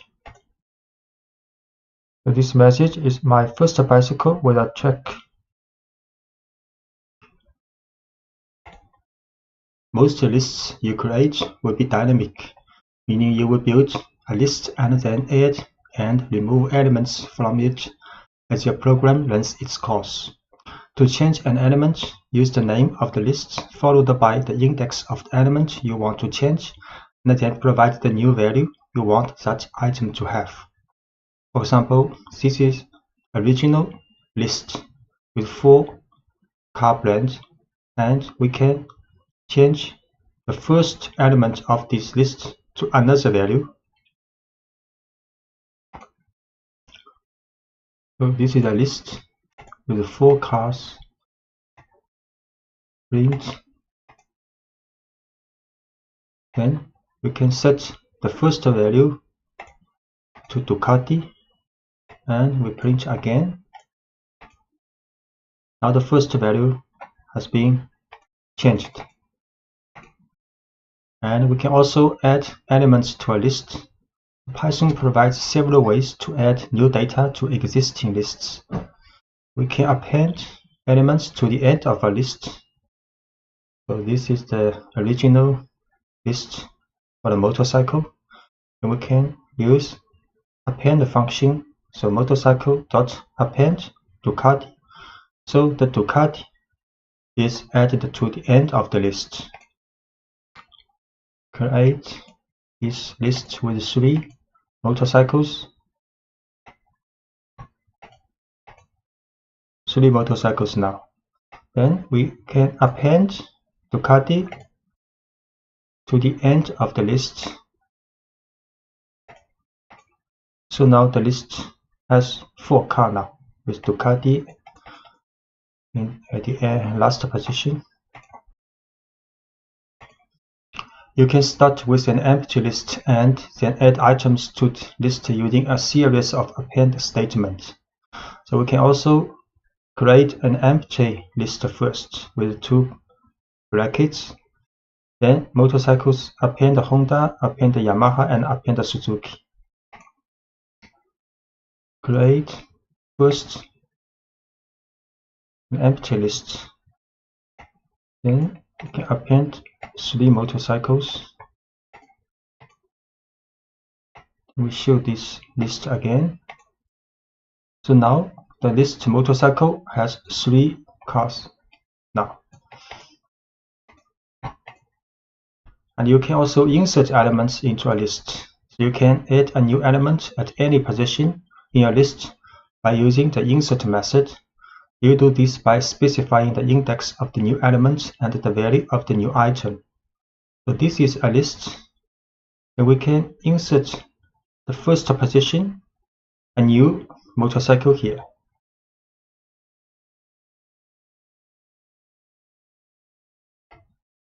So this is a list with 3 motorcycles. Can insert Ducati to the position 0, first position, and we show this motorcycle. Now Ducati is the first motorcycle and the other 3 motorcycles from the original list. And we can also remove elements from a list.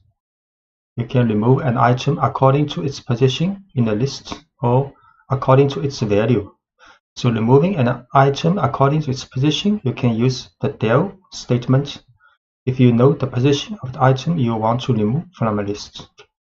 So this is a list with 3 motorcycles. We can remove the first motorcycle, the second item, the list with 3 motorcycles. 3 motorcycles now. Then we'll del first motorcycle. Show again. Now only the 2 motorcycles left in the list. Can also create 3 motorcycles now. The motorcycle has 3 motorcycles in the list now. We can delete the second motorcycle this time. We show again this list. Only 2 left. The second Yamaha has been removed.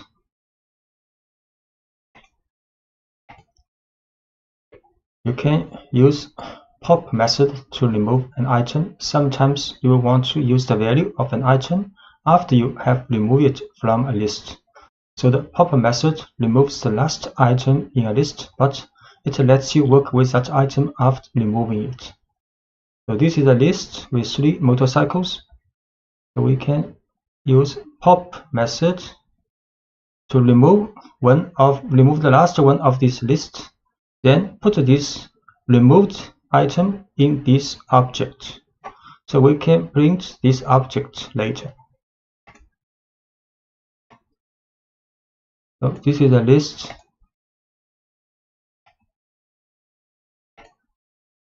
with 3 motorcycles. Then we can use the pop method, remove the last one of this motorcycle list. Then print again this motorcycles list. Now 2 left. The last one, Suzuki, has been removed. And we can also print this popped motorcycle. Suzuki, that's correct. And popping items from any position in a list. You can actually use pop to remove an item in a list at any position by including the index of the item you want to remove in parentheses. So this is the list with 3 motorcycles. So we can pop 0. So the first item is removed from the original list and stored in variable called first owned.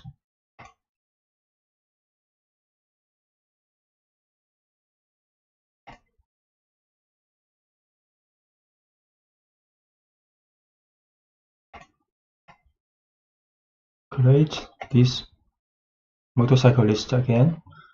So we pop the first one. Then we can print the first motorcycle I owned was is the title. This message is the string concatenated with this popped value with a title form.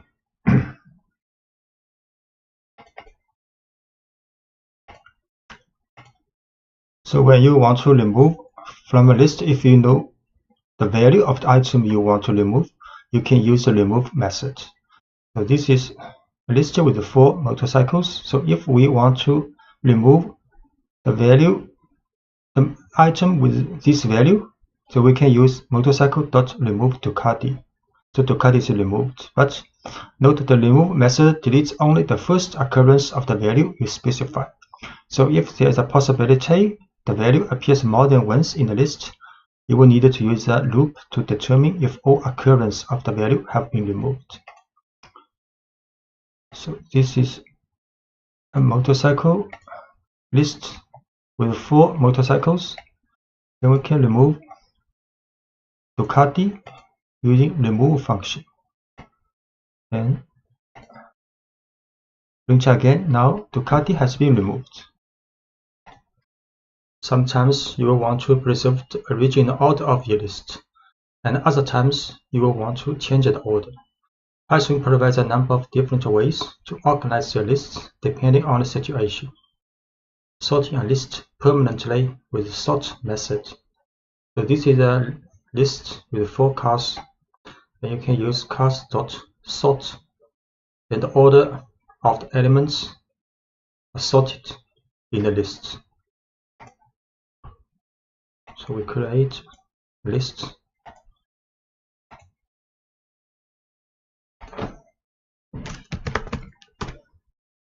So the order of the elements in the cars, like now, you can use sort. We print again. So now the elements are sorted alphabetically in the list.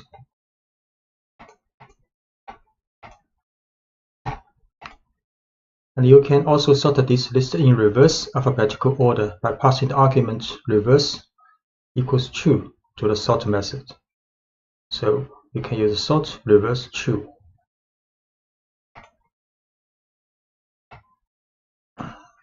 This is a car list with 4 motorcycles. You can sort reverse true. Then print again. So now the elements in the list has been sorted alphabetically with a reverse order. So sorting a list temporarily with the sorted function. The sorted function lets you display your list in a particular order, but doesn't affect the actual order of the list. So this is a list of 4 motorcycles. You can use sorted cars. So it will show the list in a sorted order. But if you print this car again, the order has not been sorted. It has the original order. We'll create again this list for the motorcycle. So this is the original order. Copy again. So here is the original list. Print with the sorted function. So this is the sorted list alphabetically. Okay, again, print. Here is the original list again. We'll choose. So the original order in the list has not been changed. We can also print the sorted cars in the reverse order. So this is the reverse alphabetical list if we use sorted.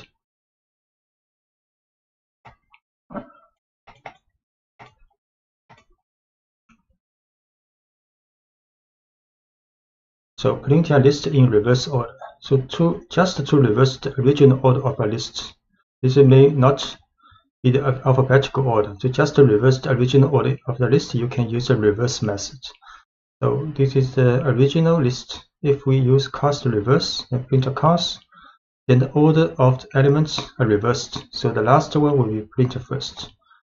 So the reverse method changes the order of a list permanently, but you can revert to the original order anytime by applying reverse to the same list a second time. So we print. This is the. Okay, we create again this motorcycle list. This is the original order, and we use cars dot reverse. Then print again. Then order of elements are reversed in the list.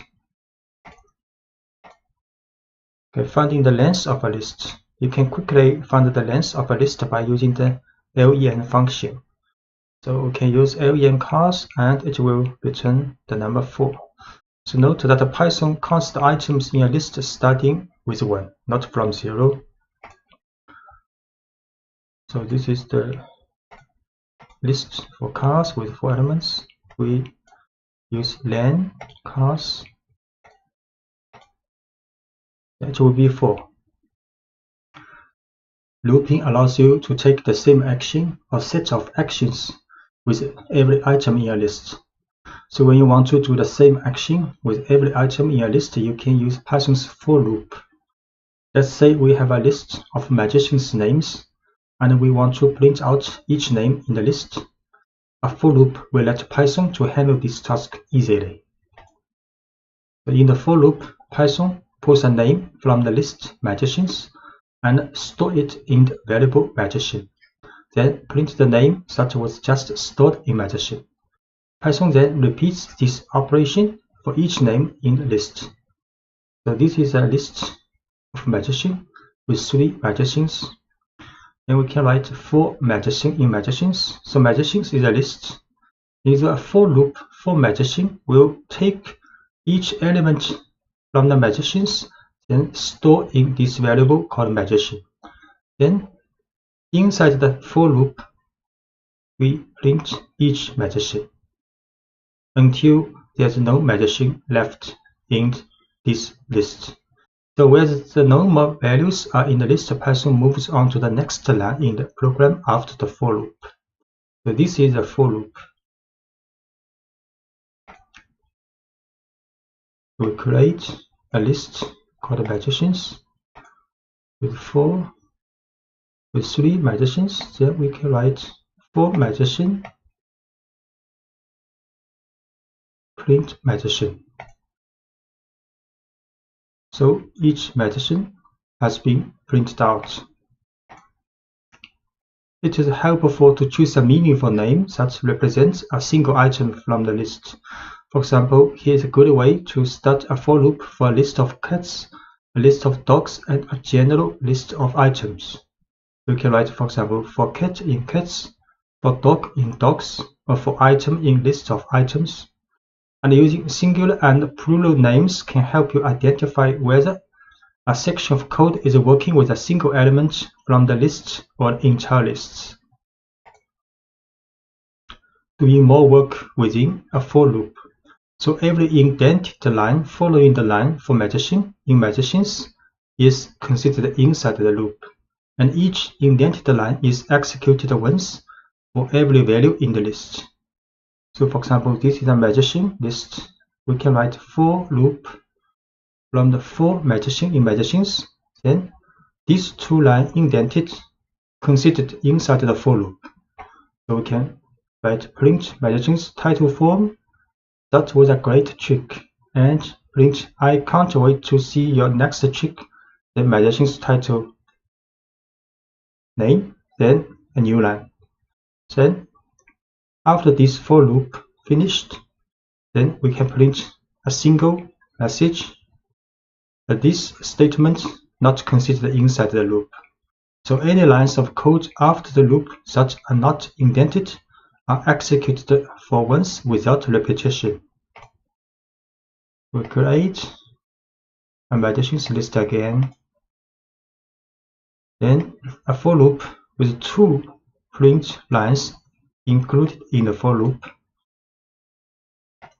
Run this.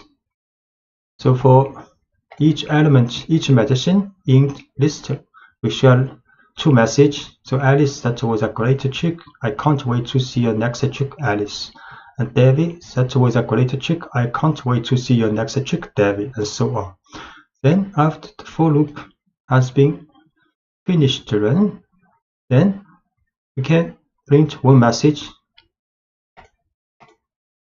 So this message, this print statement is not considered in the for loop, so print only once. Lists are ideal for storing sets of numbers, and Python provides a number of tools to help you work efficiently with lists of numbers. So we can use the range function. Python's range function makes it easy to generate a series of numbers. For example, you can use the range function to print a series of numbers like this.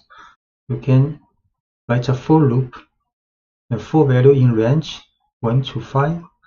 Can print a value. The result will print 1, 2, 3, 4. The range 1 to 5 will print a number from 1 to 4. Then for each value of this 1 to 4 will print out.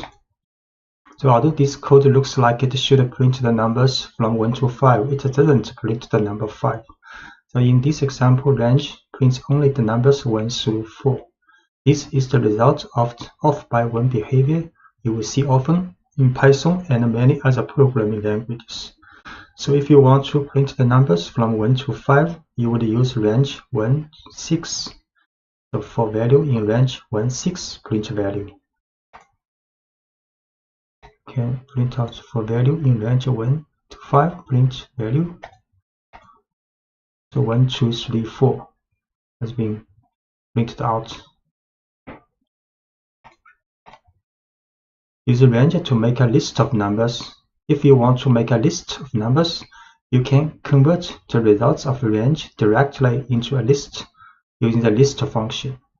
So for example, we can create a list called numbers, and the value is 1 to 5. Then next we can print numbers. We create a list called numbers. Then print these numbers. So it's a list 1 to 5.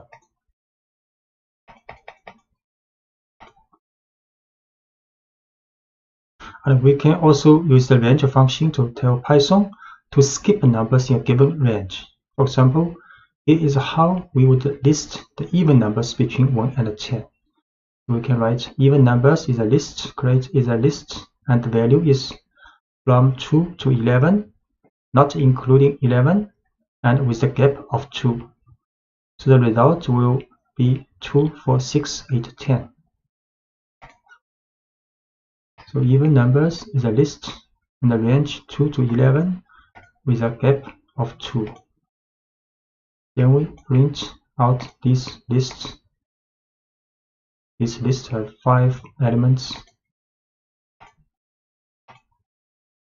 And you can create almost any set of numbers you want to using the range function. For example, consider how you might make a list of the first 10 square numbers. So we start with empty list, then write a for loop. So for each value in the range 1 to 11, not including 11, then we calculate the square of this value, then assign to square variable. Then in the list of squares, we append this square, and so on. Then when the for loop is finished, we print out this squares list. So we start with an empty list called squares, then we tell Python to loop through each value from 1 to 10 using the range function. And inside the loop, the current value is raised to the second power and stored in the variable square. Then each new value of square is appended to the list squares. So start with the empty list called squares. The for loop for each value in the range 1 to 11, calculate the square of this value and append to the squares list. Then the loop finished, we can print out this list. So the value is 10 numbers, and each value is the square of the value in the range 1 to 11. And to write this code more concisely, you can omit the temporary variable square and append each new variable value directly to the list. So we can also start with a squares list, empty list, then write a for loop with only one statement. So for value in range 1 to 11, we can calculate this square of this value, then directly append to this squares list. Then the for loop finished, then print out this squares list. Start with empty list squares, then for loop for each value in the range 1 to 11, calculate the square of this value, then append to the squares list. Then print out this list. The result is the same with 10 numbers, and each of numbers is the square of each value in range 1 to 11. A list comprehension allows you to generate this same list in just one line of code. A list comprehension combines the for loop and the creation of new elements into one line, and automatically appends each new element. The following example builds the same list of square numbers you saw in previous lectures, but uses a list comprehension. So we can write squares is list, and inside the bracket we write value asterisk 2, then space, then it's like a for loop for value in range 1 to 11. Then we can print out this squares list. The list comprehension begins with a bracket and the descriptor name for the list, such as squares. Next, open a set of square brackets and define the expression for the values you want to store in the new list. In this example, the expression is value square of this value, which raises the value to the second power. Then write a for loop to generate the numbers you want to feed into the expression and close the square brackets. Notice that no colon is used at the end of the for statement in list comprehension. So we can create this list to use list comprehension. Then print out this list. Okay, so 10 numbers, and each number is squares of each number in the range of 1 to 11.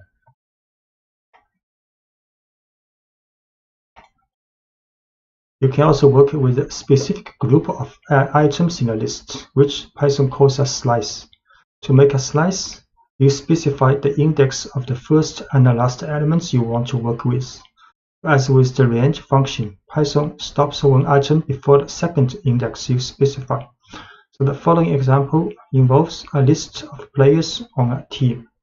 So this is a list with 5 players, and we can print players bracket 0 to 3, then it will return the first 3 elements. So the code prints a slice of this list, which includes just the first 3 players. So players is a list with 5 players, then can print the first 3 players. And you can generate any subset of a list. For example, if you want the second, third, and fourth items in a list, you would start the slice at index 1 and end at index 4. So 4 not included. Then it will return the second, third, and fourth element. So from the index from 1 to 3. So the second, third, and fourth elements will be returned. So we print the second, third, and fourth elements. And if you omit the first index in a slice, Python automatically starts your slice at the beginning of this list. So if you just write column 4, then it will return the first 4 elements. So we return the first 4 elements with column 4.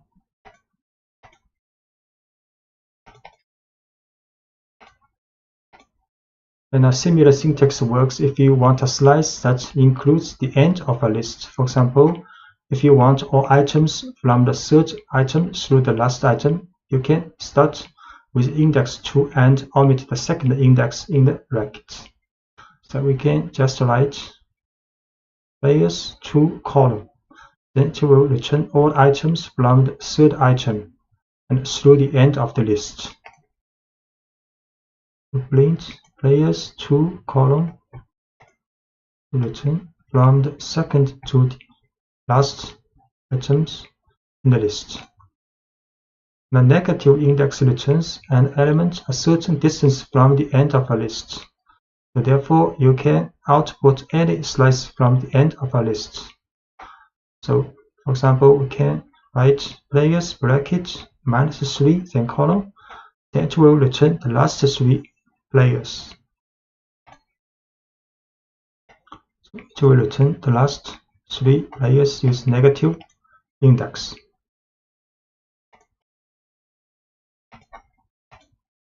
And the looping through a slice. You can also use a slice in a for loop if you want a loop through a subset of the elements in a list. In the next example, we loop through the first 3 players and print their names. For example, can write for player in players. The slice with column to 3, then from the first to the third element of this list. Then for each element of these 3 elements, we can print each element's title for. So players 5 elements, print. So here are the first 3 players on my team. Then we can use a for loop for the slice of a list. So the first 3 elements played. And a copy a list. To copy a list, you can make a slice that includes the entire original list by omitting the first index and the second index. So we just use a bracket and a column inside the bracket to copy all the elements of the list. Now this tells Python to make a slice that starts at the first item and ends with the last item, and producing a copy of the entire list. For example, imagine we have a list of our favorite foods and want to make a separate list of foods that a friend likes. This friend likes everything in our list so far, so we can create the list by copying ours. So this is my foods list, and we can also create a friend's foods list with using the bracket or column. So the list of my friend's foods have the same items of my foods list. So my foods list,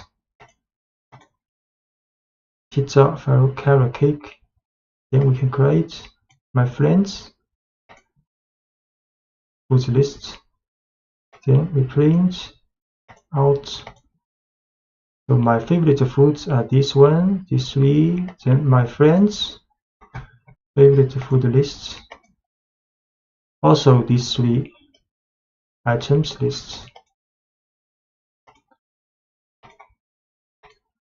To prove that we actually have two separate lists, we will add a new food to each list and show that each list keeps track of the appropriate person's favorite foods.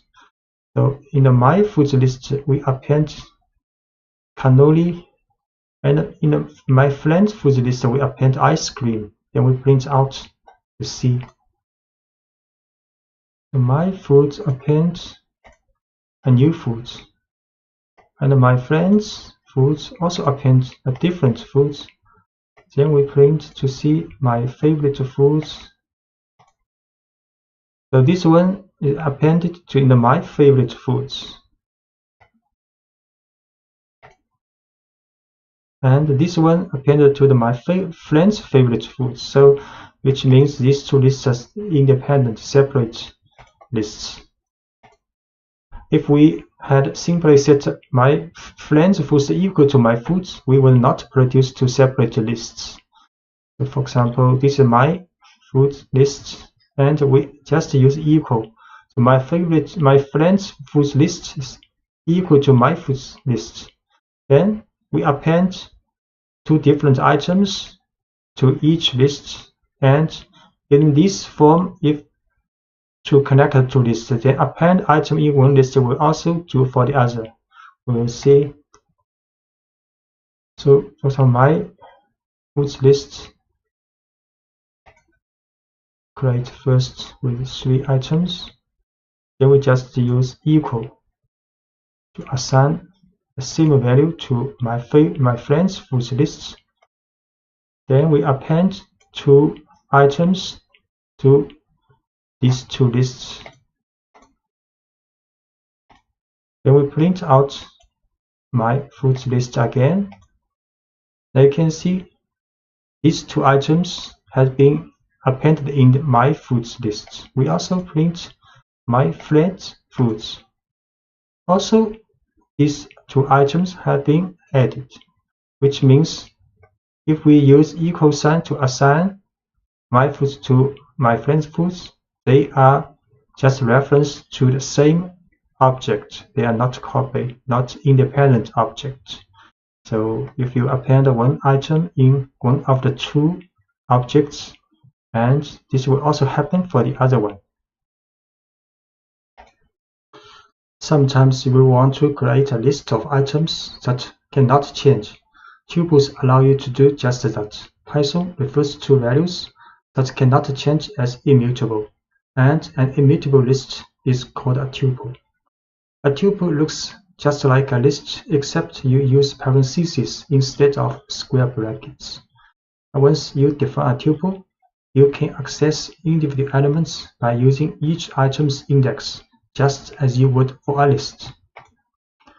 For example, if we have a rectangle that should always be a certain size, we can ensure that its size doesn't change by putting the dimensions into a tuple. So we define the tuple dimensions using parentheses instead of square brackets. Then print each element in the tuple individually. using the same syntax we have been using to access elements in a list. So this is a tuple with 2 elements. We use parentheses to create a tuple. Then if we want to get the elements, first elements, we just can use this tuple with a bracket 0. This form is same as the list, and this can get the second elements of this tuple. We create a tuple.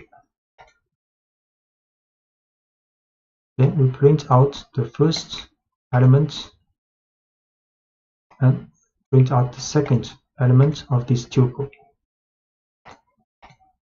And let's see what happens if you try to change one of the items in the tuple. So if we set the first element to 250, and Python will raise an error. So we create this tuple first. Then we try to assign a new, change the value of one element. Then type error tuple object does not support item assignment. And the looping through all values in a tuple. You can loop over all the values in a tuple using a for loop, just as you did with a list. So this is a tuple. We can also use a for loop for dimension in dimensions, then print each element. Create a tuple, then we print a message, and we print each element of the tuple using a for loop.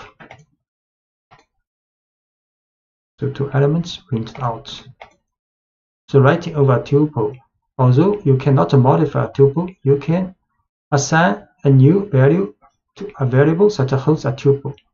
So if we want to change our dimensions, we could redefine the entire tuple. So you can, this is the original tuple. This is the new tuple we defined. So if you want to change the value, because you cannot change the element by element, so you can define the tuple again with the new value. You can define the entire tuple again with the new value you want. So we create this tuple again with the new value. Then we print out, then using a for loop to print this tuple out. Conditional tests. At the heart of every if statement is an expression that can be evaluated as true or false, and is called a conditional test. Python uses the values true and false to decide whether the code in an if statement should be executed. So if a conditional test evaluates to true, Python executes the code following the if statement. If the test evaluates to false, Python ignores the code following the if statement. A simple example of conditional tests. The following example shows how if tests let you respond to special situations correctly. Imagine you have a list of cars and you want to print out the name of each car. Car names are proper names, so the names of most cars should be printed in title case. However, the value BMW should be printed in all uppercase. Following code loops through a list of car names and looks for the value BMW. Whenever the value is BMW, it is printed in uppercase instead of title case. So this is a car list with 4 cars inside, and we write a for loop. So for car in cars, if this car equals BMW, then we print out this car's uppercase. Else, so if the car is not BMW, we run statement inside the else, then print this car with a title for. So we create car list, then write a for loop to print each car's name either in title form or in uppercase. So if the car is BMW, then print out in uppercase. So you can see Audi, Subaru, Toyota all in title case, but BMW is in uppercase 4. So checking for equality. Most conditional tests compare the current value of a variable to a specific value of interest. The simplest conditional test checks whether the value of a variable is equal to the value of interest. So if the value is BMW, then we check car equals BMW, then get true. And if the value is Audi, if we check car if equals BMW, then we'll get false. So we assign the value BMW to car, then we use double equal to check if its value is BMW, we'll get the value result true. And if we assign the Audi value to car, then we check again if the car's value is BMW, then you will get false. And ignoring case when checking for equality. The testing for equality is case sensitive in Python. For example, two values with different capitalization are not considered equal. If the car is Audi with title form, but we check car's value is Audi, we'll get a false. So if case matters, this behavior is advantageous. But if case doesn't matter and instead you just want to test the value of a variable, you can convert the variable's value to lowercase before doing the comparison. So we again assign the value Audi with a title form to car. Then we check the condition if the value is equal to Audi with lowercase, but before we run this equal sign, double equal, we add car.lower to transform the car's case to lower before we do the condition test. Notice that the lower function doesn't change the value that was originally stored in car. So the car's case is still Audi. And this lower is just a temporary transform this value to lowercase to do conditional tests. So we see car's value is Audi with title form. Then we check its value equals lowercase Audi to get false. And we set again, for example, car's value is Audi, but we use lower function before doing the conditional test to get true now. The checking for inequality. So when you want to determine whether two values are not equal, you can combine an exclamation point and an equal sign. So this means not equal. So we will store a requested pizza topping in a variable and then print a message if the person did not order anchovies. So this is request a topping called mushroom, this value. So if request a topping not equal to anchovy, then we'll print holded anchovies.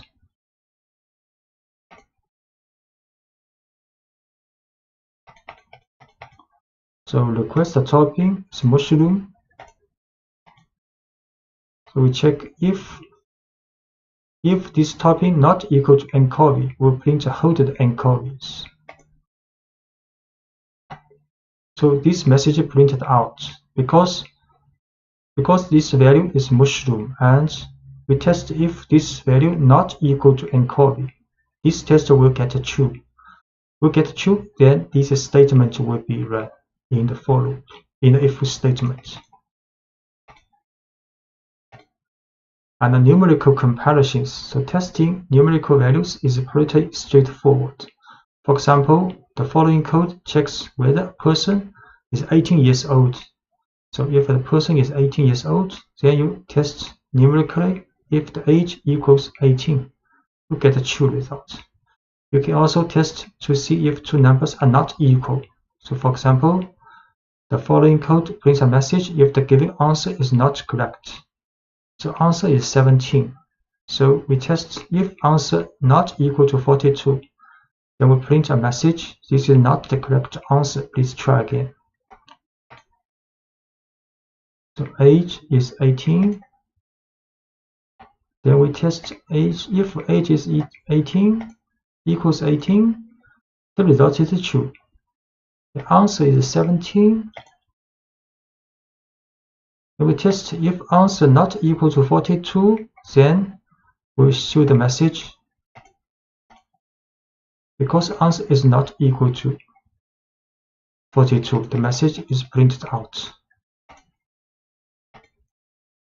And the numerical comparisons, you can include various mathematical comparisons in your conditional statements as well, such as less than or equal to, greater than, and greater than or equal to. So age is 19, for example, we can run these tests. So each of the above mathematical comparisons can be used as part of an if statement, which can help you detect the exact conditions of interest. So age is 19. Then we can test if age less than 21. We can also run if age is less than or equal to 21, or if the age is larger than 21, we get false. If the age is larger than or equal to 21, we get the false. And you can use AND to check multiple conditions. To check whether two conditions are both true simultaneously, you can use the keyword AND to combine the two conditional tests. If each test passes, the overall expression evaluates to true. If either test fails or if both tests fail, the expression evaluates to false. For example, you can check whether two people are both over 21 using the following test. So these two people has age 22 and 18. We can test if this age larger than equal to 21, and this one also older than 21. The result will be false because one is not larger than or equal to 21. But if we change the second one to 22, then we test again, then it will be true because both are older than 21. To write concisely, you can also add parentheses here, so it will be more clear. So we assign to age to person, then test if both are older than 21, then it will be false. And we assign new value to 22 for the second person. Then we test again, then it will be true. And you can also use the keyword OR, allows you to check multiple conditions as well, but it passes when either or both of the individual tests passes. So an OR expression fails only when both individual tests fail. So let's consider two ages again, but this time we will look for only one person to be over 21. So these two persons, 21, 22, 18 years old, then we test if one of the person is older than 21, the result will be true. And if we assign the first person to 18 also, then we test again, then the result will be false because none of the two people are older than 21 now. So we will set these two persons' age to 22, 18, then test if using auto test if one of the at least one is older than 21, get the result true. But if we set the first person also to 18 years old, then test again if at least one is older than 21, we'll get the false. And checking whether a value is in a list. So sometimes it's important to check whether a list contains a certain value before taking an action. So to find out whether a particular value is already in a list, you can use the keyword in. So let's consider some code you might write for a pizzeria. We will make a list of toppings a customer has requested for pizza, and then check whether certain toppings are in a list. So this is a requested topping with 3 elements, a list. Then we will run the conditional tests. Mushrooms in requested toppings. This is true because mushroom in. But if we run the pepperoni in requested toppings, we'll get false because this list does not contain pepperoni. The requested topping is a list called pizzeria. Then we run the conditional test. Mushroom in requested topping. Get a true in results. If we run pepperoni in requested topping, the result is false. And you can also check whether a value is not in a list. So similarly, you might want to know if a value does not appear in a list. You can use the keyword not in this situation. For example, consider a list of users who are banned from commenting in a forum. You can check whether a user has been banned before allowing that person to submit a comment. So this is a list for the banned user with 3 people. So another user called Mary. So if user not in banned user will print user's title form, you can post a response if you wish. So because this Mary, user's value is Mary not in this list. So this conditional test will get the true. So this message will be printed out. We create a list for the banned user, and we create a value. Object user is Mary. Then we run this conditional test. If she's not in banned user, then it's true because Mary is not in the banned user. So the print out message, Mary, you can post a response if you wish. A simple if statement. The simplest kind of if statement has one test and one action. We can write if, for example, the conditional test to do something. This is the typical form. So if the conditional test evaluates to true, Python executes the code following the if statement. If the test evaluates to false, Python ignores the code following the if statement. So let's say we have a variable representing a person's age, and we want to know if that person is old enough to vote. So the following code tests whether the person can vote. So assign 19 to this age variable. So this if test if age is older than 18, then the message you are old enough to vote will be printed out. And indentation plays the same role in if statement as it did in a for loop. So all indented lines after an if statement will be executed if the test passes, and the entire block of indented lines will be ignored if the test does not pass.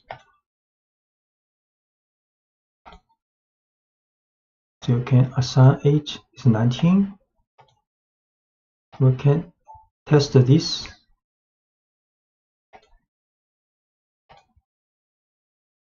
Because it's older than 18, so these 2 statements are run. So you can have as many lines of code as you want in block following the if statement. So let's add another line of output if the person is old enough to vote, so asking if the individual has registered to vote yet. So these 2 messages will be printed out. And if else statement. And if else block is similar to a simple if statement, but the else statement allows you to define an action or set of actions that are executed when a conditional test fails. So we will display the same message we had previously if the person is old enough to vote, but this time we will add a message for anyone who is not old enough to vote. So if we assign 17 to the age, then test if age is 18, is larger older than 18, we will print these 2 messages. But if this test fails, so we will run the else statement.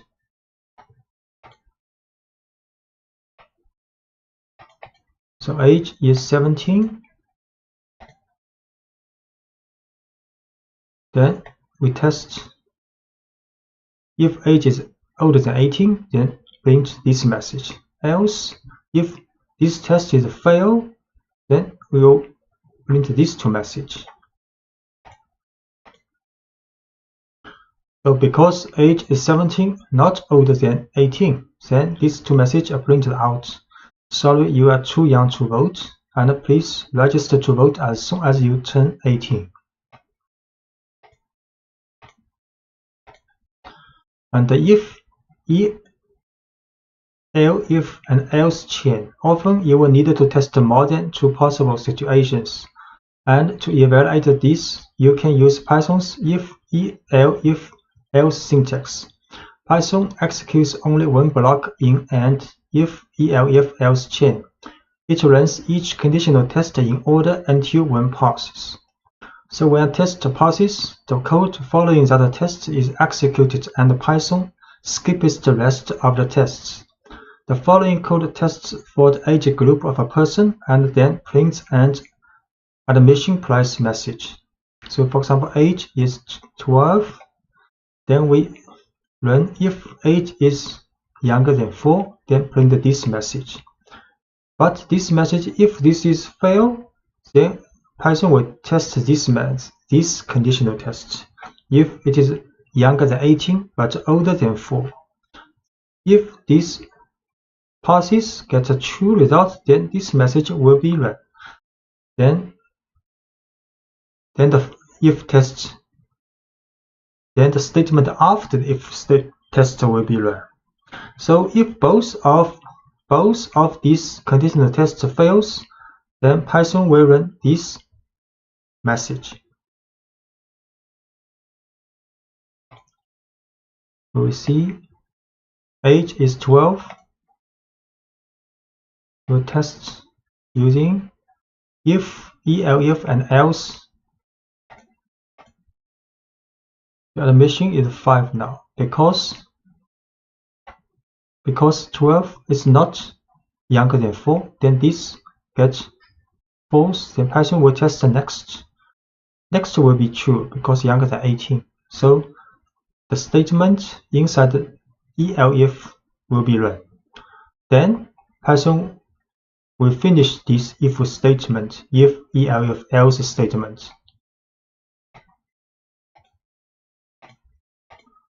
And you can omitting the else block. Python does not require an else block at the end of an if, elif chain. Sometimes an entire block is useful.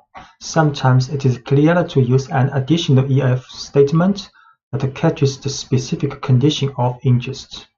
So for example, age is 12 again, then we can run if conditional tests, then elif another one, then elif another one, then elif another one. So we do not use else here. We just use very specific conditional test for each age group.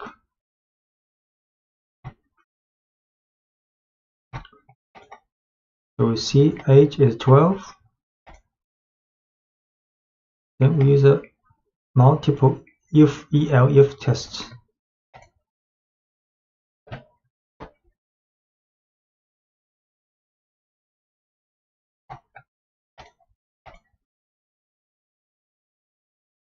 So in this if, elif test, price has been assigned one of each value. Then next we print out this value. You see your admission cost is 5. So age 12 for this group, price 5, because not younger than 4 but younger than 18. And the else block is a catch-all statement. It matches any condition that wasn't matched by a specific if or elif test, and that can sometimes include invalid or even malicious data. So if you have a specific final condition you are testing for, consider using a final elif block and omit the else block. This is what we have seen in this code. You can do some interesting work when you combine lists and if statements. You can watch for special values that need to be treated differently than other values in the list. You can manage change conditions efficiently, such as the availability of certain items in a restaurant throughout a shift. You can also begin to prove that your code works as you expect it to in all possible situations. So checking for special items. So let's continue with the pizzeria example. The pizzeria displays a message whenever a topping is added to your pizza as it is being made. The code for this action can be written very efficiently by making a list of toppings the customer has requested and using a loop to announce each topping as it is added to the pizza. So this is a request a topping list with 3 items. Then we can write a for loop for request a topping in request a toppings for each element of this list. Then we print adding this request a topping. So you can create a list called request toppings. Then you can write for loop for each request topping in request toppings. Print add this request topping. So it's very clear. Add mushroom, add green peppers, add extra cheese. Then last one, outside of for loop will print a final message. The job finished. But what if the pizzeria runs out of green peppers, and if statement inside the for loop can handle this situation properly? So this is request a topping, and in the for loop we can test using if statement. So if request a topping equals green peppers, then a message, sorry, we are out of green peppers right now, will be printed out. Otherwise, if this test is a fail, which means if the request topping is not equal to green peppers, then the message adding this request topping will be printed out. So create a request topping again. Then this for loop. In the for loop, we use an if statement to test if it is a green pepper. So the message is like this. So adding mushroom, and for the green peppers, the message will be like, sorry, we are out of green peppers right now. And for the extra cheese will be printed like adding extra cheese. So this is the last message of the for loop.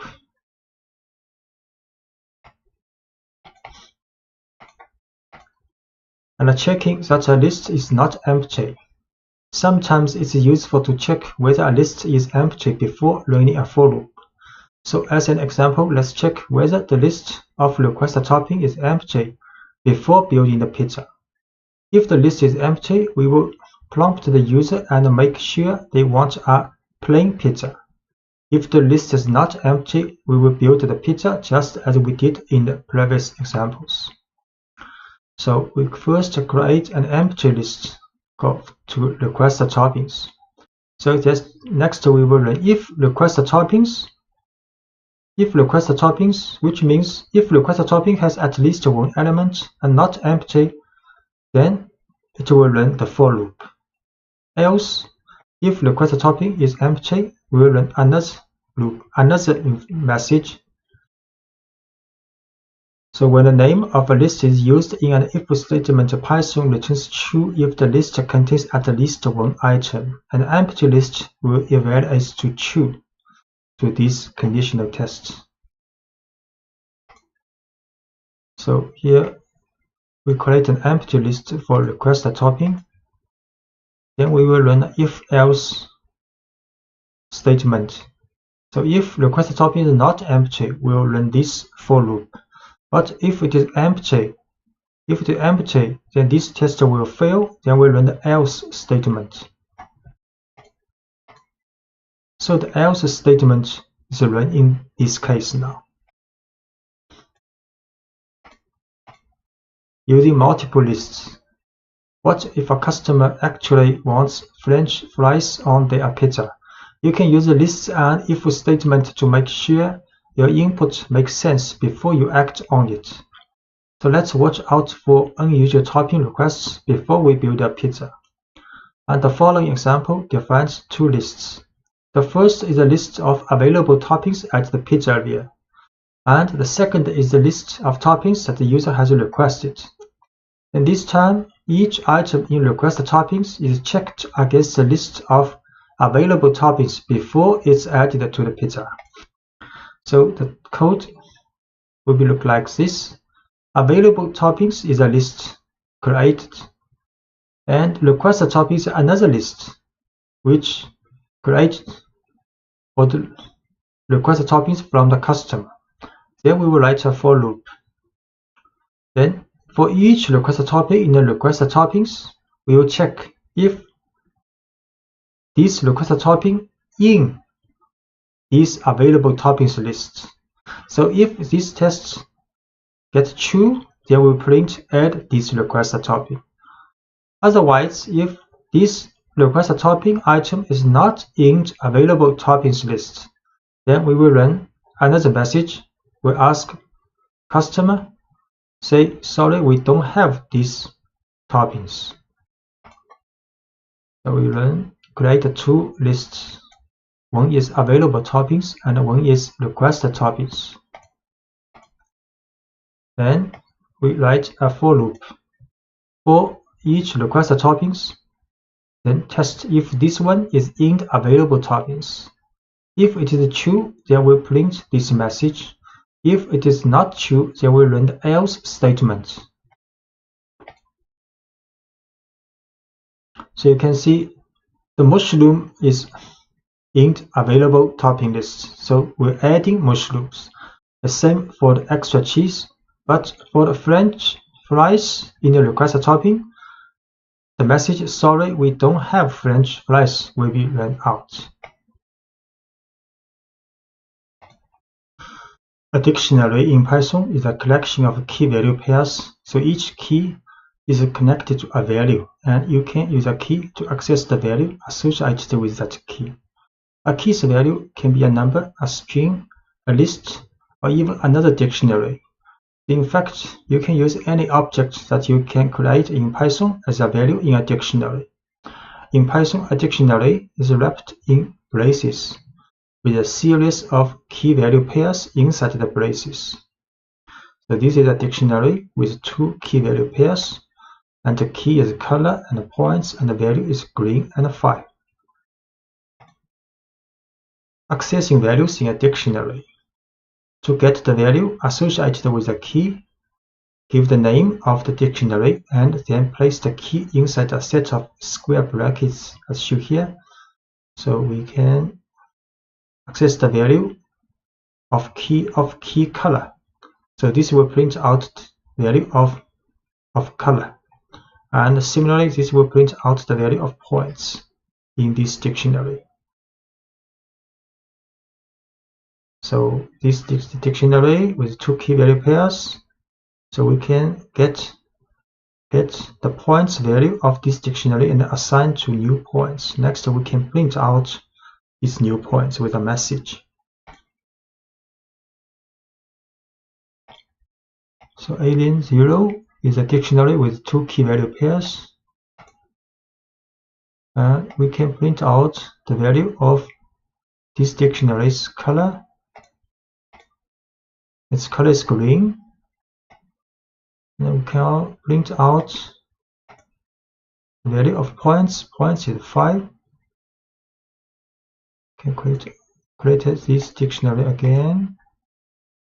And we can get out the value of points and assign to this variable called new points. Then we can print out a message using these new points.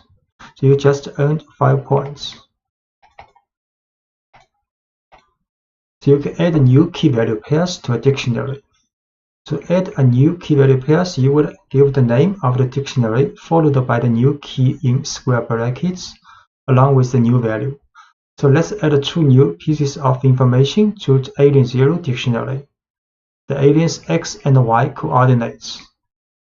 So this is original dictionary has 2 key value pairs. Then we can add a new key value pair called x position equals 0 and y position equals 25. So this is the dictionary with 2 key value pairs. And print out this dictionary, 2 key value pairs. Then we add another 2 key value pairs. And we print out again. Now the dictionary has 4 key value pairs, color, points, x position and y position, and their values. Notice that the order of the key value pairs does not match the order in which we added them. So Python doesn't care about the order in which you store each key value pairs in a dictionary. It cares only about the connection between each key and its value. And you can start with an empty dictionary.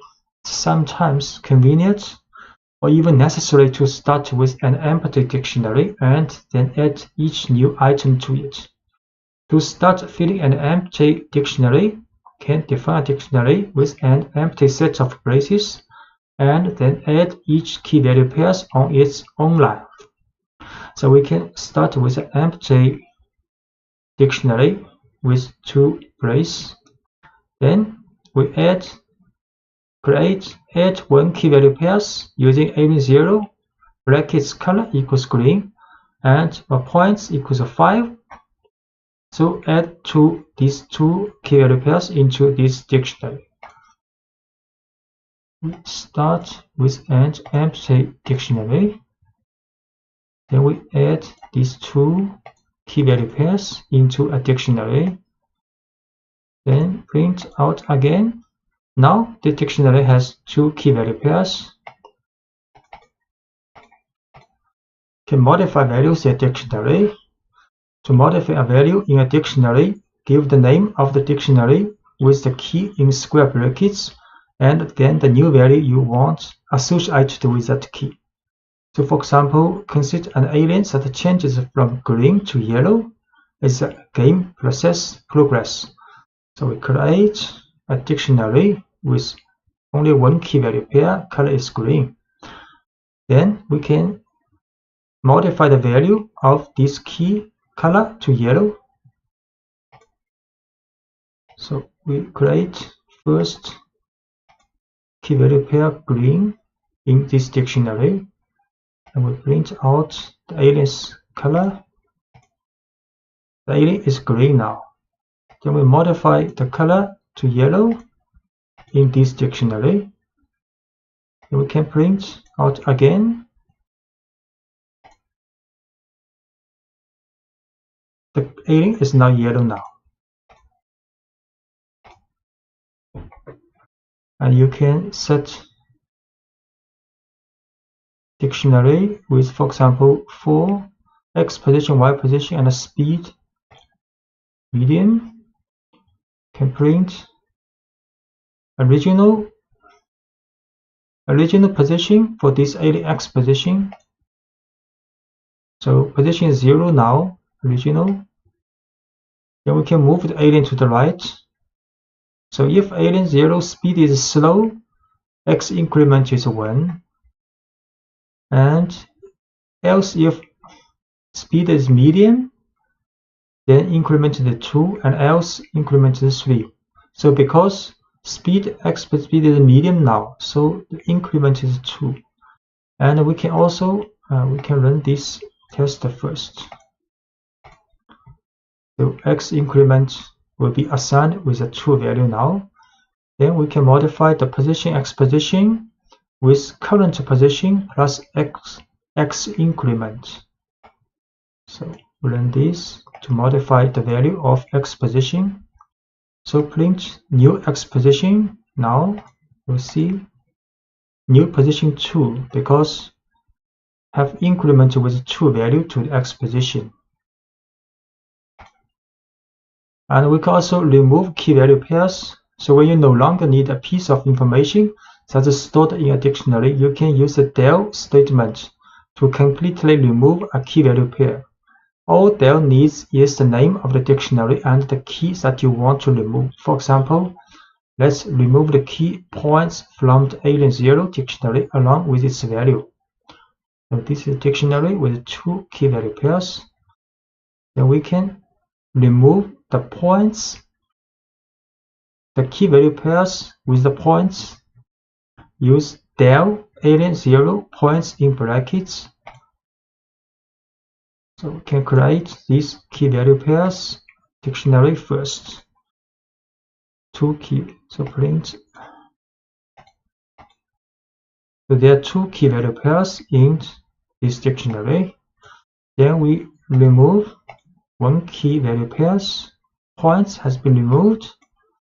We show again this dictionary now has only color key value pair. Because a dictionary can contain large amounts of data, Python lets you loop through a dictionary. You can loop through all of a dictionary's key value pairs, through its keys, or through its values. So looping through all key value pairs, to do so, you could loop through the dictionary using a for loop to write a for loop for a dictionary. So let's consider a new dictionary designed to store information about a user on a website. The following dictionary will store one person's username, first name, and last name. So this is a dictionary called user, and will store username Fermi, first name Enrico, and the last name Fermi. Then can write a for loop for key value in user this dictionary's items attribute. So this username items attribute will return the key value pairs. Then for each key value pair, we will print key its value and value its value. So you create names for the 2 variables that will hold the key and the value in each key value pair. You can choose any names you want for these 2 variables. So you can choose any name for these 2 variables. The second half of the for statement includes the name of the dictionary followed by the method items, which returns a list of key value pairs. The for loop then stores each of these pairs in the 2 variables provided. So we can create dictionary for the user. Then we can write a for loop, and in the user zero's items, then we print out this information. So all the key value pairs in this dictionary are printed out. The username, value, first name, value, last name, value.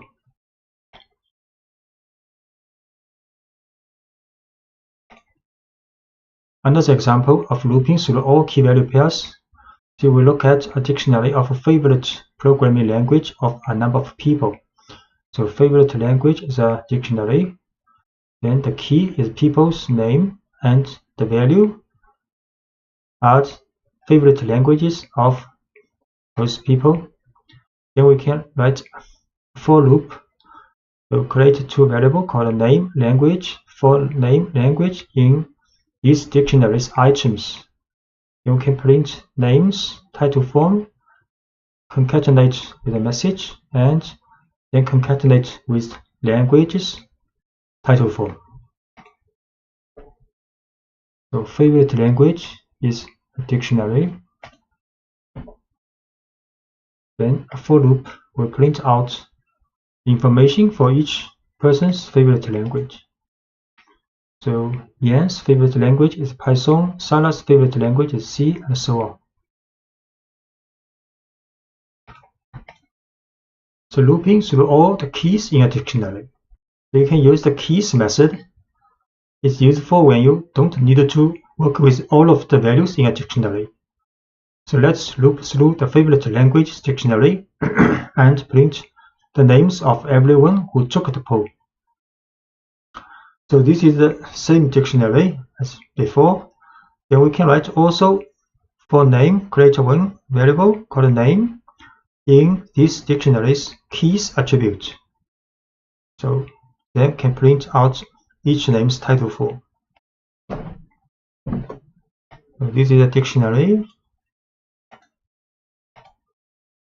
Then a for loop in dictionary's keys attribute. Then only the keys and the people's name are printed out.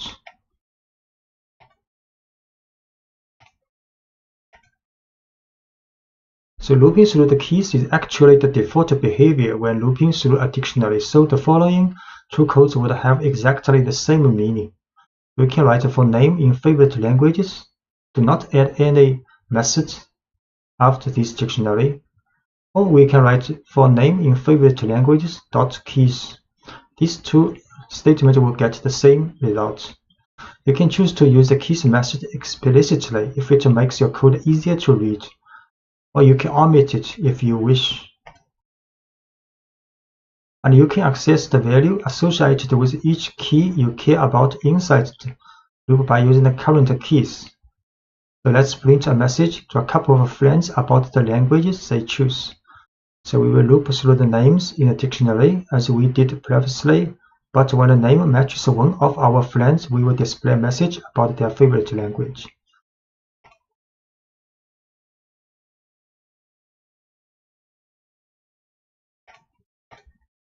So this is the code.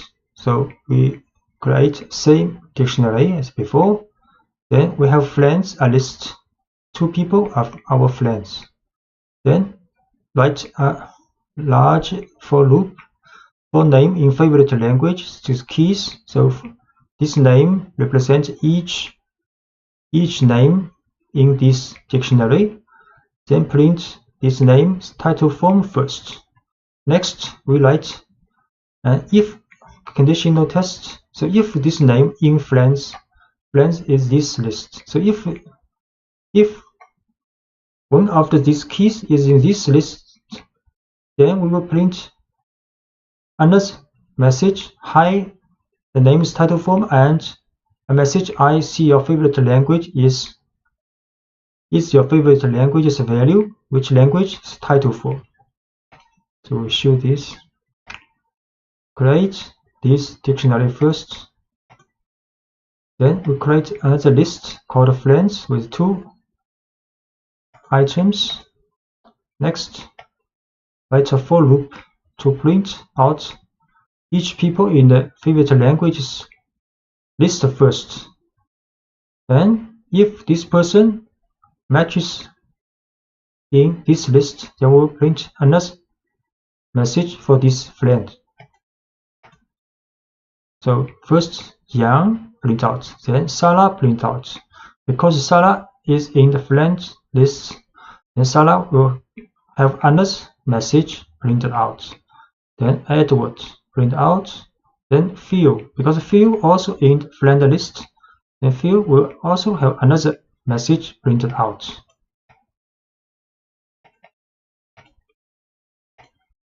And you can also use the keys method to find out if a particular person was polled. So this time, let's find out if Erin took the poll. Same dictionary we produce. Then if Erin not in favorite language keys, we use not in. So favorite language.keys will return a list of these keys in the dictionary. And Erin if not in, so print Erin, please take your poll. And the keys method isn't just for looping, it actually returns a list of all keys, and the line simply checks if Erin is in this list. Because she is not, a message is printed inviting her to take the poll. We can create this dictionary first.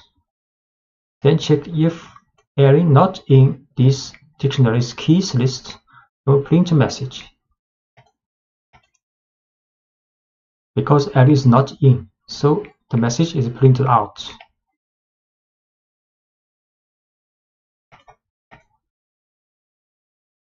You can also loop through a dictionary's keys in order. So one way to return items in a certain order is to sort the keys as they are returned in the for loop. You can use the sorted function to get a copy of the keys in order. So create this list. Then we use naming sorted favorite languages keys, then print out.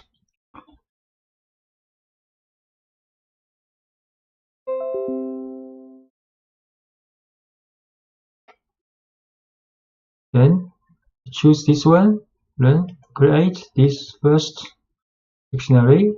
Then we just sorted this list first before we choose each item in this list. Then print message for the name, title, thank you.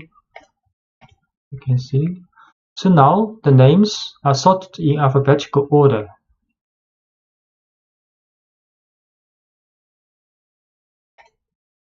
And looping through all values in dictionary. If you are primarily interested in the values that the dictionary contains, you can use values method to return a list of values without any keys. For example, say we can loop through loop and print out programming language pool without the name of the person who chose each language. So this is the same dictionary. Then we can print a message following language has been mentioned. Then write a for loop. In this time, we use the values method for this dictionary, and then for language, the values method will get all values parts in the dictionary. Then we print out these old languages title for. So create this list, the dictionary first, then print a message. Then we use a for loop to print out all languages in this list. Sometimes you will want to store a set of dictionaries in a list, or a list of items as a value in a dictionary. This is called nesting. You can nest a set of dictionaries inside a list of items inside a dictionary, or even a dictionary inside another dictionary. So first look at a list of dictionaries. In the last lecture, the Alien Zero dictionary contains a variety of information about one alien, but it has no room to store information about a second alien, so much less a screen full of aliens. How can you manage a fleet of aliens? One way is to make a list of aliens in which each alien is a dictionary of information about that alien. For example, the following code builds a list of 3 aliens. So we create 3 aliens with different information, for example, different colors. Then we can store these 3 aliens in a list called aliens. Then next, we can write a for loop for alien in aliens, print out each alien. Actually, each alien is a dictionary's information with key value pairs. A more realistic example will involve more than 3 aliens with code that automatically generates each alien. So in the following example, we also can use range to create a fleet of 30 aliens. So we can start with an empty list. Then next, use a for loop. For loop in the range from 0 to 30. For each alien number, we create each alien, new alien. Then append this new alien in the aliens list. Actually, each alien's information is the same. So next, we can show the first 5 aliens in this alien list. Print out. We should create 3 aliens first. Each one a dictionary. Then we can put these 3 aliens in a list. Then next, using a for loop for alien in aliens, print out each alien. So each alien is a list printed out. The next, we make an empty list first. Then we create 30 aliens and put them in this list. Then we can print out the first 5 aliens in this aliens list. Actually have the same values, key value pairs for these 5. And we can also print the length of aliens, how many aliens in this list. So the total number of aliens is 30. So these aliens all have the same characteristics, but Python considers each one a separate object, which allows us to modify each alien individually. So imagine that one aspect of a game has some aliens changing color and moving faster as the game progresses. For example, to change the first 3 aliens to yellow, median speed aliens worth 10 points each. We could do this. We write a for loop for the first 3 alien in this list. Then the if test, if alien's color is green, then we change it to yellow, and change the speed to medium, and change the alien's point to 10. So we can set alien's color speed point to this value if alien's color is green in the first 3 aliens.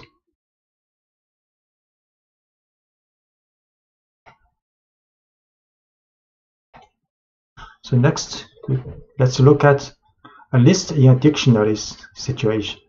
So it is sometimes useful to put a list inside a dictionary. For example, consider how you might describe a pizza that someone is ordering. If you were to use only a list, all you could really store is a list of the pizza's toppings. So with a dictionary, a list of toppings can be just one aspect of the pizza you are describing. So in the following example, 2 kinds of information are stored for each pizza: a type of crust and a list of toppings. So the list of toppings is a value associated with the key toppings. To use the items in the list, we give the name of the dictionary and the key toppings as we would any value in the dictionary. Instead of returning a single value, we get a list of toppings. So we make a pizza dictionary. Then inside this dictionary has 2 keys called crust and toppings. So for the crust, there only one value is 6, but for the toppings is a list of values. Next, we can print out information. You order the pizza's crust. You put this type of pizza with the following toppings. Then inside the toppings, print each topping. So we create a dictionary, pizza, and with 2 keys, especially for the toppings, the keys is a list. Then we can print out information. You order the pizza. Which kind of pizza? The crust, thick pizza. You order the thick crust pizza with the following toppings. Then a loop for topping in pizza toppings. So pizza toppings will get this list because this list is the value of the key toppings. Then this is a list of with 2 elements. Then a for loop for topping in this list can print out each topping. So each topping are print out.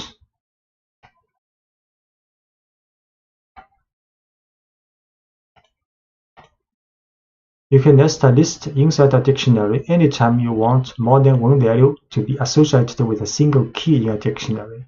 So in the earlier example of favorite programming languages, if we were to store each person's response in a list, people could choose more than one favorite language. So when we loop through the dictionary, the value associated with each person would be a list of languages rather than a single language.